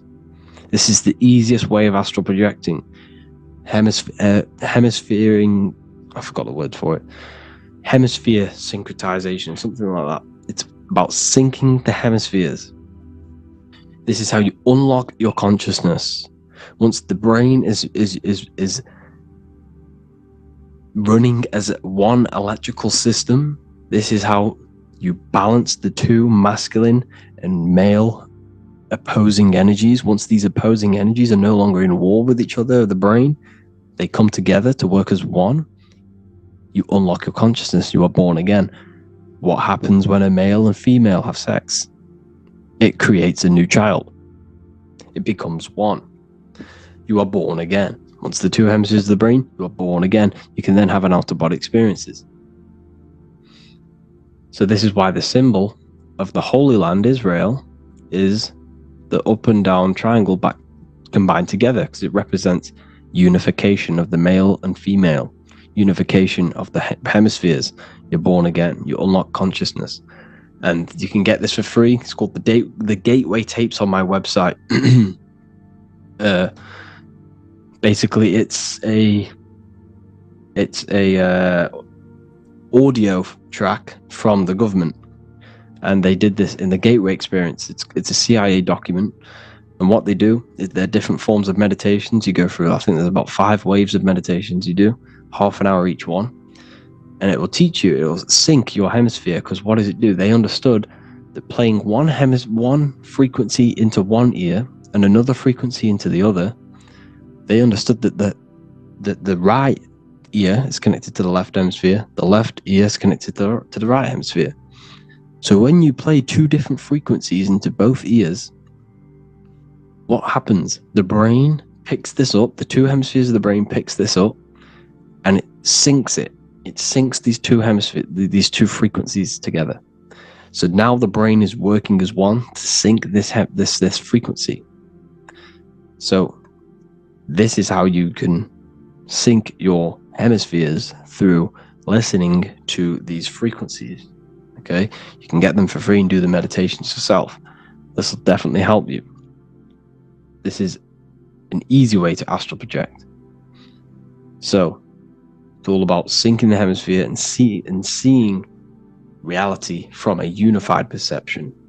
We should all aim to get out of that left hemisphere. I'm not saying don't use it, but we should now start to read between the lines of the Bible, read between the lines of the symbolism they're showing.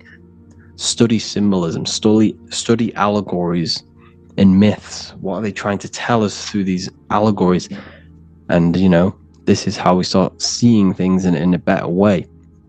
Once we understand that we are all microcosms of an infinite consciousness, we can all come to one, because love is the unifying force of this infinite consciousness. We are all divided. We are all disconnected from our hearts. once we all connect with our hearts and see that everything is one, we can all start to love and come together as one. Because love is the unifying force of consciousness. So if you haven't already seen, I now have launched the Ethereal University. I will be doing lectures like this one, but even better, deeper, and even releasing knowledge that I can't talk about online as they are censored. I'll be doing lectures every single week. I'll be doing live calls every single week. You also gain access to my library, which is filled with over 45 occult books, filled with knowledge. Okay, I'll show you now. Plus, you get my book, The Book of Wisdom, PDF form, and the Human Health Guide, PDF form. You also get all of this stuff, the health section, Q&As, Ethereal meditations. We've got some celestial studies, cosmology, and numerology coming soon. You also get the brand new Manifestation Mastery course, plus the library. And there'll be new books, new lectures, new live calls every single week. Or you can get the Book of Wisdom, use the code WISDOM in all capital letters to gain 40% off. This sale will be ending very, very soon. So if you're watching this, be very quick to get yourself a physical version or a PDF of my book. You can get it in all these languages. Hope you enjoyed this video, people. I'll see you inside the Ethereal University, the real university. Have an amazing day.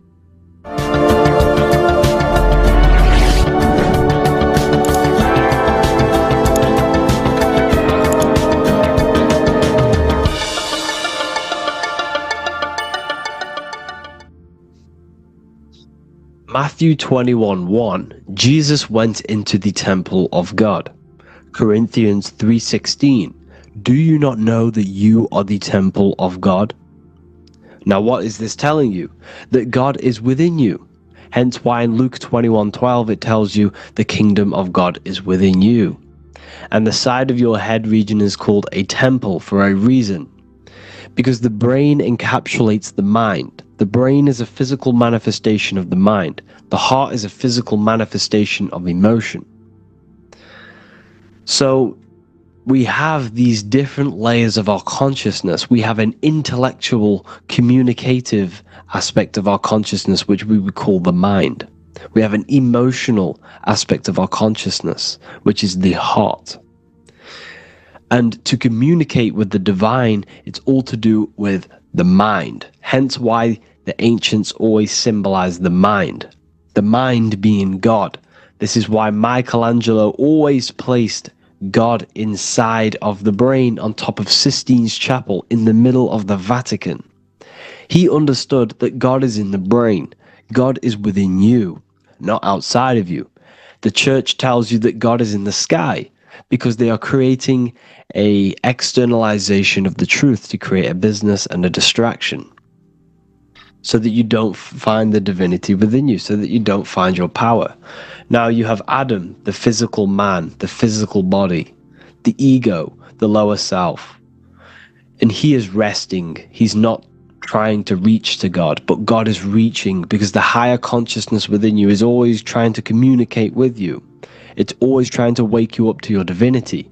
But the lower mind, the lower self, Adam, the physical self, is always in ignorance of truth, always in ignorance, and stays in a materialistic way of thinking, which is the lower animal self.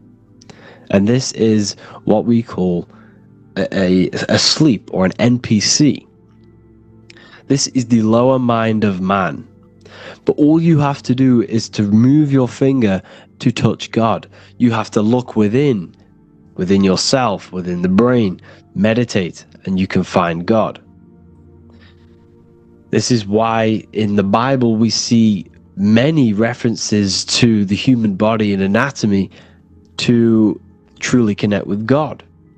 Kings 6:8, the door to the middle chamber was in the right side of the house, which is the right hemisphere of the brain. The middle chamber is the pineal gland, where the seat of your consciousness is, where the seat of your higher consciousness is, the mind. And they went up the winding stairs, which is your spinal column, into the middle chamber, and out of the middle chamber into the third. So they went up the winding stairs. This represents raising your consciousness up the winding stairs. Your spinal column acts as a stairway of consciousness. Depending on what sort of consciousness you are operating in, depends on what part of the spinal column you are using. Because the spinal column ascends and descends consciousness. What do I mean? If you are in a reproductive way of thinking and you're always thinking about sex, you're jerking off all the time and you're always eating, all of your brain's power and your mind's power is being descended into the lower aspects of the spinal column, which represents hell, the physical state of man, Adam, the ignorant state. We're basically living off low-level pleasures like an animal. And the stairway to heaven is your spinal column. They went up the winding stairs into the middle chamber, which is your mind, your pineal gland, and out of the middle into the third stage of consciousness, physical, etheric, astral. When you meditate and you start to raise your consciousness during meditation, you enter the astral plane when you turn off thought. But this is the middle chamber inside of the brain. Here we see another painting inside of Sistine's chapel of God inside of the brain. This is the brainstem. This is the brain. This is the frontal lobe. This is the back lobe. This is the back lobe. This is the cerebellum. Here's the reptilian brainstem. Here's the claustrum. This is what we are seeing here. Anatomy. Here is another one in Sistine's chapel in the middle of the Vatican. This is depicting the brainstem. God's neck looks exactly like the brainstem.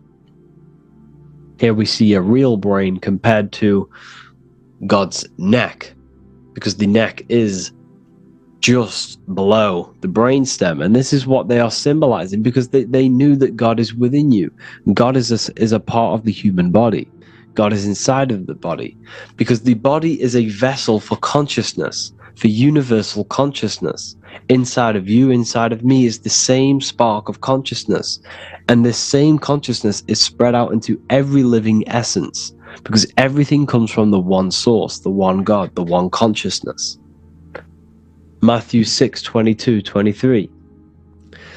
The light of the body is the eye. If therefore thine eye be single, thy whole body shall be full of light. Practicing the single eye. What is this? This is meditation. This is entering within yourself. So the Bible's telling you to practice the single eye. But if thine eye be evil, thy whole body shall be full of darkness. What does this mean? If your consciousness is in an evil way of thinking, if your mind is filled with an evil, negative mind space, then your body shall be filled with darkness, with evil, with negativity. Because negative thoughts destruct the body. Positive thoughts heal and regenerate the body. So he tells you to be, the light of the body is the eye, your consciousness, the inner eye of consciousness, the eye that lets you see. And what do I mean? You look with your two physical eyes, but you see with the inner eye. What you see is perception. You look with the two eyes, and what you see is perception. You are seeing, you are understanding, and that's what consciousness, the mind, gives you. Consciousness, or the mind, is the force that allows you to be a human being, that allows you to understand things and interact with things and make decisions. It's an infinite intelligence. See, the mind is not the brain. This is a big confusion with people. Hence why the eye on top of the pyramid is separate from the bottom half of the pyramid, because the consciousness is separate from the body, the eye, the all-seeing eye. It represents the observer, the eye that sees into this body, into this world, into this. You are the perceiver. You are the invisible spirit within the body. Theologians 4:17. After that, we are still alive, and our left will be caught up together with them in the clouds to meet the Lord in the air. You don't meet the Lord in the physical air. Okay? This symbolism of the ancient Christian artwork is showing you this is symbolic. These things never happened. There's no man in the sky. Moses didn't go on a mountain to meet with God. The air represents the mind. This is why you say you're an airhead when someone's very stupid. Earth is your body. Water is your emotions. Fire is your spirit. Air is your mind. The invisible mind. So Anton Mengs, an ancient Christian art worker, is showing you anatomy of God in the clouds. But this is the anatomy of the human body. Raising yourself to the mind and turning the mind inwards on itself during meditation. And that's how you meet the Lord in the air. You meet the Lord in an elevated state of consciousness. The air represents an elevated state of consciousness because the air is up. You have to raise your consciousness to meet the Lord in the air. This is why Moses went on a mountain to meet with God. The mountain represents elevation of consciousness, raising the mind up the spinal column, taking all of the mind's attention away from the reproduction and the physical aspects of self and raising it to the brain and turning off the brain and going inward into the air. It's talking about raising consciousness. It's allegorical, it's a spiritual metaphorical text. The side of your head's called a temple because inside that where that temple is, right in the middle of where you call the temple, is the inner chamber, the open room, the holies of holies in the Bible, or the land flowing with milk and honey, or Mount Zion. There's so many different names for the brain, or the upper room where Jesus meets his 12 disciples, the 12 cranial nerves in your brain. This is the temple of God. Your body is a temple of consciousness. It encapsulates consciousness. It encapsulates the mind and soul. John 10:30, Jesus states, I and the Father are one. Psalms 46:10, be still and know that I am God. He's talking about the I am within you, not within Jesus. Everyone refers to ourselves as I. I am God. When you say I, you're referring to the highest aspect of yourself. The aspect that is above all thought, above all emotion, and above all things. When you say I, you're referring to your pure awareness, your pure consciousness, the highest aspect of yourself. And anything after I is egotistical. I is God. The letter I is the Roman numerals for one, because there is one God, one consciousness. The letter I is one line, just like the number 1. Matthew 6:3-4, take no thought. Therefore take no thought. Take no thought. He says this 5 times because you must turn off the 5 senses and take no thought to connect with God. Be still. This is telling you to meditate and know that I am God. The I am within you. I and the Father are one. I and God are one. You, who you think you are, is a completely wrong. The body is matter. Your name isn't you. Your job isn't you. Your reputation, your trauma, your memories, your friends, family, worries, bills, interests, dislikes, goals, passions. Anything to do with the thinking mind is not you. Who you think you are is a part of your thinking aspect of consciousness. But once you remove thought, you are no longer your name. You are no longer your body. You're no longer your reputation. You are the I. You are pure awareness, pure consciousness. Pure consciousness. And this pure consciousness has latched on to this name, this job, the body, and your traumas. Your pure consciousness has attached itself to this character who you're playing in the physical world. And this is essentially who you think you are. But you are not. You are the I. You are the self. You are pure awareness. So, in order for you to detach from these things, you must learn how to detach from your name, your job, your reputation. And you do this through meditation, by turning off the thinking mind. Turning off the thinking mind allows other aspects of your consciousness to open up. What do I mean? Your whole life you've been thinking, and all of these thoughts has attached you to this physical body. You haven't allowed your consciousness to open up. And you can only do this by taking no thought. That's why Jesus tells you, take no thought. When you turn off the thinking mind, other aspects of your consciousness starts to open up. Other aspects of your being can open up. And this is how you astral project. This is how you do all these mystical things and things to do with consciousness. It's taking no thought. Imagination, emotions, thought, and memory are all to do with consciousness. These things are not physical. You can't touch thought. You can't touch emotions. You can't touch these things because they are not a physical thing. So you must turn off these things for other aspects of your consciousness to open up. Okay? So essentially, the Bible is a metaphorical, astrological, numerological, metaphysical, spiritual, encoded text that talks about human anatomy, spirituality, and the true nature of the human experience. Everything they teach you in school is to make you think that you are this body. Everything they teach you in church is the externalization of the true teachings of Jesus. Jesus was telling you to meditate. Jesus was telling you to practice the single eye. Jesus was telling you to look within yourself and find God. He wasn't telling you to pray to him. Mark 16:19, he was taken up to heaven and sat at the right hand of God, the right hemisphere of your brain. John 21:6, cast the net onto the right hand side of the boat and ye shall find fish. Fish is understanding. The boat is your body, your brain.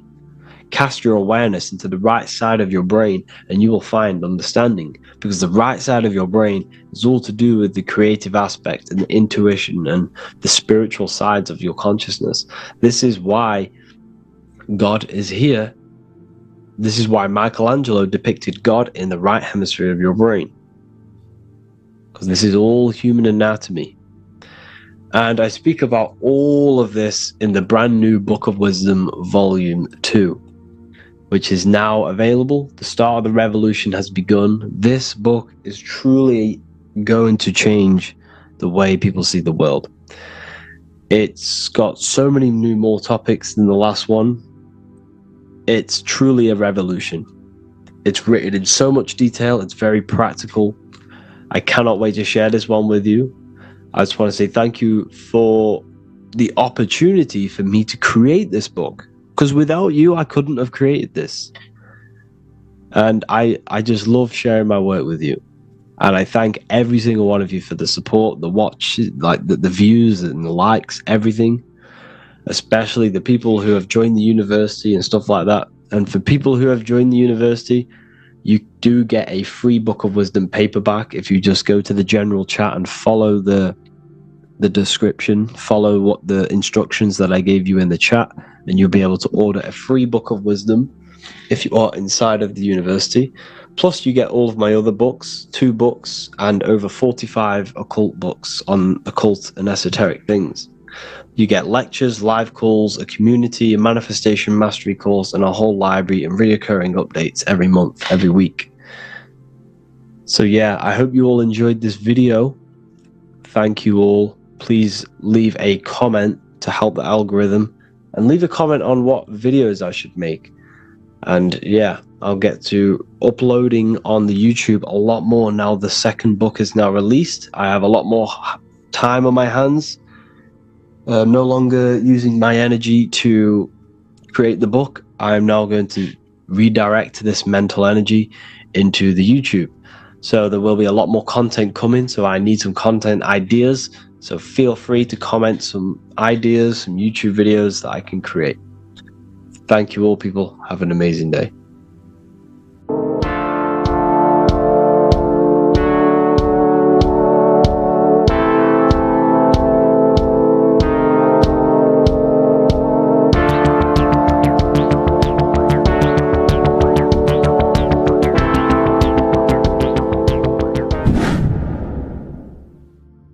What is good, people? It's Revival of Wisdom. I hope you're all doing well.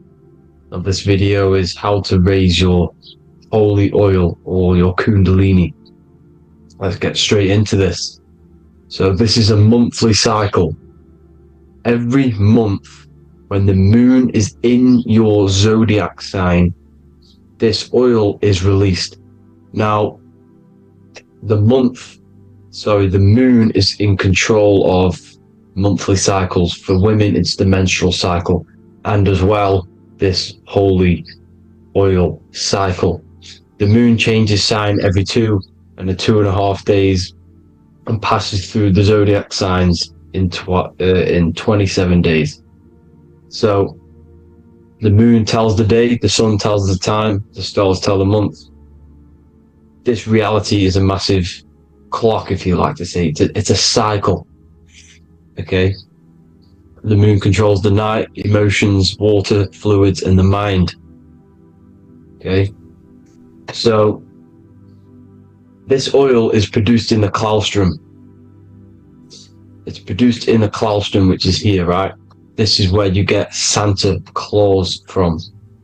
Now, the claustrum is at the center of the brain, and it is next to the pineal gland and the pituitary gland.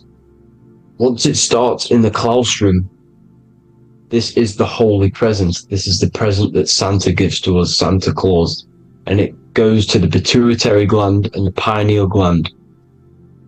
And what's connected to the pituitary gland and the pineal gland is the Ida and the Pingala. The Pingala is the pineal gland's nerve, which is the honey, which is the positive charge, electric.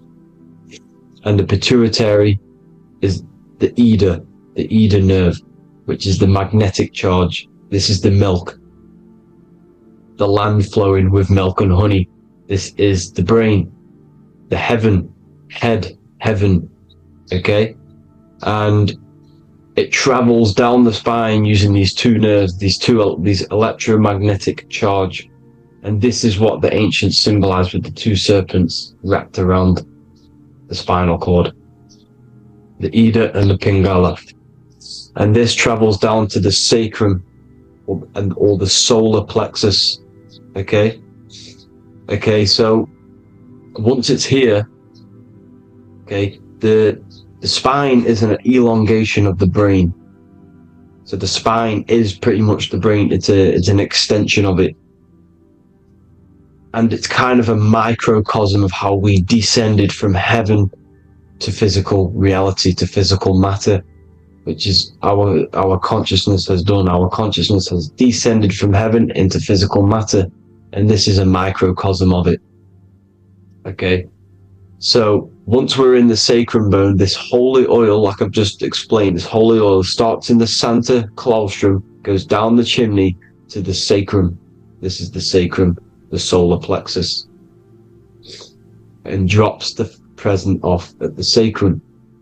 Now, once we're at the sacrum, we need to raise our vibration to take this oil back up the spine. Okay, and the River Jordan symbolizes this in the Bible. King Herod wants to kill Jesus in Nazareth, which is here, this is the River Jordan, is Nazareth. He goes to be born in Bethlehem and then goes back up to Nazareth to Joseph and Mary. Joseph and Mary, the pineal gland and the pituitary gland. The Bible is huge symbolism. It's all metaphors for this sacred process which goes on inside of your body. You are the Temple of Solomon. You are the Holy Land. The Holy Land is your brain. Once this oil is at the sacrum, you need to raise your vibration in order to take it back up. Once this oil has gone back up to the pineal gland, it activates the crystals which are wrapped around your pineal gland. Your pineal gland is this tiny little beam here. This is the claustrum. This is the pineal gland, and it's wrapped in crystals. And when this oil travels back up the spine by raising your vibration, back to the upper room where Jesus met the 12 disciples, or the 12 cranial nerves in the brain, and it activates and it turns on this pineal gland. And once it's turned on, it illuminates all the cells and the nerves in your brain and turns them all on and activates the higher God man, the God consciousness, Christ consciousness. And it regenerates the whole body. This is the secret to regeneration. It regenerates all the cells in the body. And this is how the ancients lived for thousands and thousands of years. As talked about in ancient texts. They lived for hundreds and thousands of years because they knew this secret. And this fluid, this brain fluid, the secretion, or the Christos in Greek, which means gold, because this is the alchemical process from turning lead to gold. Your body is the alchemical furnace. Now the ancients knew about this center of the brain because they symboled it. This is the eye of Ra, and it's the brain, and this is what's wrapped around our consciousness. Our consciousness isn't wrapped around the brain. The brain is built around the consciousness. We are the consciousness. You don't have a soul, you are the soul. Okay? Now, the head, heaven, hell, heel at the bottom of your foot, that's hell. Head is heaven and hell. Simple. Now, the pineal gland produces DMT, which is dimethyltryptamine, which is known as the spirit molecule. So, let's move on. Now, when this oil travels up, back, the spine, the chimney, it crucifies at the top, which is called the vagus nerve. So when it reaches here, the optic thalamus, it crosses and crucifies once it's raised back up. And this is why Jesus dies at 33. He was crucified at 33. Because you have 33 vertebrae on the back of your spine. And then it's crucified by the cross of the vagus nerve. When this oil crosses the vagus nerve, this is the crucifixion at 33. And it symbolizes the death of the physical consciousness. You then become spirit. You then become God consciousness, activating the Kundalini, regenerating the body and the mind. Okay? The Garden of Eden. You are the Garden of Eden. The land of milk and honey is upstairs. The pituitary, which is the milk, the pineal gland, which is the honey, which is DMT. It even says this in the Bible. As he brought us into the place, and he has given us this land, a land flowing with milk and honey, which is also symbolized as the sun and the moon. The Bible also says, the light of the body is the eye, not the eyes, the eye. If therefore thine eye be single, thy whole body shall be full of light. This is the activation of the pineal gland by raising this oil back up to the pineal gland, to the center of the brain. Neither shall they say, see that here, or see there, for behold, the kingdom of God is within you. So he's saying, don't look out there. Nothing is out there. It's all inside of you. Everything's inside of you. You're the universe. Now, how to raise this oil back up to the pineal gland? Every month, like I said. The moon controls the cycle. The moon controls monthly cycles. When the moon is going into your zodiac sign every month, this oil goes down the spine, and you must raise your frequency to get it back up. You must retain your seed. This is the most important. Your fluid, your secret, your holy fluid, your life force You can't let that go. That life force is the reason you're alive. This holy oil is the reason you're alive, because it feeds all of the systems in your body. It feeds all the systems in your body. You have to retain your seed, alkaline diet, positive thinking, and meditation. Okay? When you retain your seed, you will live longer. The moment you release it, you're killing yourself. You're killing a piece of yourself every time you release your seed. Every single time. You're killing a part of yourself. Okay? Now, this could be why this could be the illumination, the single eye on the Illuminati's symbol, the Freemasonic symbol, the illuminated eye, the triangle, which could symbolize the body, mind, and spirit, but the eye illuminated. Now, in the Bible, it talks about the two trees, the tree of knowledge and the tree of life. The tree of knowledge is the tree of good and evil, which is the most important system in your body, which is the nervous system. The nervous system, the most important. The tree of good and evil. And the tree of life, which is the cardiovascular system. Now, this oil, when it's released every month, feeds these two systems, and these two systems feed everything. Now, it's important you understand that. Okay? The ancients knew all of this knowledge. The Bible's telling you this knowledge. But it's in a metaphorical way. You have to understand the context behind it so you can read it properly. Now, eating of the tree of life, which is what it talks about in the Bible, eating from the tree of life is actually symbolizing a bad diet, ejaculation, because you're eating from these two systems. You're killing yourself with a bad diet. You're killing yourself with an ejaculation. Okay? So, that's important to understand. Now, this is Jacob's ladder in the Freemasons.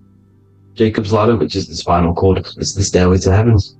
And this is Jack and the Beanstalk when he goes up the beanstalk and finds the golden egg in the grey clouds. The grey clouds symbolize the grey matter in your brain. Now, the Garden of Eden talks about the 4 different rivers in Garden of Eden. As we see here, the North Pole map, the ancient North Pole map. Because the center of the earth is the center of the torus field. Everything's the torus field. Atoms are torus fields. Everything's torus fields. You are the universe. Everything is within you. The North Pole is your spinal cord. This is why they say Santa Claustrum comes from the North Pole. This is the North Pole. And the Santa Claustrum is the center of your brain. Now, there's 4 rivers which come from the Garden of Eden. Is the blood, the Christ oil, which is the oil we're talking about, urine and saliva. These are the 4 sacred oil, 4 sacred fluids in your body. And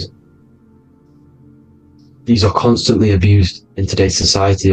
These secret societies are targeting these fluids. Okay? This is why porn is free.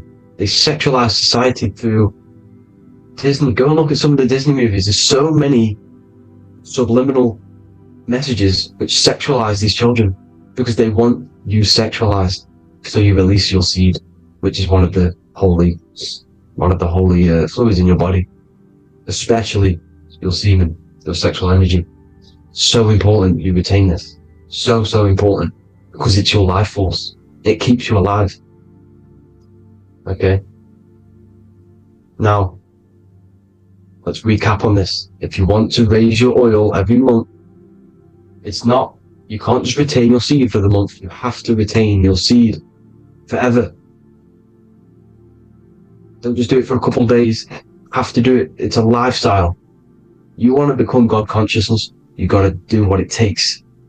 It's hard in this society because this society is made around, it's designed to kill you pretty much. It's designed to keep you in these lower states of consciousness with all the bad food, the chemicals in the food, the chemicals in the water, the sexualized TV programs, sexualized adverts, sexualized TikTok and apps, videos, subliminally stimulating you, because that is your weakness, sex. It's a weakness. Now, you have to retain your seed, meditation, and an alkaline diet. Why alkaline? Because acidic is low vibrational. This is the color spectrum. And what's the highest vibrational color? Violet. It's the lowest, red. You have to have an alkaline body in order to raise this oil. When you drink, when you have a bad diet, when you drink alcohol, when you smoke, this destroys the oil. It destroys the oil in your sacrum, and it can't be raised again, can't be raised up. This is why it's so important. Without that oil, you don't live. That oil makes you live. It feeds everything in your body. It's crazy how we're not taught this. It's insane. But that is how you raise the oil, people. I hope you all gain some knowledge out of this video. And I hope this assists you on your journey, your spiritual journey.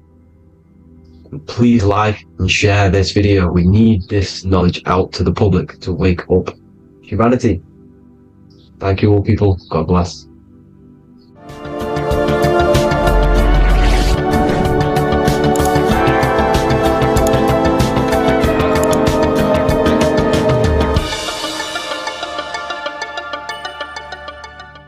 Geometry.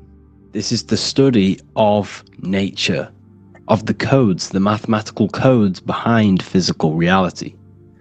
So today we're going to be going deep into geometry and the true esoteric internal geometry, the geometry that no one really talks about, and how geometry relates to human consciousness.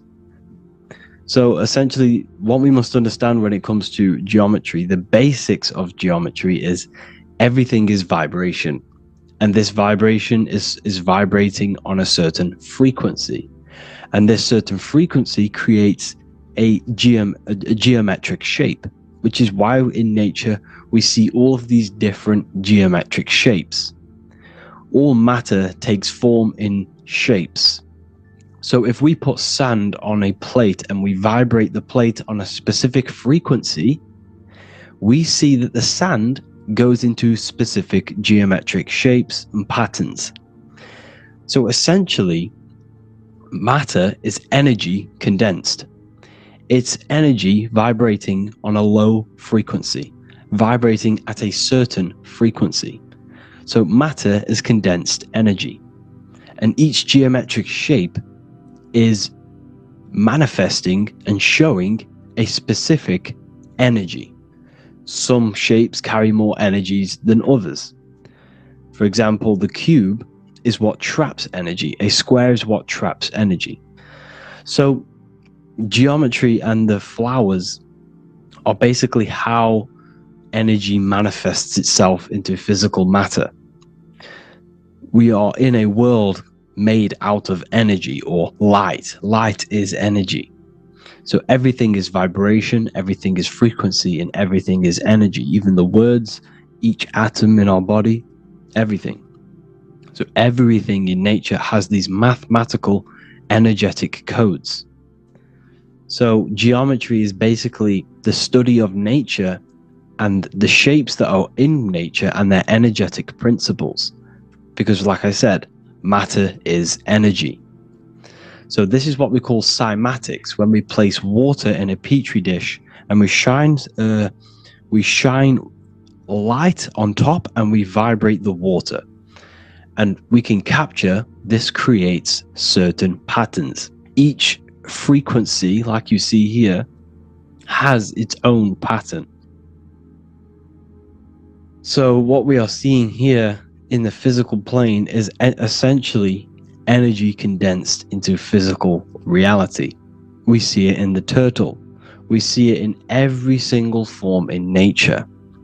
Now, external geometry and normal geometry, we normally get taught that this is God's way of creating physical reality, which is essentially true. However, it's far more deeper than that.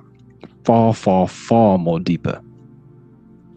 Okay, so what geometry truly is, it's not God's codes to reality. What we must understand is what the brain truly is. And what we must understand is that we are not in the world. We are not in the universe. The universe is us ourselves, and the world is produced by our brain itself. Okay? So the way you must understand how the brain works, so what you visually see, so geometry is to do with what we visually see. And what we visually see is heavily connected with our eyes, which are an extension of the brain. The eyes are the brain. And essentially how we see is energy enters the eyes, and each eye goes to the optic nerve, and this energy is transferred into electricity, which travels to the back of the brain, to the visual cortex of our brain. And this is where the image is produced, what we see. Therefore, the world outside of us is truly inside of us. It's a projection from within the brain. The brain is an energy condenser, a decelerator, an energy decelerator. Everything outside of us is basically formless energy. It is formless energy vibrating at a certain frequency. So what the brain is, it's sucking in this energy, this light, and turning that frequency, that code, that light code, into a physical reality. It's condensing the energy and turning it into a visual image inside of the brain. Therefore, everything outside of you is not what it looks like. Everything outside of you is basically energy, infinite energy. And our brain is condensing this into a physical reality and projecting it outwardly, which you experience your visual field. Okay? And the ancients knew this. So this is basically called the sigil of Lucifer. Lucifer is known as the light bringer. Lucifer in Latin means to bring the light. This is the sigil of Lucifer, which shows the visual field and the brain. We also see this in the Google Play symbol. It's a powerful symbol showing you the visual field, which is basically a symbol that tells you that reality is inside of the brain. The brain is what produces reality, but consciousness is not produced in the brain. The brain is essentially a consciousness downloader. It's a computer, and it's a reality simulator. The body is a simulation of physical reality. You are inside of the body experiencing the body simulation. The body produces this reality. It's a piece of technology. So Lucifer is to bring the light. Lucifer is the light being produced in our brains. Okay? So this is why they say Lucifer can tempt you. Lucifer can be the devil, because it represents physicality. It represents the false light. Lucifer can trick you because it represents the physical world can trick who you truly are. So now that you understand how the brain is basically an energy decelerator and it creates and simulates a reality to your consciousness, you are no longer a person in a universe. You are the universe itself experiencing itself. Therefore, geometry is heavily linked in with the brain. Geometry is essentially how your brain and how your eyes decode energy. So what you are seeing is the mathematical codes of your brain creating reality. So what they teach you is the external is that geometry is God's way of creating this world, and these are the mathematical codes God's created. But now I'm telling you the internal. This is the truth. Geometry is how your brain mathematically condenses energy and light into a physical reality. So therefore, your brain is a computer program. So now geometry is nothing outside of you. Geometry is not something created by something else. It's created by your brain. Your brain produces these patterns through mathematical codes by breaking down energy into physical reality. And this is why you see geometry in everything around you. This completely changes your view on geometry. It's in your ear, it's in your face, it's in everything. Geometry is everything. Okay? So now that you understand this, now, as we were talking about the visual field earlier, the ancients knew about this. The ancient Egyptians knew about this. We can see this symbolism inside of the casket, the Egyptian casket. See, this crossover represents the visual field. This represents the back of the brain. This is the left hemisphere, the right hemisphere. And now some of the most simplest teachings in geometry is that straight lines are masculine and curved lines are feminine. And we even see this in the human body. The feminine human body is curvy and the masculine human body is liney. And even with the genital reproductive area, we have a line and a curve, 0 and 1, the binary code of all creation, 0 and 1, because that's basically all that exists. Nothingness and one, nothingness and God, nothingness and consciousness, that's all that exists. Now that I've told you that, the basics of geometry and the line and the curve and the feminine and the masculine, what do we have here? You see this stick here? This is a curve. And what's the right hemisphere? The right hemisphere is the feminine, the feminine energy, the feminine aspect of our brain. Then we have a straight line. This is straight lines. Now this represents the left brain. So the Egyptians are showing you the left masculine brain and the right feminine brain because of the curve and the straight line. And this is the visual field, the crossover. So there's a crossover in the brain. The left eye is connected to the right brain.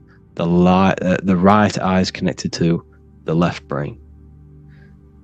Okay, so the left eye is connected to the right brain. The right eye is connected to the left brain. The solar and the lunar. So, like I said, everything outside of you is basically energy. Your body is basically a holographic avatar, condensed energy produced by your brain. There's nothing actually outside of you. Your 5 senses are electrical threads of light. And when you touch something, this is basically electrical signals in your nervous system, which are reporting back to the brain. Therefore, what you touch is actually, you're not touching. The feeling that you feel when you touch something is not the true feeling. That's your nervous system you're feeling. You're feeling your nervous system in the brain. It's electrical signals to your brain. So the 5 senses do not decode, well, what you're experiencing as the 5 senses is not outside of you. This is your brain interpreting electrical signals. You don't experience the world, you experience your nervous system and your brain. The nervous system is an extension of the brain. So this is the truth. This is not woo-woo spirituality. This is true consciousness science that I'm teaching you here.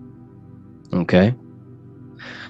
So nothing is truly outside of you. It is a universe. You yourself are the universe, the fabric of the universe itself. The only thing that exists outside of you is essentially energy. That is it. And your body and your brain condenses this energy into reality. So when we look into architecture, why is architecture, the ancient architecture, so important? Because what did I tell you at the beginning? Shapes and physical matter is condensed energy. Each shape holds specific energy.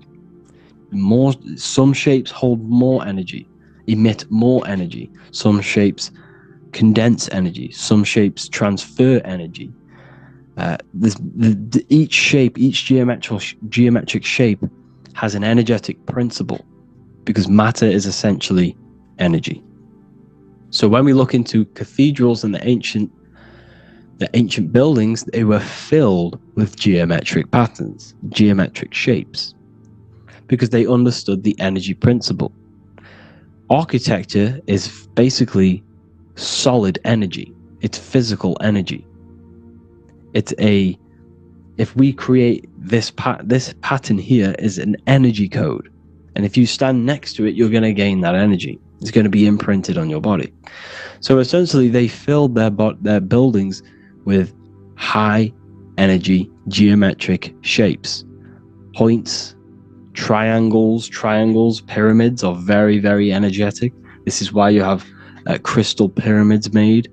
orgonite pyramids. They're always in pyramid shapes. That's why the Egyptians built in pyramids, because pyramids hold high energy. They emit high energy. So this is why you see all these different geometric patterns. Okay? So in the real reality, in the energetic plane, this building would basically look like this. Lines and grids of energy. Okay, this is what it would look like in the energetic plane. A blueprint of the energy body. So, as you see here, these are the different frequencies in a petri dish, of water in a petri dish.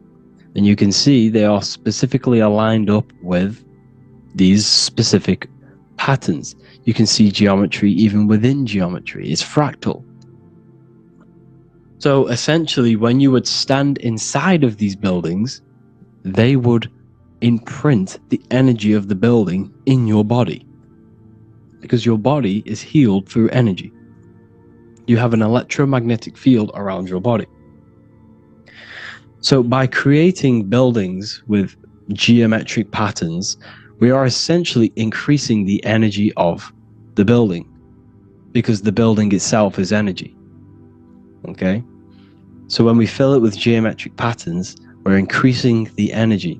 We're giving it a certain energetic imprint. So when you stand inside of that building, you're being imprinted with that energy. Okay? So especially with these windows, these stained glass windows. Well, why are they stained glass? Well, color is frequency. So when you have all of these different colors, and not only were they just painted, some of these colors are specific gemstones, crystals, natural stones, which all hold energetic principles. Each crystal is vibrating on a certain frequency. Wood has its own frequency. Metal has its own frequency. What you must understand is that everything in nature is not just a piece of matter. It's vibrating. The atoms of wood are vibrating on a certain level, which give it a certain energetic principle. Each crystal is vibrating. The atoms of the crystal are vibrating on a certain frequency, which give it a certain energetic principle, quality. So each thing, this is why the ancients were obsessed with natural stones, natural things, crystals, natural metals, and they wore different metals, different things like copper on their bodies, because they understood the atoms of these natural things are vibrating, which give certain qualities to you if you wear them. So you're not wearing it, you're basically putting that frequency onto your body, because they understood this is energy. If I put copper on my body, I'm not putting copper on the body, I'm putting the frequency and the energy of the atoms onto my skin, and that frequency of them atoms are going to vibrate my skin with that frequency and heal my body. So this is why this is so important. So each building is an energetic code. Okay, so when you stand in these buildings, it can heal your body. This is why when people walk into these ancient churches, they feel like they've met God. They feel a certain way. They feel so amazing when they enter these churches. They feel holy, for example. It's not because God's there. It's not because these man in the sky dwells in these holy places. It's because the energy of these buildings affect our consciousness. They increase your energy. They raise your vibration. They heal your body. They heal your cells. They imprint the water in your body, especially with these stained glass windows. Like I went a bit on a tangent there, but these stained glass windows were encoded. Well, they use different gemstones, different lights, different colors.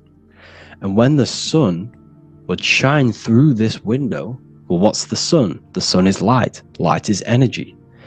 The sun's light would go through this filter of the window, of the crystals and the different gemstones and the different colors, and the sun's light would be encoded, imprinted with these crystals, with these colors and these natural glasses which have healing energetic principles.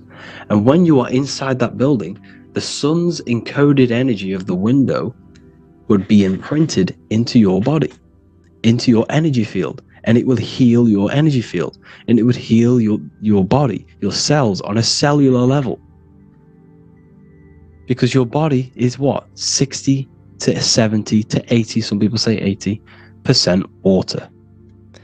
And water is encoded with vibration. If you say certain things into water, it gives it a specific geometric pattern, like I broke down in the beginning. If you say love to a water and then freeze it, it will go to this. If you say hate, it will go to a distorted pattern. So when you are in these buildings, you're being imprinted by the energetic codes of these buildings, the energetic principles of the windows, of the structure itself. The ancients never used to build in squares. Their buildings, their insides were never square rooms, because they understood squares trap energy. They always had pointed roofs so energy can escape. So there's many little things that we need to look into geometry. For example, when you see magicians, when you look at ancient magic, why do they stand in circles with different geometric patterns? They use different geometric shapes. Why? Because shapes are energy. They hold specific energy. So when the magician stands in a circle with a pentacle, they're working with the energy of that pentacle. You can work with different energies based upon the different geometric shapes that you draw. And you can use this in your structure, in your architecture, in your work, and it can influence everything. So this is the true geometry. I hope you gained a deeper understanding on geometry and how it relates with you and your consciousness. Like I said earlier, your brain produces geometry. It's basically how your brain decodes energy. It's not God, how God creates this reality. And no, you're in this reality. You are the reality itself. Your body produces the reality. Therefore, geometry is one with you. So therefore, if I play with the geometry of the buildings, for example, like the government have, everything's in squares. If you look outside, everything's a square, everything's a rectangle. You go to a city, every window is a rectangle, every building is a rectangle. You live in a box room, everything is boxed and squared off in this reality, in this modern society. Why? Because they're trapping energy. The box is the cube is the most simple geometric shape, which basically condenses energy and it traps energy. And if you subconsciously see squares all the time, your phone's a square, your TV screen, everything's a square, your keyboard, your desk. Go and look at the ancients. They never used to build in squares and cubes. And if you go into nature, you'll never see squares and cubes. Nature doesn't create squares and cubes. Everything in the modern society is squares and cubes to simple your consciousness down, to dumb your brain down. So the ancients built very, very complex structures. Why? Because they understood what we see affects our brains, because our brains decodes reality and creates reality. If you see a sophisticated building, this is going to give you a sophisticated mind and raise your IQ levels over time, subconsciously. I'm not saying if you look at this building, you're going to become smart. I'm saying if every single building in your environment, ment is mind, mental, every single building in your environment was this complex and complicated, it would increase your IQ on a subconscious level. It'd make you more complex, make you more intelligent. So they've dumbed everything down. They've dulled everything down. Look at everything. Everything is being dulled down. So anyways, I hope you all gained a better understanding on this. If you want to gain more occult knowledge and esoteric knowledge, make sure to read the Book of Wisdom Volume 2. If you're inside the university, you can get this book for free. Go to the general chat area and follow the instructions and you can order yours for free. Truly life-changing stuff. Because the issue is with the world is that no one really understands who they are, what they are, and why we are here. That is the issue for people's depression, for people's wrongdoings. They don't understand who they are, what their emotions are, what their mind is, what their body is, what reality is. This book gives you that. This book gives you the sense of understanding, the sense of well-being that will give you a better life because you understand life and what life is. And if you truly want to take your studies to the next level, we have the Ethereal University. This is the place for truth seekers where you can connect with like-minded people so you don't have to feel insane, because not many people think this way. I've been there when people when you wake up and not many people around you are thinking the same way, and you start to feel a bit insane, and you can't really talk to people about these things. That's why I created this, so you can connect with people and learn at the same time and become the best version of yourself by understanding truth and knowledge. If you join, you'll gain access to free live calls every single week, every single Saturday morning. We do live calls. You can ask me questions and all sorts. So make sure to leave a like and a comment, and thank you all for tapping in.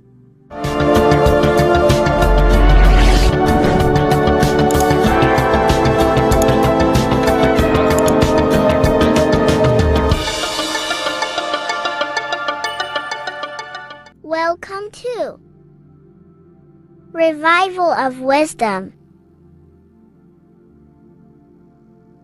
Today we're going to be breaking down Saturn worship and how the occult are linked in with Saturn. Okay, so first of all, let's start with the celebrities. All these celebrities are doing 666. Okay, covering the one eye, which also symbolizes the all-seeing eye, which is another occult symbol. But we're focusing on the 666, the 6 with the 3 fingers. Also, we have CERN with the 666 within their logo. Also Disney, okay, as you can see here, 666 within their logo. Pepsi, Coca-Cola, and even Cadbury's. Monster Energy with the 666 in Hebrew numerals. Unleash the beast. So what is 666 to do with Saturn? Because on Saturn, on their north pole of Saturn, there is a 6-sided hexagon, okay? So Saturday is named after Saturn Day, the 6th planet. It is also the 6th day of the week, and has a 6-sided polygon on its north pole, 666. Not only that, when you create a star out of the hexagon, you will create a 6-pointed star, okay, with 6 triangles within the star, and a 6-sided hexagon, which all adds up to 666. Okay, so this is why all these symbols contain 666. So why do they worship 666? Saturn. Because Saturn is the god of time and death, okay, and order and lessons. Okay, Saturn is a very cold and dry being. That is the 6th planet from the sun. Okay, Saturn represents the winter, which symbolizes death. Okay, because all nature dies within winter because the sun's not there. So it represents darkness and death. It rules the zodiac sign of Capricorn. Okay, so in the celestial cycle, Saturn is always opposite the sun. So it's the opposite of the sun. So they're worshipping this energy which is death-like. Okay, this god which is death and does not bring life. Okay, and also is the god of time. Okay, also in the Roman and in Greek it's called Chronos. Okay, which is just a translation for time. It's also known as the Father Time, aka the Grim Reaper. Okay, the Grim Reaper. Keep that in mind. We'll come back to this. Here are some more logos with Saturn. Okay, NAG, Internet, Wi-Fi. Okay, all these occult logos all worship Saturn. They are a satanic occult. They worship this death god, this evil god. Okay, this is where the cube now comes in. Okay, because what colour is associated with Saturn? It's black, because it's the absence of light. It's opposite the sun. So black is the colour associated with Saturn. Each planet has its own colour associated with it. Okay, so when you make the cube, okay, as you can see here, the cube out of the polygon, it creates what? A black cube. Okay, and the Kabbalah, okay, Kabbalah means cube, Allah means the god, the cube god. These religions are secretly worshipping this cube god, the god of death, Saturn, Satan. It's the same entity behind it all. Okay, so Also, we have these black cubes in Australia, Denmark, all around the world, these black cubes, because this occult is worldwide. It's Saturn, Satan taking over this realm. Okay. Also, with this black cube, they walk around it like the rings of Saturn. It's around the black cube of Saturn with the rings. They walk around in circles. What are circles? Cycles. What is a cycle? Time. The time god. This is why it has a ring around it, because it represents time cycles. Okay? And this is another depiction. Saturn, always depicted with this Reaper staff. Okay? Keep in mind this staff, just like we associated him, aka the Grim Reaper. The Grim Reaper also wears a black robe, representing Saturn with the same staff. Can you see it? This is where it comes in. Okay? The same thing, look, the same staff with the black robe, black representing Saturn, the god of death. Okay, the Grim Reaper, Satan. Okay. Also, when you graduate from university, what do? You wear a cube on your head, a black cube with a black robe. This is Saturn worship. See, this is how Saturn, Satan, has tricked the world into worshipping him, not God, the sun, which represents God. So what is a corona? Because a corona is a crown, a circle, okay? A set of concentric circles of light seen around a luminous body. So Saturn, so this is why they used to worship Saturn by wearing crowns in ancient days, and we still do to this day. The king or queen has a crown, a corona. Also, corona, the dream. Corona adds up to 666, just like Saturn is 666. But like you see in the corona, you see the staff. You see this staff, just like the staff of Saturn, the Saturn god, like the Grim Reaper, with the black robe and the staff, just like the Saturn god. What is the Grim Reaper? It's a killer. It represents death, just like Saturn, the god of death and time. So all these occults and secret societies all worship the 666 god, which is Saturn, Satan. All of our energy is being put into Saturn. Okay, and Saturn, Satan, is harnessing all of this energy. So gradually, this is what the mark of the beast is. Like it says in the Bible, the mark of the beast, or the name of the beast. Here is wisdom, let him know that you have to understand and count the number of the beast, for it is 6. It is the number 6 of a man, and is 600, 666, 666. So this is what the mark of the beast is. They are going to eventually put green chips, just like Neuralink, which is what Elon Musk is pushing. Okay, so this chip is the mark of the beast, and it's going to be implanted to our hands or brains. Okay, and they will manipulate our consciousness, and it will manipulate our DNA, and it will directly connect us to AI, and AI is linked in with Saturn, Satan, as the demons and the people who rule this world are in love with AI. They want to connect humans to AI, and this will control our consciousness completely and give all of our energy back to Saturn, Satan, this deity that they worship. Just like when you get married, you wear a wedding ring, the rings of Saturn, over the finger, which represents the sun. So you're basically seeing Saturn over the sun. The sun is the son of God. It represents the sun, represents God. So you are putting Saturn over the sun.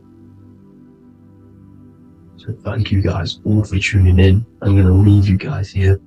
Please leave a like, comment some topics that you want me to talk about, and please subscribe for more amazing content. God bless.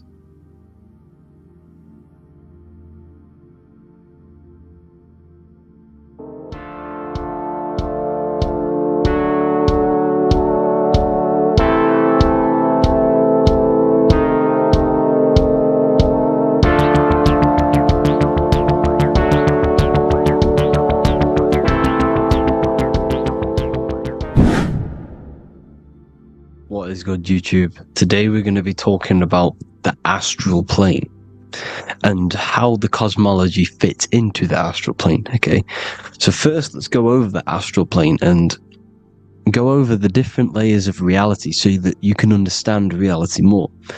You are a multi-dimensional being. You are not in these, you are in all of these realities at the same time. They all interweave into one big reality. But there are different planes. They are different vibrational dimensions. There are different dimensions of reality. The mind is the root cause of reality. We're living in the mind of God. Everything is being thought into existence from the root cause, from the universal mind. This is why the ancient Egyptians said, all is mind. We're living in the mind of God.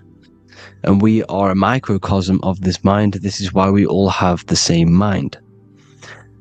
This mind is the world of thoughts. Now, this world of thoughts is just the thought alone. For example, it is the thought of a chair. But then when you start to imagine this chair and you start to mentally see the chair, you're now manifesting the thought, the singular thought, into some sort of form. So now you're imagining the chair. You're imagining the form of this chair, which is then manifesting into the astral plane. The astral plane is the world of thought forms manifesting. So when you are imagining something, you are seeing into the astral plane. Okay?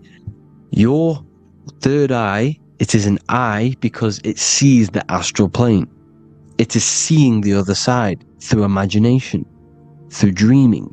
Well, we'll go over dreaming later. So, the thought of a chair is a singular thought. The imagination of the chair is the manifestation of the chair. And in the astral plane, it's basically the world of all the chairs that could ever exist. So you're thinking of the chair as a singular thought, which is the mental plane. The astral plane is the imagination of that chair. It's the thought, the manifestation of it. Depending on the vibrational state of the thought will depend what level of the astral plane it will go to.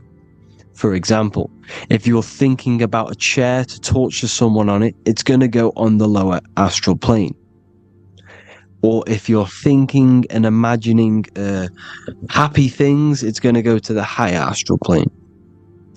So wherever your mindset is, that we call it a mindset because your mind is setting frequencies to certain things. Thoughts are frequencies.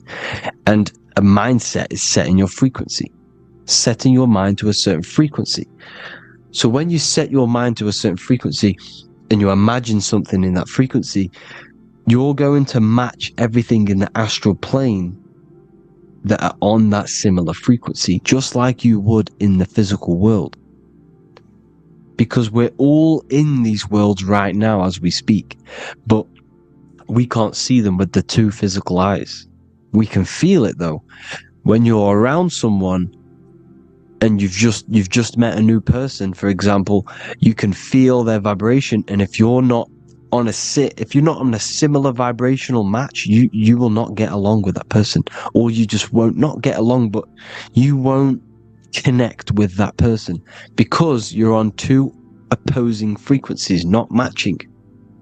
And this is something you can't see, you can only feel, because it's the astral plane. It exists within the astral plane. Everything in the astral plane is made out of vibrations. So if you do astral project, and if you already know how to astral project, you will see beings and people and things that are on the same frequency as you. This is why before you astral project, you need to sort your vibration out before you astral project, because you are projecting your consciousness into this.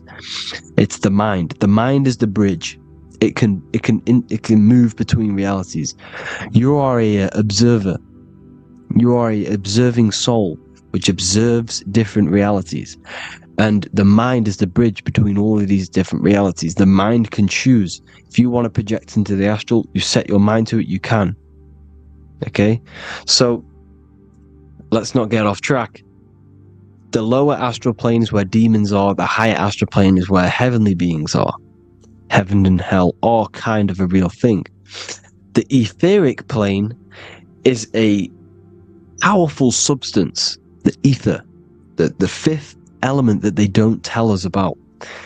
If you type in on Google the 5 elements, they will try to remove it with wood or metal, because they don't want you knowing about the ether. Ether is the energy double behind all physical objects. So the ether is very important. It is the 5th element. It is part of the physical world, but it's also part of the astral world. It is on either side. You see how they're showing you the truth in the language? Ether and either are the same word. The ether has 1 foot in the astral and 1 foot in the physical world. It's a substance that connects the physical to the astral world. It is the either. It's on either side of reality. It's on the other side. Other, either, same word. Ether is connecting the physical to the astral plane. It's the world of frequency. Frequencies, EMFs, torus fields are in the etheric plane. It is the energy plane. It's where energy moves through the ether. Okay?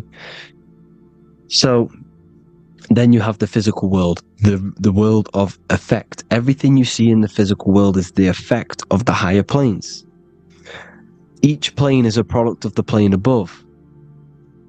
So, and it melts into each plane. The physical plane is the lowest plane, it's the most densest, and the highest is the most fluid. This is the most fluid, this is the most dense. This is where we get the saying, as above, so below from. As above, so below comes from the different planes of reality. And magicians understand this. This is why magicians always say as above, so below.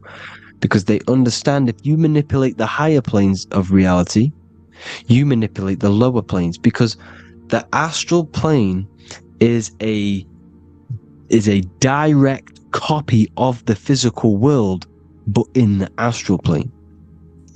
It is mirrored. The physical world is mirrored in the astral plane. They are both the same world, but just different vibrational states of the world. Kind of. It's hard to put this in words, people, so just try and understand. The astral plane is the double. It is whatever happens in the astral plane happens in the physical plane.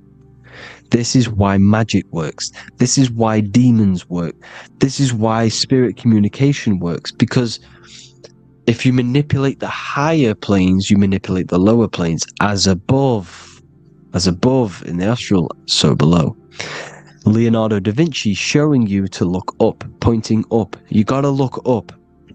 He's telling you to change the mind, you change the physical world. You change your emotions, you're on the astral plane, you change the physical world. You change your reality by changing the higher planes. This is the Masonic 11.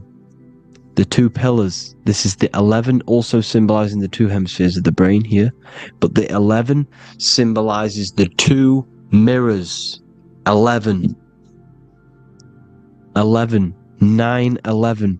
9, 11 adds to 11. 9 plus 1 plus 1 equals 11. The Twin Towers were an 11. Flight 11 was hijacked. because it's a mass ritual within the astral plane. Now, we're going to go deep into that later, and I'll show you these rituals they do in order to manipulate the astral plane. So this is what the 11 is. It's the mirroring of reality. If you contact spirits and conjure spirits, you can either summon or attract demons and spirits. Summoning is creating a spirit. You create demons. Okay? Like I said here, the mind is the root cause of reality. If you think of if you think of a traumatic event that happened in your life over and over and over and over again for years and years and years, where attention goes, energy flows. The mind is the director of energy. If you are directing energy into the specific emotion, the specific thing that is torturing you in your mind, that will manifest as some sort of being in the astral plane, which is called an elemental. And this elemental being that you have created through your thought forms and emotions will latch onto you and feed off this energy. So it's important that you get your mind right, okay? It's important you sort that you file the mind and you discipline the mind. Make sure it's only entertaining positive things, because you are quite literally creating your own demons. The word demon has the word mon in it, and if you've watched my videos to know, mon means moon. The moon is your mind, the sun is your soul, the earth is your physical body. Demon is mon means mind, moon is mind. You create demons with your mind. Summoning. Now, this is where the rituals come in.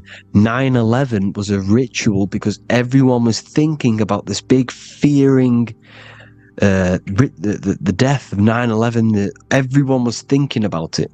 And all of their minds thinking about this horrific thing will manifest and summon a negative energy spirit elemental within the astral plane. That's how all of this works. This is why it was a mass ritual.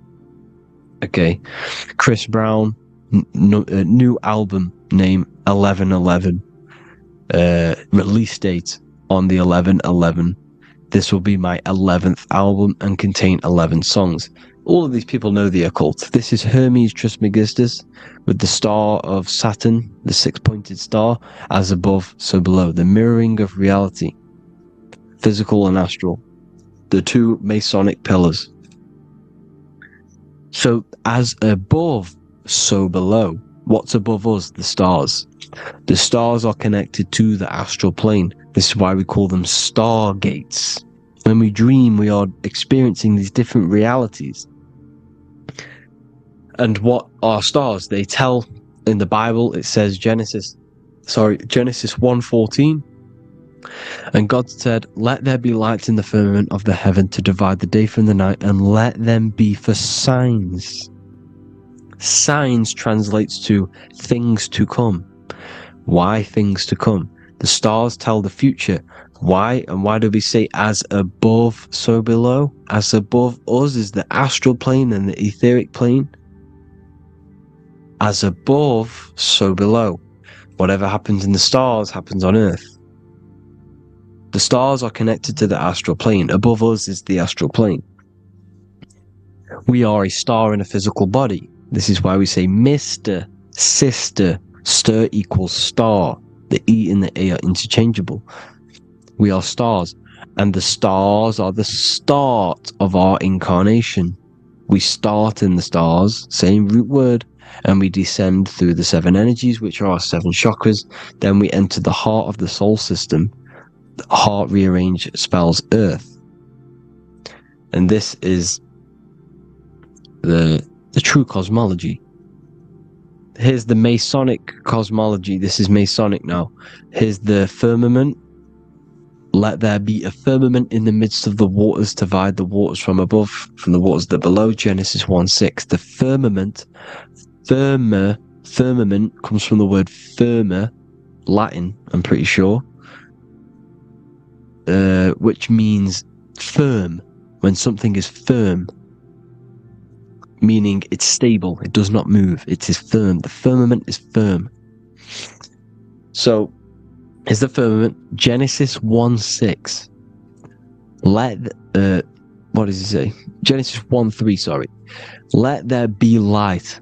This is before the sun and the moon was created. Let there be light. Before the sun and the moon was created, light was appeared. So what's that tell you? This is a holographic projection from some sort of light being, some sort of projector.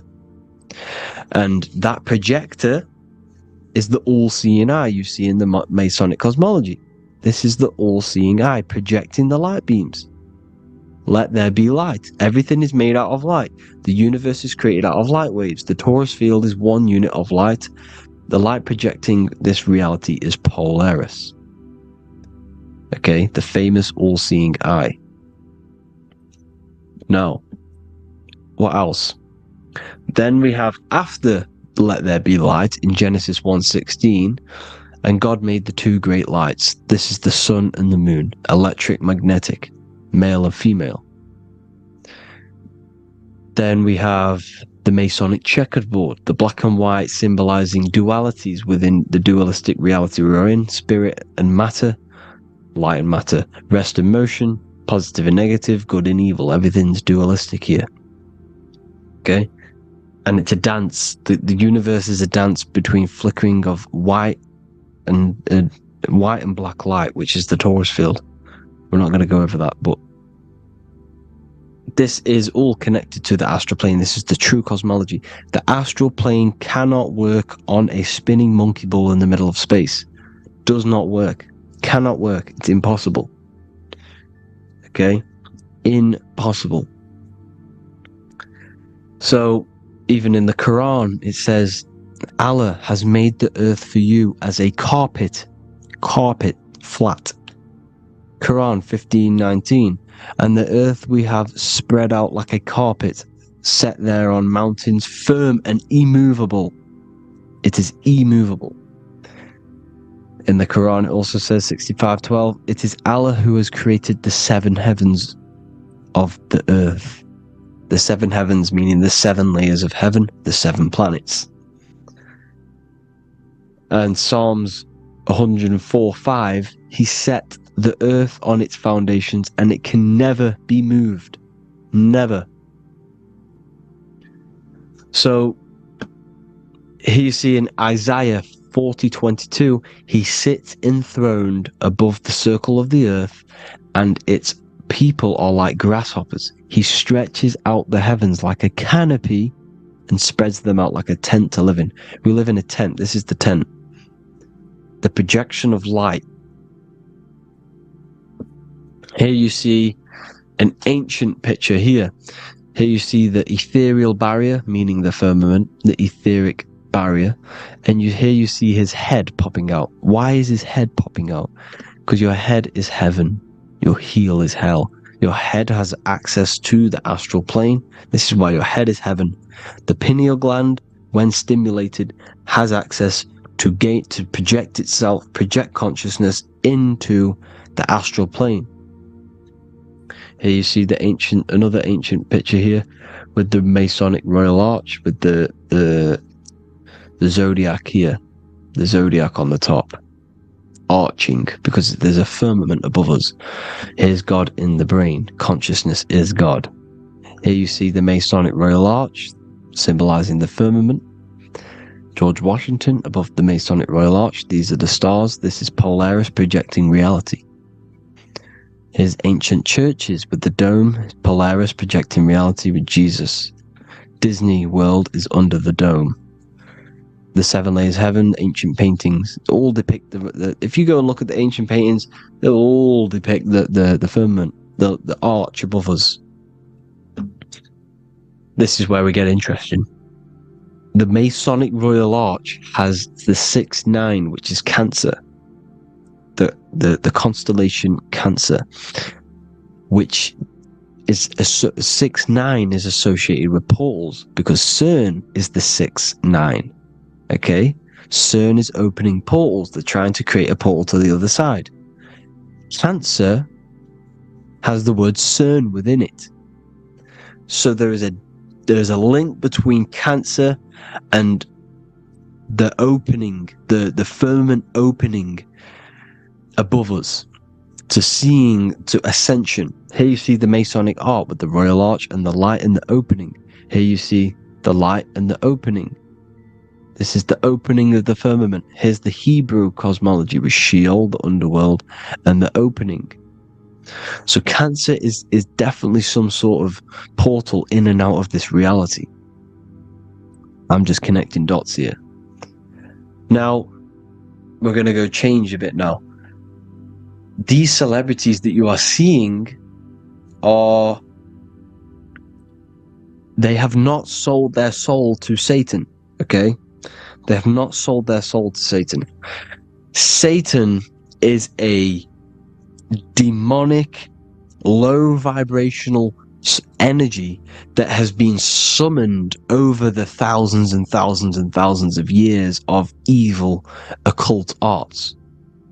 So since Babylon was summoning this demonic energy, and this demonic energy in the astral plane will grow and grow and grow. It has no form.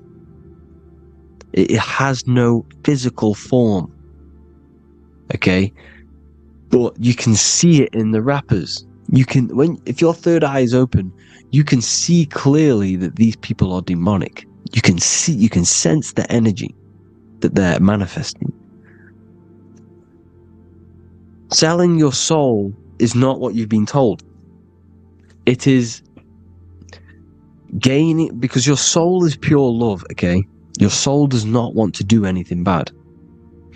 So when you sell your soul, you're gaining physical gain. You're gaining physical wealth, for example. Like for these rappers, they will be given millions of pounds because the people in control of the music industry, which is the dark occultists trying to brainwash the masses, the people in charge, they're dark occultists. They understand Satan and the energy.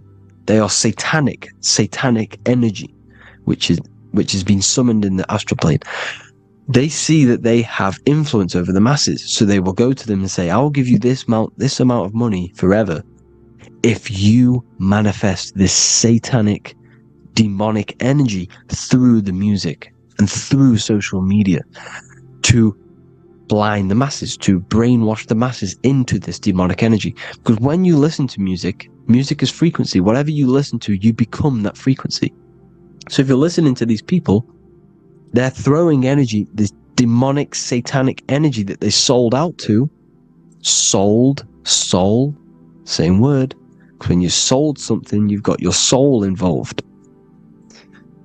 They have exchanged money, physical gain, so that they manifest this satanic energy within the astral plane and through the music, through the videos, through social media, to keep us in this vibrational frequency, in this low state of consciousness.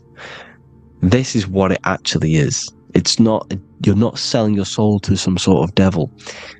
This satanic energy has no physical form it is formless in the astral plane. It's a summoned energy.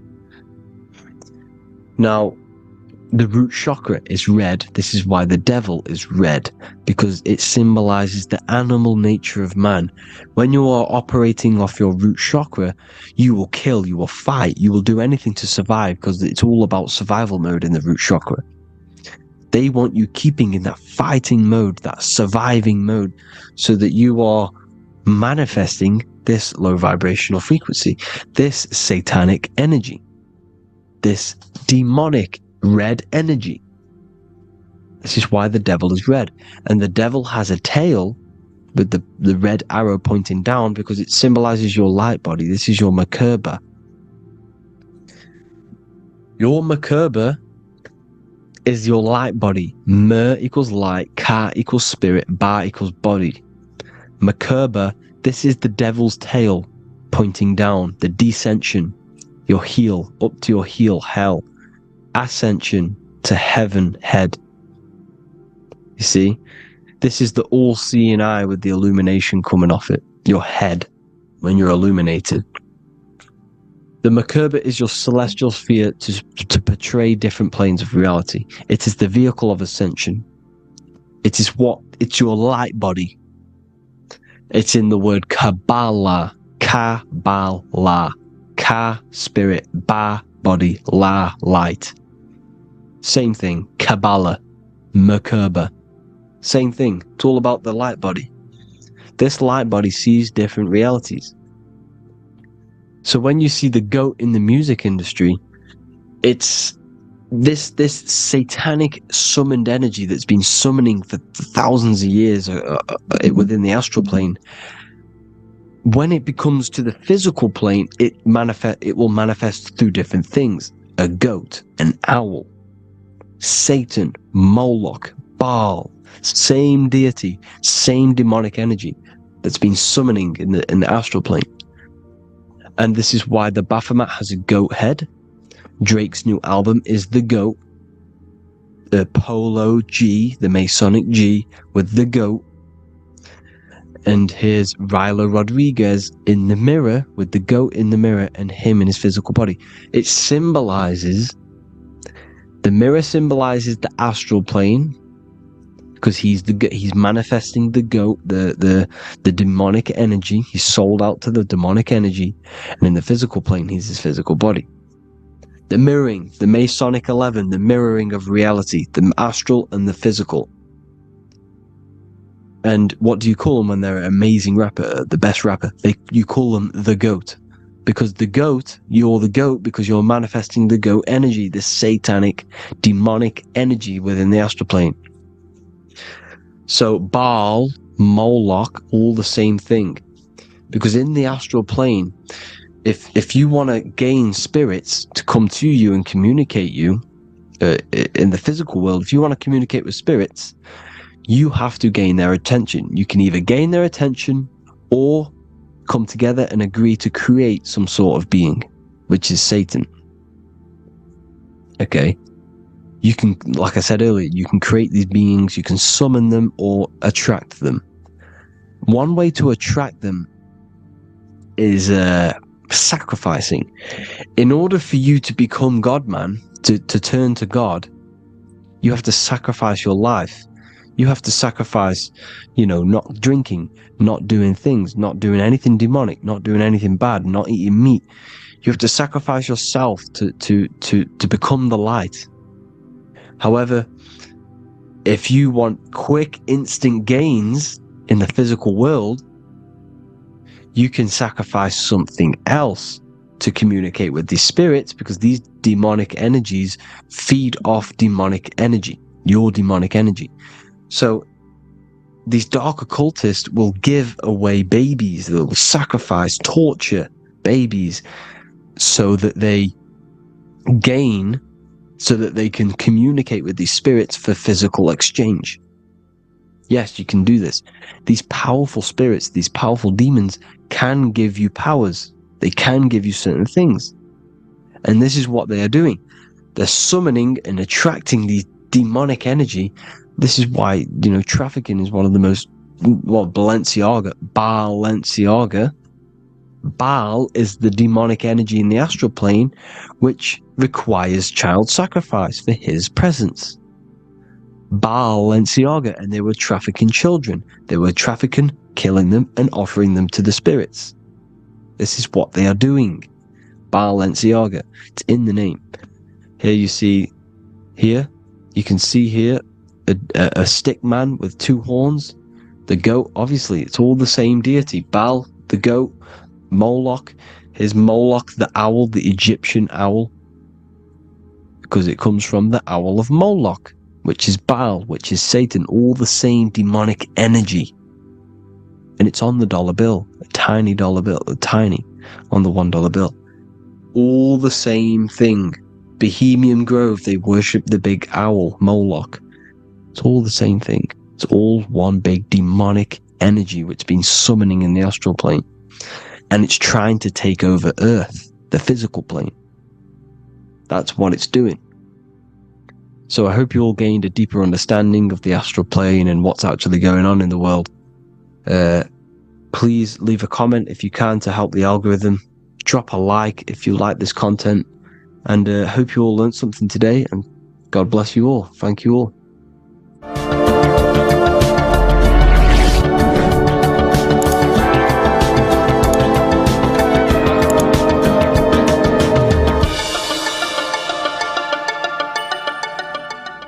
In this video, we're going to be talking about the evolution of consciousness. You are born human, however you possess consciousness, which is the awareness behind your being, the awareness behind your thoughts, the experiencer behind your five senses, the experiencer, the observer behind your thought, emotions, and senses. You are an eye, an invisible consciousness looking through a lens, which is your body. Your body produces this physical world that you experience. Your brain produces this world. Your brain and body is a technological computer. However, you are an infinite, ever-expanding consciousness behind this physical body. And there is an evolution of consciousness, a cosmic journey of expansion. And this is why we see so much pyramid symbolism in the occult and esoteric world, and especially within Freemasonry. Because the pyramid represents climbing, an evolution, a raising state of consciousness, a journey. Steps symbolize a journey upwards.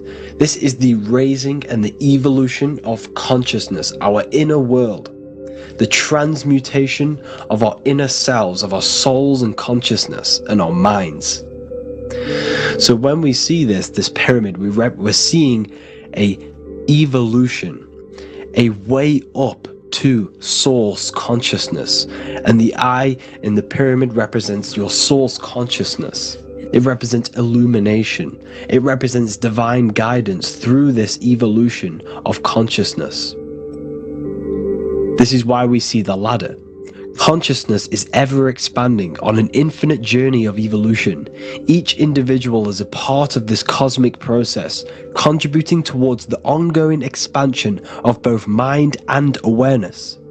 As we evolve, we collectively explore deeper levels of existence, expanding the boundaries of thought and consciousness. The mind has the ability to expand infinitely into new realms of thought, into new dimensions of mind. The mind cannot be filled up. It is not a physical substance. The body can be filled up because it is a physical thing, but you cannot fill the mind. Therefore, the mind is constantly expanding, ever expanding into new fields of thought. So what we see in Freemasonry, the ladder, is again a journey, an elevation of consciousness. When we are born with an infant consciousness, and as we gain older, we gain an adult consciousness. Our inner world, our inner mind, and our emotional intellect changes and evolves. We are significantly different from when we were very young as an infant. It's because our consciousness evolutes, it changes, it alters like water. So, just like this evolution of your own consciousness as growing up, there is consciousness of beings existing in cycles beyond our own. And their consciousness is unimaginably different from ours. They operate on a higher level of understanding and knowing, experiencing reality in ways that transcend our current comprehension. Our minds right now cannot comprehend the highest states of consciousness. There are entities, there are beings beyond our own, existing in higher dimensions of consciousness that we cannot comprehend because they have expanded. They are on a further way up the ladder of consciousness. However, we are all on the same journey. None of us can take the same journey. There is one ultimate goal, reaching source consciousness. However, this is always ever expanding. However, we are all on a different journey. There is one truth, one source, one goal, However, there are billions in different ways of reaching it, and we are all on these different paths to source consciousness, to this ladder, this evolution of universal evolution. Okay? Their awareness is attuned to new dimensions of existence, reflecting a more advanced stage in the cosmic journey of consciousness evolution. So when you take DMT, you are shot into these higher realms of consciousness where you meet these beings who look similar to these images. They are not speaking to you physically. They don't speak to you three-dimensionally through vibration and words. They speak to you mentally. If you have done DMT, then you know this. And if you have met these beings, then you know this. You might have even met some of these types of beings on mushrooms or any psychedelic drugs. Because ultimately, when you take these mind-altering substances, it's altering your consciousness. It's merging your consciousness with the spirit of that substance. And you are essentially attuning your mind to higher dimensions of consciousness. That's why we say we're getting high when we take these substances. Therefore, when you meet these beings on DMT, you are essentially meeting beings who are attuned to higher dimensions of consciousness, and they speak to you mentally. They speak to you telepathically through thought, because the universe is mental. Everything exists within the mind. The way you are now, your physical existence, is a state of mind. Mind, thought creates matter. Spirit and matter are two opposing ways of thinking. If we have a very spiritual mind, we have an expanded mind, we are a spiritual person through the mind. However, if we have a very low state of consciousness where we think about food, sex, lust, and all physical things, then we have a physical consciousness. Matter and spirit are two opposing forces, two ways of thinking. The mind attunes itself to different levels of understanding in different dimensions. So, essentially, this is what we're looking at. The body is a vessel for the fluidic, formless consciousness, a temple that houses the essence of our awareness. While the five senses are limited to perceiving only the physical plane, the mind transcends these limitations, capable of perceiving the full scope of reality. It is through the mind that we access deeper truths beyond the material, tapping into boundless nature of existence. Physical existence is a thin band, a thin layer of reality. It's like 0.001% of reality. And your five senses are only tuned into this layer of reality. But the five senses are, by design, only allowed to perceive physicality. But the mind has the power to expand beyond this physical five-sense state. The mind has the power to expand and evolute. It is a conscious decision whether you want to take this path or not. You can stay in a three-dimensional way of thinking, or you can expand your consciousness from within. It's not an external journey. There is no God going to save you. You must save yourself. Therefore, behind every single one of these eyes is the same source consciousness. However, we are all different cells in a different journey. The organs in your body, the cells in your body are all alive. They all possess same consciousness, universal consciousness. However, we are all on a different journey of evolution. As above, so below. As the baby is in the mother's womb, when the baby becomes conscious there is a world outside of its mother, what does it do? It presses and seeks a way out to be born in the other world outside of its mother. It is the same with your consciousness, your mind. When your mind becomes aware that there is realities beyond the immediate surroundings, it seeks a way out. And this is exactly what I'm doing to you now. I am now expanding your mind and telling you there is other ways of reality. There is other dimensions of consciousness which you can access through inner transmutation, through different ways of thinking. spiritualism and meditating and connecting with yourself and detaching from external things, we can upgrade our consciousness. Your body is a womb. Why Jesus says you must be born again to see the kingdom of God, because you are born physically and then you must be born again spiritually, awakening your inner consciousness. So like I said, as the baby is in the womb, it's the same principle, as above, so below. You were a baby, you were in your mother's womb, and you figured out there is a world outside of your mother, so you seek to weigh out your mother to be born in another world. It's the same now. You must do this now. This is your spiritual evolution. This is the evolution of consciousness. It's ever expanding. When you die, this is a transition. You must learn to not fear death. This is another part of your spiritual journey. You must master death. Therefore, like I said before, the mind has limitless capacity to expand into new realms of thought, continuously exploring uncharted ideas and concepts without boundaries. The mind can ever expand. It can never be filled. It can never ever know everything. There is infinite fields of knowledge, infinite fields of thought. Your current state is just one stage on an infinite pathway. You won't remain human forever. The human experience is a crucial phase where we learn to balance polarities, master the fundamental laws of the cosmos.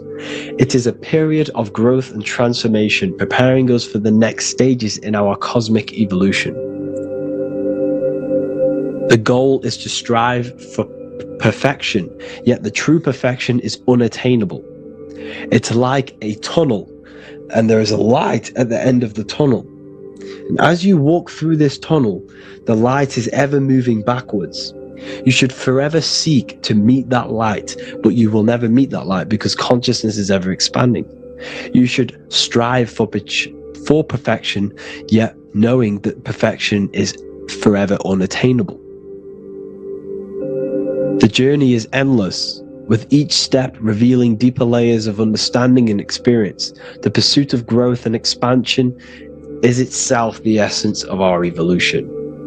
You can find all of this knowledge in the amazing book that I have read for years. I have read this book, The Emerald Tablets of Thoth, the Atlantean, by M. Dorial, translated by M. Dorial. I'm telling you now, this book, now that I've told you this, you have some context on the book. The whole book is about evolution of consciousness.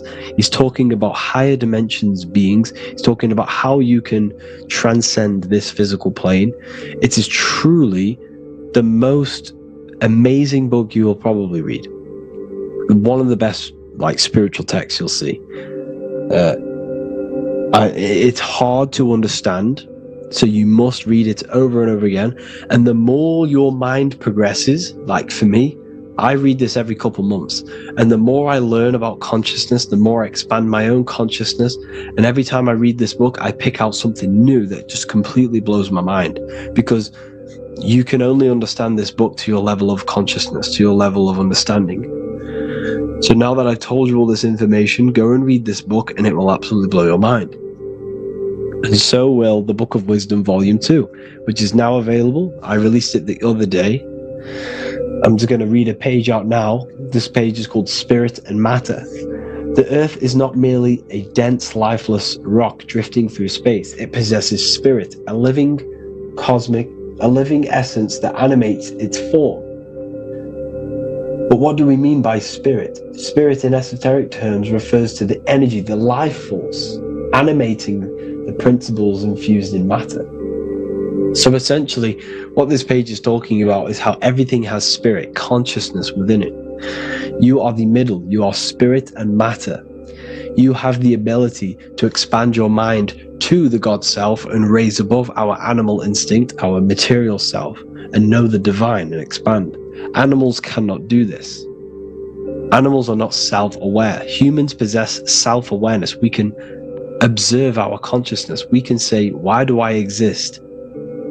We can look in the mirror and know that we need growth. And this is what Anunnaki means. Anu means above. Anu was the supreme god of the sky, which is a metaphor. He represents spirit above, heaven. Anu came down to earth and married Ki, the goddess of the earth, which represents matter. It's a myth, it's an allegory. Anu married Ki and gave birth to the Anunnaki. Spirit came down and infused with matter and gave birth to the human, which is you. You are spirit infused in matter, Anu and Ki, Anunnaki. You are the Anunnaki. And this is just one of the teachings in my book. Honestly, this book is absolutely amazing. If you truly, truly want to expand your consciousness, give this book a read. And obviously, if you're inside the university, I give you this book for free.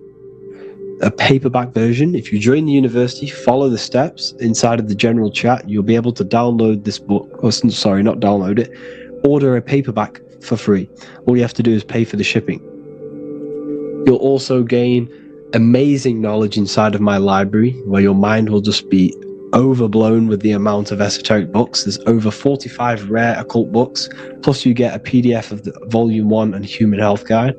You get reoccurring updates where I expand on symbolism, occultism, where you will just feel absolutely amazing once you understand esotericism in yourself. You'll also learn how to create the dream reality that you want with the Manifestation Mastery course, where I teach you how your consciousness creates reality. You'll have a real lectures where I post lectures on symbolism, occultism, esotericism. There's a conscious community and live calls and Q&A where you can ask me questions and I'll answer your questions. I just want to say thank you to everyone who has joined the university. Thank you for even liking and watching this video. Any support I just appreciate every single one of you. Please, if you can, leave a comment and a like on this video and let me know any videos you want me to make in the future. And I will start uploading a lot more to the YouTube. So yeah, thank you all for tuning in today. Have an amazing day.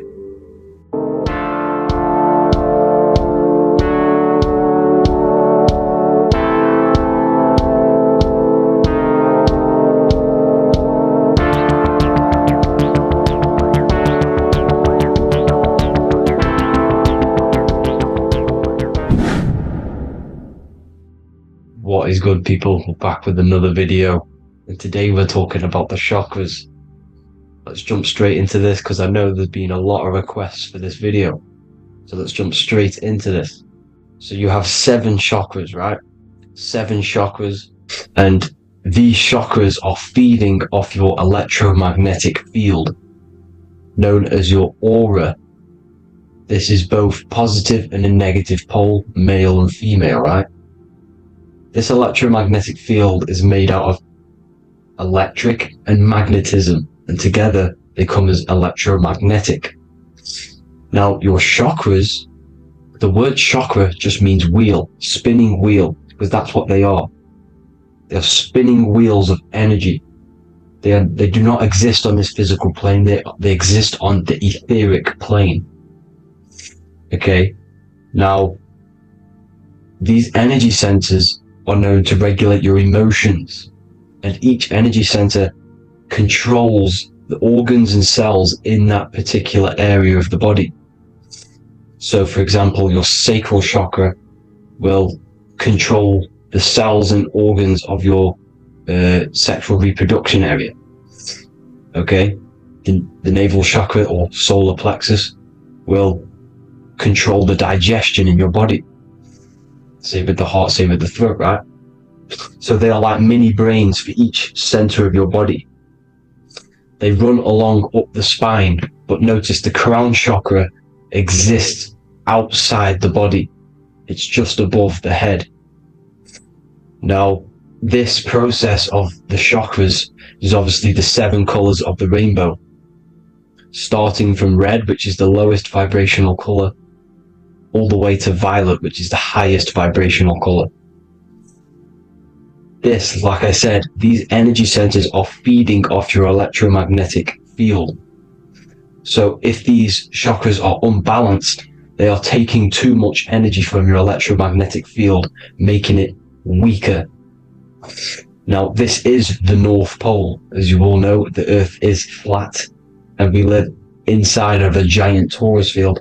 And the North Pole is the Earth's heart chakra. And this is why the aurora borealis, or the northern lights, whatever you want to call them, that's why they are green, and they are being emitted from this center point of the earth, because it's symbolizing the heart chakra, which is green, right? Now, you do work your way up to these. However, this is a torus field. You are a torus field. You have different layers of this torus field, right?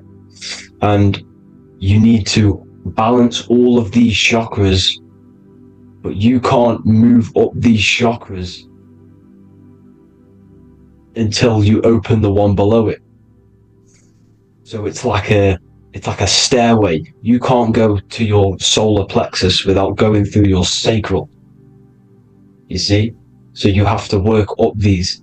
However, you have to work up these and then live from the heart, because the heart is the center of the torus field. It's the balance between male and female poles, positive and negative poles.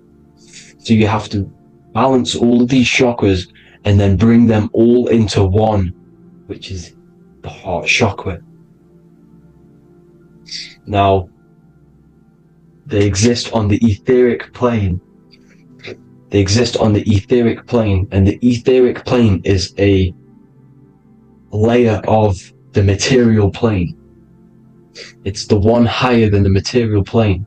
And then after the etheric plane, it melts into the astral plane. So they exist just between the physical and the astral aspect. Now, this is the yin and yang matter, which is the lowest root chakra, physical matter, and then to spirit, because high vibrational matter turns into spirit, low vibrational spirit turns into matter. So they're interchangeable. This is the yin and yang. Now, when you see ancient paintings with the halos, you see this is like a toroidal field coming out the top of his head, you see, with a halo. This was symbolizing in the old days, in the ancient days, that they've aligned their chakra, they've reached Christ consciousness, which is God consciousness, right? Now, this electromagnetic field is the apple that we bit out of in the Bible, because you see the apple is a torus field. So they were metaphorically or personifying the torus field. That's what the Bible is. It's a massive personification. It's all metaphors. You have to read it properly. It's got a greater meaning behind it. Now, when we bit from the apple, we ate from the tree of knowledge, which is good and evil. Our lower mind took over, so we materialized to feed our physical bodies. We materialized through Saturn. That's what Saturn does. Now, if you don't understand that, go and watch the video previous to this one called Occult Secrets of Saturn, and that will show you how Saturn is the materializer. Now, this is one of the secrets behind the Masonic compass: electric and magnetic, male and female, duality, positive and negative. Now, like I said, they teach you about the torus field, about a magnet in school, but they don't teach you about your electromagnetic field. Everything alive has a torus field. It is the building block of this creation. Absolutely everything has a torus field. There's not one thing without it. And as you can see here at the center of the apple, that's where the seed is. That's where the life is. The reproduction of that organism. As you see, this is where the most electromagnetic energy is stored, in the center, because this is where the two duality, this is where the field meets at the very center. This is why the seed is at the very center. Now, your spine is a elongation of the brain. The brain is heaven, and the bottom of the spine is hell. So this is Saturn, which is the root chakra. The 7 planets are associated with each chakra. Moon equals mind. Okay, now Saturn is physical matter, as I've just explained. This is the lowest vibrational color, and they want you trapped down here, which is your hell state, your animal nature, your physical nature. They want you to identify as the physical body. They don't want you to reach these higher states of consciousness. Okay? Now, in the brain, you have 12 convolutions. Now, this is what they were symbolizing in the Bible with the 12 disciples. And obviously in the Bible, it says the upper room where Jesus met with his disciples. This is heaven, the brain, the higher states of consciousness. Now, this is your North Pole. This is Jacob's ladder. Okay, this is why you have 33 levels of Freemasonry, because it's symbolizing the 33 vertebrae, which are these little things here on the back of your spine. Because once the Kundalini energy from the bottom of your spine rises to the top, this is when you get enlightenment and opens your third eye. Spiritual enlightenment. As you can see here, this is Jacob's ladder. This is the Kundalini symbol, right? And they're even showing you this in the medical symbol. They're putting it in your face. The serpents are wrapped around the spine. Now, the serpents symbolize how the energy moves around the spine, because it's a torus field, you see? At the center of the torus field, it wraps around the center pole. It wraps around it, and this is how the energy moves up. So they're symbolizing it with the serpents. Okay? Now, every religion has a sacred river. For the Egyptians, it's the River Nile. For Christianity, it's the Jordan River, right? This river is the canal, the energy canal at the center of your spine, all the way leading to heaven, to the Holy Land. This is the chamber which the energy rises up, right? Now, they used to say the gods descended from heaven to man. This is just heaven. This is the mind state. And they said the gods were connected by a rainbow bridge. That's the chakra system, the rainbow bridge. Okay, now the ancients called this place Midgard, Earth, where both evil and good live, right? Midgard. But you can go to heaven, which is a pure mind state, because once you're in heaven, nothing negative can ever bother you. That's completeness, pure Christ consciousness. Now, this is why Jesus dies at 33. He didn't actually die, but it's symbolizing the death of the physical body.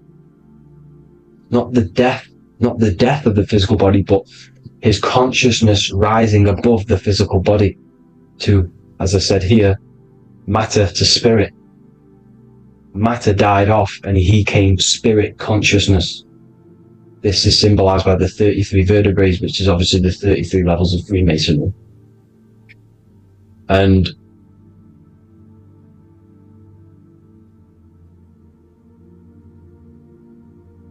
now the pineal gland, which is at the very top of this Jacob's ladder, or the River Jordan, the canal, your 33 vertebrae on your spine. This is where the pineal gland sits, right? At the very top, at the center of your brain. Now, there's multiple ways this was symbolized. The Eye of Ra, which is used by the Egyptians. Now, this pineal gland is the seat of consciousness. This is where your consciousness is stored, right? And the ancient Sumerians used the pine cone, hence why it's got the word pineal gland, the seat of the soul consciousness. It produces DMT, dimethyltryptamine, which is known as the spirit molecule. And the pineal gland is wrapped in microcrystals, and we all know crystals transfer frequency and energy. Now, radios use crystals. A radio is a frequency transmitter, turning a frequency into a frequency that we can hear with our ears, right? Because all the radios are actually playing right now in your ears. However, our ears can't pick it up, so the radio transmits it into a frequency that we can hear using crystals. So this is the power of crystals, and this is what our third eye is wrapped in, crystals. Now, this third eye is not actually your third eye, it's your first eye. When you're being materialized in your mother's womb, this is the first gland that is produced, and everything's built around it, because it is the consciousness. It is your consciousness. Your consciousness never dies, ever. It's an eternal essence. It lives forever. You never actually die. Only the mortal body dies. Now that's what we call life. Life is abided by time, and time is change, and change is what we call life, because everything's constantly moving and transforming into different things, right? Now let's not get off track. The pine cone is obviously, this is in the Vatican here. The pine cone is symbolized as the pineal gland, pine. And this is the opened pine cone. The opened pine cone means, or symbolizes, the awakened man, the awakened third eye. But the ones here, which the Sumerian gods are holding, these are shut pine cones, symbolizing the unawakened man. But let's not get confused, people. These gods were not gods. They are human beings just like you. They reached Christ consciousness. They are nothing more special than you. They just had the ability to reach Christ consciousness. And obviously their knowledge was far more intelligent than ours, far more advanced than ours. They knew the truth about this reality to the depths. Now, the ancient Hindus had a goddess called Kundalini, which is said that she descended by the means of a ladder or a cord from heaven, which is symbolizing the spinal cord. Now, this is what Hickory Hickory Dock, the mouse went up the clock and came back down. This is all these stories, like Santa as well. Santa comes up and then down the chimney. This is symbolizing the Christ oil. There's an oil which is produced in your pineal gland, right?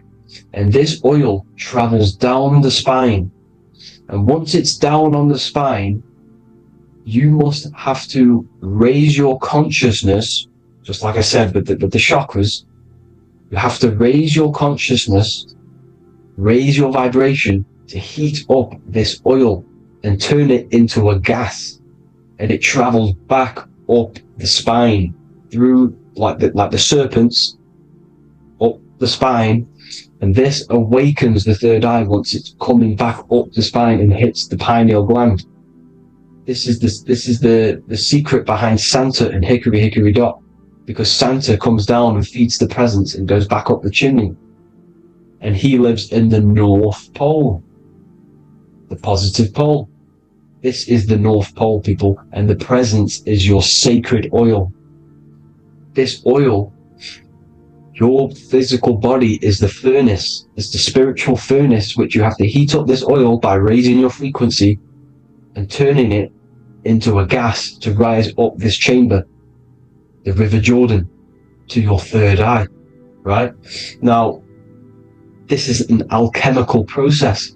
Your body is the alchemical furnace.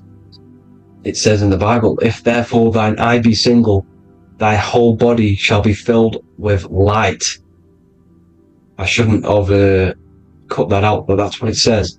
The light of the body is thine eye. If therefore thine eye be single, thy eye shall be filled, their body shall be filled with light. This is symbolizing the pineal gland enlightening the body, the spiritual body, filled with light. Now, as I said, they want you kept down here, which is the root chakra, which is your animal nature, which is obviously mind, matter over mind. This is the symbol of Saturn, right? As you say, we're built of body, mind, and spirit, the Holy Trinity. That is the sun, moon, and earth. The sun's your soul, solar. Moon is your mind. Earth, which is the cross, which is your physical body, the 5 elements, right? So body, mind, and spirit. So the Saturn symbol is actually made out of the cross on top, which is the earth, and the moon on the bottom, which is symbolizing matter over mind, because earth is physical matter. You don't want to be matter over mind. You need to be mind over matter. See, they want you identifying as your physical body. They don't want you to realize you're an eternal consciousness. You're an eternal essence of consciousness which never dies. They want you trapped in your animal nature. And this is why the Baphomet has a goat head, because it's symbolizing your animal nature, which is evil. Not evil, but you're more likely to do evil things, right? Which brings bad karma. That's your animal side. This is why the Baphomet has an animal goat head. As you can see here, he's got the Kundalini energy here. So when you see the inverted cross, the cross is your body, as you can see here. The inverted cross means your chakra's downwards, down here. Your head's down here. Your mind is down here.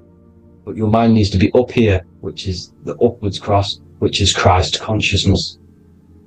And as we all know, 7 colors of the rainbow, 7 planets, 7 chakras.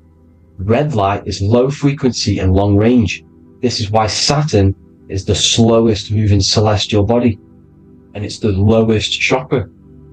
Because it's low frequency, long range. The moon being the crown chakra, which is high frequency. This is why the moon moves around the quickest. The moon is your crown chakra. Which moon in mind. See, so there are multiple ways of your chakras becoming blocked. Now, each chakra has a specific intelligence. It has a specific thing that it's doing for the body, right? Now, this can be overused. It can be abused. For example, masturbation. That keeps you down here in your sacral chakra because you're abusing the energy center. You're abusing your sexual energy, which is then becoming unbalanced. So this is how energy, this is why these centers are pulling more energy out your electromagnetic field, because these centers are wheels. The chakras just mean spinning wheel of energy. So when you're abusing these certain centers, you're pulling energy out of your electromagnetic field, which is making your field weaker, which is making your frequency lower, which makes you prone to diseases, prone to lower negative energy, right? So you need to align these chakras. You need to unbalance them. And as you can see here, you can screenshot these to see how they're blocked. I'm not going to go over each one because it'll take me forever, but have a little read yourself. This is why they're blocked. Now, the ancients used to say Aum when they meditated.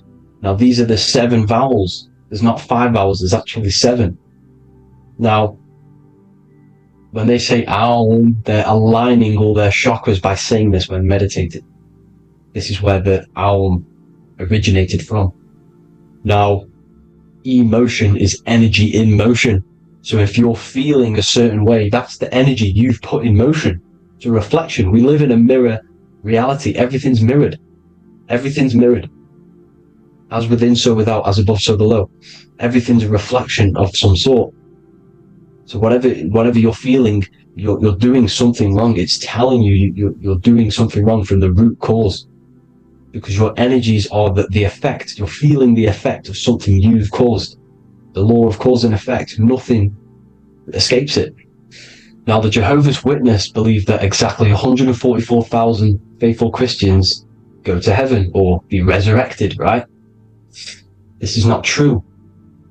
This is symbolic. 144,000 go to heaven. Now, the petals on the chakras, this is the root chakra, this is the crown chakra. Now, if you add up the first 5 chakras, the petals, add up the petals on the first 5 chakras, you get 48. And then you get to the third eye, which has 2 petals. 48 times 2 equals 96. 96 plus 48, which you got from here, equals 144. The last chakra has 1,000 petals. Times 144 times 1,000, you get 144,000. This is a frequency. This frequency is the frequency of the ascension up your chakras.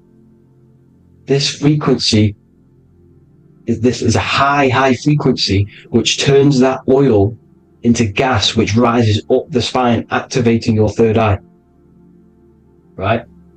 So this is all the religions are all symbolic for this sacred secret of Christ consciousness. As it says in the Bible, the kingdom of God is within.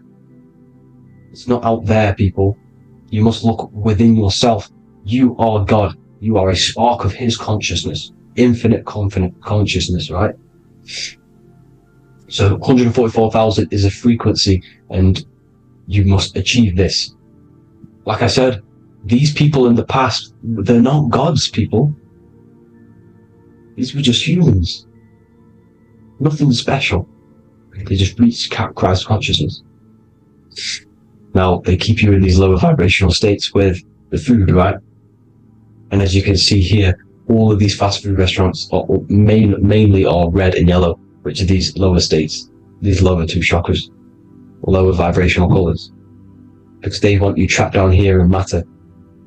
And these foods are so low vibrational, they will keep you down here, because your gut produces, I think it's like 80% of melatonin. Melatonin is your feel-good hormone. These foods will not make you feel good. This is very low vibrational. Meat. It's not meat, it's raw flesh. These animals are stripped from their family, put on a conveyor belt, watch their friends be tortured, and then get slaughtered in a slaughterhouse. Think of all the fear that's running through their blood, all the hormones, all the fear, and you're going to go and eat that very low vibrational energy. As you can see here, this is the light photons within fruit. You can see the light, the life force in this fruit. You must think, feel, and do positive to raise your vibration. As you can see, earth equals heart. If you rearrange it, everything in nature is green, right? The aurora borealis is green. You must align all these chakras and then live from the heart, because the heart's the center of the Taurus field. You must become the consciousness in the center. So that's it for this video, people. Thank you all. God bless.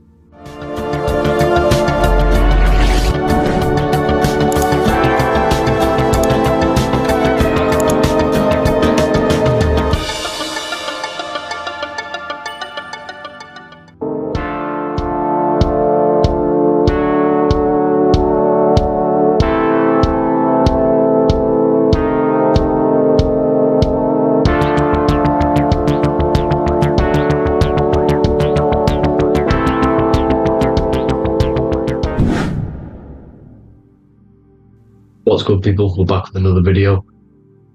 This is going to just be a quick video. Manifestation, magic, bending reality. So let's jump straight into this. So you have a conscious and a subconscious part of your mind. The conscious is what you're conscious of, what you're actually doing, where you can choose or not.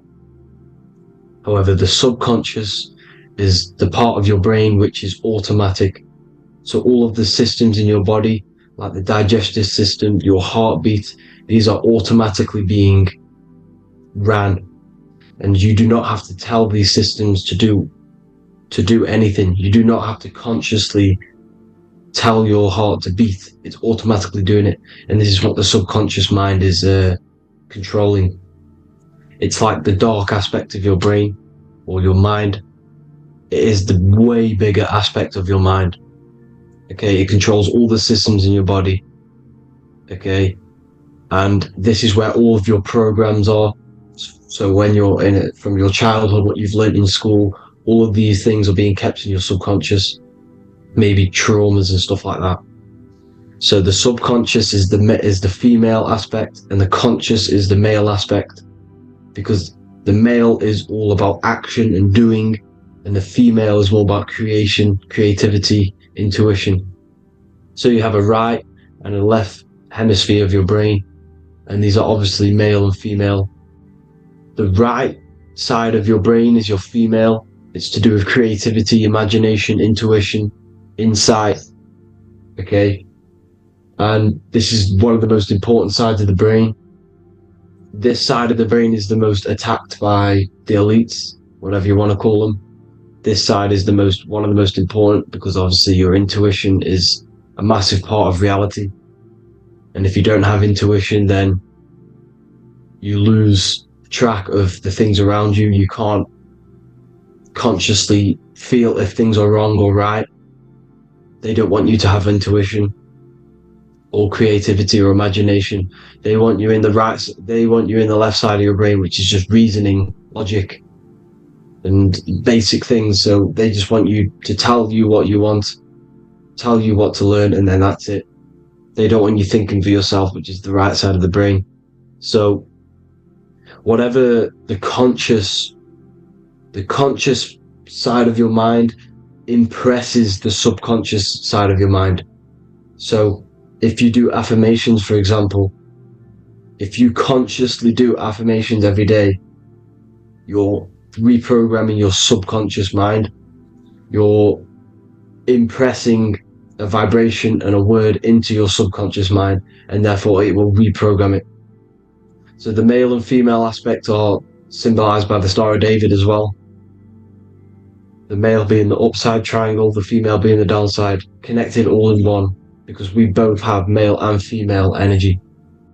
So every thoughts are electric, which is the male aspect. Emotions are magnetic, which is the female. Each thought creates a wave of vibration in all directions. So think of it like a water drop in a pool, but it going out in every single direction. It's not just flat. And these thoughts have a certain frequency, has a certain vibration. That vibration has a certain frequency. And this affects your aura. Every thought, every emotion directly impacts your aura and the strength of your aura. So if you're angry all the time, your aura in the astral plane will look red. However, if you're happy, it'll be more like blue and green. So it's very important. Your electromagnetic field is created out of your emotions and thoughts, and that affects reality, because you're 60% water, and frequency and vibration create certain patterns and has a certain effect on water, and we'll get into that after this slide. So each thought that people are thinking around you, you are actually subconsciously picking up these thoughts, because it's emitting this vibration in all directions. So this is why you can pick up thoughts of other people on the odd occasion. However, when you're more in tune with your intuition, your right side of your brain, you can start to pick up on vibrations, thoughts, and other people's auras. You can pick up on the energy once your third eye is open, and you know whether you should be in that environment or not. This is what we call an atmosphere. When we go into a room and you can feel the tension, if someone's been arguing, for example, this is the atmosphere, this is the vibrations, these are people's auras emitting these certain frequencies and vibrations. Okay, so our aura is contained of multiple layers. Obviously we have the physical body. This is the electromagnetic layer. However, you have the different planes of existence: the spirit, mental, astral, etheric, and then physical. The physical is the lowest plane of existence, and the physical plane is a product of all of the planes above. So the mental impresses on the astral impresses into the etheric, and then the etheric creates the physical object. So the mind is the root cause of reality. The mind is the cause of everything. Your consciousness is pure cause. There's no effect. Everything you see in this reality is the effect. Everything that you experience is the effect, because the root cause was the mind. The decisions you made you experience that certain experience. And that decision was created on the mental plane. And this is just pure thoughts. And thoughts are things. If it exists in your mind, it is a thing. It's a certain frequency. So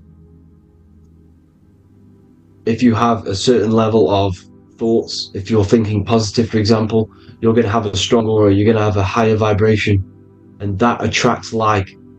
Like attracts like when it comes to thoughts and vibrations and electromagnetism. So if you're thinking positive all the time, speaking positive, doing positive, you're then creating a higher vibration, and that's going to attract people on that similar frequency to you. Everything is electromagnetism, frequency and vibration. Everything. You see, so this is why, for example, if I put my hand to a TV screen, if my finger was the same vibration as the TV screen, it would go straight through it. However, the particles in my hand and the particles on the TV screen are two separate vibrations, and this is what causes the friction to stop, and not my finger to go straight through it.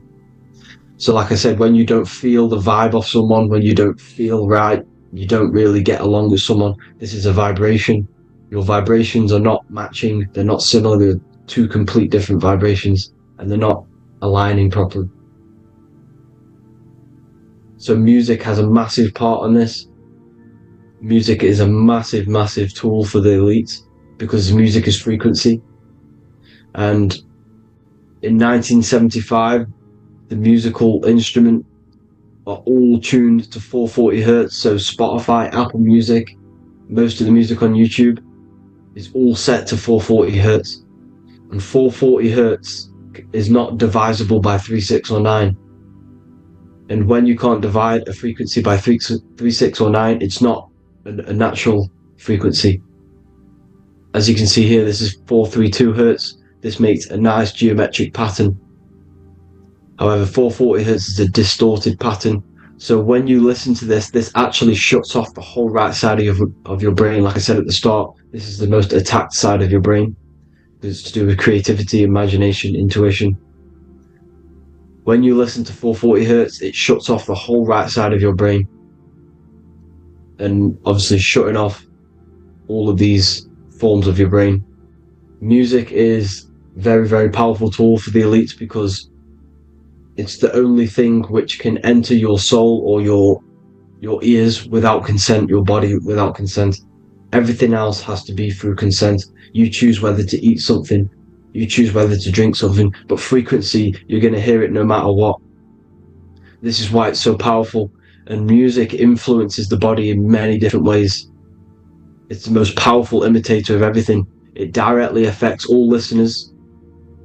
It directly affects intentions, gestures, movements, and actions. It stimulates your mind, and certain songs, certain catchy songs, can reprogram your subconscious mind, invoking certain emotions. This is why when you listen to slow beat songs, it makes you feel more sad. When you listen to upbeat songs, you feel more energetic. This is because these frequencies have a profound influence on reality and on how you feel. Because like I said, you are 60% water, and as you can see here, each frequency creates a different geometric pattern, and inside of you is 60% water.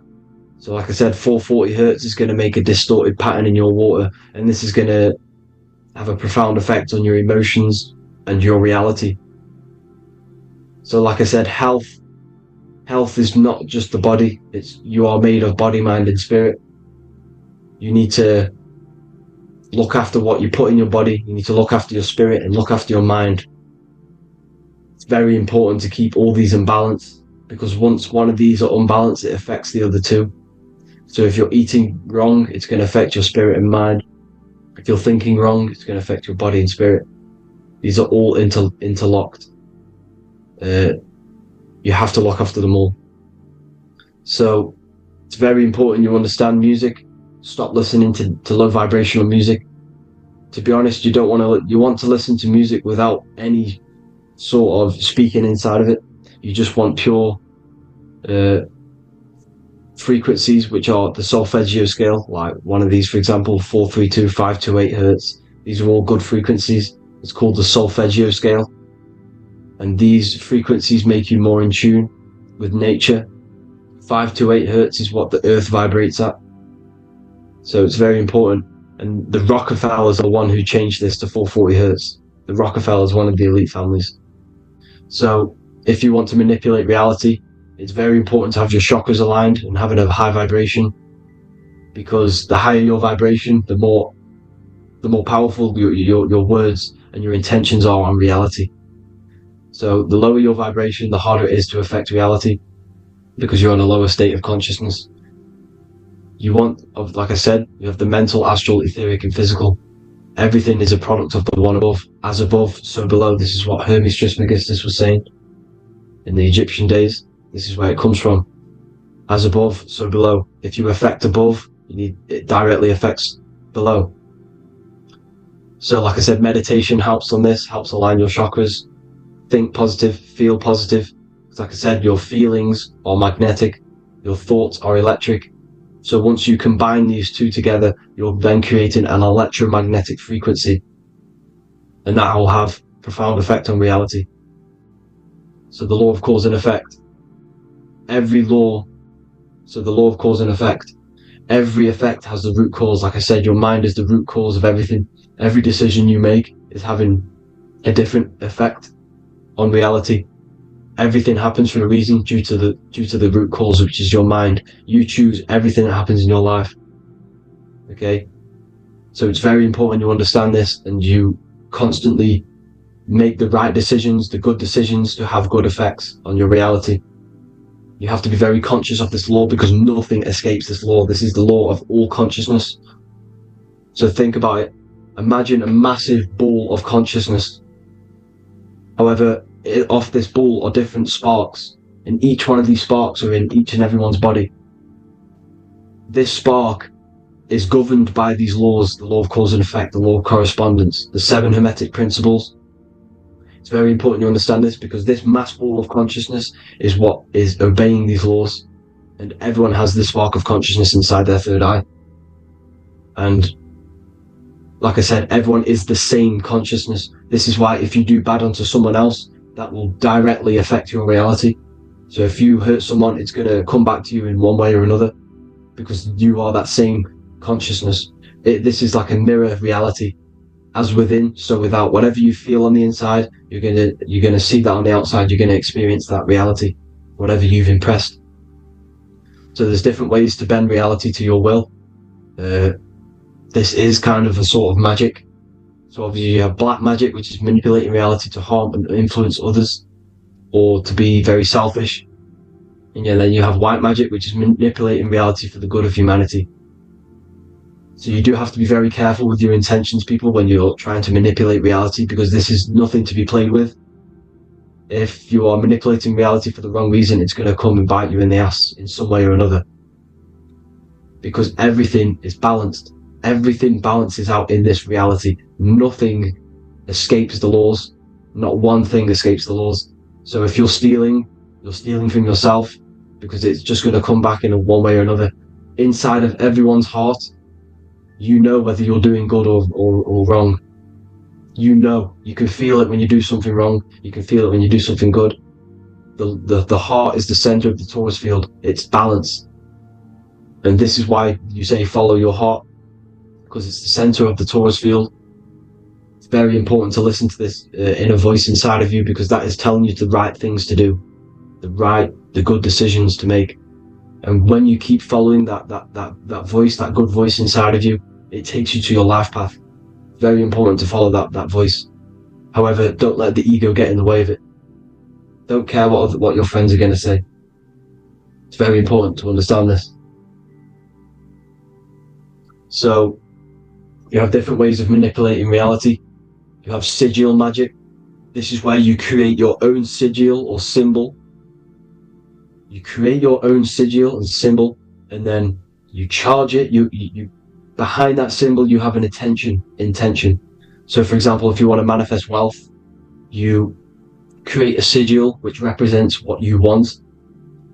You create that sigil, you draw it out, you charge it, because wherever your attention goes, energy flows. So whatever your attention is, you're sending energy that way. So what you do with your eyes and your hands, you place attention on the sigil. Imagine that it's glowing. Imagine that you're sending energy to the sigil. And then you burn the piece of paper once you've done this. And then after this, you meditate on that symbol. You constantly think about that symbol, because that symbol is the frequency, is the thing that you want to manifest. So that's one way.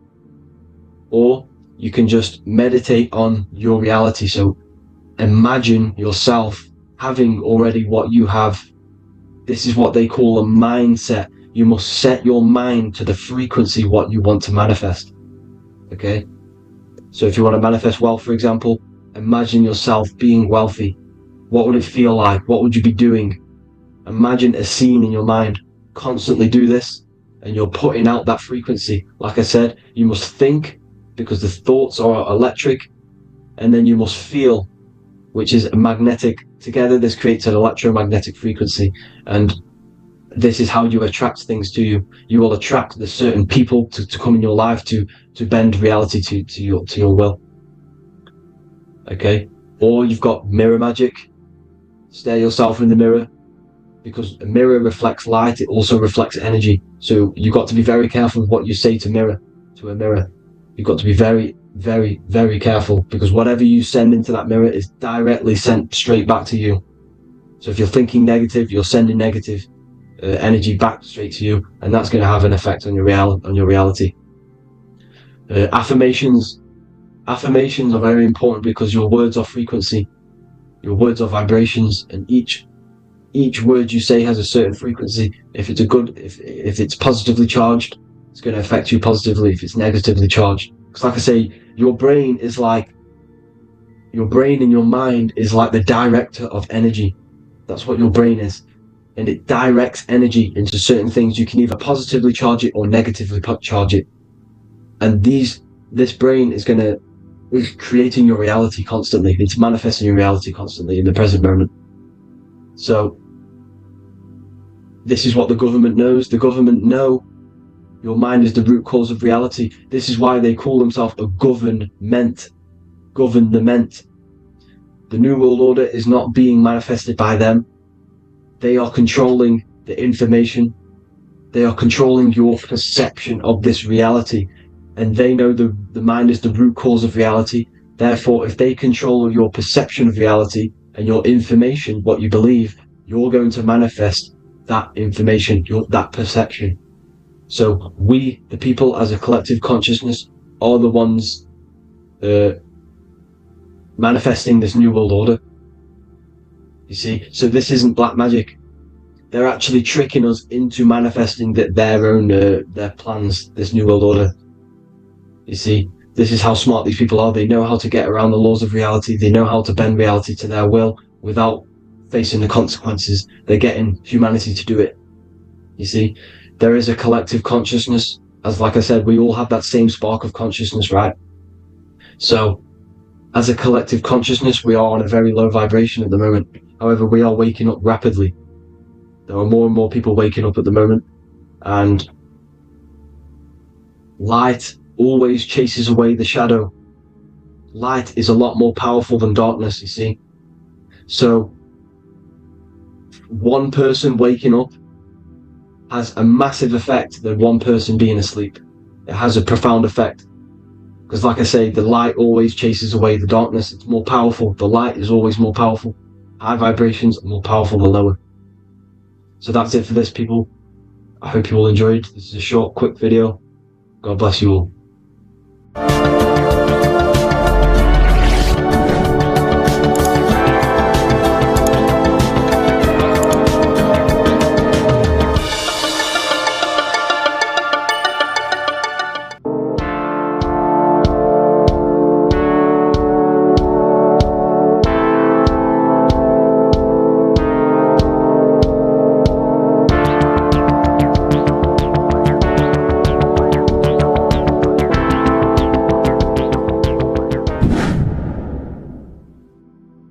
Welcome back, people. We're back with another video.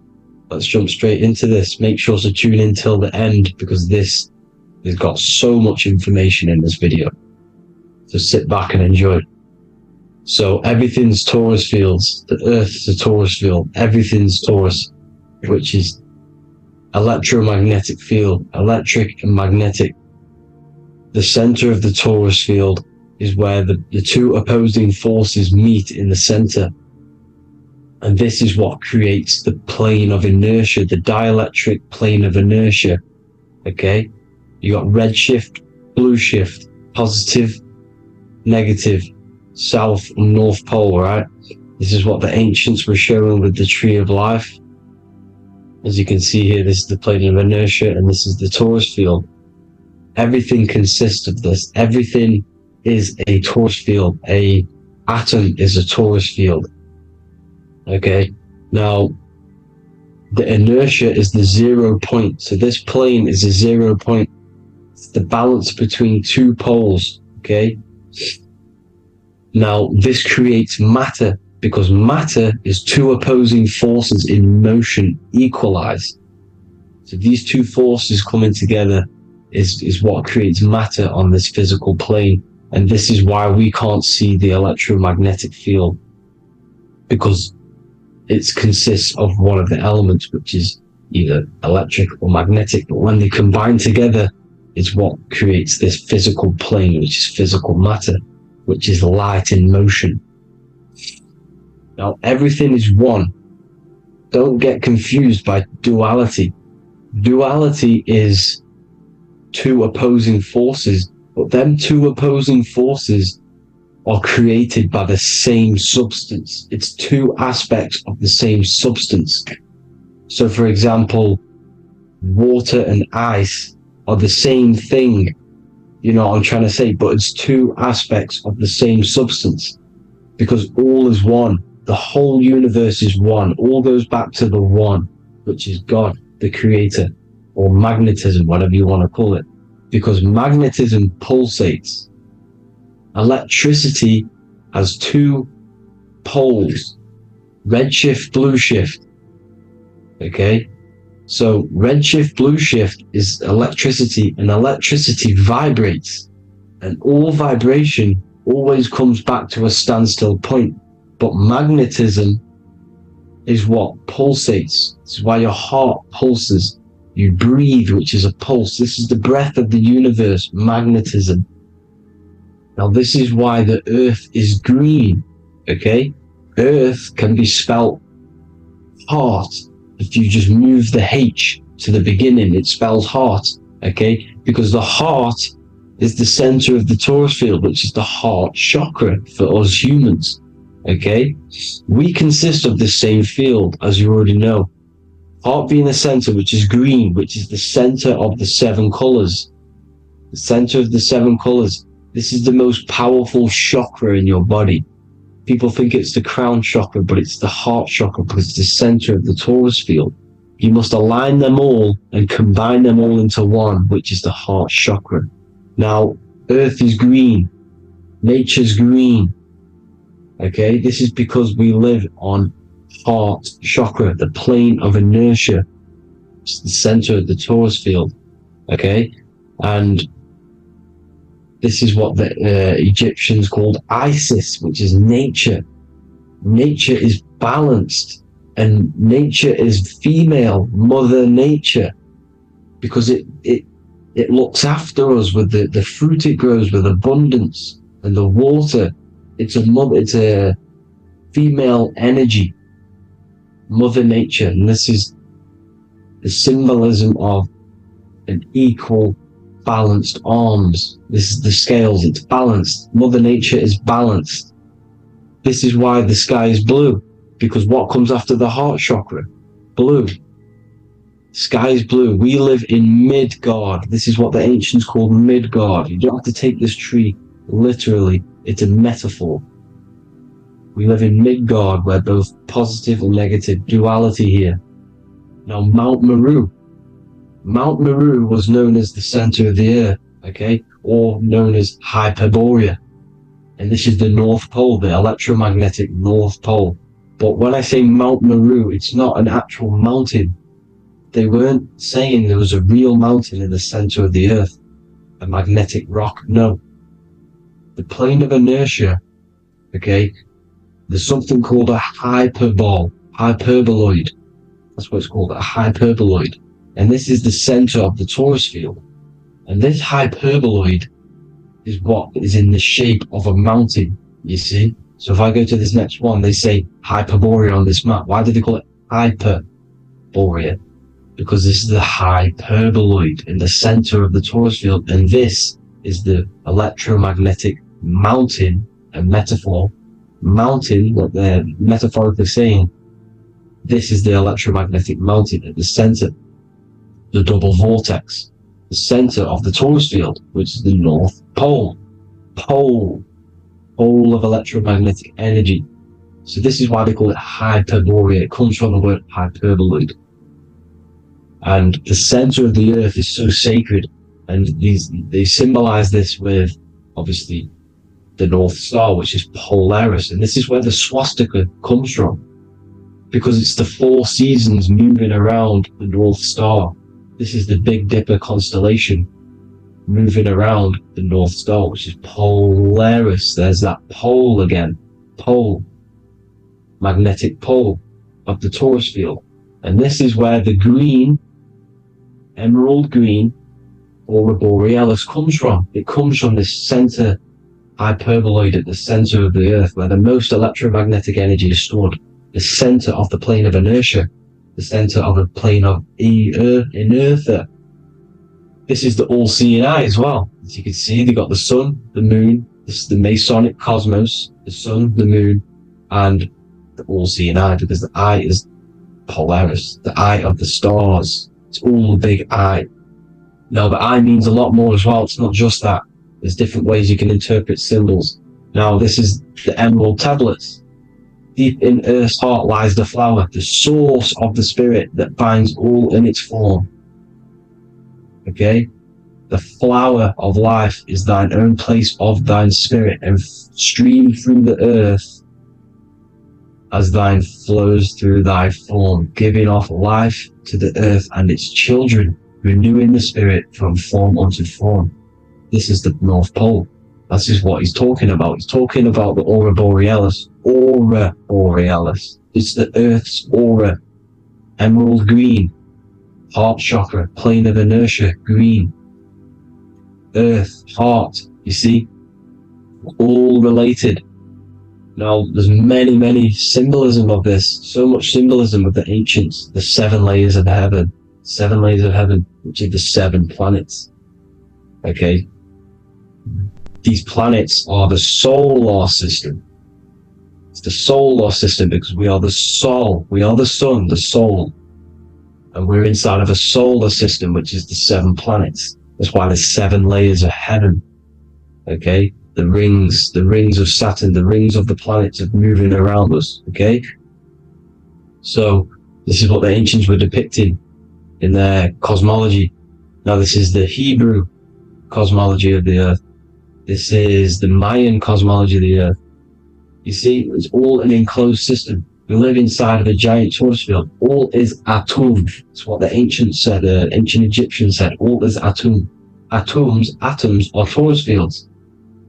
Don't be tricked by the modern science today with the current model of an atom. It's completely wrong. They're hiding the torus field. They're hiding the electromagnetic field, which is in everything. Absolutely everything is in motion, and motion comes from this field. And you see, this is upside down, but this is I think it's pretty sure it's candles, but the 7 candles, the 7 planets, the 7 Elohim. You see? It all goes back to the stars and the heavens. Now, this is how the earth really works, with the stars on the outside of the cosmic egg, and then the torus field spinning around the sun and the moon, the positive and the negative charge. The sun gives you energy, the moon takes your energy. The moon controls monthly cycles. Moon is mon. This is etymology. Mon, month, money, demon, monster. Stir is star, moon star. We are all stars. Youngster, minister, superstar, Hollywood star. We're all stars. We come from the stars, which is heaven. Our soul comes from the stars. You see? We are the universe. The image of man is made in the universe. We are a microcosm of the universe. The universe is a macro. We are micro. We consist of everything. The body, mind, and spirit. The sun, the soul. Moon, the mind. Earth, the body, mind, and spirit. We have 12 systems in the body, which are governed by the 12 zodiac signs. Starting at the Aries, which is the ram, the ram of God, all the way down to Pisces and Capricorn, kneecap. It all goes back to the stars. We are the stars. We are the universe. Everything is inside of us. Everything. Like they say, the Temple of Solomon, the temple of the soul, and man, the soul. The temple is the body. The soul is the soul. and the Mon is the mind, the temple of the soul and the mind, body, mind, and spirit. We consist of the 5 elements: air, spirit, water, earth, and fire. We consist of everything. We are the universe. We're made in God's image, which is the universe. You see? Now, everything goes back to the stars. The ancients worship the stars because the stars govern everything. They govern the systems in the body. They govern your life. This is why your zodiac is so important, your sign. Each zodiac has a specific element associated with it as well. Aries, which is the first sign, the Ram of God, the Lamb of God, which is a fire sign. Fire first. Fire first. F-I-R, this is etymology. The cerebrum, ram, which is in the brain. Aries, the ram, controls the head, the face, and the nose upwards. So it controls the cerebrum.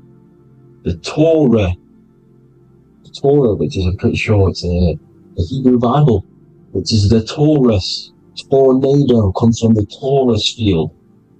You see? Everything's inside of you. It all goes back to the Taurus field, and the Taurus field is everything. Now, like I said, 12 zodiac signs, 12 systems, 12 cranial nerves in the brain, the 12 disciples of the Bible. All symbolic. Have to read the Bible properly. Now, this center, at the center of the earth, right? This is what's stirring the ether, and the ether consists of the 4 elements. Because there's 5 elements. Spirit can be called ether. People call it spirit or ether. Ether is pure potential, pure energy. It's what connects the astral to the physical. It's the dimension between the physical realm, which we're on, and the astral. So it has pure potential. It's pure energy. This is why we say I either want to go there or there. It's connecting 2 scenarios. That's what the ether is. It's connecting the 2 worlds, the astral and the physical. The center is like the cosmic womb. There's a black hole in the center. This is the center of the Taurus field. This is the womb of creation. This is the womb of creation. And inside of this black womb with the 5 elements, and everything's being stirred around. Everything's in motion. Light is motion. Everything's motion. Now, like I said earlier, light crystallizes into physical matter.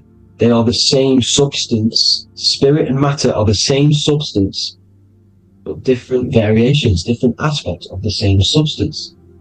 Low vibrational spirit turns into matter. High vibrational matter turns into spirit. Or light, whatever you want to call it.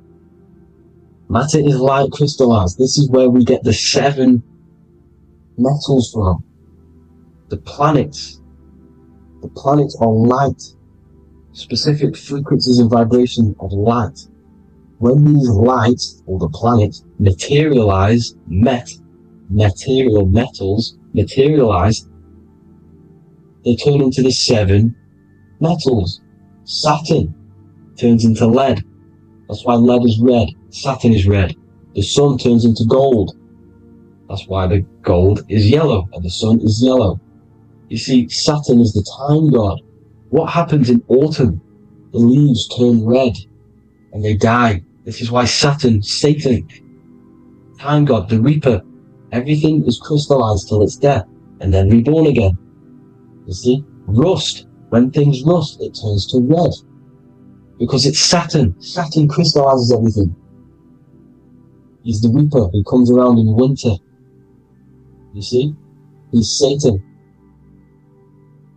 He's Satan, the sun, and Saturn. They say we live in a solar system. The solar system, I think I've already just broke this down. The 7 planets are the 7 chakras. Everyone already knows this. But I'm going through it anyway. But this is where we get the 7 planets from. And the 7 metals. You see, all the ancients knew it was an enclosed electromagnetic system. It's not a spinning ball in the middle of space, people. They want you to believe this so you get stuck in this material world. Because if you believe everything's material, you can never affect this plane effectively. You can never create your life effectively if you don't understand the planes of existence. Because the mental plane is a higher plane. And it breaks down and it controls the planes below it. The mental plane, hold on, I've got it here for you. The mental, the astral, etheric, and physical. Etheric connects the physical to the astral, but the mental is what's above them all. You see? Now, it's important to understand this. It's important. However, the ancients always talked about the enclosed system. Only NASA, which is introduced around the Roman times, not NASA, but the globe Earth was introduced around the Roman times. Okay? By these Masons. These Masons introduced this because they wanted to take over the minds of the masses and control them. These people worship the physical realm. They know how it works. They know the ins and outs of it. They know how to do the magic. They know how to do it all. They understand it all. That's why Masonry have to take the oath. The oath of not speaking. You're not allowed to speak about anything you learn about in Masonry. Because they're discovering the truth about your mind and how it creates reality and stuff like that. So, this is the Masonic cosmology. The 5-pointed star, the 5 elements. The checkerboard board for duality, positive and negative. The 2 aspects of every substance. This is another ancient painting depicting the firmament. The stars inside the firmament. The sun. You see, the ancients worshipped the sun because it's so important for sustaining our life. It's the only reason we're alive is because of the sun. But then people think it gives you cancer today. They brainwash you to think the sun gives you cancer when it's the #1 source of all life. They want you to believe it's a big, spinning, dangerous ball in space. It's not. It's here to give us life. It's God's Son. That's why Jesus is known as God's Son. It is the Son of God. God created that to sustain us. You see? So it's important you understand the true cosmology of where you are, because if you don't know where you are depleted of all of your morals. You're depleted. You're demoralized. You're lost. You don't know where you are. You don't know where you exist. Okay? Once you accept the globe model, the heliocentric model, you will subconsciously think that you come from nothing. This is why they implemented the evolution theory just after the globe model was introduced by Charles Darwin. Charles Darwin came in after the globe model. He's a Mason, he was another Freemason, and implemented evolution where we came from monkeys, because they want you thinking less of yourself so they can manipulate your mind. You see? They want to manipulate your mind, and they have done since you got here. Since you came through that portal, you were manipulated from that day to believe this, believe that. The true cosmology, the truth will set you free. You'll understand things better. You will feel better in yourself when you know the sun is here for you. You'll feel better in yourself that you know that you didn't come from a monkey. You were created as a human, a manifester, a creator. You're so intelligent. Your mind is amazing. It can manipulate matter, mind over matter. See? Thank you all people for tuning in. Tap in with yourself. Love yourself. Find the truth. Spread the truth. Nothing dies. Nothing in this creation dies. Everything's energy. Everything's light. Light can never die. You're a light being. That's why it says Hugh. Hugh man. Hugh is light in Hebrew. Or Latin. Either one of the two. You are light. You're a light being. You never die. Ever, ever, ever die. Ever. Stop thinking you're going to die. This body will die because it contains electricity. And electricity always goes back to a standstill point because of vibration. Electricity vibrates. You are pure light. You will never ever die. Thank you all people. God bless. Make sure to like, subscribe and share.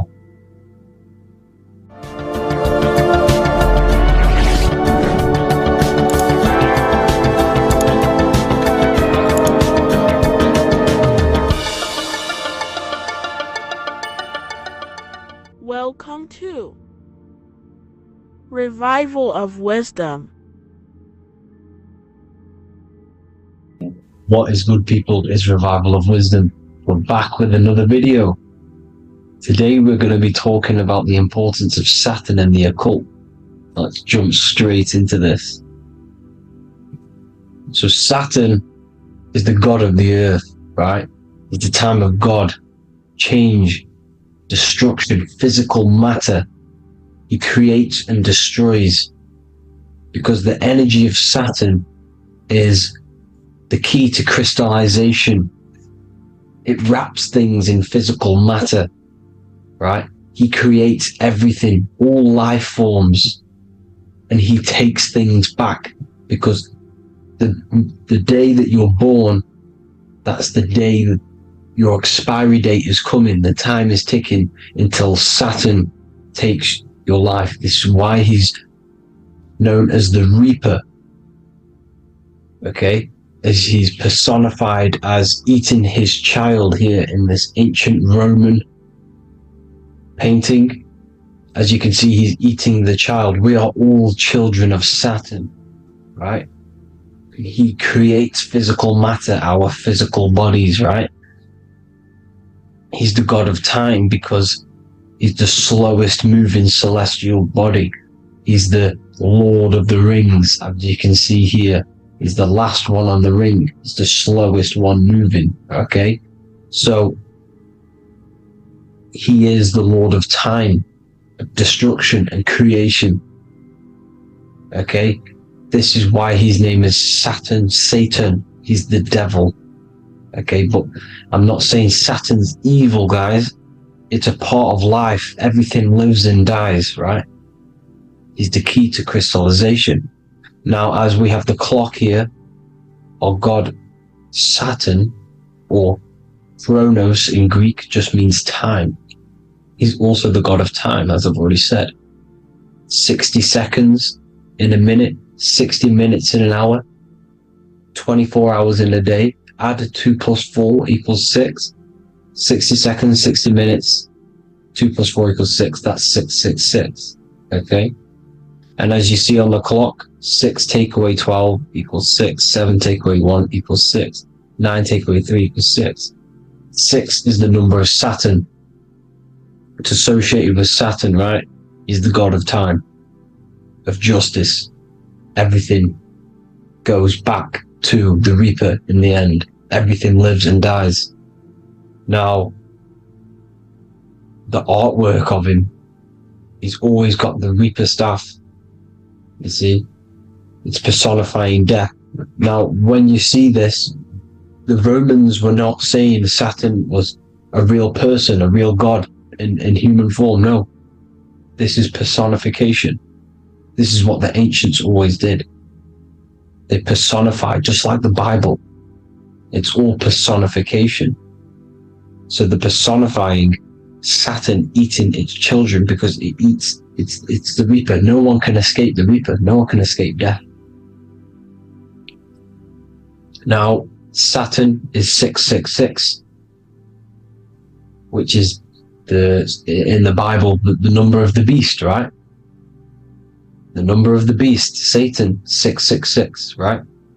So on the North Pole of Saturn, you have a hexagon which makes a cube, right?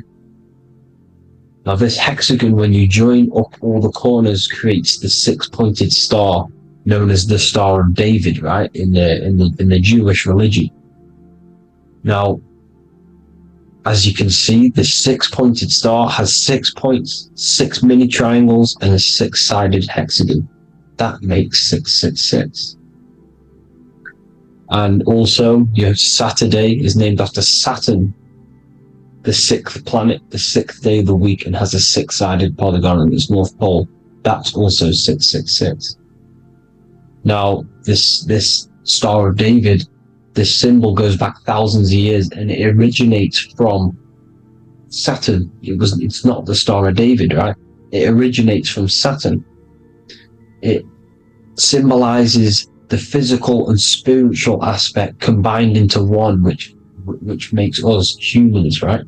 Also symbolizes the male and female combined into one, these two sacred energies create the human. We consist of both male and female energy, also known as the seal of Solomon. And we all know if Solomon was a real person, he talks about communicating with 72 demons. He could apparently, in the text, he could communicate with 72 demons, and this is sorcery. This is black magic. Now, this symbol is associated with hexing people. When you place a hex on someone, that is a form of witchcraft, which a hex is just a curse. When you're cursing someone, this is black magic. Now, the black magician would stand in the middle of the symbol and cast his spells onto other people. Now, this symbol is obviously on the $1 bill, twice on the $1 bill. And it's very, very ancient symbol. And it originates from Saturn. And let's keep going. So the cube. So I've just said how you see the cube on the North Pole of Saturn, right? The cube is limited. It's a 3D shape. It symbolizes limitations to the physical 3D dimension, the third dimension, the physical realm which we are in. Now, as you can see, the color associated with Saturn is black, right? Black is infinite potential. Black is the creation of all things. Before there was light. Light is born out of blackness, darkness, okay? Now, black is physical matter. And as you can see, the black cube, black symbolizing physical matter, the cube being limited, as the physical realm that we are in is limited. It's not like the fourth dimension where everything can exist in a thought. The third dimension is limited, right? And this is what Saturn is. It limits you to the 3D 666. Your body limits you to your physical body. Now, these black cubes are placed everywhere. As you can see, Australia, Denmark, Manhattan. There's one in New York. As you can see, the Apple have a cube. The Nintendo GameCube. Trump Tower is a black cube. This is worshipping the energy of Saturn, the god Saturn. Okay, it's not a god, it's a celestial energy. However, it rules over Earth because it pretty much created the physical realm. Now, as you see, when you go to a funeral, you wear black, a black suit symbolizing Saturn, which is the color associated, black. And as you see in Mecca, they walk around the black cube in rings. As you can see here, they're stood around in rings, like the Saturn, the rings of Saturn. The Mercedes symbol. You probably wouldn't notice that, but yes, it's Saturn. And when you graduate from university, you wear a black cube on your head. This is all symbolizing Saturn. Okay?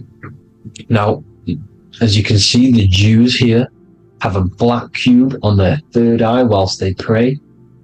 Notice how he's shutting his eyes into blackness, darkness, and he's wrapped around a black strap around his arm.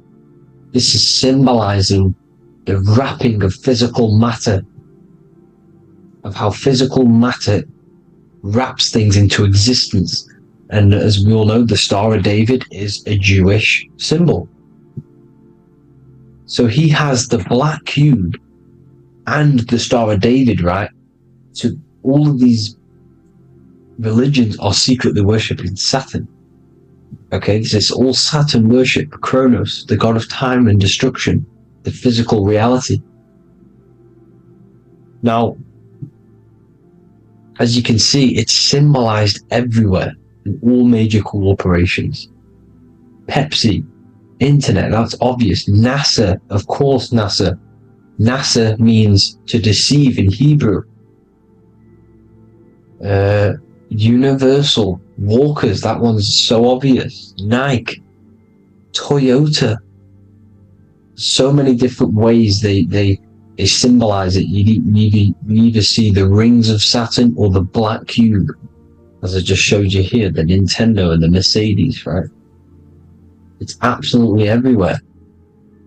Now, they also use 666 to symbolize it, as I've just broken it down to you. 666, the World Economic Forum. We all know how they're trying to enslave us into this new world agenda. Google Chrome, CERN, Disney, Coca-Cola, Cadbury's, all of these have 666. Now, every UPS barcode has 666. And even www. Is Hebrew for 666, as you can see here. Monster. It's the same Hebrew letter that means 666. Drake, 6 God. That's his God, Saturn. Why? Because they love physical realm. They love the physical dimension, the third dimension. Because they can rule here through riches. They can build an empire here. It's not like the fourth dimension. They don't want to ascend. They want to stay down here in the physical realm. Okay? Now this is why they're cloning. They can move their consciousness into other clones to live forever. This technology exists. This is why they love the third dimension. As you can see, all of these sellouts here, Drake, Leonardo DiCaprio, you know, all of these people doing 666 because this is their God. This is their God. They love the physical realm. They sold their souls for wealth and fame in this physical realm. So why would they leave? You see? Now, this isn't all just evil.